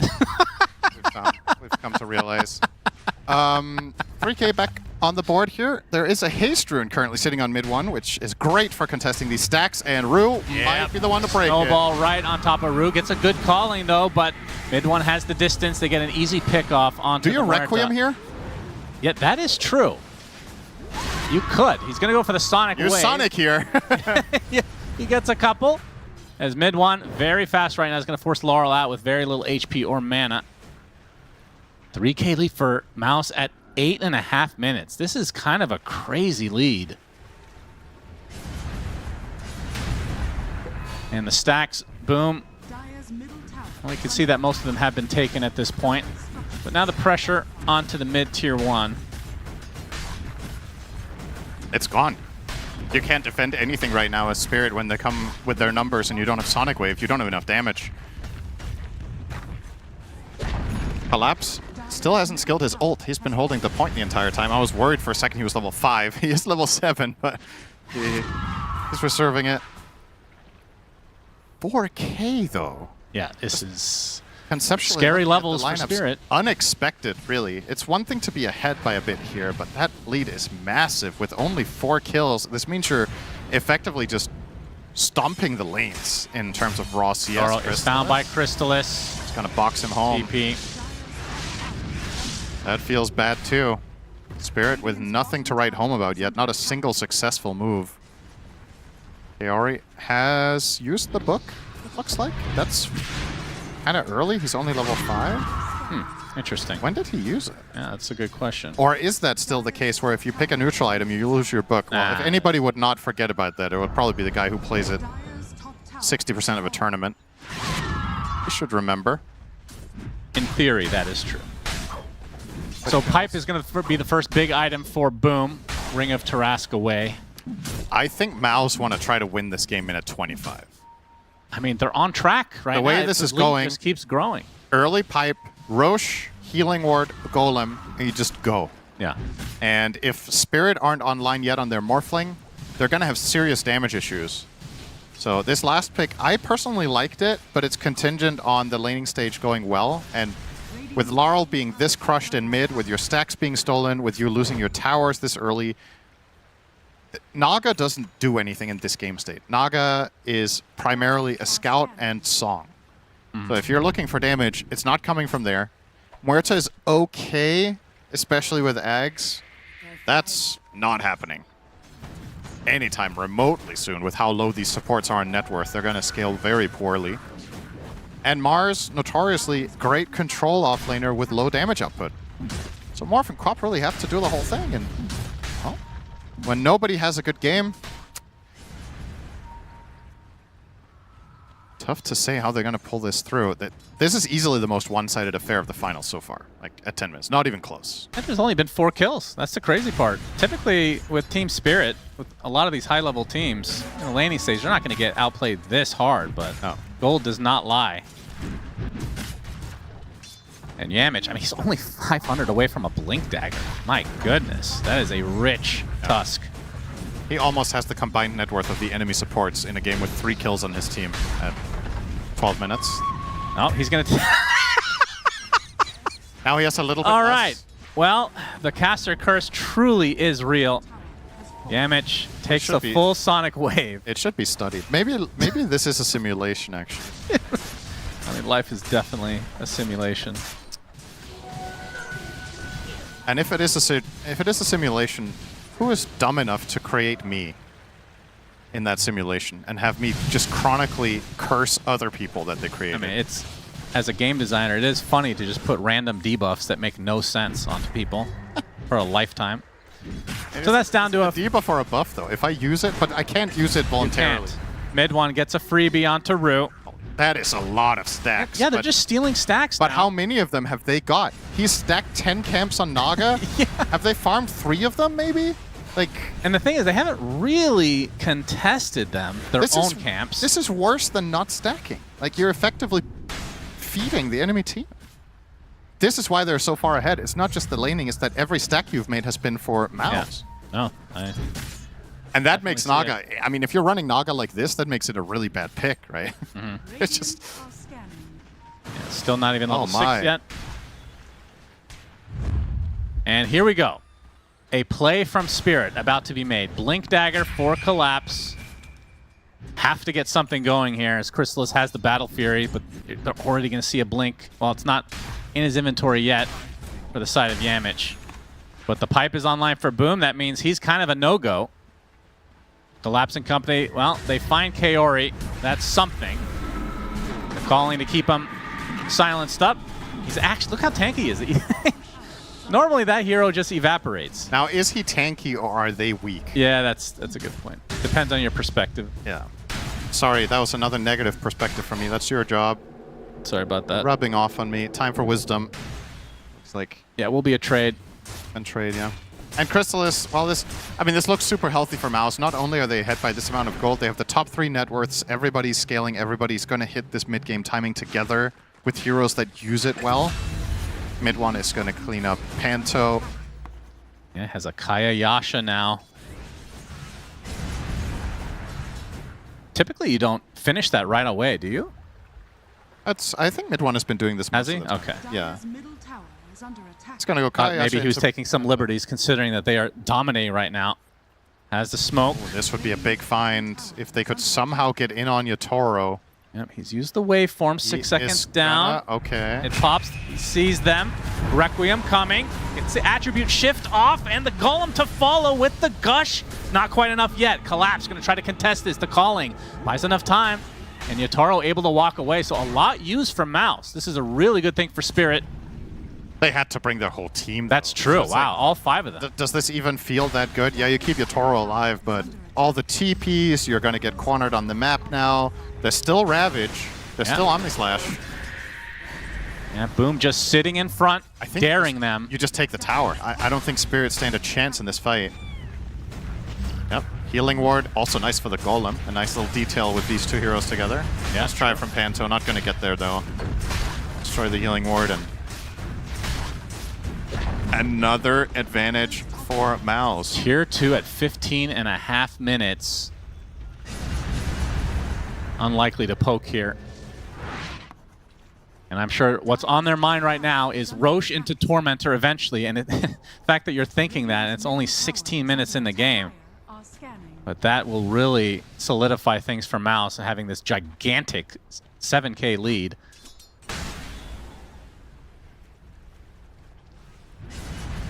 We haven't even gotten to see the Ravage yet. It's just been such a slow, methodical game for MOUZ, and Spirit just haven't had an answer yet. I mean, are there any items for Spirit that are coming up that you think could make a difference? So the Manta Style for Yotaro, pretty close. Arcane Boots for Panda. That'll help. Yeah, that'll do something. Blade Mail about to be finished for Laurel. It's not the best Blade Mail game, though. But, I mean, you're playing with Bondage, right? So you kind of want it when you're running that facet, obviously. But the problem is, who do you counter with this except SF? And Panto, speaking of which, well, he will use the song. He's actually sticking around as Spirit making their way over. Laurel with the Sonic Wave at the ready. Pipe is already activated, though. Requiem does go off just in time as Collapse does get off his Mars Arena eventually. Now the Sonic Wave. Ravage comes too late to save mid-1. That's a big kill for Spirit. And now Boom slowing himself with the Kraken Shell. It's a 1 versus 5. Although reinforcements are arriving. Chrysalis gets the Healing Ward off, looking for an Omni Slash. Gets speared for the time being. There's the Omni Slash onto Laurel. It's broken up, though. Both targets survive. Yotaro getting in very deep. Waveforms to the other side, but Snowball with Chrysalis inside. Fatal Bonds you have to be careful with. Blade Fury doing quite a bit to Yotaro. Is it going to be enough? No, he's continuing to get off that attribute shift. And now Chrysalis in a weird spot. A 1 versus 3. He gets taken out. 4 dead as Spirit somehow winning this fight. In fact, it's going to be a full team wipe despite being down 7K beforehand. How? It's like unbelievable that this is even possible, right? And that was set up with a song. It looked like it was going to be a completely free kill onto Panto. It's one of those team fights. You don't show me the team names and you show me this replay and you tell me it's from a tier 1 tournament. I'm telling you, it's Spirit on Dire. Like, it's like unreal that they find that opportunity. So, first of all, MOUZ obviously are not fully connected when this song comes out. And they didn't even get the clean initiation there, Spirit. Collapse wanted to spear the SF. You're going to see the replay here, probably. So, look, he's coming in with a Mars, and he's looking for the Blink Spear onto SF so Requiem doesn't come off, but he's going to mistime it here, get Requiem. Then, he's going to spear the Tide. So, there's no Ravage, and this barely buys time for mid-1. Keep in mind, this is a 2v5 this entire time. Obviously, that's why Spirit are winning. They do have the advantage. But now in this upcoming follow-up fight, there's so many little details. Look at Yotaro through this highlight. He's going to turn into the... Okay, that's the same highlight. I'm very confused. Mid-1's alive all of a sudden. Unbelievable. He's so back. Wonder what's going to happen to him here. Spear onto Tide. It's okay. Well, I will tell you what happened. Just Yotaro turned into Tusk, and he used 2 good snowballs to stay alive together with the waveform and to cancel TPs on the way out. And this was I mean, it's kind of crazy that Spirit, because this could have also just been 2 deaths, right? You found 2 heroes. MOUZ could have cut their losses, been like, oh well, we got songed, we were out of position, 5v2, they got 2 kills. Them reinforcing it and then losing everybody is 3 times worse than if we would have just called it. So help it's basically an even game now. This is not what I was expecting. Laurel 4-0, Collapse 3-0. How As a 50-50, essentially. But MOUZ will be able to get the Roche, it seems, although Panto is making his way over with Song. This is always something scary, and the smoke from Spirit. MOUZ have an inkling that this is occurring. And Collapse is always the one you have to watch for. They're making the wise choice of not trying to finish it off because then it gets stolen. Yep. Collapse plus Naga. Next level. Stack the advantages to seal the road, and time to go for a little walk. This is good for MOUZ though, because they're cutting off Spirit now if they need to head down to the bottom half. So they are getting nice control. This is very good for them. Rue will be walking up the high ground, not going to find anyone just yet, but if he steps a little bit further, okay. Just misses. He knows they're there, obviously. They're actually going to go for Tormentor, so this might be a trade. If MOUZ are fast to go for Roche, and it looks like that is probably the case. This is a nice play from Spirit. I take it back. This was actually... It was actually good for Spirit, because I think they weren't necessarily slated to get this Roche anyway. Now they get a trade because it swaps sides. Yeah, get the shard now on Naga, so bigger heal on the Song. So real feels good. And it gives mana regen. I think that's less important, but it's actually kind of cool for Morph, I suppose. Him all the more utility in the fights when he turns into other heroes and spends so much mana. Naga can get you bring you back up.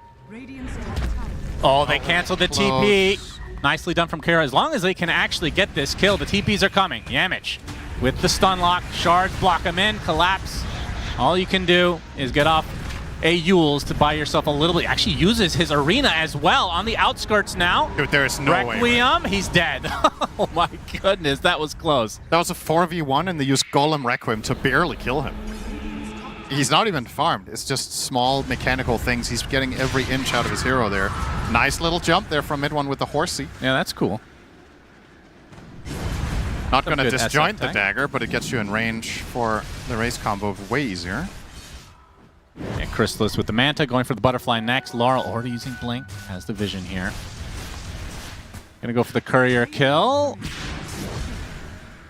Chrysalis, of course, has to... I mean, this is where the Ags would feel so good. But typically we've been seeing that as a 4th or sometimes 5th item for the Juggernaut. Yeah.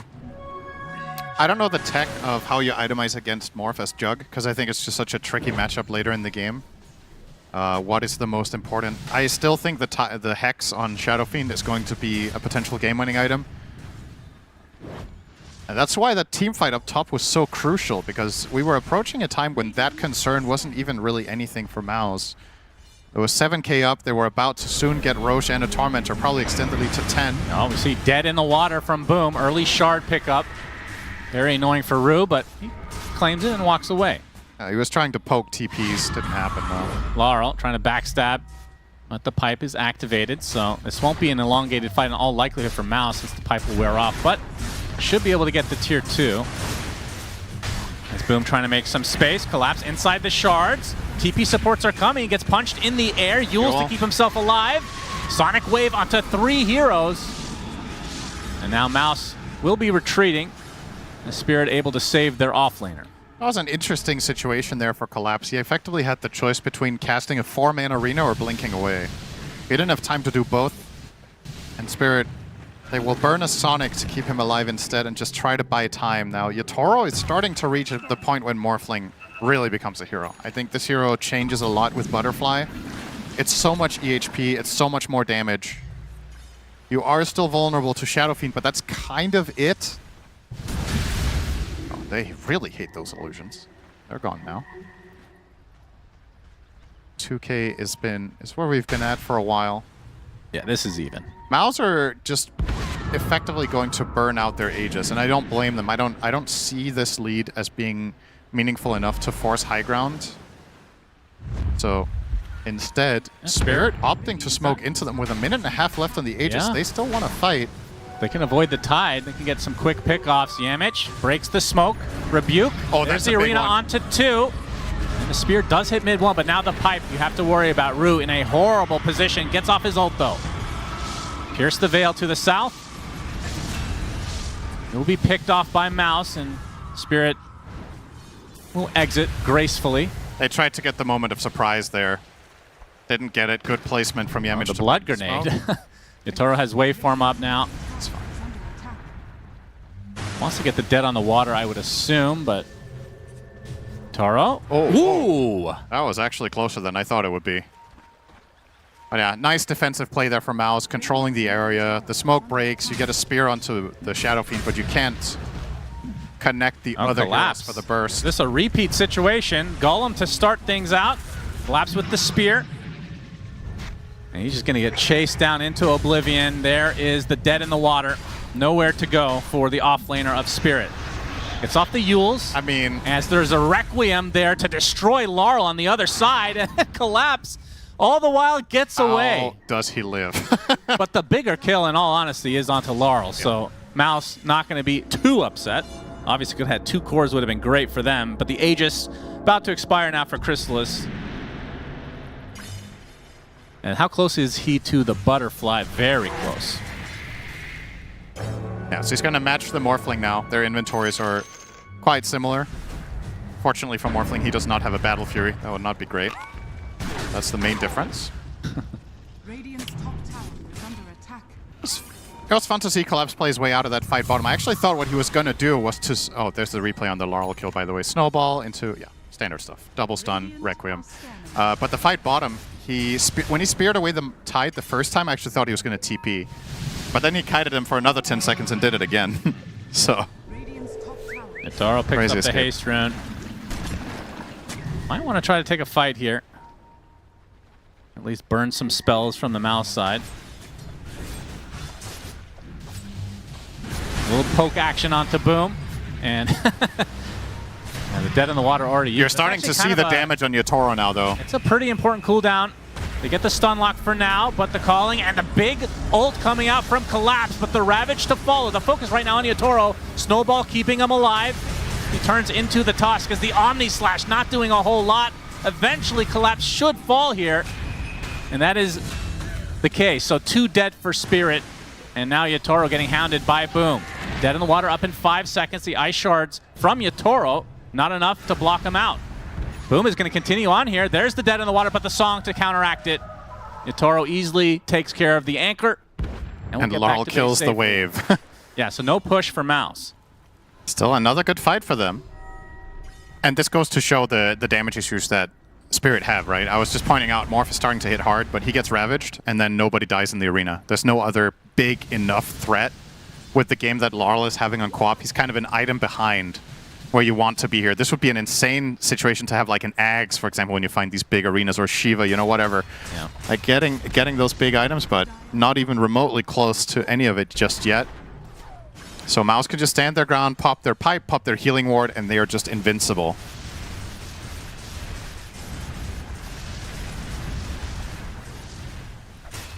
And they should get both wisdoms here. Which might not seem like the biggest of deals as it is the 4th one, but getting these levels on support ultis up to level 2. Gonna get Warlock nicely across here, level 13, 14 now.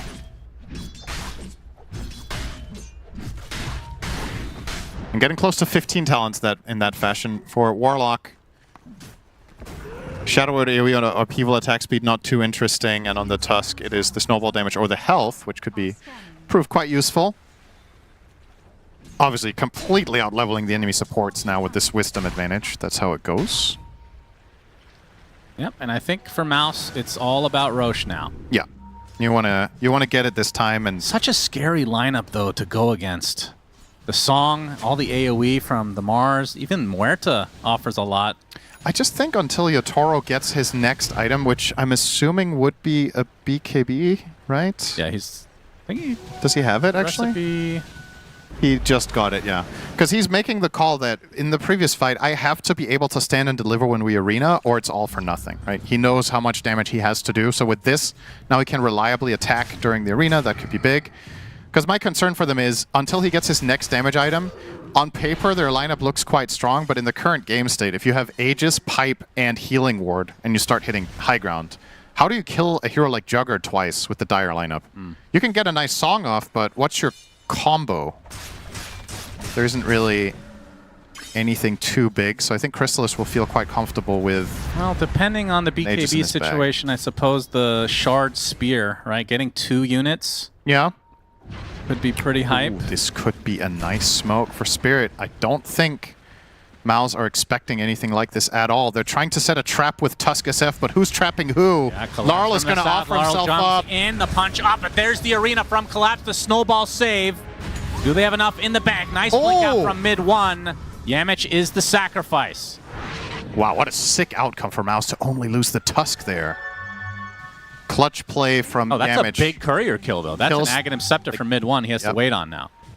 And that is 3K. overlapping with Roche. So potentially that would have been a really nice tool to have in your kit, but I don't know if Spirit can really force the Roche anyway without Sonic Wave and Arena. They're probably just going to spend this time to farm and control the area. So I think there's a chance mid 1 gets his courier back before... Oh, what is this? Laurel caught off guard, and that is dead in the water. One of the best shards in the game for a reason. Against these mobile heroes, both Morphling and... I mean, Morphling can attack pretty fast at the very least, but Quap, on the other hand, kind of just have to go for a BKB, and yeah, that's what Laurel is opting for. And look at this, Spirit. Looking to potentially get aggressive, despite not having their Quap.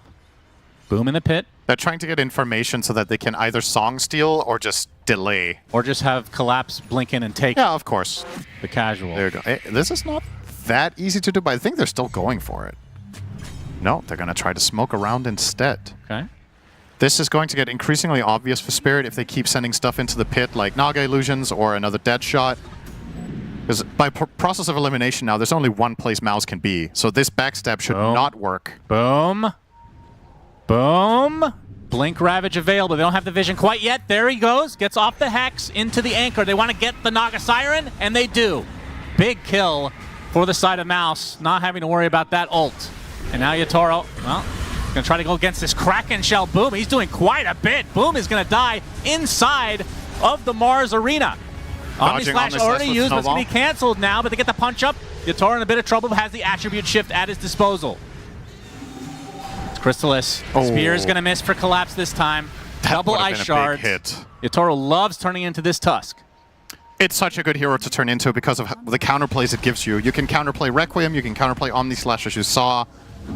The shards allow you to stick on target. It's bold. Yeah, Panto's going to be up soon, so they have the song. But they get the initiation first. There's the Requiem to follow. Laurel takes a lot of damage, but the Sonic Wave does so much as Collapse. Very low on HP. He's going to get right-click down, but going to stay alive thanks to the song. Canceled out. Now mid 1 is the first to fall to Yatoro, and now the waveform trying to take out this Warlock. They do so. Double kill for Yatoro. It's 4 kills overall in favor of Spirit. And now they're going to get the Roche. Laurel after all of that. Healed so much with his Blade Mail Bondage there on the Quap. Look at the damage he output. 5k, and he was reflecting all the spell damage on Shadow Fiend in the meantime.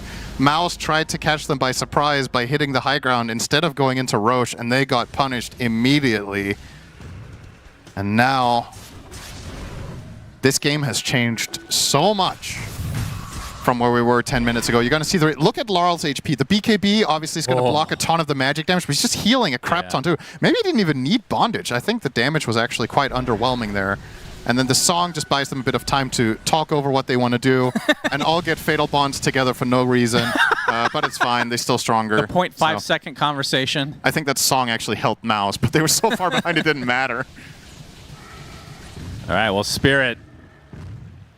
Now with the Aegis on their side, Yatoro 4 minutes to do whatever he wants. Has the BKB in his backpack, Daedalus, very close to finishing. And this Morphling is going to start really hurting. And they're going to get the second Tormentor of the game as well. First shard went to Panto, and this one will go to Yatoro. So can use Attribute Shift while stunned. That is so nice to get for free in this game. It was either him or Rue. I think they're happy with this. The one on Rue is not very good. It's so quite useless. Easily the better roll. That was the one we were fishing for the other day when we were talking about what shards and supports are bad to get. Yeah. We were talking about Pugna, and we couldn't remember the second one, and it's that one. It's the Muerta shard you'd rather put on basically anyone else in your team. Yeah. So, yep. think it's fair to say MOUZ have missed their original goal. They've missed the mark, and now it's time for plan B. Their lineup can absolutely win this later, but it's starting to become quite scary with this Yatoro Morphling. If he ever connects on a Spirit hero, if that hero does not get Tusk saved, we're talking a 3-second kill. He can kill Shadow Fiend in the blink of an eye, even Jug. And of course, as we've seen countless times now, just happy to turn into the Tusk to protect himself. And he's going to force them back. Yeah, absolutely. He's all alone right now. He's going to poke at the very least. The Hex. So boom. 0 follow-up, though. But Yatoro's still going to respect it. Half HP to that tier 3. Mid one will get the opposite shrine, so it will still be a trade. Yeah. This will bring Yatoro close to 25. He will get there the first in this game unless Jug finds a big fight. So that will be lower waveform cooldown is the one you almost always see Morphlings take. And that will give him even more mobility and even more damage. Not that he's missing it, but... At mid one. Close to Refresher could also be a big pickup. If they could somehow combine the Blink Hex on Tide with 2 Requiems, that could be a Morphling kill. I think you need 2 Requiems, actually. Think even with the attribute shift? You can't do it when you're hexed. Oh, that's true. Because there's both a stun and a silence. Yep, that's true. There's the Hex initiation and the Anchor. They really hate this Naga. You can see why the collapse comes in. Nice Sonic Wave from Laurel doing massive damage. The Ravage really feels like nothing happened, but the Omni Slash is what really hurts. Yatoro barely lives through the engagement, now turns his sights to the Juggernaut. That's life number 1 for Laurel Yatoro. died. 3 dead Warlock. for Spirit. Requiem. Nope, Yatoro's going to pop the BKB, getting bashed up. Collapse trying to help his carry out. The waveform TP should be fine. Now Collapse has to worry. Mid one and company trying to pursue, but Collapse will get out just fine. That's the Aegis down and 3 dead for Spirit. I'm telling you, if Spirit lose this game, they're banning Warlock the rest of the series. Like, they are getting insane value out of Kaori every single game when he plays this hero, whether they're in good spots or bad spots.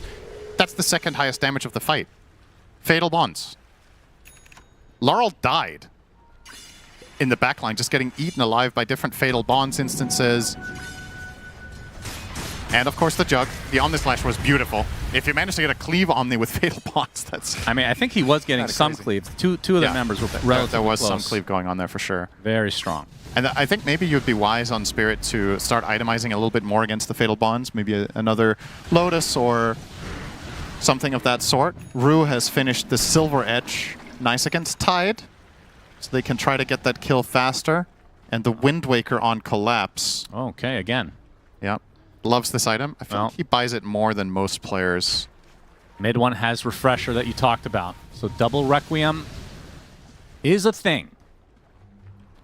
It's all about the initiation, though.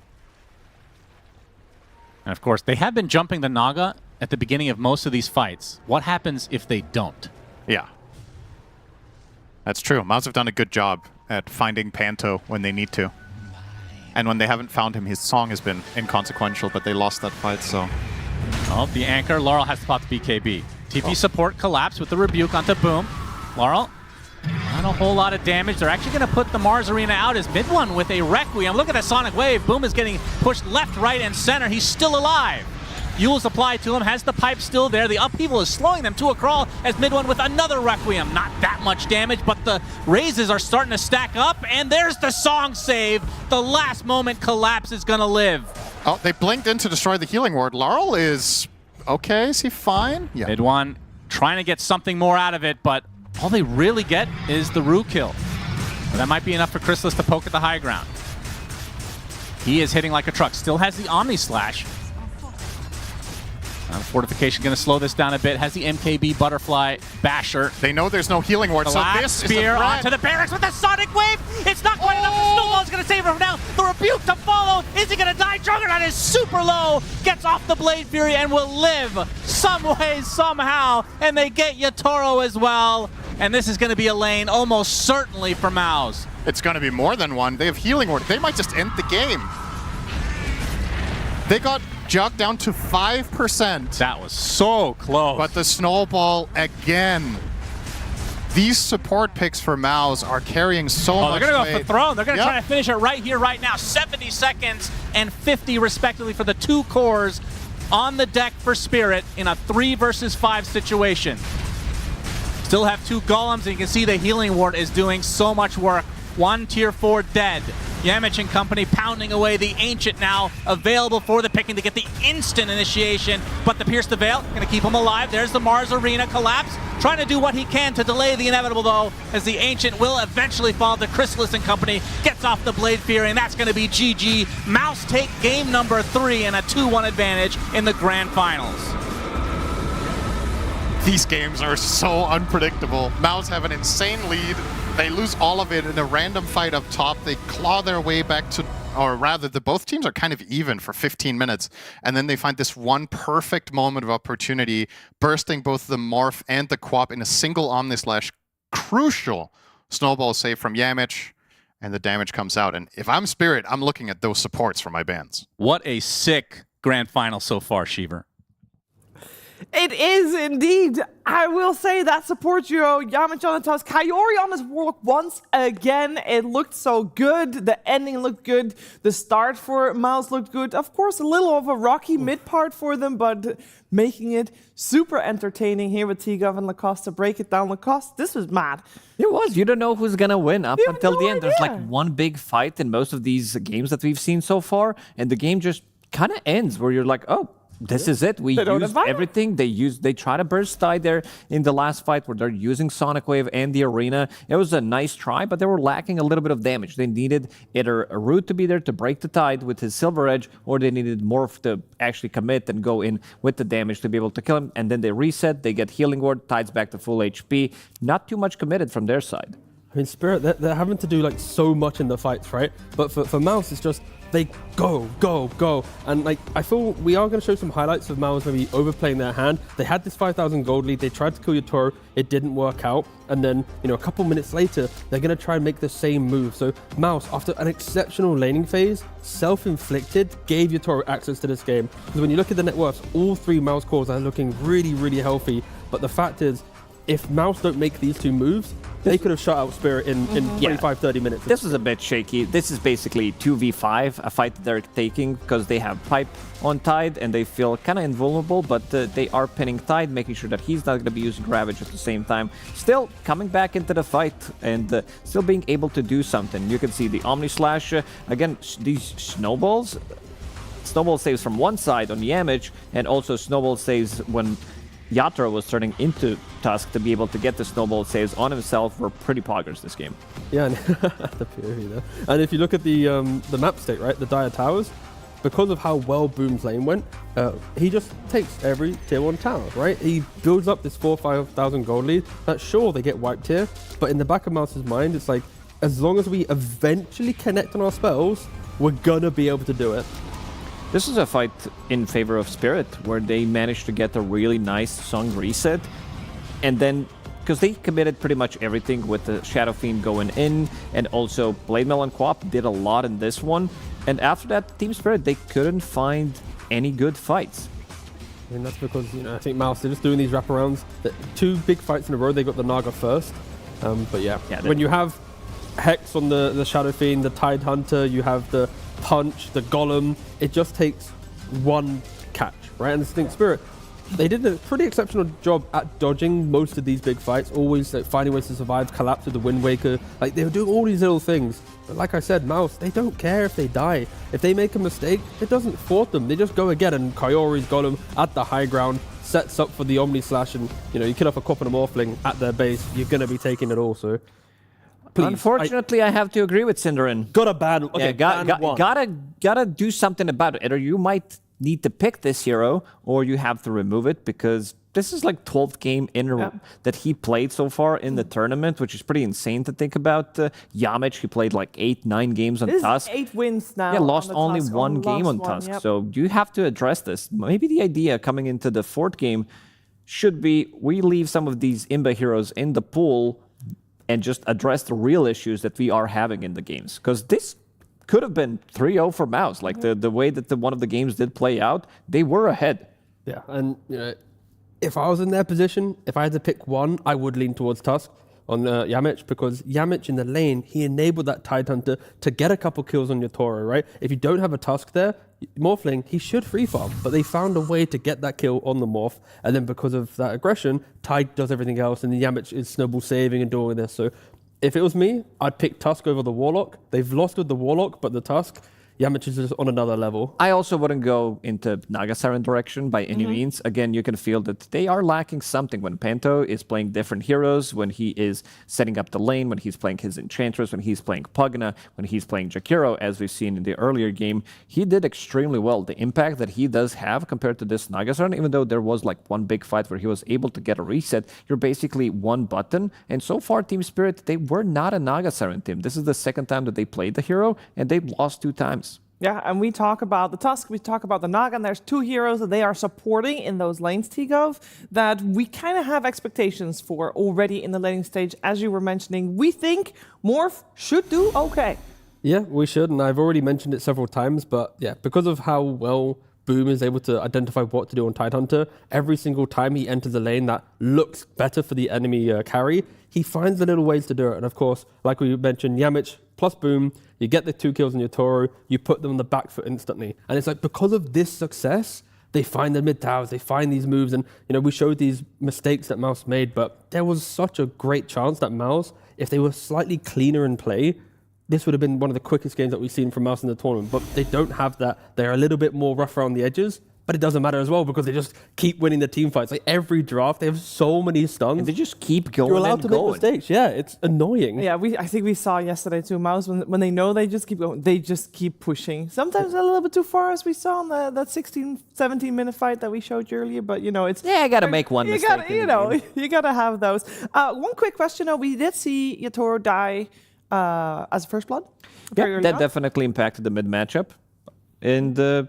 because this is a matchup where you're playing Shadowfiend against Queen of Pain. Queen of Pain does love to play into that. She wants to put pressure, but getting extra 300 gold, getting extra bit of experience changes that matchup. It also changes the matchup that he was talking about in the offlane, because they were also present getting extra bit of a gold. They can bring extra region, extra stats if necessary. So got to be careful about that one as well.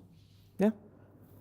I feel like, do I want to talk about Lyle again? I mean, he unfortunately is a bit of a punching bag for He Spirit. got picked very early on. He did. But other Queen of Pain players in the tournament have been picked early on and still had a bit more oomph in the game, I would argue. I think unfortunately for Lyle, other than his Ember game, which was stellar, the Slardar, the Queen of Pain, it's been on a downward trajectory. So I think going into game 4, I'm expecting more from Lyle. Maybe try and have flashbacks to game 1, hit that type of stride, because I'm not really feeling his like presence in helping solve some of the problems that MOUZ are creating. And we already saw the priority of the Tusk change between game 2 and 3, because we saw them picking the second phase in the game 2, and then they realized, wait a second, that was actually really good, that Tusk, let's put it first pick. They first picked that. So we now actually think that Tusk will be first phase banned? I assume so. Might be picked if Team Spirit will be having the first pick in the next one, because this is one of Rue's best heroes. Like, he kind of came into the scene playing the Tusk, playing these melee position 4s as well. So I would assume that they want to put slightly more priority into this. Yeah, the problem for Spirit at least is they've been banning out, you know, big offlaners. At least it's the Centaur, and then of course some of the staples of MOUZ, which is the Huskar. Yep, I think one of the issues also is that you need to ban out Huskar. So one of the bans, it has to be Huskar, because they've shown that they can flex this. They play really well, and maybe they can, because I think maybe leave Huskar out of the first phase if they feel like they have the answers for it later, at the later stages, and then ban it in the second or the third phase. I don't mind it if they get access to an AA or a sniper. There's options, but when you are one game away from potentially getting eliminated, getting Huskard, getting eliminated, giving MOUZ the trophy, giving them their best hero, it could be spooky, but that's the type of choice you got to make. I just want to see the adjustments. I don't want to see the same bans that did happen. Well, if you want to see the adjustments that cost, then we'll go to a break and we'll get those adjustments on the board afterwards. The new breakthrough and innovative phone with OneXBet app. With OneXBet app, you can register and start betting in just one click. Intuitive interface and thousands of sports events every day. User-friendly app. Big wins, fast payouts. The human body was built to move, Not trapped at a desk in one singular posture for 12 hours a day. It's time your chair evolved. This is Secret Lab Titan Evo. Ergonomically engineered for you, gamers, hybrid workers, artists, backing your every move.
Welcome back. We have a team on match point here for the grand finals of PGL Wallachia Season 6, and it is MOUZ. They are 2-1 against Team Spirit in this grand finals, and so far, every single game has looked very entertaining, which I think Spirit might not be happy with because they might want to see a little bit of a cleaner game here for this fourth upcoming game. T, what we want to see? Yeah, I mean, I don't know what I want to see because Spirit's playing like these fights beautifully. They're doing this like back and forth. It's like it's just like and then MOUZ is just like this wrecking ball going boom. MOUZ is like, wrong. Yeah, wrong. How dare you?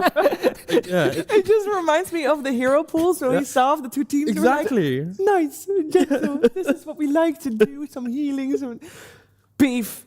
Go in, fight now. Stuns win games, okay? Like after each game, Modern Faith is probably going, stuns, more fight. Like, it's just, I don't want to oversimplify MOUZ because, of course, they are playing very well. But They are. the way in which they have these comeback fights is just a symphony of, like, it's such different styles Yeah, that are it going is. head to head here, and it's creating some beautiful moments, and we're hoping for some more beautiful moments in game number 4. Now, the main thing we talked about is, will we see the Tusk banned? And the answer is a very big yes. Team Spirit for game 4 will be on the Radiant side. It will be first pick going the way of MOUZ, meaning Spirit still has those first 4 bans to go through. They still remove the Huskar. They still remove the Marcy and the Centaur, and that would mean that they leave the Dragon Knight in, and therefore that is what we see on the other end. Yep, they will take it. Team Spirit also not a Dragon Knight team. They did play one game of Dragon Knight, which they were successful with, but kind of late to the party. They still had a lot of success. I mean, they were 3-0 in the group stages. They didn't play it. They were banning it most of the time. For a good reason. We had a graphic the other day where they also weren't really winning against Dragon Knight. So let's see if they figured out this Dragon Knight. I also like that MOUZ is just like, you know what, this Nagasaran hero, we don't care about it. Like, feel free to pick it. We're not going to ban it because we don't think it's strong. Yeah, I'm just double checking in regards to the Dragon Knight, but I believe it's majority of the time just been the carry for MOUZ. They haven't played it on mid or off lane yet. So for other teams, when we talk about, the flexibility, for MOUZ, it's just the carry. Yeah. They value that damage. I mean, when we think about Dragon Knight as what he brings from the mid lane, sure, at the later stages of the game, you are going to be bringing that damage. But if we talk about some 25 minutes damage, this is the armlet, this is the Mask of Madness. Okay, they take the Pangolier. It's always a bit concerning when you enter a game and a minute of your reserve time is picking a response. Because when you're second pick, most of your draft prep is, if they take DK, we do this. If they take Centaur, we do this. Like, that's the easiest part of any draft prep, right? Being second pick, picking on 9. So for Spirit to spend a full minute deciding, they really, of course, again, elimination is on the line here, but they do go for the Pangolier. And it's like, it's more the pacing. If MOUZ is to only play DK in the carry role, you do need quite a lot of economy. So I can see why Spirit wants the Pangolier to be a bit chaotic, early Diffusal Blade, chase the DK under his tower, force him into fights when he doesn't have the damage. And DK, you're kind of on like a timer to him. It's like the first probably 20 minutes, average damage, get a Daedalus, okay. Then, don't go near this guy. Yes, especially if you have any other stuff that you can throw on him, any kind of drums, Solar Crest that you need to be buying when you are having Dragon Knight in the team. All right, I'm going to do the bold prediction, guys. Oh. I think Kyore might play Warlock. I don't know. Are you sure about this one? And would they pick it up here? If this is the lane, you're not losing the lane. Dragon Knight Warlock, it's... Or the Phoenix, but, I will say, I mean, we have definitely had our time trash-talking Shadow Demon as a hero, as Warlock does indeed get yes. But I also know that Team Spirit has got a tendency to make low win rate heroes work for them. They pick them in the right scenarios, generally. Yeah, I mean, when you look against what MOUZ has, right, having a Dispel and Shadow Demon is quite nice against Warlock. You're assuming it's going to come into play. Being able to banish people against DK's initiation, even just slowing the DK. He's kind of a clunky core, right? So if you just put that Purge on him, walk away, understand the fight. Do we want to run at them, go Clockwork, go Spirit Breaker, these type of heroes? Because you need some kind of a playmaker. Yeah. Dragon Knight and Warlock, if this is Dragon Knight from the safe lane, is a little bit slow. So you need someone to make some kind of a space. I like this as well. This gives them the team fight. Mars looked pretty much godly every single time when Boom played it. He just kind of... Because he's a mid player, right? Mars is not a mid hero. Maybe some South American teams will flex it, but you need a lot of games on this hero to make you look really, really good. And he kind of got into the groove very quickly. Now, I know Warlock very good because of the Golem, but Fatal Bond's very big factor about this hero as well. Why wouldn't you just go for a Baden that can get rid of the Fatal Bonds? That's what I was going to say, and that's what Team Spirit is thinking too. It's wow. not even to get rid of Fatal Bonds, it's just the way that MOUZ plays. It's so much in one moment that the shock value has clearly broken Spirit in 2 of the games, right? Why not pick heroes that can brush it off, right? Pangolier, if you can get your shard out and get your roll up, even Rolling Thunder, you don't care. You got an Abaddon who can just sit in the middle. Shadow Demon plays so far away from the fight that he shouldn't be getting comboed, saving the guy that is. It feels like Spirit is respecting MOUZ's identity and going, we're going to make a mistake at some point maybe, but that mistake, we can counterplay within it. Yeah, we're going to survive the initial burst of the brawl. Yes. And be able to fight back afterwards. And what role would you like to see this Abaddon played? Is this just going to be a Toro hero, or we want to see it somewhere else? It's not necessarily Screaming Collapse, but he can play it. He can also play the Pango, of course. It's good in the lane. If we think about the Fatal Bond, Shadow Word, so you don't care too much about it. But it's also good in the lane against Mars. Like, it's gonna be good throughout the whole game, where you're gonna be sitting inside of the arena, using the aphotic shield, removing whoever gets speared onto the walls of the arena, and you surviving long enough that you can get stuff done. You can always blink out once you get to that blink dagger if you pop your ulti. So a lot of good things with this EVA. In terms of lockdown, didn't really have as much. No, not at all when you compare it to MOUZ. But for Spirit, that early pacing they can set is going to be quite spooky, right? The Bounty Hunter getting vision of where the Warlock is, where that team fighter is. Like, just track him up, follow him around the map, understand where to take the fights on the map. If they don't pick Leshrac, it probably gets banned. So I think there's going to be a lot of talk if they want to pick it up. I think Queen of Pain is the other one, because these heroes, like, you don't care about rotations. I like Leshrac as a response to Pango as well, because you can't really use the Rolling Thunder close to Leshrac. Diabolic Edict plus Nova kind of shreds you. It doesn't kill you from 100 to 0, but it puts you down in a trash hole where you don't feel comfortable bouncing off the walls and continuing the fight. So a lot of the times you will see Pango just run away after receiving that initial damage. Pretty much mid one needs to be on just an annoying hero. Yeah, this is the second option. That's why they gave him priority, because again, there's no enough lockdown. Queen of Pain against Pango, even though Pango with the double shield does okay, but it also depends like who's playing it. I've seen this matchup also be kind of pretty bad for Pango in some of the situations.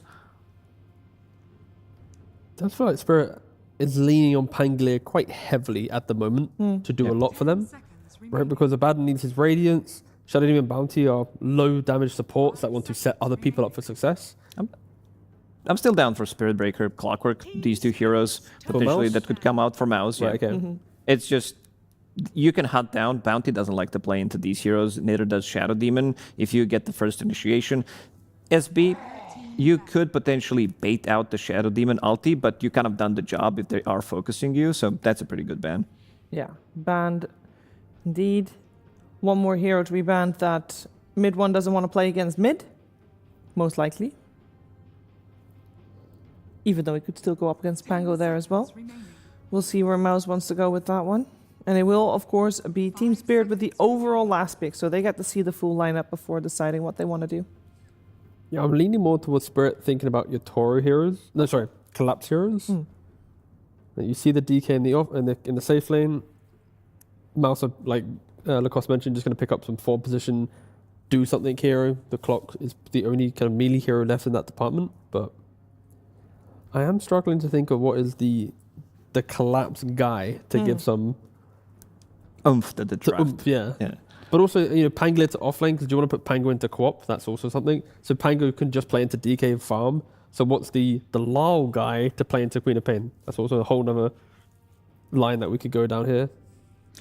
And he does play the Puck, but then you have Puck into the DK, and also there's a Yours on the Mars, but Puck is okay-ish, nothing too crazy. I'm more thinking about giving them more team fight from the off lane if they send this Pango to the mid lane and get something like maybe a Sanking, because Pango can initiate, but other heroes, not as much. Like, I'm just a little worried that they're not going to be able to start a fight, even though they don't necessarily have to. You still have Abaddon, you still have Shadow Demon, so you can like play off, like you can be the defense using the shield, using the disruption, and then starting the fight like that, but the not ideal way to start a fight, especially in some of the mid-game fights. Why is Magnus completely out of the conversation when talking about collapse? Is Magnus just that bad right now on the offense? Yeah, the cancelling the skewers, it's so easy to do, and then just getting stuck halfway through the skewer. Uncontested completely so far in the tournament. Well, we were already kind of expecting that clockwork to come out for Yamiche, so that shouldn't be a big surprise to Spirit either. I don't know if it will impact their choice of hero here at all. Kind of a fun option, but double invis. Bring back the low mid Ricky. Smoke screen the Quap the entire time, but again, I'm pushing it a little bit. Collapse is talking, so maybe there is a bit of debate if Pango is going to mid or off lane. Because whatever they pick on Spirit, it needs to provide additional fight to play through the bounty and the Pangolier. Yeah, it could be some darks here as well if they feel like they need more team fight. Works well with the bounty hunter, something like a Sanking along those lines. Let's see if they can cook up something cool. It's the aura. The reason why I mentioned darks here is he's building into Crimson, he's building into Pipe. This guy has built-in damage reduction, which is going to be good against Dragonite. He builds into the same 2 items as well. Have a little bit of a global presence, but it's nothing too crazy. Yeah, Spirit's made one big read on MOUZ, is they need to win team fights, and that's all they can really do, the brute force that we've been talking about. Yeah. So their entire draft is playing around it. You've got elusiveness through the Pangolier, vision from the Bounty Hunter, auras of the Underlord, survivability of the bad, like everything that Spirit has in their hands is to play into big team fight lineups, right? There's so many little counterplay options and survivability that when MOUZ, I'm going to say inevitably, because they haven't had clean wins. It's been, messy fights throughout, but again, they are winning. When they make those mistakes, Spirit will try to capitalize on it. Dragonite, how much damage he's going to be able to pump in, especially against Underlord. It might be that like one fight where he's joining, they don't have enough damage, then he needs to farm his one big item, Crystallis/Daedalus, the big brother of the carry, and then whether that's going to be enough, because I think with the damage reduction with the Pipe on Underlord, there's going to be a point where there's going to be a lot of that damage mitigated. What happens when Underlord has Pipe and Crimson? I'm thinking like 20-25 minutes, the Pipe Crimson timing with Abba having like Radiance Blink, that Spirit's big time to remind MOUZ that is a best of 5. They're not going to easily get knocked down, but yeah, I'm a little bit more afraid for MOUZ. I think Spirit have made some pretty good adjustments. Every single game, though, apart from this game, the Dragonite was banned out. Like, do we feel like they addressed the Dragonite enough? Is this still an end-all, be-all hero? Mid-game, yes. Late-game, DK is just stupid hero, so they've answered the important window. The late game, whatever. Well, in the late game, who can tell? Who cares? Yeah, we'll get there. Well, we might get there. Who knows? I know someone who doesn't want to get there, and he just wants to push towards that 5th game of the series, and that is Coach Silent, who's standing by with Slacks right now. Absolutely, Shiver. I am here with Mr. Silent. Silent, you finally give him the Mars. This kind of scary thing. This is, carried them many times. What made you give him the Mars in this one? Not feeling like Mars is the best hero. He is low win rate this tournament, I think. And we got Abba into Mars. I think we're okay. Okay. Now, the Bounty Hunter. We only saw him once, and he lost today, I believe. Why Bounty Hunter? I mean, I see the Underlord coming out, maybe a little scouting, maybe some TPing. Can you explain that pick? Oh, I think it's a good hero to play map. We can put vision, and also Ryu play one of the best heroes of him is Bounty Hunter, so it's good choice for him. Okay. Would you say that your team is kind of team fighty, or they pick offy? What's the strategy for the draft? Feeling both. We have Underworld with auras, and we don't have with Mars, I guess. Also, we can play map with Bounty Hunter, Underworld, and also Abaddon can push lines with ulti. We can do both, feeling like. All right. And final question for you. What do you think it is about this MOUZ team? You guys have been absolutely dumpstering. You've been 2-0-ing. You've been going crazy. You did not lose your traditional first game loss on purpose this series. MOUZ, why are they a hard opponent for you guys to crack here? MOUZ playing good, and we're picking good. The most thing we can't prevent them from picking their comfort heroes. Feeling like every game they got their comfort heroes, and we're trying somehow to fix that, but not enough. Well, we got a lot of comfort heroes coming out for you this time, so I'm sure we're going to see you again for the next game. Good luck to Team Spirit as we head into our game and our casters.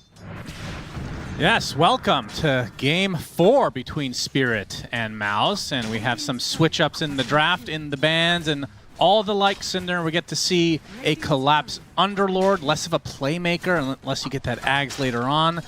I don't think we've cast a single game that Bounty Hunter has come close to winning. Maybe it's just us. Rue, right on cue. Close. You almost had it, but the Casper's Curse kept him alive. That's she true. said he was bad, so he's going to live. Yeah, I think this is the biggest adjustment in the series so far from Spirit. There's a lot of change-ups here to go over. The panels obviously went over the whole aura aspect of Underlord and changing that archetype hero. Silent said it too in the interview. We don't really like Mars here because he can't buy auras in the same fashion that Underlord can, and we feel like we really need it. So obviously they're recognizing how MOUZ are beating them. And in addition to that, they are taking the Abaddon as well, which MOUZ also beat them with. So basically Spirit are like, we've tried different adjustments and none of them really work the way we want, so now we're going to totally pivot. Yeah. Bounty Hunter is also, I suppose they did play the Riki. This may be not the biggest of change-ups in that department, but the fashion in which they're using it is going to be different. The Riki was meant to be a counter to saves, whereas the Bounty Hunter is meant to be an info hero to allow them to avoid bad fights. Seems to be the primary purpose, just get deep wards, make sure you can farm. And I will say, I'm really curious if this goes to late game, because in my book, Abaddon is one of the ultra late game carries now. The hero has changed a lot over the years, and so is TK. So who actually comes out on top in that matchup? I think both of these two carry heroes are like top 5 late gamers, together with like Faceless Void and maybe a 6-slotted PL or whatever. Yeah, we can hope that this goes really late game. Would love to see some 60-minute items with Spirit and MOUZ, showing them on display. Bounty Hunter doesn't tend to go that late, though. Yeah, that is true. It tends to either enable his team to get a quick win off of snowballing with track or a quick loss. Vision, or a quick loss because you get 5-manned and you're Bounty Hunter. Yeah, that's what we've seen mostly, I feel like, so far. This guy on your screen is worth mentioning as well. I think this is, out of the heroes that Yamich has been playing this tournament, I think this has probably been the least impressive. So I think something Spirit accomplished in this game was to push him onto something a little bit weaker. His Tusk and his Pudge have been S tier, and they even banned his Spirit Breaker, so 3 targeted bans at the position 4 player is quite unusual. But Spirit doing everything they can to try to push MOUZ outside of their comfort zone. And I can't say when I look at this MOUZ lineup that they aren't comfortable. Like, it's still the archetype lineup, the heroes that they have, and that was what Silent was saying too. We're struggling to prevent them from picking their heroes. Which is ironic because one of their members is playing 2 heroes the whole tournament. Well, Kaori, gotta focus everybody else. Kaori has played mostly Warlock and Jakiro, but we've also seen Phoenix and we've seen Shadow Demon. But yeah, I kind of agree. Maybe the Warlock could have been a second phase ban, potentially. I mean, the Fatal Bonds has been kind of series winning so far. Yeah. It's been insanely good. Underlord is an interesting choice against that, though. You naturally want to buy Lotus. You're going to buy maybe both Pipe and Crimson, like the panel is talking about. So perhaps that can be the solution. Not as much to talk about with MOUZ, is there? It's just, it's worked for you so far. Why change it until you fail? This is just stock standard. They finally get their hands on the Dragon Knight that's been banned against them a lot. So that is the choice. And in the mid lane, Laurel doing, honestly, better than I was expecting. This is a miserable matchup against the Quap, especially when you start maxing out the Shadow Strike, which is the case so far. Level 3 on that for mid 1. Double jump does help quite a bit. It does. But it's still hard. Quap is just a melee dominator at the end of the day. And what, hang on, did he go Bondage or he went Bondage? Okay. I think this is a game where you could have maybe considered Masochist, but I forgot who talked about this. I think it might have been Gunner saying that the reason you take Bondage is half of it is because of the Blade Mill Reflect, the other half is so you don't have to bother with damaging yourself. It's just so you don't have the other one. Right. Because this is not a game that seems like crazy good Blade Mill to me. So I think he's not gonna, I think he won't go Blade Mill. He's just gonna have this facet and not really use it for much, so that he doesn't have to have Masochist. Level 6 now on him. And he's going to use it immediately. TP bot. Damage with the cogs. Yatoro basically out of mana here. Spear misses though. Boom. Gonna get help with that Sonic Wave of the Disruption to slow things down. As Yotaro gonna Lotus? get the Lotus now from Panto, and he's actually gonna live. And boom, he's the one that almost dies actually to the illusion of Yotaro. And that despite being a 3v2. That wasn't even the cleanest disruption either. He already took half of the Sonic Wave damage, and they still lived there. Power Rune time. Laurel, unlucky for him, not bottom. He would have taken it in front of mid one and started fighting him. He has to do the trek up top. You'll still get it though, I think. Nope, never mind, he won't. It's gonna get stolen here. Covered by Yamage. Yeah, Haste Rune, that is big as Collapse trying to fight it out. Gets the Firestorm kill onto Kaori. And now Crystallis in a 1 versus 2. Collapse looks like he's gonna be fine. So he tries to get back in here, he gets another right click off, and one more Shuriken for the road. That's 2 kills in the top lane for Spirit. Love watching Rue play Bounty Hunter. He's very, very good at it. It's the little things, getting the spam out on the Shuriken, getting the right. Like, identifying correctly when you can fight in that lane is not obvious. But they barely scrape by and get both kills.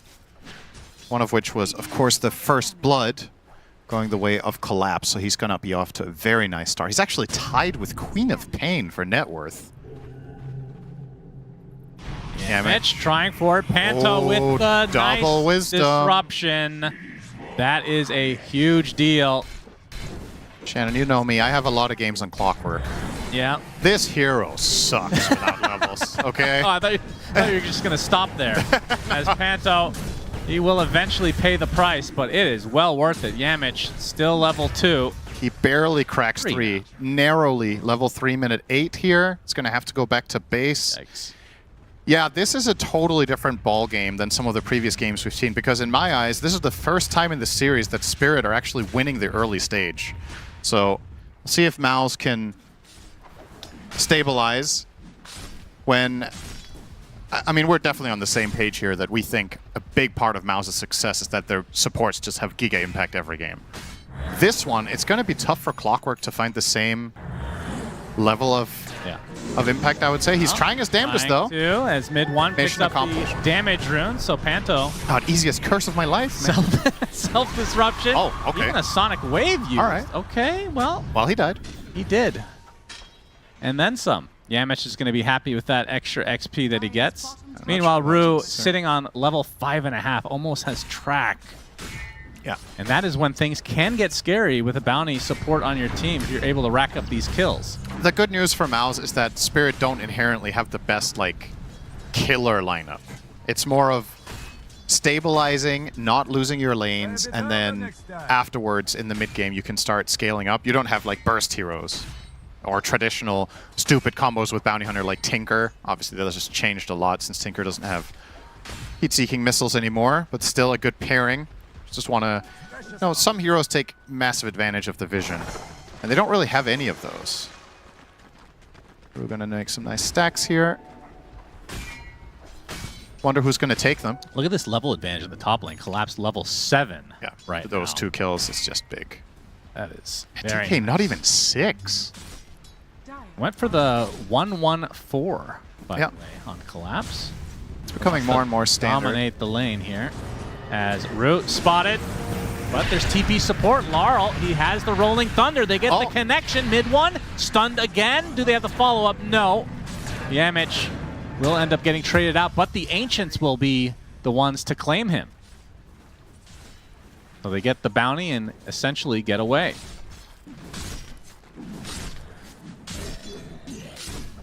They definitely had a Clockwork kill there 100% if Laurel committed to that instead of the Quap, but he found a nice path through the cogs to try to actually chain stun the Quap all the way down to killable, but wasn't able to fully do it.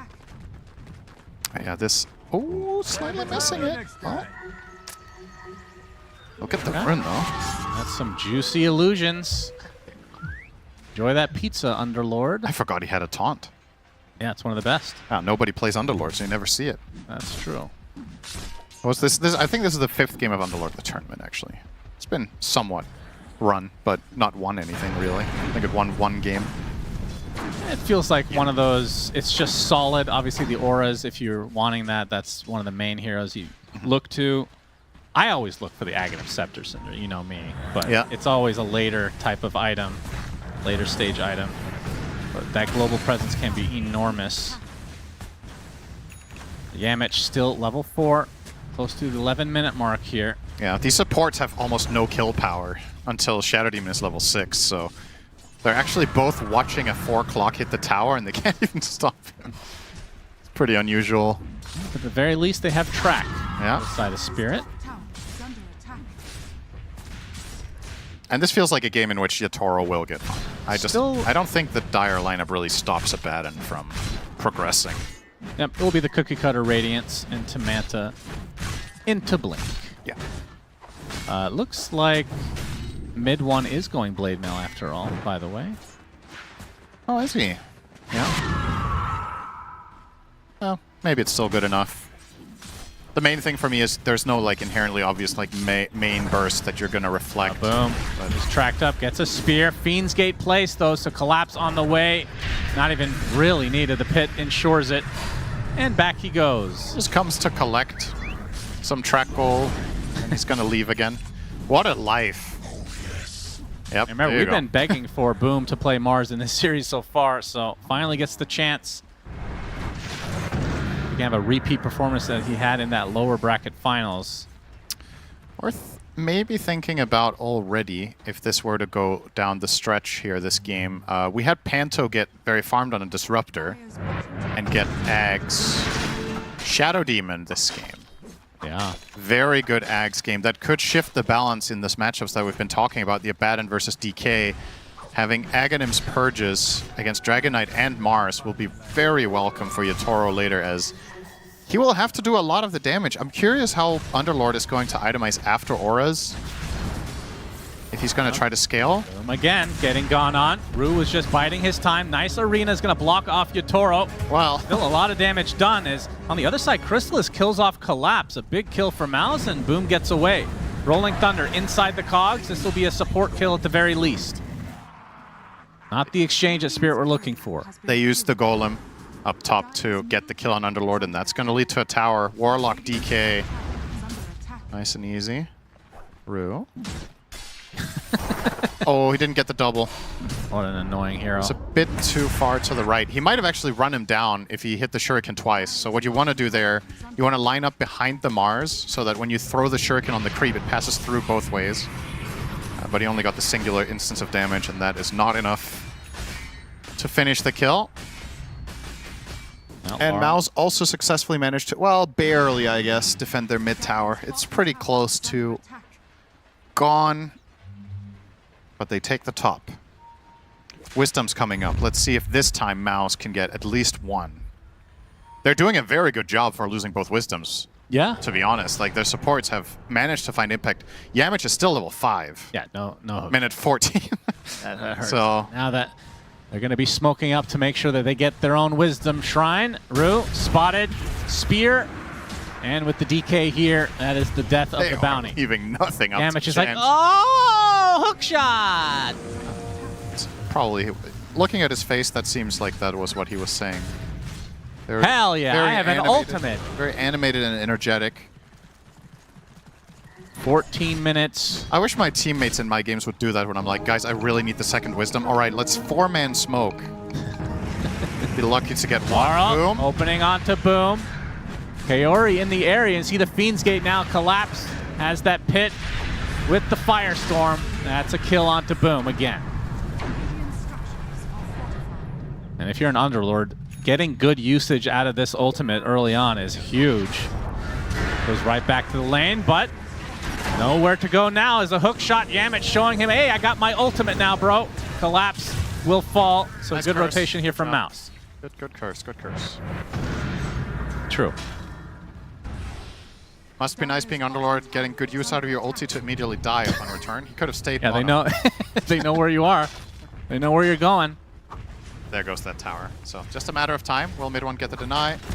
Oh, that was actually very close. Yeah, close game as well. Yep, seems about right. Yatoro's got the Sacred Relic, though, and pretty damn close to finishing the Radiance. And Chrysalis on the other side. Mask of Madness, Armlet. And will be Blink afterwards. Not that far away either. Yeah, considering he died in the lane, he's still top net worth. And this hero is just bonkers these days. It was interesting to see during the tournament that some teams kept, running Dragon Knight as higher priority and then not finding the results. And then in their later series, it fell out of favor. Sometimes we went ignored in the draft or got banned like phase 3 or whatever. MOUZ are overall first picking that hero. Yeah. And same with Huskar. They just have their thing. Oh, nice hook shot from Yamit trying to disrupt this combination, but Laurel should be able to get off the Rolling Thunder. They get the stun lock on the mid one, a huge kill for Spirit. The cogs worked against him there. Gave Laurel a bounce. He needed something to get a restun off of, and Yamit was just that.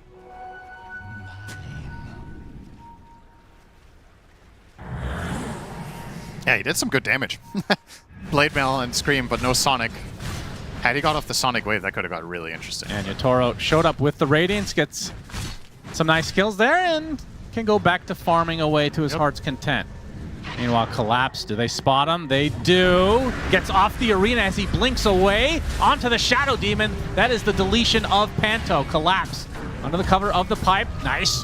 Golem coming out with the Fatal Bonds as well as Collapse trying to get out of these cogs. Just slowed to a crawl, and there's the big Sonic Wave from mid one to finish the job as Laurel has to swashbuckle away. Doesn't want to pursue apparently, but you can see the tracks and shurikens are starting to add up. That's good for MOUZ.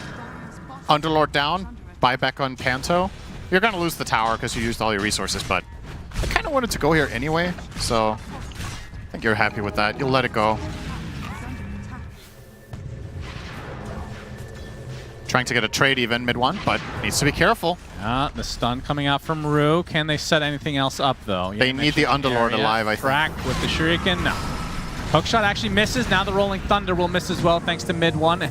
Gets bounced away by the cogs.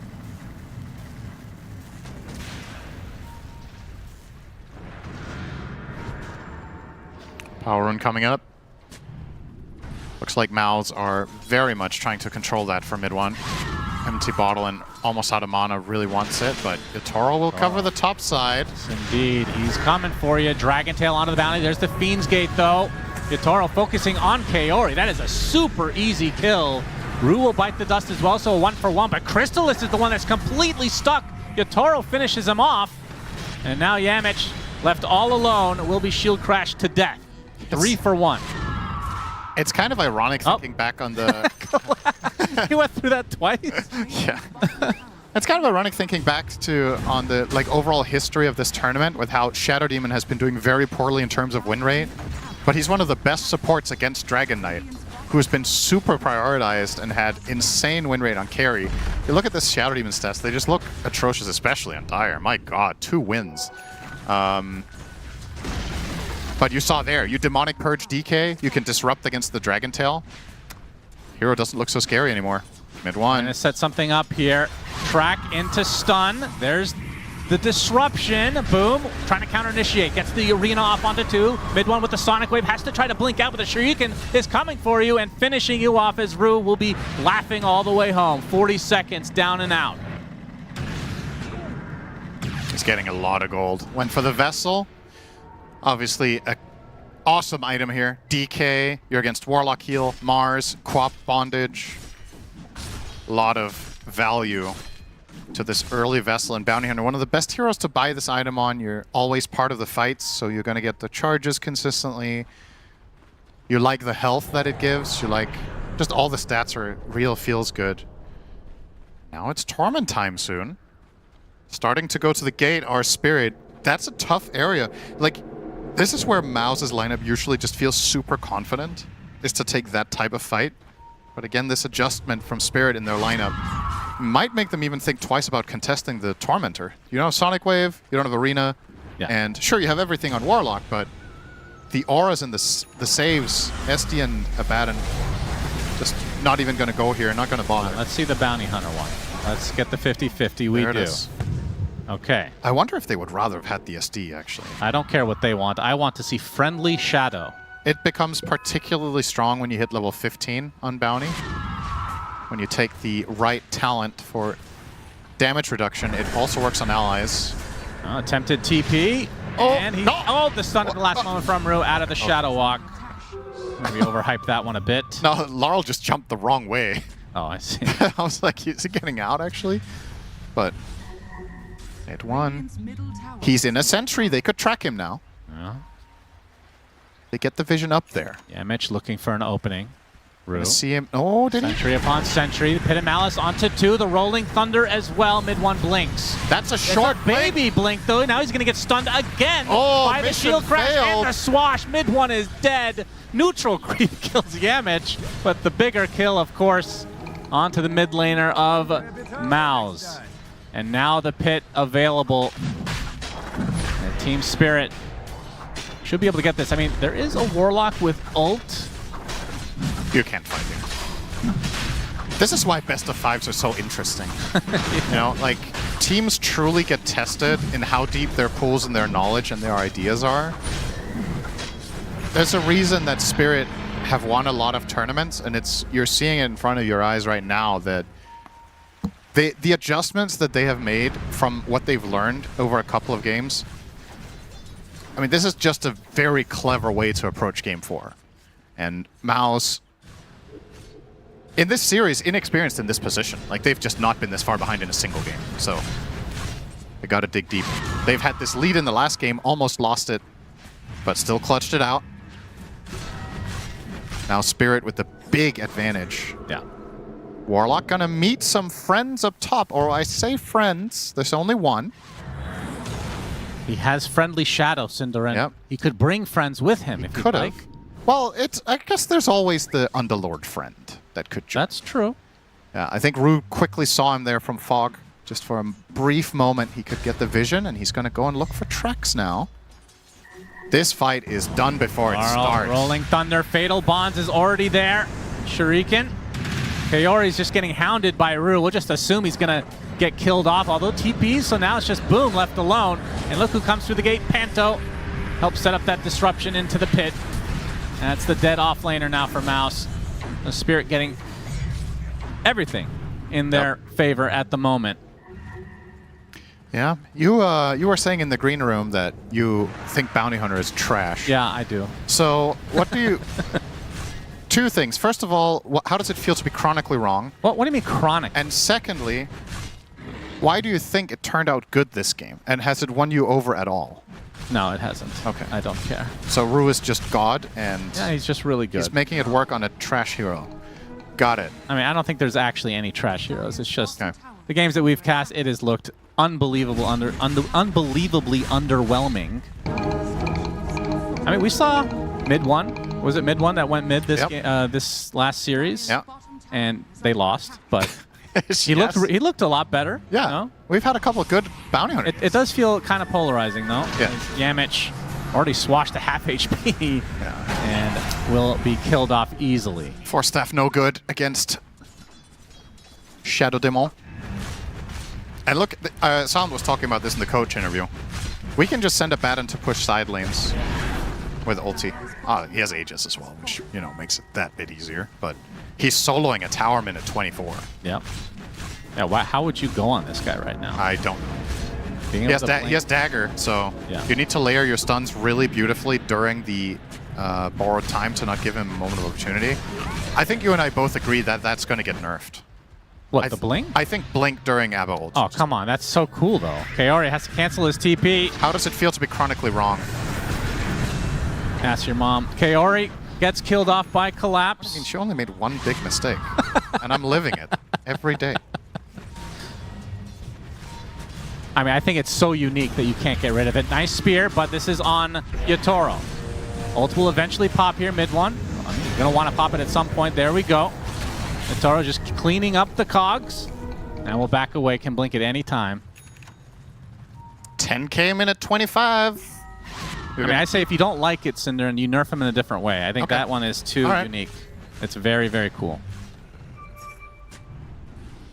I like the general approach to balance, but there's a few instances where I think something is like just too conceptually silly. That's one of them for me, but it's all good. All right, well, Crystallis, with this next item, the Daedalus, is going to start really packing a punch. Mid one, though. Half HP already. Wow. Slow to a crawl. Gets inhibited by the Diffusal Blade and killed off. So another track kill goes the way of Spirit, and this is where the Bounty Hunter can really shine. The map is very small. You don't know at all where the vision is. That's one of the terrifying things about playing against Bounty Hunter when you're behind, is that you start seeing ghosts. It's like there could be a ward in any sort of random side lane next to your towers. So in reality, if you're MOUZ, you probably have to go for teamfight moves with smoke and just brute force this, and then if you lose them, it is what it is. The alternative is that you're going to keep losing on farm. Like, the Spirit have access to way too much information. So if you hit your stride, if you hit any sort of item timing, we'd really love to find it. I think the Daedalus on Crystallis is just going to be the go time. He's about to finish it up now, 100 gold to go. So he'll get one camp, and then I'm imagining we're looking at a 5-man smoke. Another canceled TP. Root is just all over the place. And Laurel will be able to come in and take the kill. And they're worth so much more than usual, these kills. Like, your frame of reference for how much it matters to die as Warlock there, every kill is worth, on the supports, it's like double. Do you think for Bounty that you want the enemy to get on a killing spree so that you can get more money? The innate is useless otherwise, Cinderin. You're playing a hero without an innate. One of the most underwhelming innates in the game, for sure. Yeah, when they handed those out, some were created less equally than others.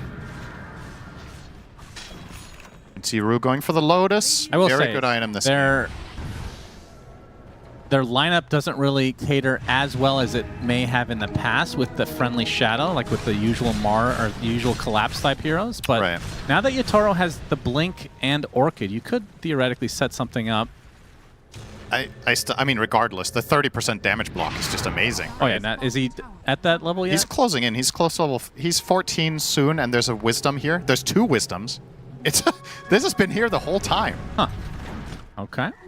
Well, the second one will go to Bounty Hunter, because now see that every day. Shadow Demon overtook him. Yeah, 15 seconds until next Wisdom. Oh, Chrysalis burning by the Radiance. Yatoro blinks in very aggressively, gets Dragon-tailed inside the cogs. The Pit of Malice on the 3 heroes with the Rolling Thunder of Laurel. Mid one has to blink away. Chrysalis has to stand his ground, though, and there's the Mars Arena. Chrysalis, you got to do more damage than this to be able to... They get the nice spear, though, into the Sonic Wave, but the Disruption blocking a lot of that damage. And now Yatoro could continue to fight if he wants. Boom, first to die. And now MOUZ on the run. Laurel, another inhibit. Kaori looks to be the second to fall for MOUZ at the footsteps of their base. And they have, despite having the Daedalus, I mean, Chrysalis just doesn't feel like he's packing a punch right now. Maybe the mischance from the Radiant? There's a lot of things. There's mischance, Crimson Guard, Underlord Aura. All of these things add up. And yeah, Shadow Demon doesn't have the shard yet. When he purchases that, which I assume he will at some point, then you also have that against the Fatal Bonds. So it's going to be that, Aphotic Shield, the Lotus Orb coming for Bounty Hunter. Yeah, that's true. There's so many dispels that hero is also solved for seemingly the first time MOUZ actually get countered on their Warlock. On like a 15-game streak. The true They were just waiting are for this pivotal game to bring it out. So that's a lane for Spirit. They back away safely with a 16k net worth lead. Mid one. I mean, does it feel bad to go for Lotus on the Quap? Yes. That definitely feels bad. But I understand where he's coming from. He has to tank up a little bit. He needs the armor against Pango and Abaddon. He needs the Dispel against the Root from the Underlord. I guess you could buy BKB for a similar purpose, but... Yeah. I mean, there's a lot to dispel, for sure. Yeah, that's the problem is, sure, you're going to have that against the Abaddon Orchid, but then you have to wait for the Orchid. If you Lotus something else, you can still Orchid. True. He's found out, but again, Laurel's there with the Rolling Thunder. Mid one gets the Sonic Wave off, only hitting the 2, though, is Yatoro looking to play. And Chrysalis, well, he's just trying to right-click from afar, but not doing too much as Collapse in the midst of all of this. You know, nice spear coming out from Boom, but where's the follow-up? Yamich just gets destroyed. Laurel, Crimson Guard still there. Gets disrupted as Chrysalis is going to try to kill him off, but no. Blinks away to safety. Yatoro now on the run. Gets speared, though. Does not have his ultimate to work with. That's a huge kill for MOUZ now. Can they get the cancellation? No. So it's a 2-for-1 for MOUZ as Chrysalis. He was kind of blocked off for a majority of that fight, but... It started fundamentally differently from previous fights. The numbers advantage and the way that Chrysalis was just able to play the entire fight more or less freely makes a big difference. They finally are able to string something together there on MOUZ, and the extra good news is they didn't even have Golem, so could potentially still think about another fight as soon as the Dragon Knight ult this up. But yeah, look at the damage numbers, right? It tells a clear story here. This time you enabled everyone, but DK was just AFK fighting the whole time, and I think if you're Spirit, you got to be a little bit more on top of that. Make sure to threaten him when you can. Or move the fight, right? That was like the dream spot. DK was just holding the high ground and picking one target after the other. Collapse has a BKB now. Yep. Another good item for the game. I thought he was going to buy Lotus over this, to be honest, against DK, Quap, and the Fatal Bonds, but now that he is going the BKB route, I think you don't go Lotus anymore. You go for something bigger, and he's queuing up Shivas. They're going to rely on the Lotus from Bounty Hunter and the Aphotic Shields. They think that's going to cover it enough. Still would like to see Panto by Demonic Cleanse. Feels like a good spell this game. Bonds, Quap Dagger. Even just the heal itself is nice. Like, these fights are quite long, so you're likely getting that value out of it. Roshan spawning in 5 seconds. Both teams quite wary of this possibility. Yeah, MOUZ were probably a bit unhappy to see this kind of a later spawn. So he did put the friendly shadow here onto Panto. I don't think he's going to make use of that for a backstab stun, but you never know. Never know. There's one on Pango. That one more likely to be used. Does that actually proc? It doesn't proc with Swashbuckle, right? You break Invis first. Doesn't matter. Coming in very aggressive at the pit of MOUZ onto 4 heroes as an Aghanim Scepter. Yatoro already has to use his ult though, but now the focus right now onto Chrysalis. Popping the BKB in the Dragon form, but he's just getting control. The Mars Arena comes in too late. Chrysalis is dead. 80 seconds of no DK, and now Yatoro and company focusing down Boom. The Sonic Wave a little bit too late, as 3 members from MOUZ already dead, and this is going to be a dieback on your Warlock. And Team Spirit now in commanding control. They can go for Roche, they can go high ground, they can do whatever the hell they want. There is that major adjustment from the last fight. We're talking about it. Don't let DK free fight. And they just instantly drop everything on Crystalis. He can't fight his way out of that. He doesn't have a Satanic. So you're likely to be successful when you just drop all of it. Abaddon blinking into 5 heroes. The Underlord Pit comes through with the ult, and yeah. Pango as well, doing some good damage, applying minus armor. This is probably, oh, it's guaranteed second lane. I wonder if they're going to try to go for the jugular. Yeah, they cannot go for the Megas. Always that one pesky tier 2 remaining. They're going to play it safe. Yeah, they'll take Roche. I think this is the overall better choice. So, perhaps you could have pulled it off, but why risk it? Get yourself another huge advantage. Mid one. And wow, speaking of mid one, has he been quiet this game overall? He has had so many insane games this tournament. Seemingly, whether MOUZ win or lose, mid one has always snowballed early. 2-4-4 this game. As you see the replay here, what a beautiful pit coming in, and a second one. And yeah, Crystalis just has nothing to hit. His 2 viable, his 2 targets that he even gets to attack are Abaddon, who he can't kill, and a BKB to Underlord. Yeah, like he's not doing any damage. Oh, the Underlord Ags is so disgusting. So filthy, Cinderin. They actually do not commit fully for Roche. It's at half health. And Rocket Flare continuing to scout things out for the MOUZ side. The call here might be, we have 2 lanes of racks, so if we just wait long enough, they have to show. So they're going to keep throwing Shadow Poison in here to aggro Roche and get him out of his pit. And in just 20 seconds, he's going to leave. So, yeah, this Roche is going top. And now Spirit. Want to try to punish this mid one, gets initiated on. Gets stunned. There's the roll-up and the kill. They have the connection, beautiful layering, but in the meantime, MOUZ had other things up their sleeve. They get the spear onto the Underlord. Yamich with the nice cogs. Collapse, gets the BK. Well, he's trying to run away, but does finally fall in the end. But now reinforcements have arrived for Spirit, and this is going to be punishing against MOUZ. 3 dead, just like that. Now, Boom, going to get some help from Crystalis, going to try to fight his way out. Rue gets 4 staff to safety, but the crit takes him out in the end. Now, Boom, attempting to pursue. He's just getting killed off by Laurel. An ultra kill for the Pango. And now that is the DK against the world. Crystalis, including his own illusions, fighting him off. They're just kiting him. Orchid applied. Gets the BKB, but the right clicks are going to be too much. That is a full team wipe for Spirit. Backs against the wall, down 2-1. This is when you want to come alive. Laurel is currently 12-0-13 on Pango, playing one of his best games of the entire tournament, at least in terms of stat line. Just everything going right. You can see on his itemization, when you get that rich on Pango, you get the luxury of going an item like Shiva's, which is very impactful in this game. Yeah, this wasn't even perfect for MOUZ in the layering. I thought for a moment Collapse was going to live, because they layered the hookshot and the spear. But still, they got him on the way out. It just took so damn long. These heroes are going to come through. Well, you can see how much they respect the Dragon Knight in the tail end of this fight, that they kept kiting him in a 3v1. Like, they can't just go in and face him head-on without a Photic Shield and a Baton ult. It feels like MOUZ have just been a step behind this game. Fight will break out, a couple heroes die, and then they get a good spear, or then they get a good Sonic Wave. It's just... Yeah. Everything aligns at the beginning. They can take one of these fights, but now it's going to be even harder with a 24k deficit. But the hook shot, Yamich trying to steal, but Yatoro gets the Aegis and gets the kill. Did Yamich steal anything? No.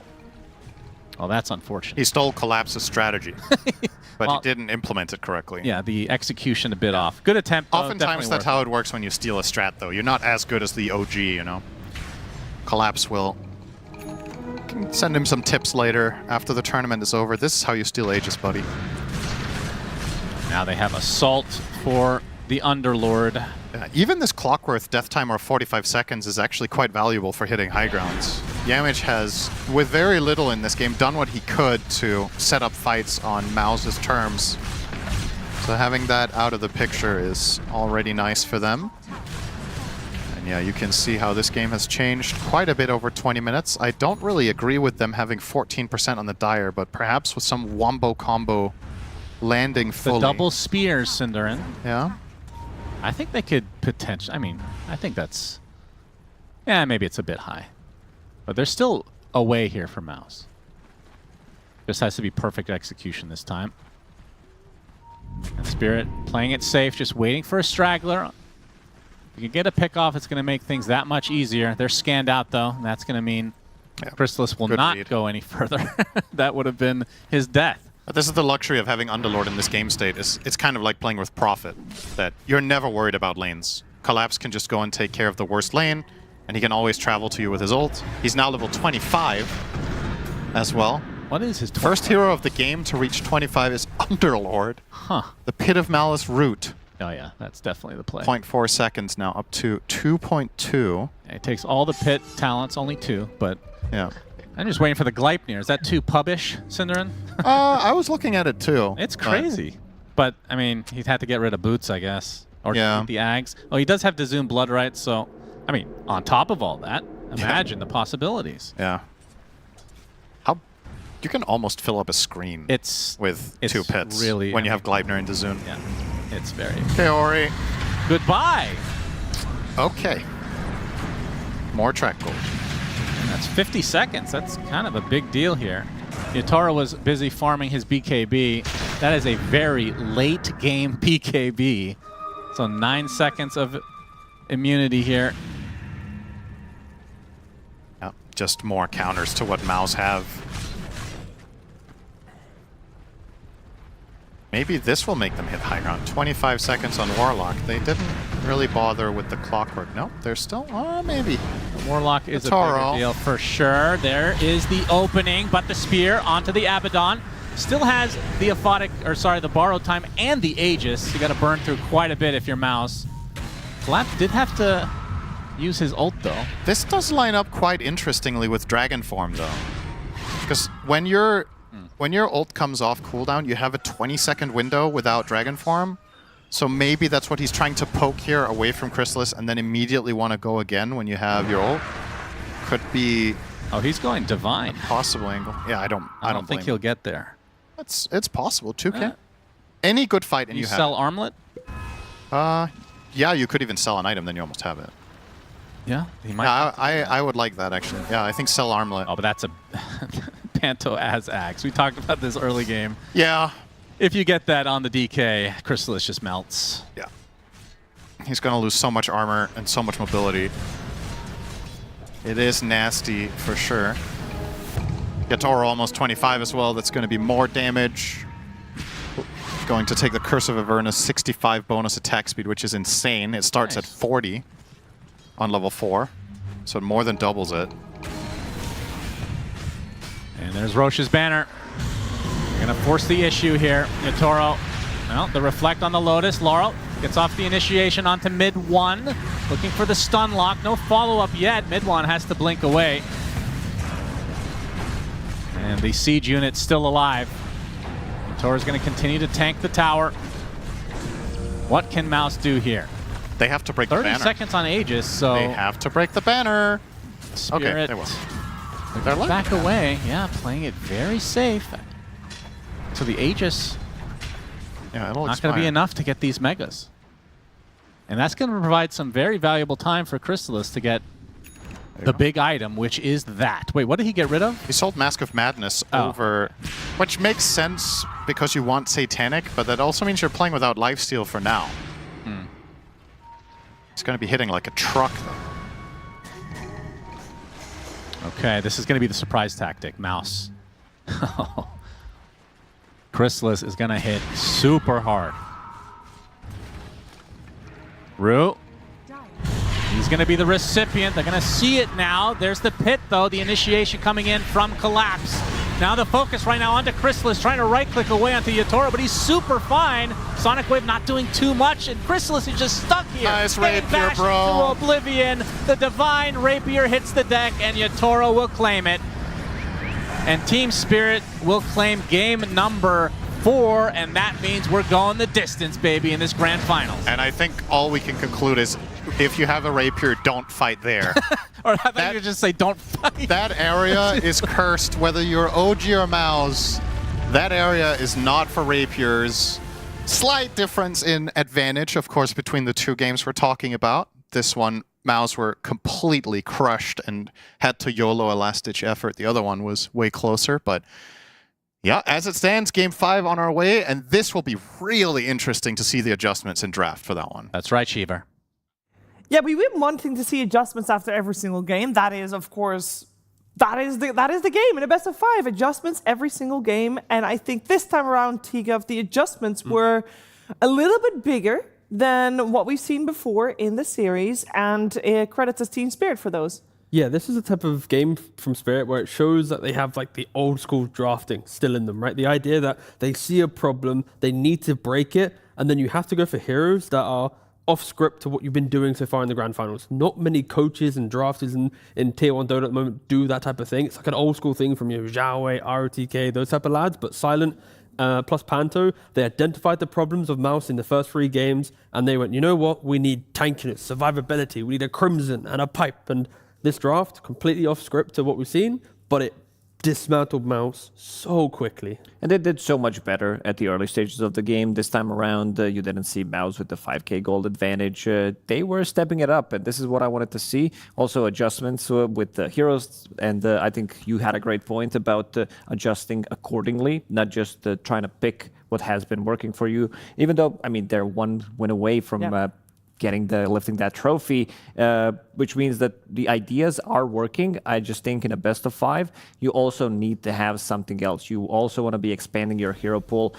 They showed their best strategy, I would say, on side of MOUZ, while Team Spirit does have a lot of things to offer in terms of the hero pools, in terms of like different playstyles that they can also potentially play. Mid one had a bit of a rough one, like he was caught way too many times. You can see that Boom in this situation, he tries to go in, tries to go with the arena. This bit of malice has been causing a lot of issues, and Rue has been on point. On this Bounty Hunter, he was really just a menace combination, providing vision for Underlord to come in, and then also +1, potentially Laurel coming through, or you have Yatoro coming in with his Radiance, because he was just a menace to deal with, and this is going to be another death of Queen of Pain. He feels like there isn't enough control. If you look at their heroes, basically that's Stun from Bounty Hunter from the Shadow Walk, you have Pit of Malice, and maybe Pango's Roll, but it's enough. They never overlap those abilities, and mid one just couldn't get anything done. and with the setup from Spirit, right? Brew finding these heroes, Collapses jumping in the middle of fight with BKB. You know, Lyle, we wanted him to step up in this series. He had a quiet game 2, game 3. In this game, 16-0-16 on the Pangolier. Like, you couldn't have asked for a better game from the mid lane, right? To think about the 5-4 Queen of Pain or the 5-6 Slardar in game 2 and 3, like it really, you needed him to step up if there was to be a game 5 for Is Spirit. this this the fight where he gets an ultra kill, I believe?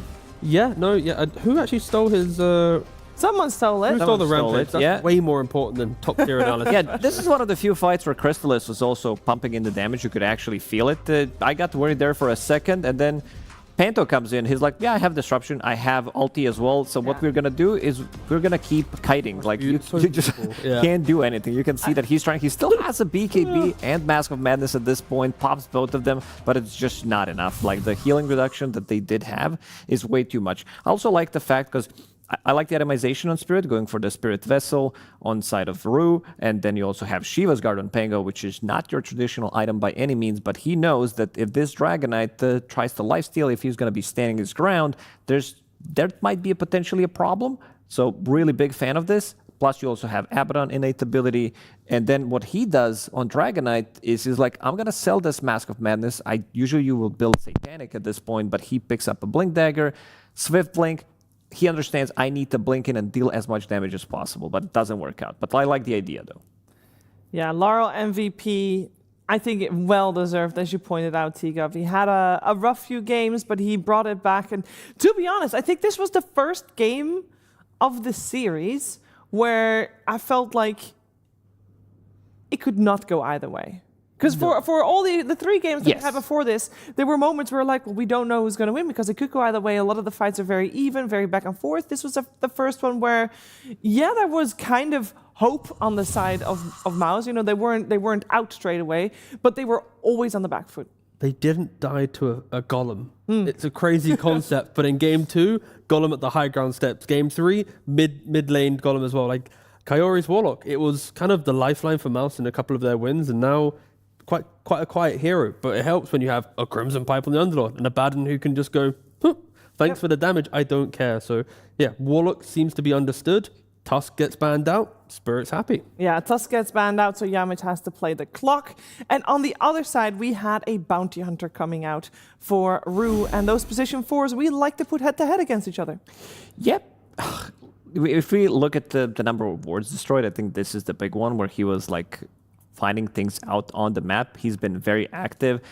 Big difference in KDA as well. Yamich only in 5 kills. Rue was all over the place, involved in 12 kills. And also his damage. Like, this is the big one where he was able to pretty much at 25 minutes in, he has the highest damage on side of Bounty Hunter in the whole game, which is pretty impressive to think about that, because he's running in, he's using his amp, he's using his track, amplifying all the damage from all of his teammates, Spirit Vessel, multiple shurikens, providing vision as well.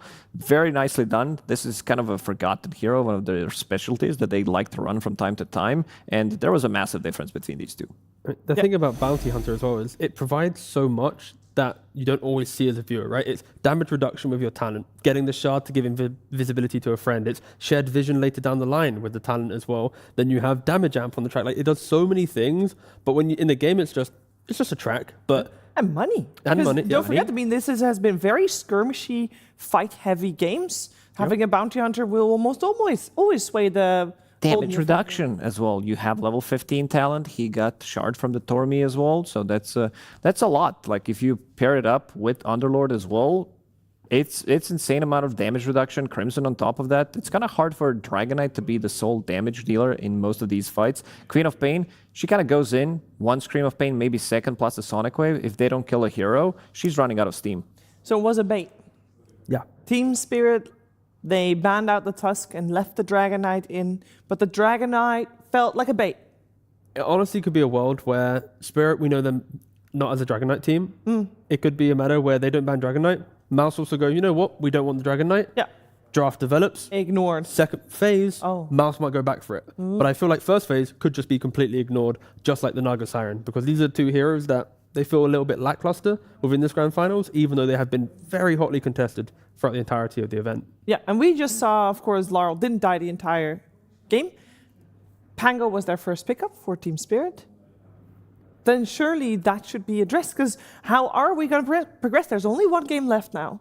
So we're going to have to look at all the drafts for all the 4 games that we've seen so far and see how they adjust. And I think that last one actually was, as we mentioned, Team Spirit massively adjusting. We need MOUZ to massively adjust as well. The thing is, MOUZ won't be an adjustment team. They always stay true to themselves, right? That's the thing with Immortal Faith is he has a read on how his team wants to play, and it's this is my Dota, we're playing my Dota. Like if they lose on a troll, they still pick the troll. They lose on a Mars, they still pick the Mars, right? So I think it's not a matter of being stubborn. It's just they got here for a reason. So I'm expecting MOUZ to do the same thing. It's more on their bans. Like can they find the correct bans for getting rid of the Abaddon? Allows them to not have a combo breaker on the side of Spirit. I think bans will change. Picks will probably be in the same kind of ballpark for MOUZ. Okay, let's see how everything will change for our 5th and final game after a break.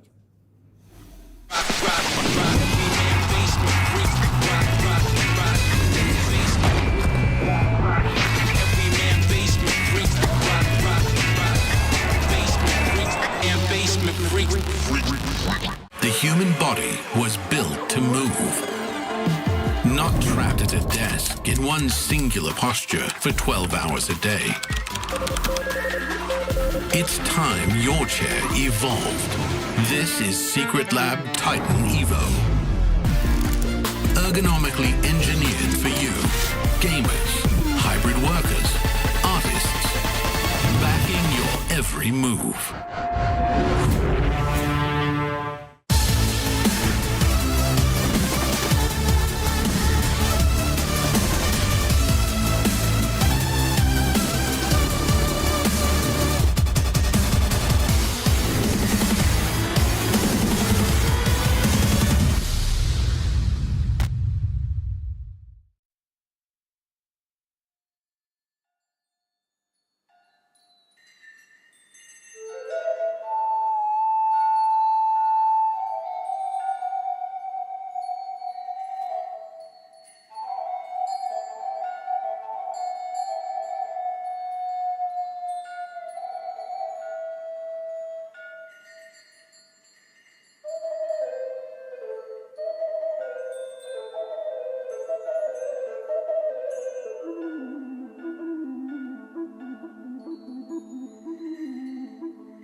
This is it. Only one more game, and then we will know our champion for PGL Wallachia Season 6, Game 5 of this Best of 5 Grand Finals.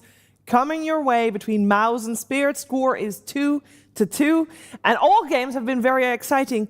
Maybe apart from game number 4, which was a little bit more one-sided towards Team Spirit. I am hoping that MOUZ can claw back and we once have a very exciting game number 5. I do feel the cost, like the tradition is there already. Grand finals at Wallachia, they delivered every single time. We have some insane grand finals in only 6 seasons so far, and this one is also pushing to the distance. 5 games, very competitive games. As you said, game number 4, maybe not as much. You could see that Team Spirit didn't make a mistake. 20 minutes in, you could kind of feel that Team Spirit is winning. I'm looking at the number of heroes that they did play. Team Spirit did play so far out of 20 heroes. 20 different heroes. So they're not repeating a single hero compared to MOUZ, who did play 14 different heroes out of potentially 20. And I think this is the story as well of the drafting between these two teams in terms of how well they're going to be adjusting, whether one team is going to be pushing their own ideas that work so far, or if Team Spirit with the new ideas, some new stuff that could potentially come out is going to come victorious. Well, we have adjustments aplenty, T-Gov. It is Tidehunter that makes it to the first rounds of bans. We still have MOUZ on the Radiant side, Spirit on the Dire side. Tusk is still in the pool. It will be Spirit with first pick. We'll see if they remove that Tusk. Dragon Knight's in the pool, but we already talked about that a little bit, expecting it to potentially be ignored for now. Yeah, interesting enough, the Tide in the first phase ban is quite a little change up, and you can already see from Immortal Fate's reaction when the Tide ban came through, he had a bit of a, oh, okay, this is what they're doing. So Spirit once again using that, that just depth of experience to continue throwing curveballs at MOUZ, but the Pangolier ban, like you mentioned, a little bit of respect there. And Spirit, banning out the Abaddon, I think it's a really good choice, and picking up the Tusk. It's been the hero of the series, right? Pretty much. Incredibly good on the hero, has pretty much dumps with Spirit in certain team fights. And now, Spirit, you know what? Respect it. We take it to ourselves. Is it wrong to say that it kind of feels like during this series, we've kind of seen Spirit adopt MOUZ's playstyle and like, you know what you guys are doing is not half bad. Let's us do it as well, and we'll do it just a little bit better. I wouldn't say adopt. I think it's a matter of respecting it. Coming into the series, they didn't really respect it to its full extent. Game 4, that entire draft from Spirit was like, tip the hat to MOUZ. Fair play, lads. You are doing an incredible job. Maybe with the Tusk, this could be the adoption of the MOUZ strategy if they are to go for more team fight. I like the adjustment already, even though Kiori, he kind of single-handedly won that one game with the 3-4-man fatal bonds with the Rock after the buyback. Jakiro is also that type of a hero. We saw how effective it can be on side of Spirit with the multiple ice pads, the damage, one of the strongest position 5 in terms of laning, the scaling as well if it goes late. And removing Centaur now, this hero has been pretty much the hero of the tournament, coming out from the off lane, where you can build into anything, clutch saves from the cart. It still leaves some of the stronger ones still in the pool, so I want to see which ones they are going to be leaning towards. I know that MOUZ likes to pick up co-op whenever they see Tusk on the side, because they feel like, oh, you can't really gank me, I don't care too much about your rotations, I can outmaneuver it. But after the performance that they did have in the previous one, maybe mid one wants to cook. I feel like maybe mid one wants to be that X factor. I want that 24 pick to be just I want to I want to be screaming, like howling. When I see that 24 pick, I want to be out of my seat. That's what I'm hoping for. And I think MOUZ, they have the tools to set it up, right? Of course, I think Spirit respected a lot of the draft kind of grounding heroes MOUZ used, the Troll, the Abaddon. You enter the next phase, you just casually pick them up. They have been removed, so there's one more ban left for Spirit. Yeah, and they're taking a long time to think about this one ban. They will ban the Juggernaut in the end. I wonder what other hero would be on their minds, and maybe that Queen of Pain that the cost mentioned was still in the forefront there. He tends to build into Lotus Orb relatively early. Like he tried to do so in the previous game as well, just wasn't as successful because it gives you armor against Juggernaut. I think Lotus Orb has been the item of this patch, especially of this tournament, because it's just so good. Like a lot of these things, Jug is back in the meta. There's so many different things that you can reflect as well. It gives you armor, gives you good regen. Kind of I would say even second item on Queen of Pain if you go like Kaya Sanj in certain situations. Quick question. Entire series, we've had Timber banned so far. It has been ignored at the moment. How much should we keep this hero on our radar, and if there's a team in particular that would take it? Boom didn't play it yet at the tournament. This is the most contested hero of the tournament, so not really surprised that some players didn't get the chance to play it. Collapse did play it a couple of times, 2 times, and he did win both of the games. Okay. But also, MOUZ have had multiple drafts where Timber has been available in both the first and second phase. Yeah. And they they've haven't not taken gone it. for it. Yeah, so I think it fits into the same category as the Naga, the heroes that we were mentioning earlier, the idea, the Dragon Knight, that they can just be let into the pool, and depending on the game state, might get picked up later. But Yeah, potentially MOUZ wants to ban it out. I mean, the way that Spirit are drafting, they are putting Crystallis into a very specific set of heroes, right? Outside of his frontlining annoying troll Abajug, he's been playing, Gyrocopter and Housecar. So of course, the majority of 4 of those are out. Yep. Because I went to go look at the heroes and I'm like, 4 are gone. Marcy's been banned out by MOUZ. Yeah. So yeah, Just it's Gyro left. Just Gyro There you left. Of course, he does have a slightly deeper hero pool. He does.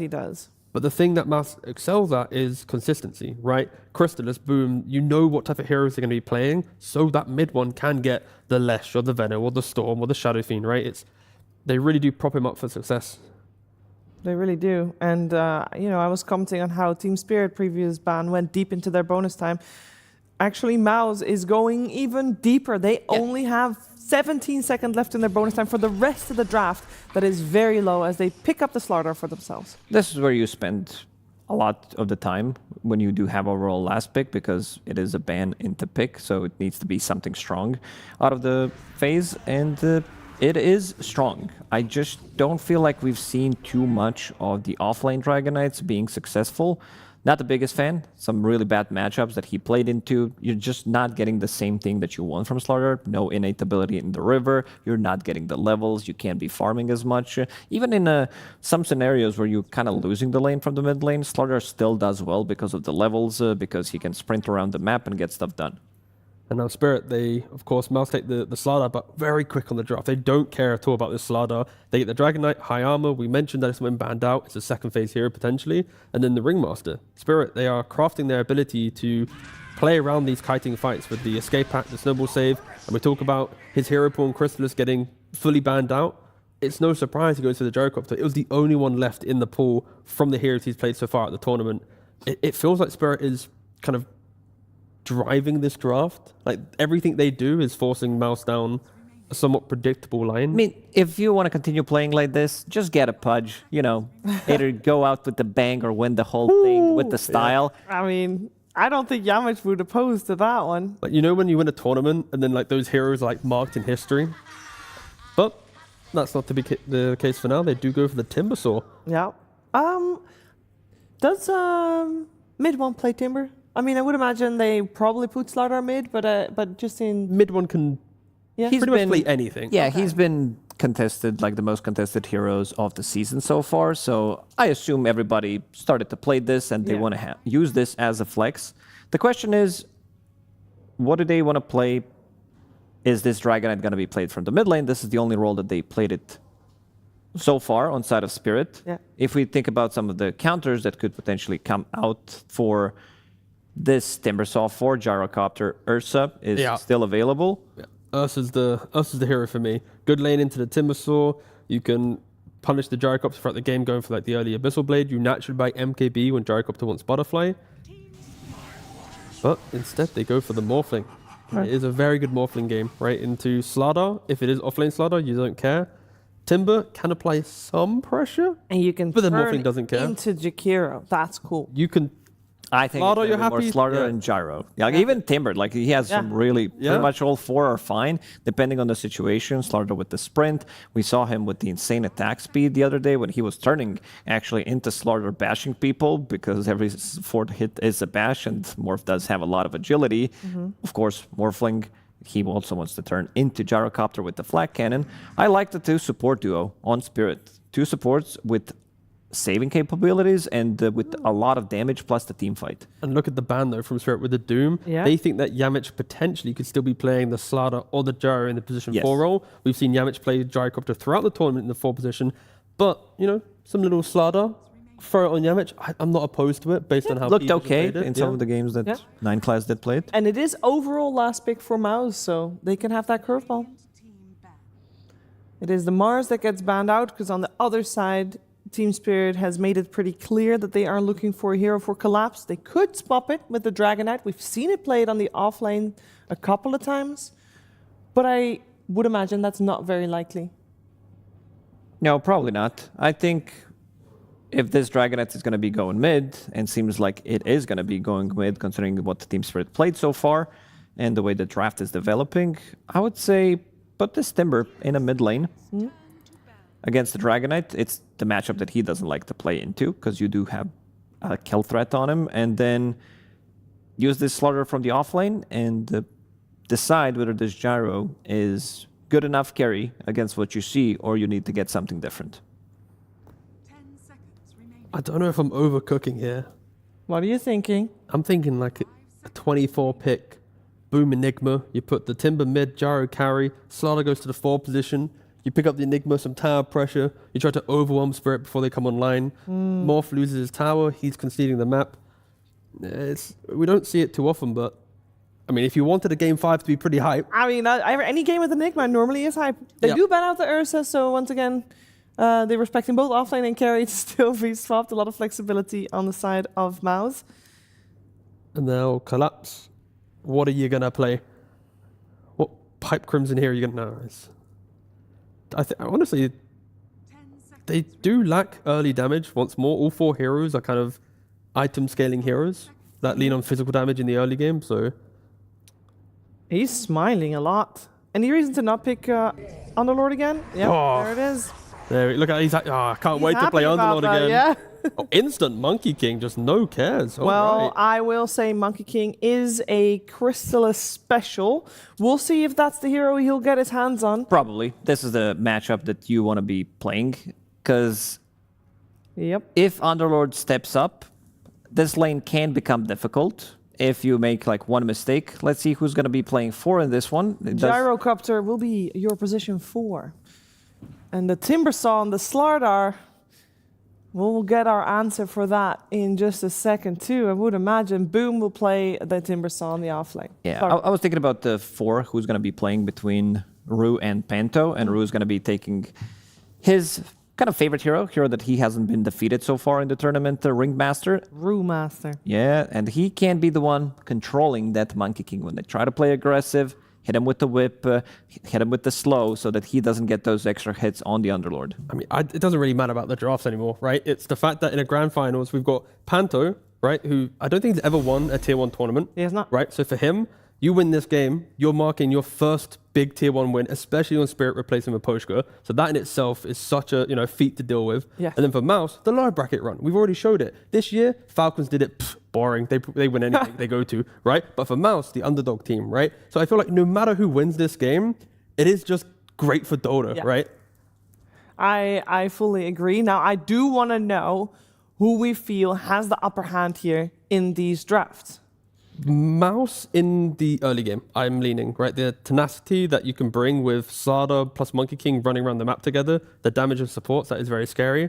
But Spirit, they have that scaling once again, the Underlord auras, the Yatoro morphling. Yeah, I do like that they put Slaughter in the mid lane and they immediately responded with the Monkey King. So I want to see, for the 5th time, can MOUZ put that pressure and turn that into potentially a dub in this one, because it has been successful so far. Game number 4, not as much, but every other game, they were cooking. I will say, if you snap pick a Monkey King that fast after your enemy picks an offlaner, that's confident. It was already, it was ready. But Spirit was doing it too. They locked in their second phase. Both captains were just confident. Both captains, both coaches confident, and both coaches standing by with slacks right now. Gentlemen, your jobs are done. The babies have been pushed from the nest, and it is time to fly. It was an incredible journey that you've had so far.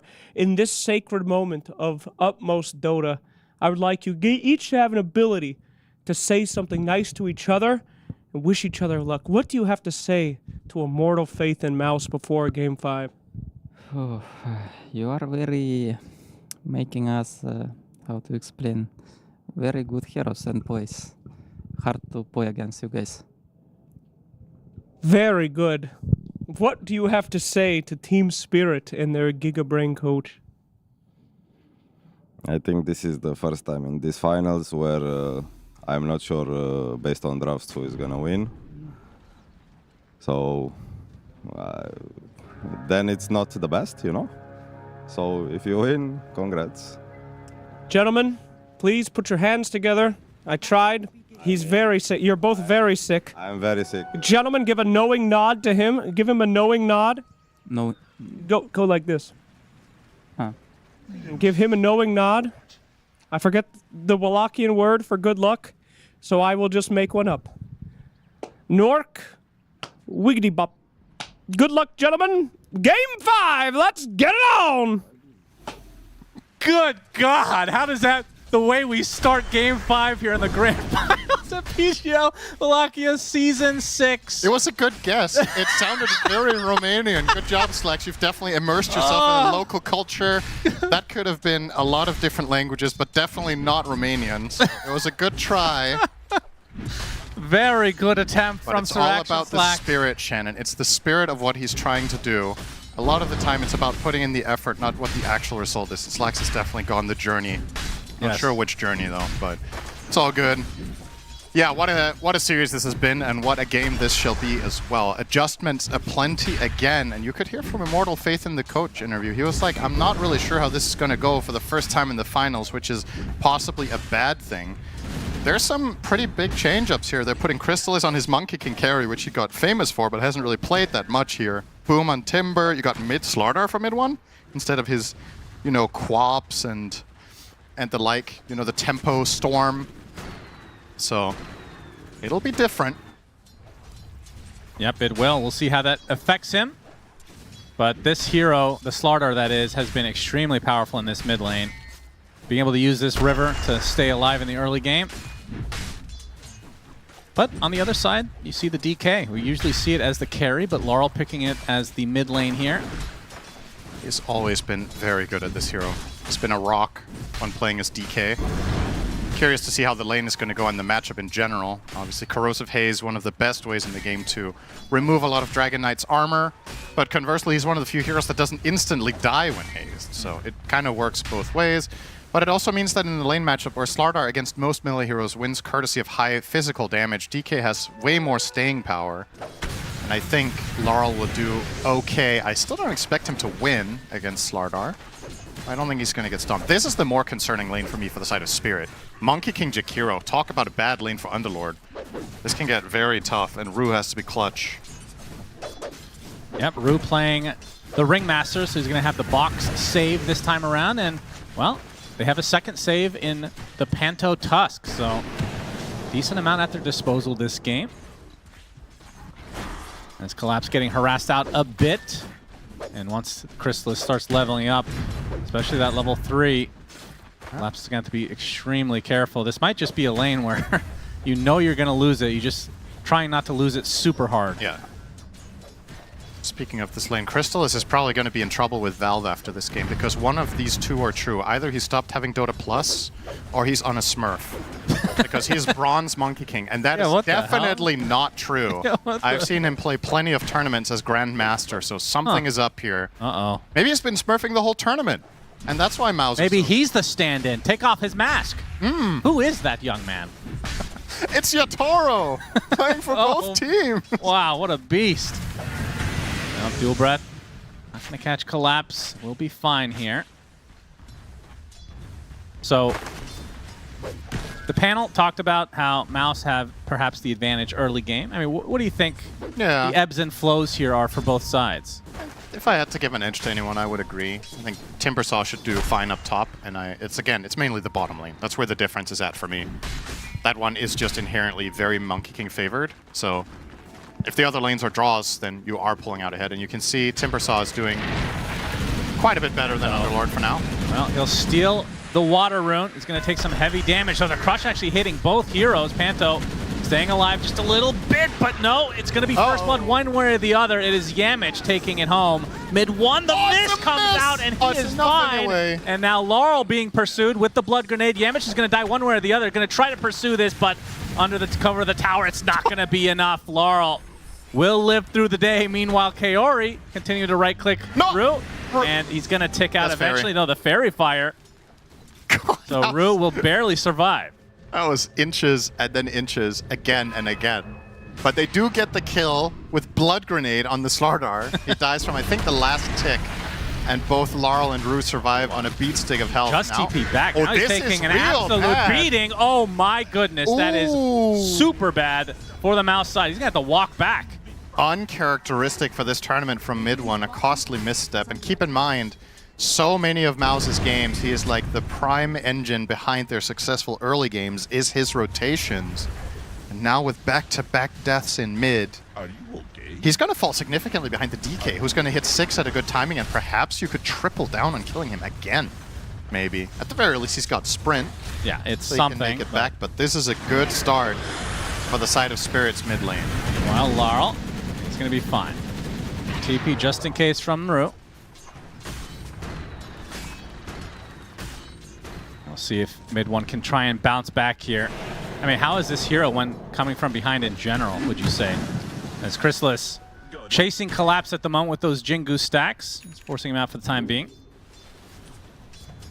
I think Slardar playing from behind largely depends on the success of his carry. Because if you have a good, a good user of Corrosive Haze, then you still offer that, which he has in the Monkey King. So that's the good news. We've had drafts in this tournament where Corrosive Haze has been like very much so secondary for the hero. In those games, if you have a bad lane of Slardar, you offer a lot less. Collapse. Good pit. He'll probably live here, but he is not having a good time. No. Yeah, we'll have to walk all the way back to base. Does have the TP up though. But I also think as far as this mid one thing goes, I think it's more important about his mindset rather than the theoretical way this goes for Slardar. You've had a really long day. This is your game number 8. You've had a tournament with countless games, and you've been in similar positions in almost all of them. That's what's been so impressive about him for me this tournament, is that he's barely ever lost a lane, and when he has, it's been marginal. But this time, he's significantly behind, so can he stabilize and not get too carried away with the negatives? It's important. We've talked about this in previous casts. I think one of the players in the world that is the best at this is Laurel, where when you lose your lane, he finds ways to find impact instead of overcompensating and going for YOLO moves because, oh, I have to come back through something crazy. He looks at what can I do, who do I need to play with, and then uses the tools at his disposal, and that's what you got to look out for here. It's also not a travesty, right? Like you're 400 behind DK, which is definitely not good, but it's... Yeah, it's more the idea that it could very well snowball. Yeah. But Collapse getting some help from Rue to be able to get these stacks. Oh, Ice Path cancels the gate play for Panto, rather. Is it going to get that? No, not Close. in time. Nice But now try. they know that there is a sentry. Meanwhile, Yatoro, attribute shifting. Rocket Barrage doing quite a bit, and of course, Boom has the Chakram as Yatoro turns right into him to try to get away. We'll be fine here. Rue again TPing to try and support. As mid one actually showing up out of nowhere. The Twisted Chakram's going to slow him enough that mid one will just have to get the hell out. Is level 6 though, has the Corrosive Haze. And that's the one hero we haven't really talked about too much, is Boom on the Timbersaw. Horrific win rate. But how do you think it fits in? Oh, this didn't even cross my mind. You get Twisted Chakram as morph if that's Timber's facet. Yeah. So you have all 3 spells. Maybe Boom shouldn't have taken that facet. That actually changes the equation quite a bit, right? Giving morph that extra spell? You think so? Yeah, the other facet is not bad either. The one with the splinters from the Timber Chain. It's a good hero for Morphling to turn into. You're going to want to be Timber a lot of the time because of the added mobility, and it's also how you kill Timber. You turn into him, you use his Whirling Death against him. It's kind of interesting. I wonder if Boom even considered that much in this situation. Laurel gonna get a full tower. Minute 9, nobody's defending here. As Rathalos will show his wrath on the mid tower. Fun fact, Kezu is from Monster Hunter. Kezu? The nickname Kezu is a monster in Monster Hunter. Oh, really? Yeah, that's where he has his nickname from. Of course, that guy can't think of an original thought, which doesn't surprise anyone. So true. We'll take that from that game. Catching strays at the grand finals, that's always good. Yeah, I mean, what can you do? Should have found other friends if you wanted nice people. I bet he's listening too. Like, actually, it's not with capital Z in the game, so something totally different. And now he has to worry about the new hero being confused with him because Yamich. Good Find shot. Panto. Boom. Might try to go for this. No. There's nothing to snowball on, but it's just, oh no. Toro in the area. He pulled the creeps Snowball. over. Okay. Cute little play. Now Vlad's online for you. Toro can farm a lot more efficiently. And mid one, still, I assume this is going to be a first item Blink Dagger, but nowhere close to it at the moment. Oh, that's really nice shards. What? Well, that was beautifully played. It doesn't matter. That was really nice. All right, that's a bottled Arcane Rune for mid one. Not really sure he's going to put this to any use, really. But have to say, looking at this game state, the player I'm most impressed by the game state of is this. Collapse Underlord being level 8, minute 10. They've done a good job stacking for him. He's out-leveling the Monkey King, which is kind of insane when you think about it. But if you do all this stacking and it is protected, you can get yourself a game. This was a big part of the pick as well for MOUZ. So that has already... I'm not going to say it's failed, because obviously you've enabled your Monkey King to have a good start. But definitely not where I would expect to see Collapse at 11 minutes in. Tied with the Slardar. Yeah, MVP Rue taking his time out of his schedule to get those stacks up. Panto, level 5 right now on the Tusk, about to hit level 6. In terms of the support levels, nobody's struggling too much. Yamich level 5 at the moment on the Gyro. Good attempt on the shards, but actually the TP canceled, so they actually were going to try to go for that.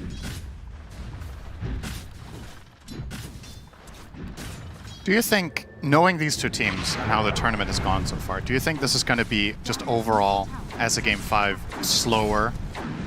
It usually is, right? Because generally speaking in tournaments, Game 5 is usually the slowest, but part of me feels like MOUZ are just not going to let that happen because their team DNA and the way they've played the entire tournament has been so exceptionally you don't want to go against what has heavy. Gotten you here, I suppose. Right, and playing for late game against Spirit generally is just not a good strategy. So I am expecting to see them play faster, but this has been rather uncharacteristically slow for MOUZ. Of course, they're also playing some different heroes. Like you got Yamich on the Gyro this time. You're playing Timber instead of some sort of offlane stun. Timber, by all means, can put a lot of pressure and look for kills. But I was going to say, both of those heroes are super good at fighting early. They have a lot of damage, but they don't really have what it takes to kill Morphling most of the time, which was the lane matchup that they had. Yeah. So, yeah, I guess it's just kind of natural that we end up in this position. And I have to say, 20 minutes in, if the gold is even, I think on average that's just going to be better for Spirit. Suits their overall pace better. It suits their hyper carry and Morphling better. We didn't talk much about Morph against Monkey King, but I consider that a great matchup for Monkey King late in the game. You can easily get out of Wukong's command. You're one of the heroes that can burst MK. Yeah. Yeah, you get the Jingu if he has Shard. You get the absolutely. You can the nice Boundless, extra mobility. He's got some good options for sure. But it is a bit of a slower hero.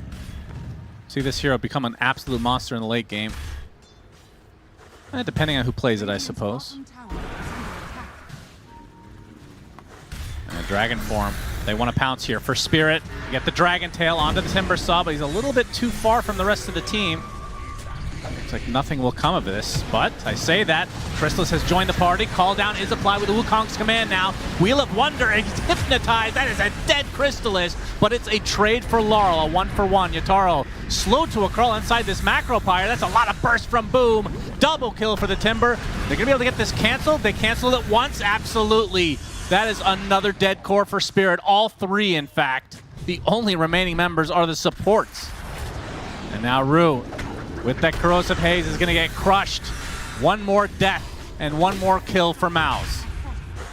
Immediate value from the Slardar Blink there as well. And what a perfect situation for MOUZ that the DK Blink stun onto Boom comes out as he is Timber chaining away.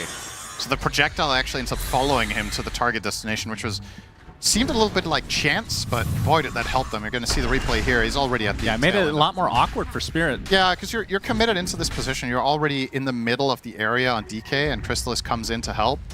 And here you have no choice but to stand and fight. You're not getting out of this, so... And the fact that Crystallis dies pretty much right off the bat, and then MOUZ clean up easily after. And it's such a good time to fight because this is before Crimson Guard. That fight looks a lot different if Collapse has Crimson, because then you're keeping the Morphling alive. And perhaps you can either play your way out of it, maybe you can get a kill. And yeah, you can just see the chase down potential. These two heroes just non-stop going to be running them down. So MOUZ, unsurprisingly, catch their stride at this point of the game. Yep, still 1K lead. They're 2.4K up in the offlane. Oh, that's true. So, in the other positions, things are looking good for Spirit, relatively speaking. Yeah, so how much can Boom do in this game? Yamich. He's going to tank the gank here. Boom. In the area, though, they're going to try to turn this around along with the Wukong command. They actually break the tree with the Fiend's Gate. Beautifully done from Collapse. Still trying to turn it around onto Crystallis, but Yatoro has already died. And now Crystallis, he was trying to go through the gate for just a moment. Now he's going to fight his way out. The Jingu stacks keeping him alive. Tries the mischief. Last right click is enough from the DK as Collapse. Dragon Knight does go through the Fiend's Gate in the end. Collapse not going to be so lucky. A triple kill for mid one. And now they have Crimson Guard. So 2 fights in a row MOUZ managed to take in this narrow window before that key item comes up. And another death on Yatoro has really been knocked off his perch here. Now all of a sudden, Slardar in second place. Yeah, what happened? That is quite the recovery. The dagger. Oop, he gets the bottle on the regen, but the Wheel of Wonder, he gets hypnotized. Is it enough damage? It looks like it. Regen? Oh, gets off the regen, but now that's wasted in the end too. So a nice kill for Spirit. Yeah, great recovery from mid one, of course, as we mentioned. So, well, God, you're so powerful. I'm starting to actually, over time, I might believe that I have an impact on this. It's like, I mean, the statistical evidence is usually mounting. I'd say confirmation bias, but I think we can all agree that this is something. Happens all the time. Yatoro stunned up. Do they have the damage though? The waveform away, homing missile on the way. He looks to be fine. Wait a Boom second. is there with the Chakaman and Twisted Chakaman. Oh, It's enough! Yatoro dead again. It's the third death for the Morphling as Boom has completely taken over this game. Chakram now. Nice dodge from Rue. Boxes himself as well. Very fancy plays, but in the end, you're still dead. Double kill for Boom, and he is 5-0-4. My goodness, this Timber has taken off. Wow, this is such an important kill. They catch him. He tanks the homing missile without morph running or attribute shift, and Boom finds the perfect angle to connect all of the spells just enough for that kill. Yeah, as you said, Boom is looking awesome in this game, closing in on the Lotus Orb. That's going to help him against the Underlord Root. It's going to help him against DK Stun. Lots of value, and we're approaching the 20-minute mark ever so slowly now, where MOUZ will be more than happy to fight for the Tormentor with their lineup. Great place for Monkey King as Panto. You're not playing your way out of this one, I'm sure. Well, they're actually continuing to scan on the top side as well. This will be a death on the Tusk. Eventually. Good try, but just a matter of time. So yeah, 20 minutes coming up. You're going to be fighting in that area. You have Monkey King, which is doing very well up there. Timbersaw has tons of trees to play around the Tormentor. You've got Corrosive Haze. A lot of nice advantages for MOUZ to play around with. Yeah. I mean, the only thing concerning for MOUZ, which maybe, I mean, if the fights continue to go this way, they're going to be happy, but Crystallis is definitely suffering a bit. Bottom net worth of the cores. He's dying first in these fights, but, and he does have a Diffusal, so it's not like he's going to be able to get super duper farmed with this build, but he can fight. Yeah, for sure. Dragon Knight with the Wheel of Wonder. Easy kill. It's just a 5k Ori, though, who already got the D ward, so I think not too bothered with this. Are they going to try to turn it into more? They are posturing like they're smoking, and they are indeed. Plenty of Dragon Form left, but the Amp Damage Rune is gone. Now, if you want to kill Timbersaw, you better nail it here. They could be 5 heroes in this play with the Underlord ults, and they will. Got the Lotus, Dragon Tail to start things out with the whip. And now the knife on the back gets the Timber Chain off. TPs are coming. Oh, this is Snowball is going to be close. He's dead. Big kill for Spirit. They needed it badly. It's going to cost them Panto at the very least. But the Dragon Tail Laurel, they're going to be able to kill off Chrysalis as well. 3 dead in the blink of an eye for MOUZ. And now mid one on the retreat. Oh boy, we're in for quite a treat in this game number 5 as it continues in this fashion. It's so important that Yatoro can turn into the Timber Saw. It's the reason he dies. I thought Timber was going to get away with that Lotus, and it started looking really awkward in the tower dive. But if we get a replay, look at that pure damage. 500 damage from Whirling Death onto the Timber Saw with 2 casts. So pay attention here. Look, I thought he was going to be safe. I was like, if you're going to go for this kill, you better nail your spell casting, because he's a tough nut to crack. There's the Lotus, he gets away, and now Morph going to follow through with the chain into Burst. And then also, as you mentioned, Dragon Knight finding the reinitiation just before the Wukong's command comes out. Chrysalis has just been, it's just been a rough game. Yep. Super rough game, been dying at the beginning of these fights. Panto gets the shard, so Spirit. Torm. It might cost them collapse though, trying to go through the gate. They have enough damage. That's well worth it though, because this was a shard that MOUZ were meant to get. Yeah. So you're willingly sacrificing a core for this, it's completely fine. The Tormentor in itself is like a 3.5k gold swing, so pretty massive for them to grab. And Spirit now with the ever so slightest gold lead. Considering just a few moments ago it was 3k for MOUZ. This has been good news for them. Now Wisdoms are coming up. Anyone going to be able to hit a breaking point with this on levels? Laurel would get level 15, I do believe. Yeah, he will. So he's going to grab it. Yep, 21 coming up. Fights are brewing. Boom. Tries to get the initiation, but Laurel gets the dragon form off. They'll let it go. They will give it up though. Okay. Didn't feel like they were in a position to fight. They were 5 heroes available for this. Oh, actually, never mind. Collapse didn't have ulti or TP. So he couldn't have made it there. So maybe the right play call to let that go. A nice call from MOUZ to grab it. And this will buy a little bit of time now for MOUZ to get this BKB for Chrysalis. Desperately needs some sort of survivability in these fights. He's about 700 away from finishing it. They're not waiting for Laurel, it, though. They're going in. I was going to say, the inhibit upon him, but the BKB from Laurel wants to fight it out. Nice Lotus. And his collapse is there with the Pit of Malice, but this looks more like a retreat from Spirit. Yeah, they burnt their DK BKB, didn't really get anything out of it. MOUZ, You counter the smoke play, though, so that's they need to find some space for Chrysalis to farm. I mean, is this less of a concern than I'm making it? I mean, since the other 2 cores are doing fine, you can be behind on Monkey King. Oh boy. All right, where's Collapse at? Yeah, well, he's near. He's a waddler this time, though. Doesn't really have that, but he does have a force staff, though. Will he attempt it? Nah. Call down. Oh, he thought of that. Not Chrysalis. this time. All right, that's his survivability item, the Aegis. And Collapse. One more pit for the road. We'll be able to get back. Do you like the Aegis on MK here? I mean, you could make the argument, yeah, for somebody else. I kind of like it on all 3 cores, and I can't decide who I think it's better on. I think if you were to put it on Timber Saw, Boom can just YOLO into any fight, because he's so hard to kill once. So the second kill will be almost impossible, and in that sense, you're making space for Monkey King that way. Yeah, I think the Timber Saw makes the most sense to me. The hero that is, I mean, it's not like you're going high ground or anything, so... Yeah, he's going to hit the BKB now, at least on Chrysalis, so with the Aegis, he can guarantee it on the second life, but how valuable is that second life is the question. Yeah, compared to a Timber... I mean, Timber Saw is the guy carrying right now. 100%. He's doing the damage, not you, so... This means we'll Boom has to be careful not to overstep. I mean, what's the items here for Boom? Looks like it's Shiva's actually first. lowest damage in his team on Monkey King. Yeah. Lower than Jakiro. I mean, are you surprised? Maybe a little bit surprised that he's below Jakiro. But Really? I mean, based on the fights that we've seen, I'm not surprised at all. Yeah. He's been targeted a lot. Yeah. I think they've done a good job with Spirit, especially considering the lane matchup he had. I don't even know what odds I would have given you that Monkey King would be 6th in net worth with this lane matchup at 25 minutes. It's very uncharacteristic. Yeah, it's been a rough patch here for Chrysalis in this game 5. I mean, that Fortunately for him, there's Fiend's going to be a new patch very soon, as we all know. Yeah, of course. Any second now. Okay, Ori.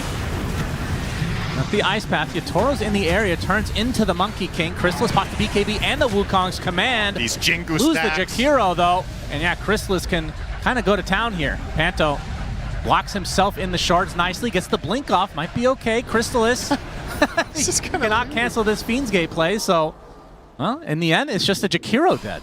Yeah. That's the first BKB usage from Crystalis. Yatoro turned into the Monkey King and beat the crap out of the Jakiro and got Jingu stacks.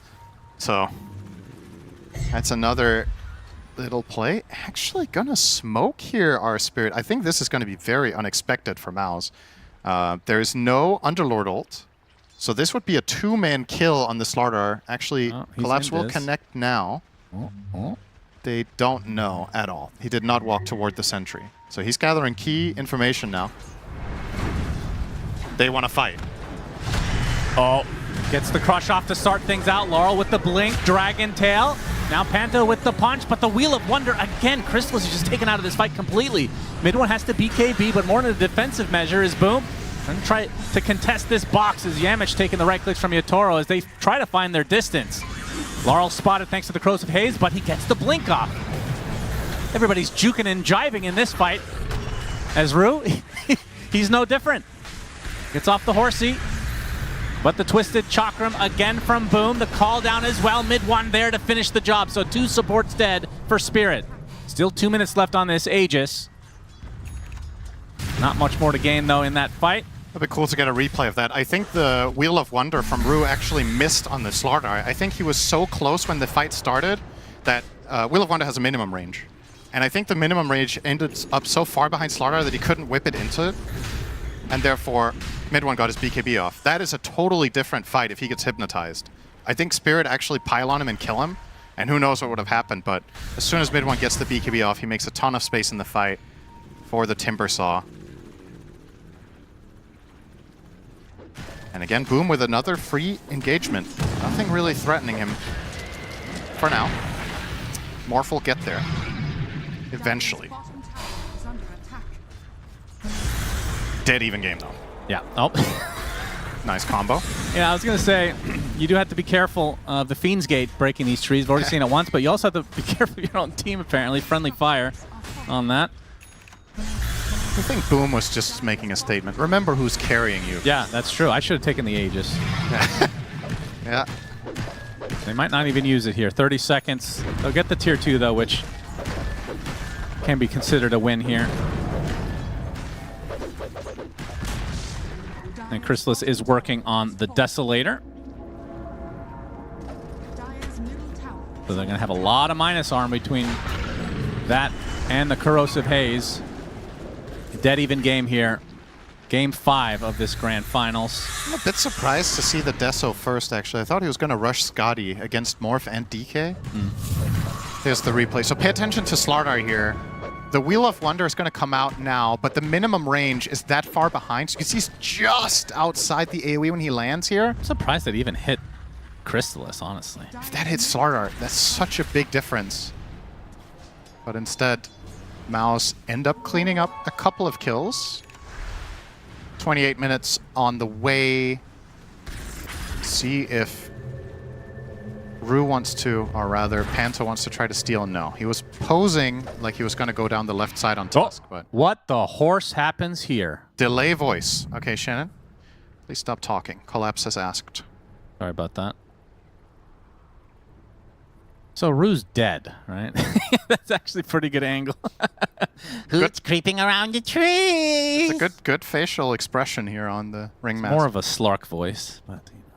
That jaw is actually unhinged. It is, literally. Yeah, that's unhinged. All right, they're ready for Rue to die. Does have box. Yeah, it does not have vision of this, so will be a surprise crush. Yatoro working on the BKB, a recipe away at this point. Spirit probably want to delay things until he can grab that. And turns out we're wrong again. All right, good job, Rue. Really good as Laurel trying to counter-initiate, gets the Dragon Tail. The Fiend's Gate's on the way as well. Yatoro wants to fight despite not having that BKB. Laurel already popped his kind of prematurely. Yamish will be taken out by the Firestorm. Boom, pursuing one other on the sideline. And they're actually going to be able to take out Rue. You were right. Finally, a 1-for-1, support for support. And Boom wants to keep fighting. Timber Chain. That's a lot of damage onto Collapse. A lot of pure damage to deal with. Collapse slow to a crawl, and the crush will finish him off. Nicely done from MOUZ, but Crystal is caught off guard again. He's dead to Yatoro. He's gonna take the full Shivas and the Chakra, but he turns into the Timber Saw. But the Macro Pyre upon Laurel at the last moment, and the burst damage is just too much to withstand. When anytime you think one team has an advantage, the other team brings it back. Just very quick responses overall, and obviously MOUZ are going to recognize this ward must be there with how Crystal has died, and they're right. They'll get rid of it, get another response. This game is all about Timbersaw. 8-1-8 on Boom. In these fights, that was part of what made this Underlord pick a little bit spicy, is this is one of the hero's worst matchups. You take so much damage from Timbersaw across a game, and you still opted for it. So you saw in that situation, Collapse pays the price. He has to itemize against Timber. You're going to need a BKB this game to stand your ground in fights. And Yatoro isn't quite there yet on the morph to truly overpower the Timber. It's going to take a while before he gets there. Even 30 minutes in, you can see Boom just too far ahead. They're not overtaking him anytime soon. Atos closing in on Gleipnir. Level 20 talent. Wonder if this is a game he could have gone Ags. Doesn't really feel like there's much on the Dire side to really deal with it. Yep, the Timber Bomb is pretty good when there's no dispels. So this is a free tier 2 now for MOUZ, and there is the, I would say, pretty damn late Desolator. Yep. But the good news for Chrysalis is he's moving up the charts. He was dead last in net worth for the cores. Now he's second to last. Second shard. Yeah. For the side of Spirit, that's a 3k swing. And back to base we go. Not interested in sticking around at all. Yeah, just taking this away is a big deal. The Spotlight, I mean, for the Vision we've talked about before, but no illusions to come from the side of MOUZ. Now BKB on your Toro. And there's a BKB in the quick buy of Collapse as well, along with the Lotus. So I think he has bought the plate mill, and it must be dead on Courier or something, because he's missing that in the quick buy. And an energy boost. And the energy. So he's committed, right? He just has to finish that first before he goes for the BKB. It's going to help him. The armor is definitely going to be nice against MK and Slargar, but in the last couple of engagements that he's died, it feels like Timber has done more than half the work, and Lotus does not help all that much against it. It can be okay for the Dispel against the lost stats, but look at that. Like, that's a good death summary. Yeah. But it is... They have a good spread of damage on this team, I have to say. A lot of magical between the two supports. You got the minus armor and the physical from the Monkey King and Slardar, and then the pure from Timber. Hard to itemize against all of it. As soon as you get BKBs, though, during that Timbersaw does 0. So if that is the primary concern of your lineup, if Timbersaw is carrying the game, at the very least, you feel like when you hit BKBs that you stand much more of a fighting chance. Because for those 9 seconds, that hero is just not in the fight, and perhaps you can pop BKBs and just kill his team. You don't have to worry about him on the cores, you just pretend he's not real. So that might be what Spirit are thinking. Of course, the Underlord one is very far away. There's the Lotus. And they aren't going to smoke here. 50 seconds until Roche is up. They don't know the exact spawn timing, of course, so covering their bases. But this smoke is kind of obvious, considering the mid-wave is hitting their tier 3 tower. MOUZ should be well aware of this. And yeah, Crystal is already spying from the treetops. Now, can they get the wrap? No, they're just going to stay up there. Yeah, a lot of wasted time here, but setting up for the eventual Roche. Bit of a game of chicken, this. And just missing Kez. I feel like Spirit aren't going to go up there at all. They'll just start pushing mid like this. Cut the wave with Morph. Underlord TP back to base, and he can gate to the fight. So now MOUZ maybe in turn will be the ones to try to make a move on the other side. But there's wards. Yeah, 5 seconds. They know where Yamich is. He's going to sentry and walk forward and instant blinks out D-ward. instantly. Dragon Form's already popped by Laurel. There's the initiation. Boom, gets stunned, but that's a reflected one thanks to the Lotus Orb. Wheel of Wonder is there as well. Can they blow up this Timbersaw? The Wukong's command is there as well, but no. Boom is dead. You're able to get the buyback, though. If nope, is actually down. Crystallis, BKB trying to apply all this pressure to Laurel, but staying alive. Gets the blink off just in time. Force F is nullified completely on the Slardar, but they finally get the crush and the bash to follow. Should be enough to take out the mid laner of Spirit.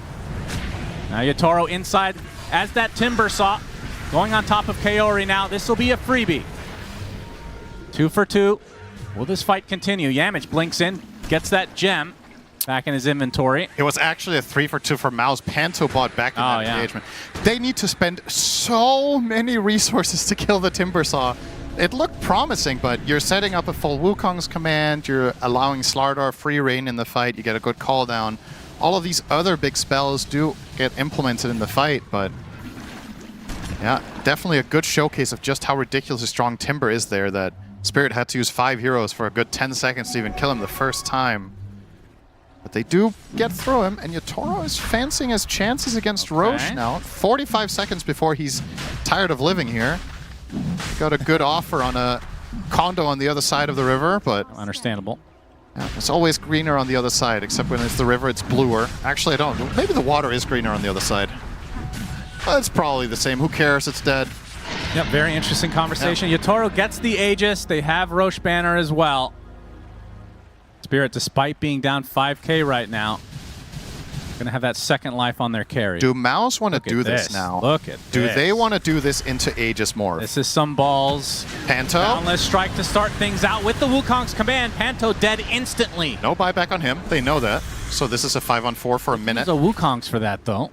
Yeah, maybe a little bit too much to expend to really commit to high ground now.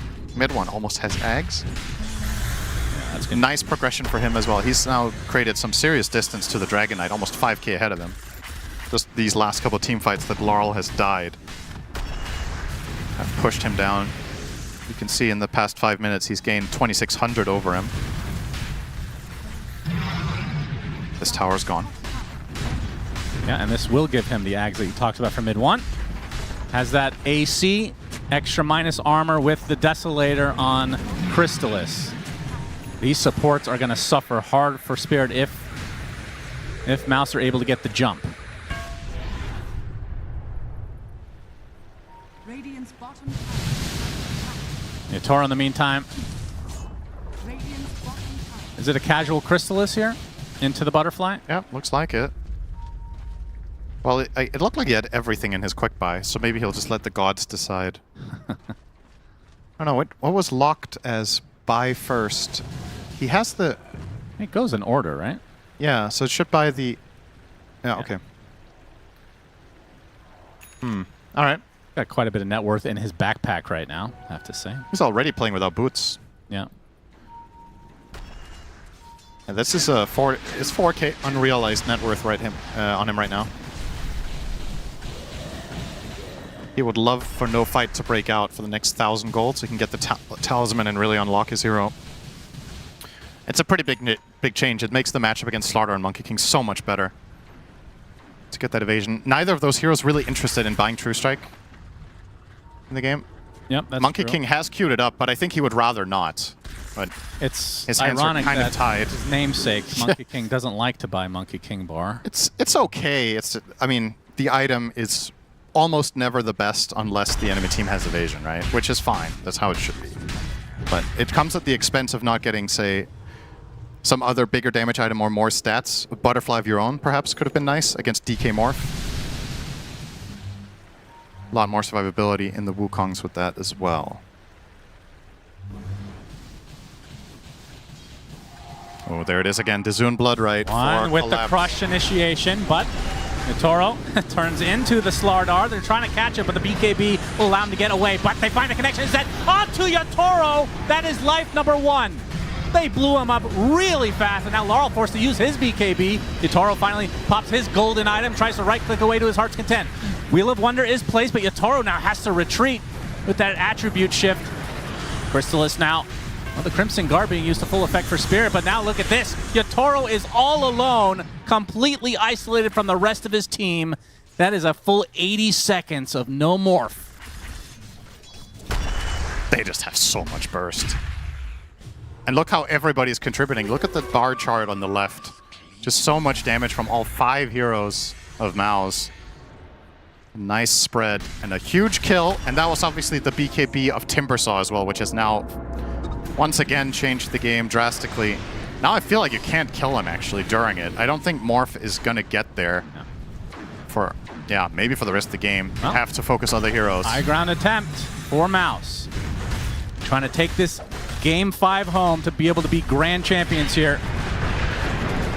Gleipnir being showed by Boom. Fortification popped. No more for 30 seconds, so how much damage can they do? Is this just delay tactics from Spirit, or will they actually try to fight without Yatoro? Melee barracks exposed here. Call down to create some space with the Wukong's command. They're going to take this and run in all likelihood. Crystallis very happy with this. And Spirit are not going to get anyone on the way out, leaving them no openings. 13K lead now. Look at this. My goodness. Sheepstick. Hex on Gyro. Wow. So look at this inventory and tell me this is Gyrocop. Blink, Force Staff, Sheep. What? And no shard. What? Okay. Not really the normal support Gyro to play without the shard. That used to be default buy at 15. Yeah. But well, they probably would have had it if they got any of these tormentors. That's true. Spirit has taken both. I was hoping to get it for free. Well, the next one should be up soon. And they will have all the map control in the world. What can Spirit do to bring this back? They have to try to find a fight where Timbersaw does not become the target. That's the main thing. The last couple of fights have mostly been either Slardar initiates or Timbersaw becomes visible. And both of those are not the right conditions to fight under. If you could somehow find a smoke where you jump with the Dragon Knight and you kill Jakiro or you kill Gyro, and you play around it and build the fight up, potentially you get out of the Wukong's command as well with your cores. Maybe that could be a thing, but that is a big upgrade to get Aghanims on the Jakiro. Yeah. At the same time, Yatoro has finally finished his Butterfly. He would have liked to have that 5 minutes ago. But so many deaths this game. The 4 on Morph slowed him down significantly. Smoke from Spirit. There is a damage rune on the top. I don't think either team has vision, though.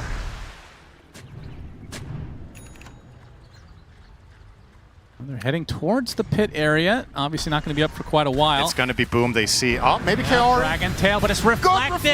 And now the Dragon Knight is melting. Down goes Laurel at the start of this fight. Now the Wukong's command for the Monkey King. And now the Gleipnir actually hitting several heroes. All the focus on Yatoro, but he waveforms away. Mid one in full combat mode. Gets the bash. Rue is certainly dead here. Will box himself. Meanwhile, a bigger kill onto the south. Trying to go through the Fiend's Gate. Do they have a bash? Do they have any stun? No. Somehow Collapse gets out. But still, 3 dead for Spirit. And MOUZ will certainly try to go high ground here. Boom wants to win this tournament. What a godlike Lotus. He got the Lotus off at the exact time the Dragon Tail came in, so Laurel wasn't even ready to pop the BKB. He effectively killed himself by stunning Jakiro. They 100-0'd him during that. That was unbelievable timing. It was really fast. You see during that stun, he kills him himself. Yeah, pretty crazy. And this is going to be a second lane at minimum. MOUZ pushing the envelope here. Pushing Spirit to the brink in this game 5. Second lane secured. Do they back away completely? You can see Roche will know in 30 seconds. But if they can secure that, I mean, I don't know how Spirit defend, which means Collapse is going to just has to steal an Aegis, you know? Yeah, the real baller move is stealing it with Fiend's Gate. Just coming in. Yeah, it's like a super delay. MOUZ sitting pretty, 21K lead. In this tournament, they started with 2 stand-ins and now have 1 as Crystallis finally joins them. And they might win this tournament, Cinderin. What a crazy story. It's not over yet, though, Spirit. They're 1 fight away. I mean, if the last couple of fights are anything to go by, Spirit haven't had anything successful happen. No, it's not been remotely close. 15 minutes, they've lost every single engagement, so they got to find a different hero once again, but it's just Boom is just going to be a brick wall. He'll just stand where their smokes can connect. He doesn't care if you go on it. Well, the Dragon Tail is successful this time. Walrus punch as well. They're trying to counter-initiate, though. The Macropire is doing so much work. The Snowball, they're trying to save Yatoro, but he's dead already. 2 dead, in fact, for Spirit. Attempting to TP out is the DK, but that is not going to happen. 4 dead. It's going to be a full team wipe, and MOUZ might have just done it. Don't think initiating on Timber was the play. But and he lived after all of that. I mean, there wasn't a Lotus this time. It was a 5-on-1 for the first 3 seconds, and he still didn't. Crazy. Jakiro almost top damage in and the they're fight. just going to go for the win right here, right now. MOUZ. It With is that crush of mid one, the over. GGs are called, and MOUZ have won PGL Wallachia Season 6. Unreal. Amazing work from MOUZ. A crazy story, right? Like you said, coming in as a total underdog. I think a lot of people didn't even have them making top 8. You know, they're running 2 stand-ins, then they're switching back to only 1 stand-in. But seemed like they leveled up every step of the way here. First major LAN win for Kaori. Tier 1 LAN, that is. As a stand-in of all things. Gotta feel amazing. I mean, there's so many cool storylines. This mid one, like, he disappeared. Where was he the last few years? He's come back with a vengeance, and I mean, it feels like he's playing at the peak of his playing career. And Chrysalis, despite having a rough game here, has had a terrific tournament, despite, you know, the sickness or whatever the hell was wrong with him early on, prevented him from even being here to begin with. Ghost was the stand-in for quite a while. But MOUZ, very, very impressive display as they're going to head over towards the trophy here. Chrysalis and company. What a well-earned victory, and against the team of all teams, it feels like, in Team Spirit. But MOUZ, going to be your PGL Wallachia Season 6 champions.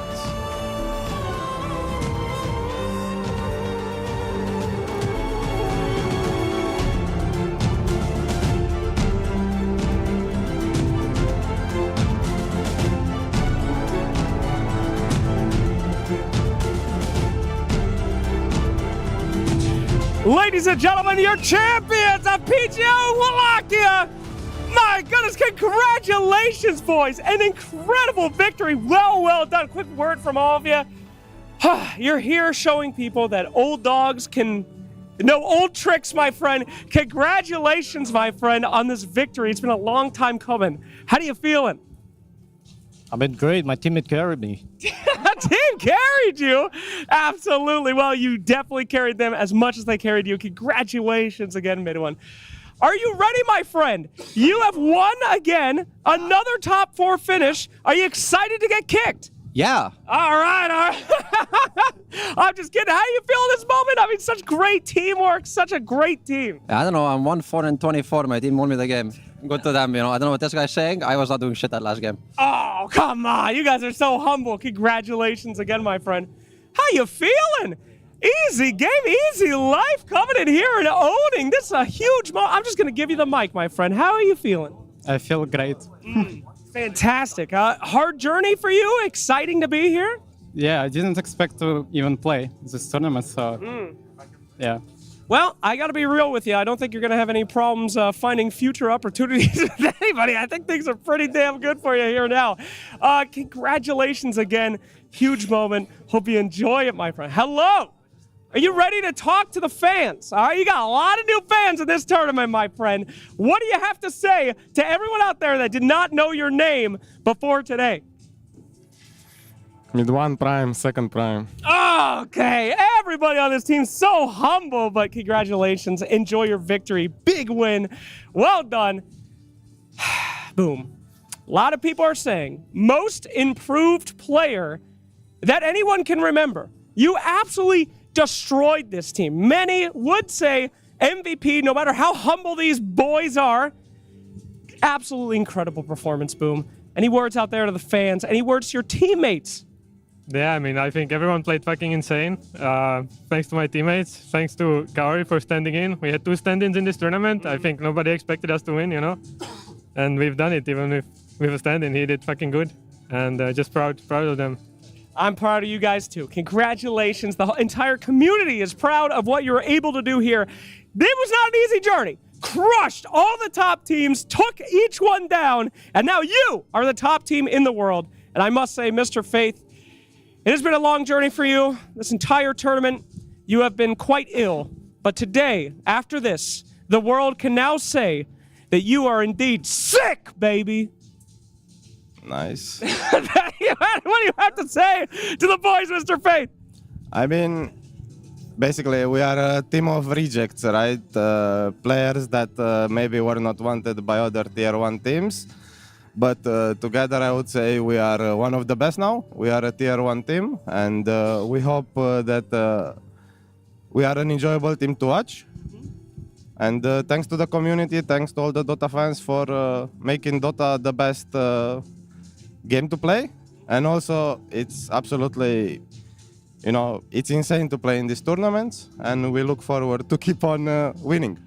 Congratulations, Mr. Faith. I know this has been a long... Give me that handshake. Yeah, that's my boy right there. Thank you very much. Gentlemen, well done. So proud of you. Incredible work. One more time, everybody at home, everybody in the arena, give it up for your champions of PGL Wallachia. Well done, boys. Woo! What a performance from MOUZ, and I think Immortal Faith has got it on point, though.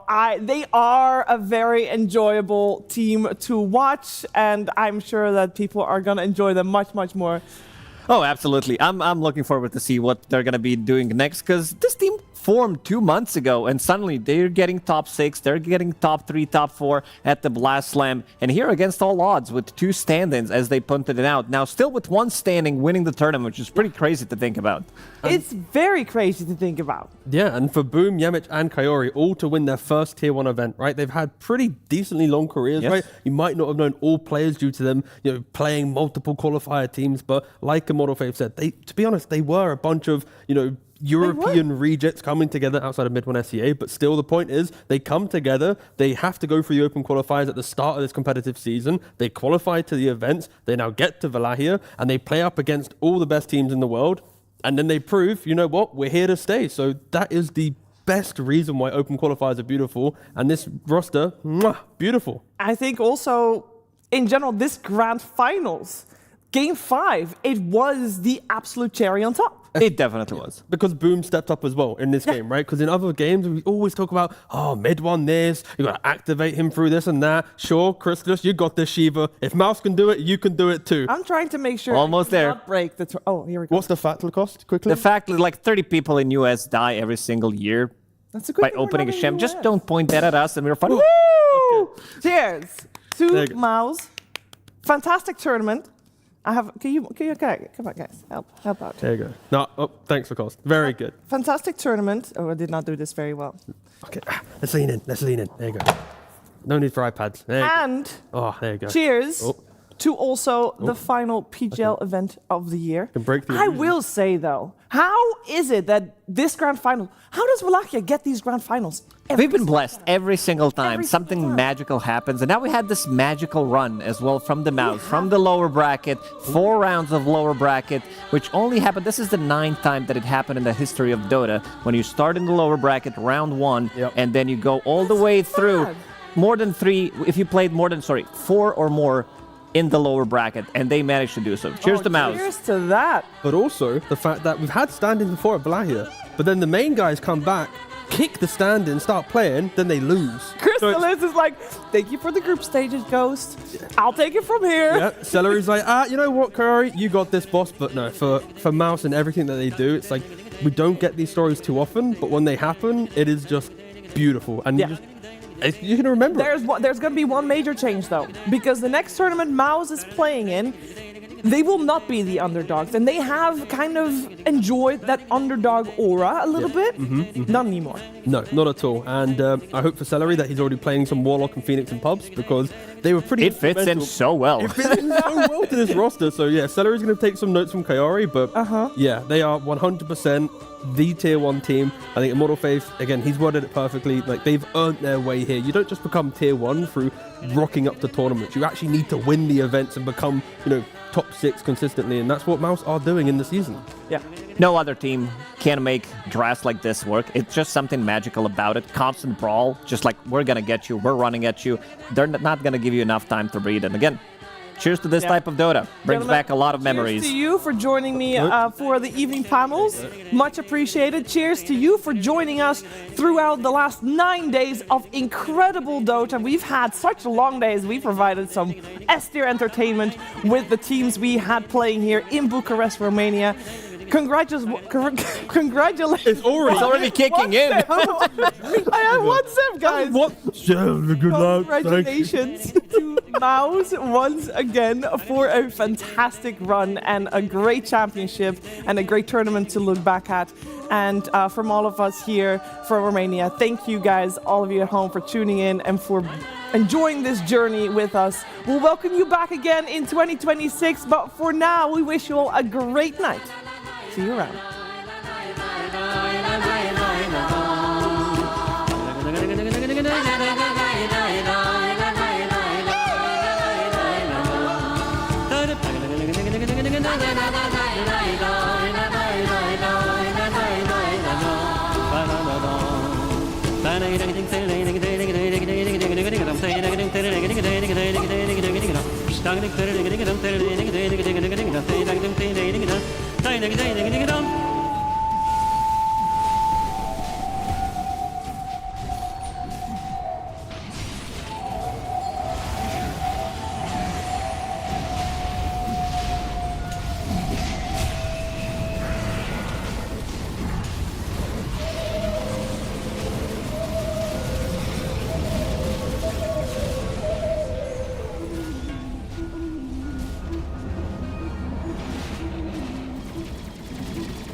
băieți stăpâniți, cheamă și un câine cel mai bărbătesc și cel mai prețesc.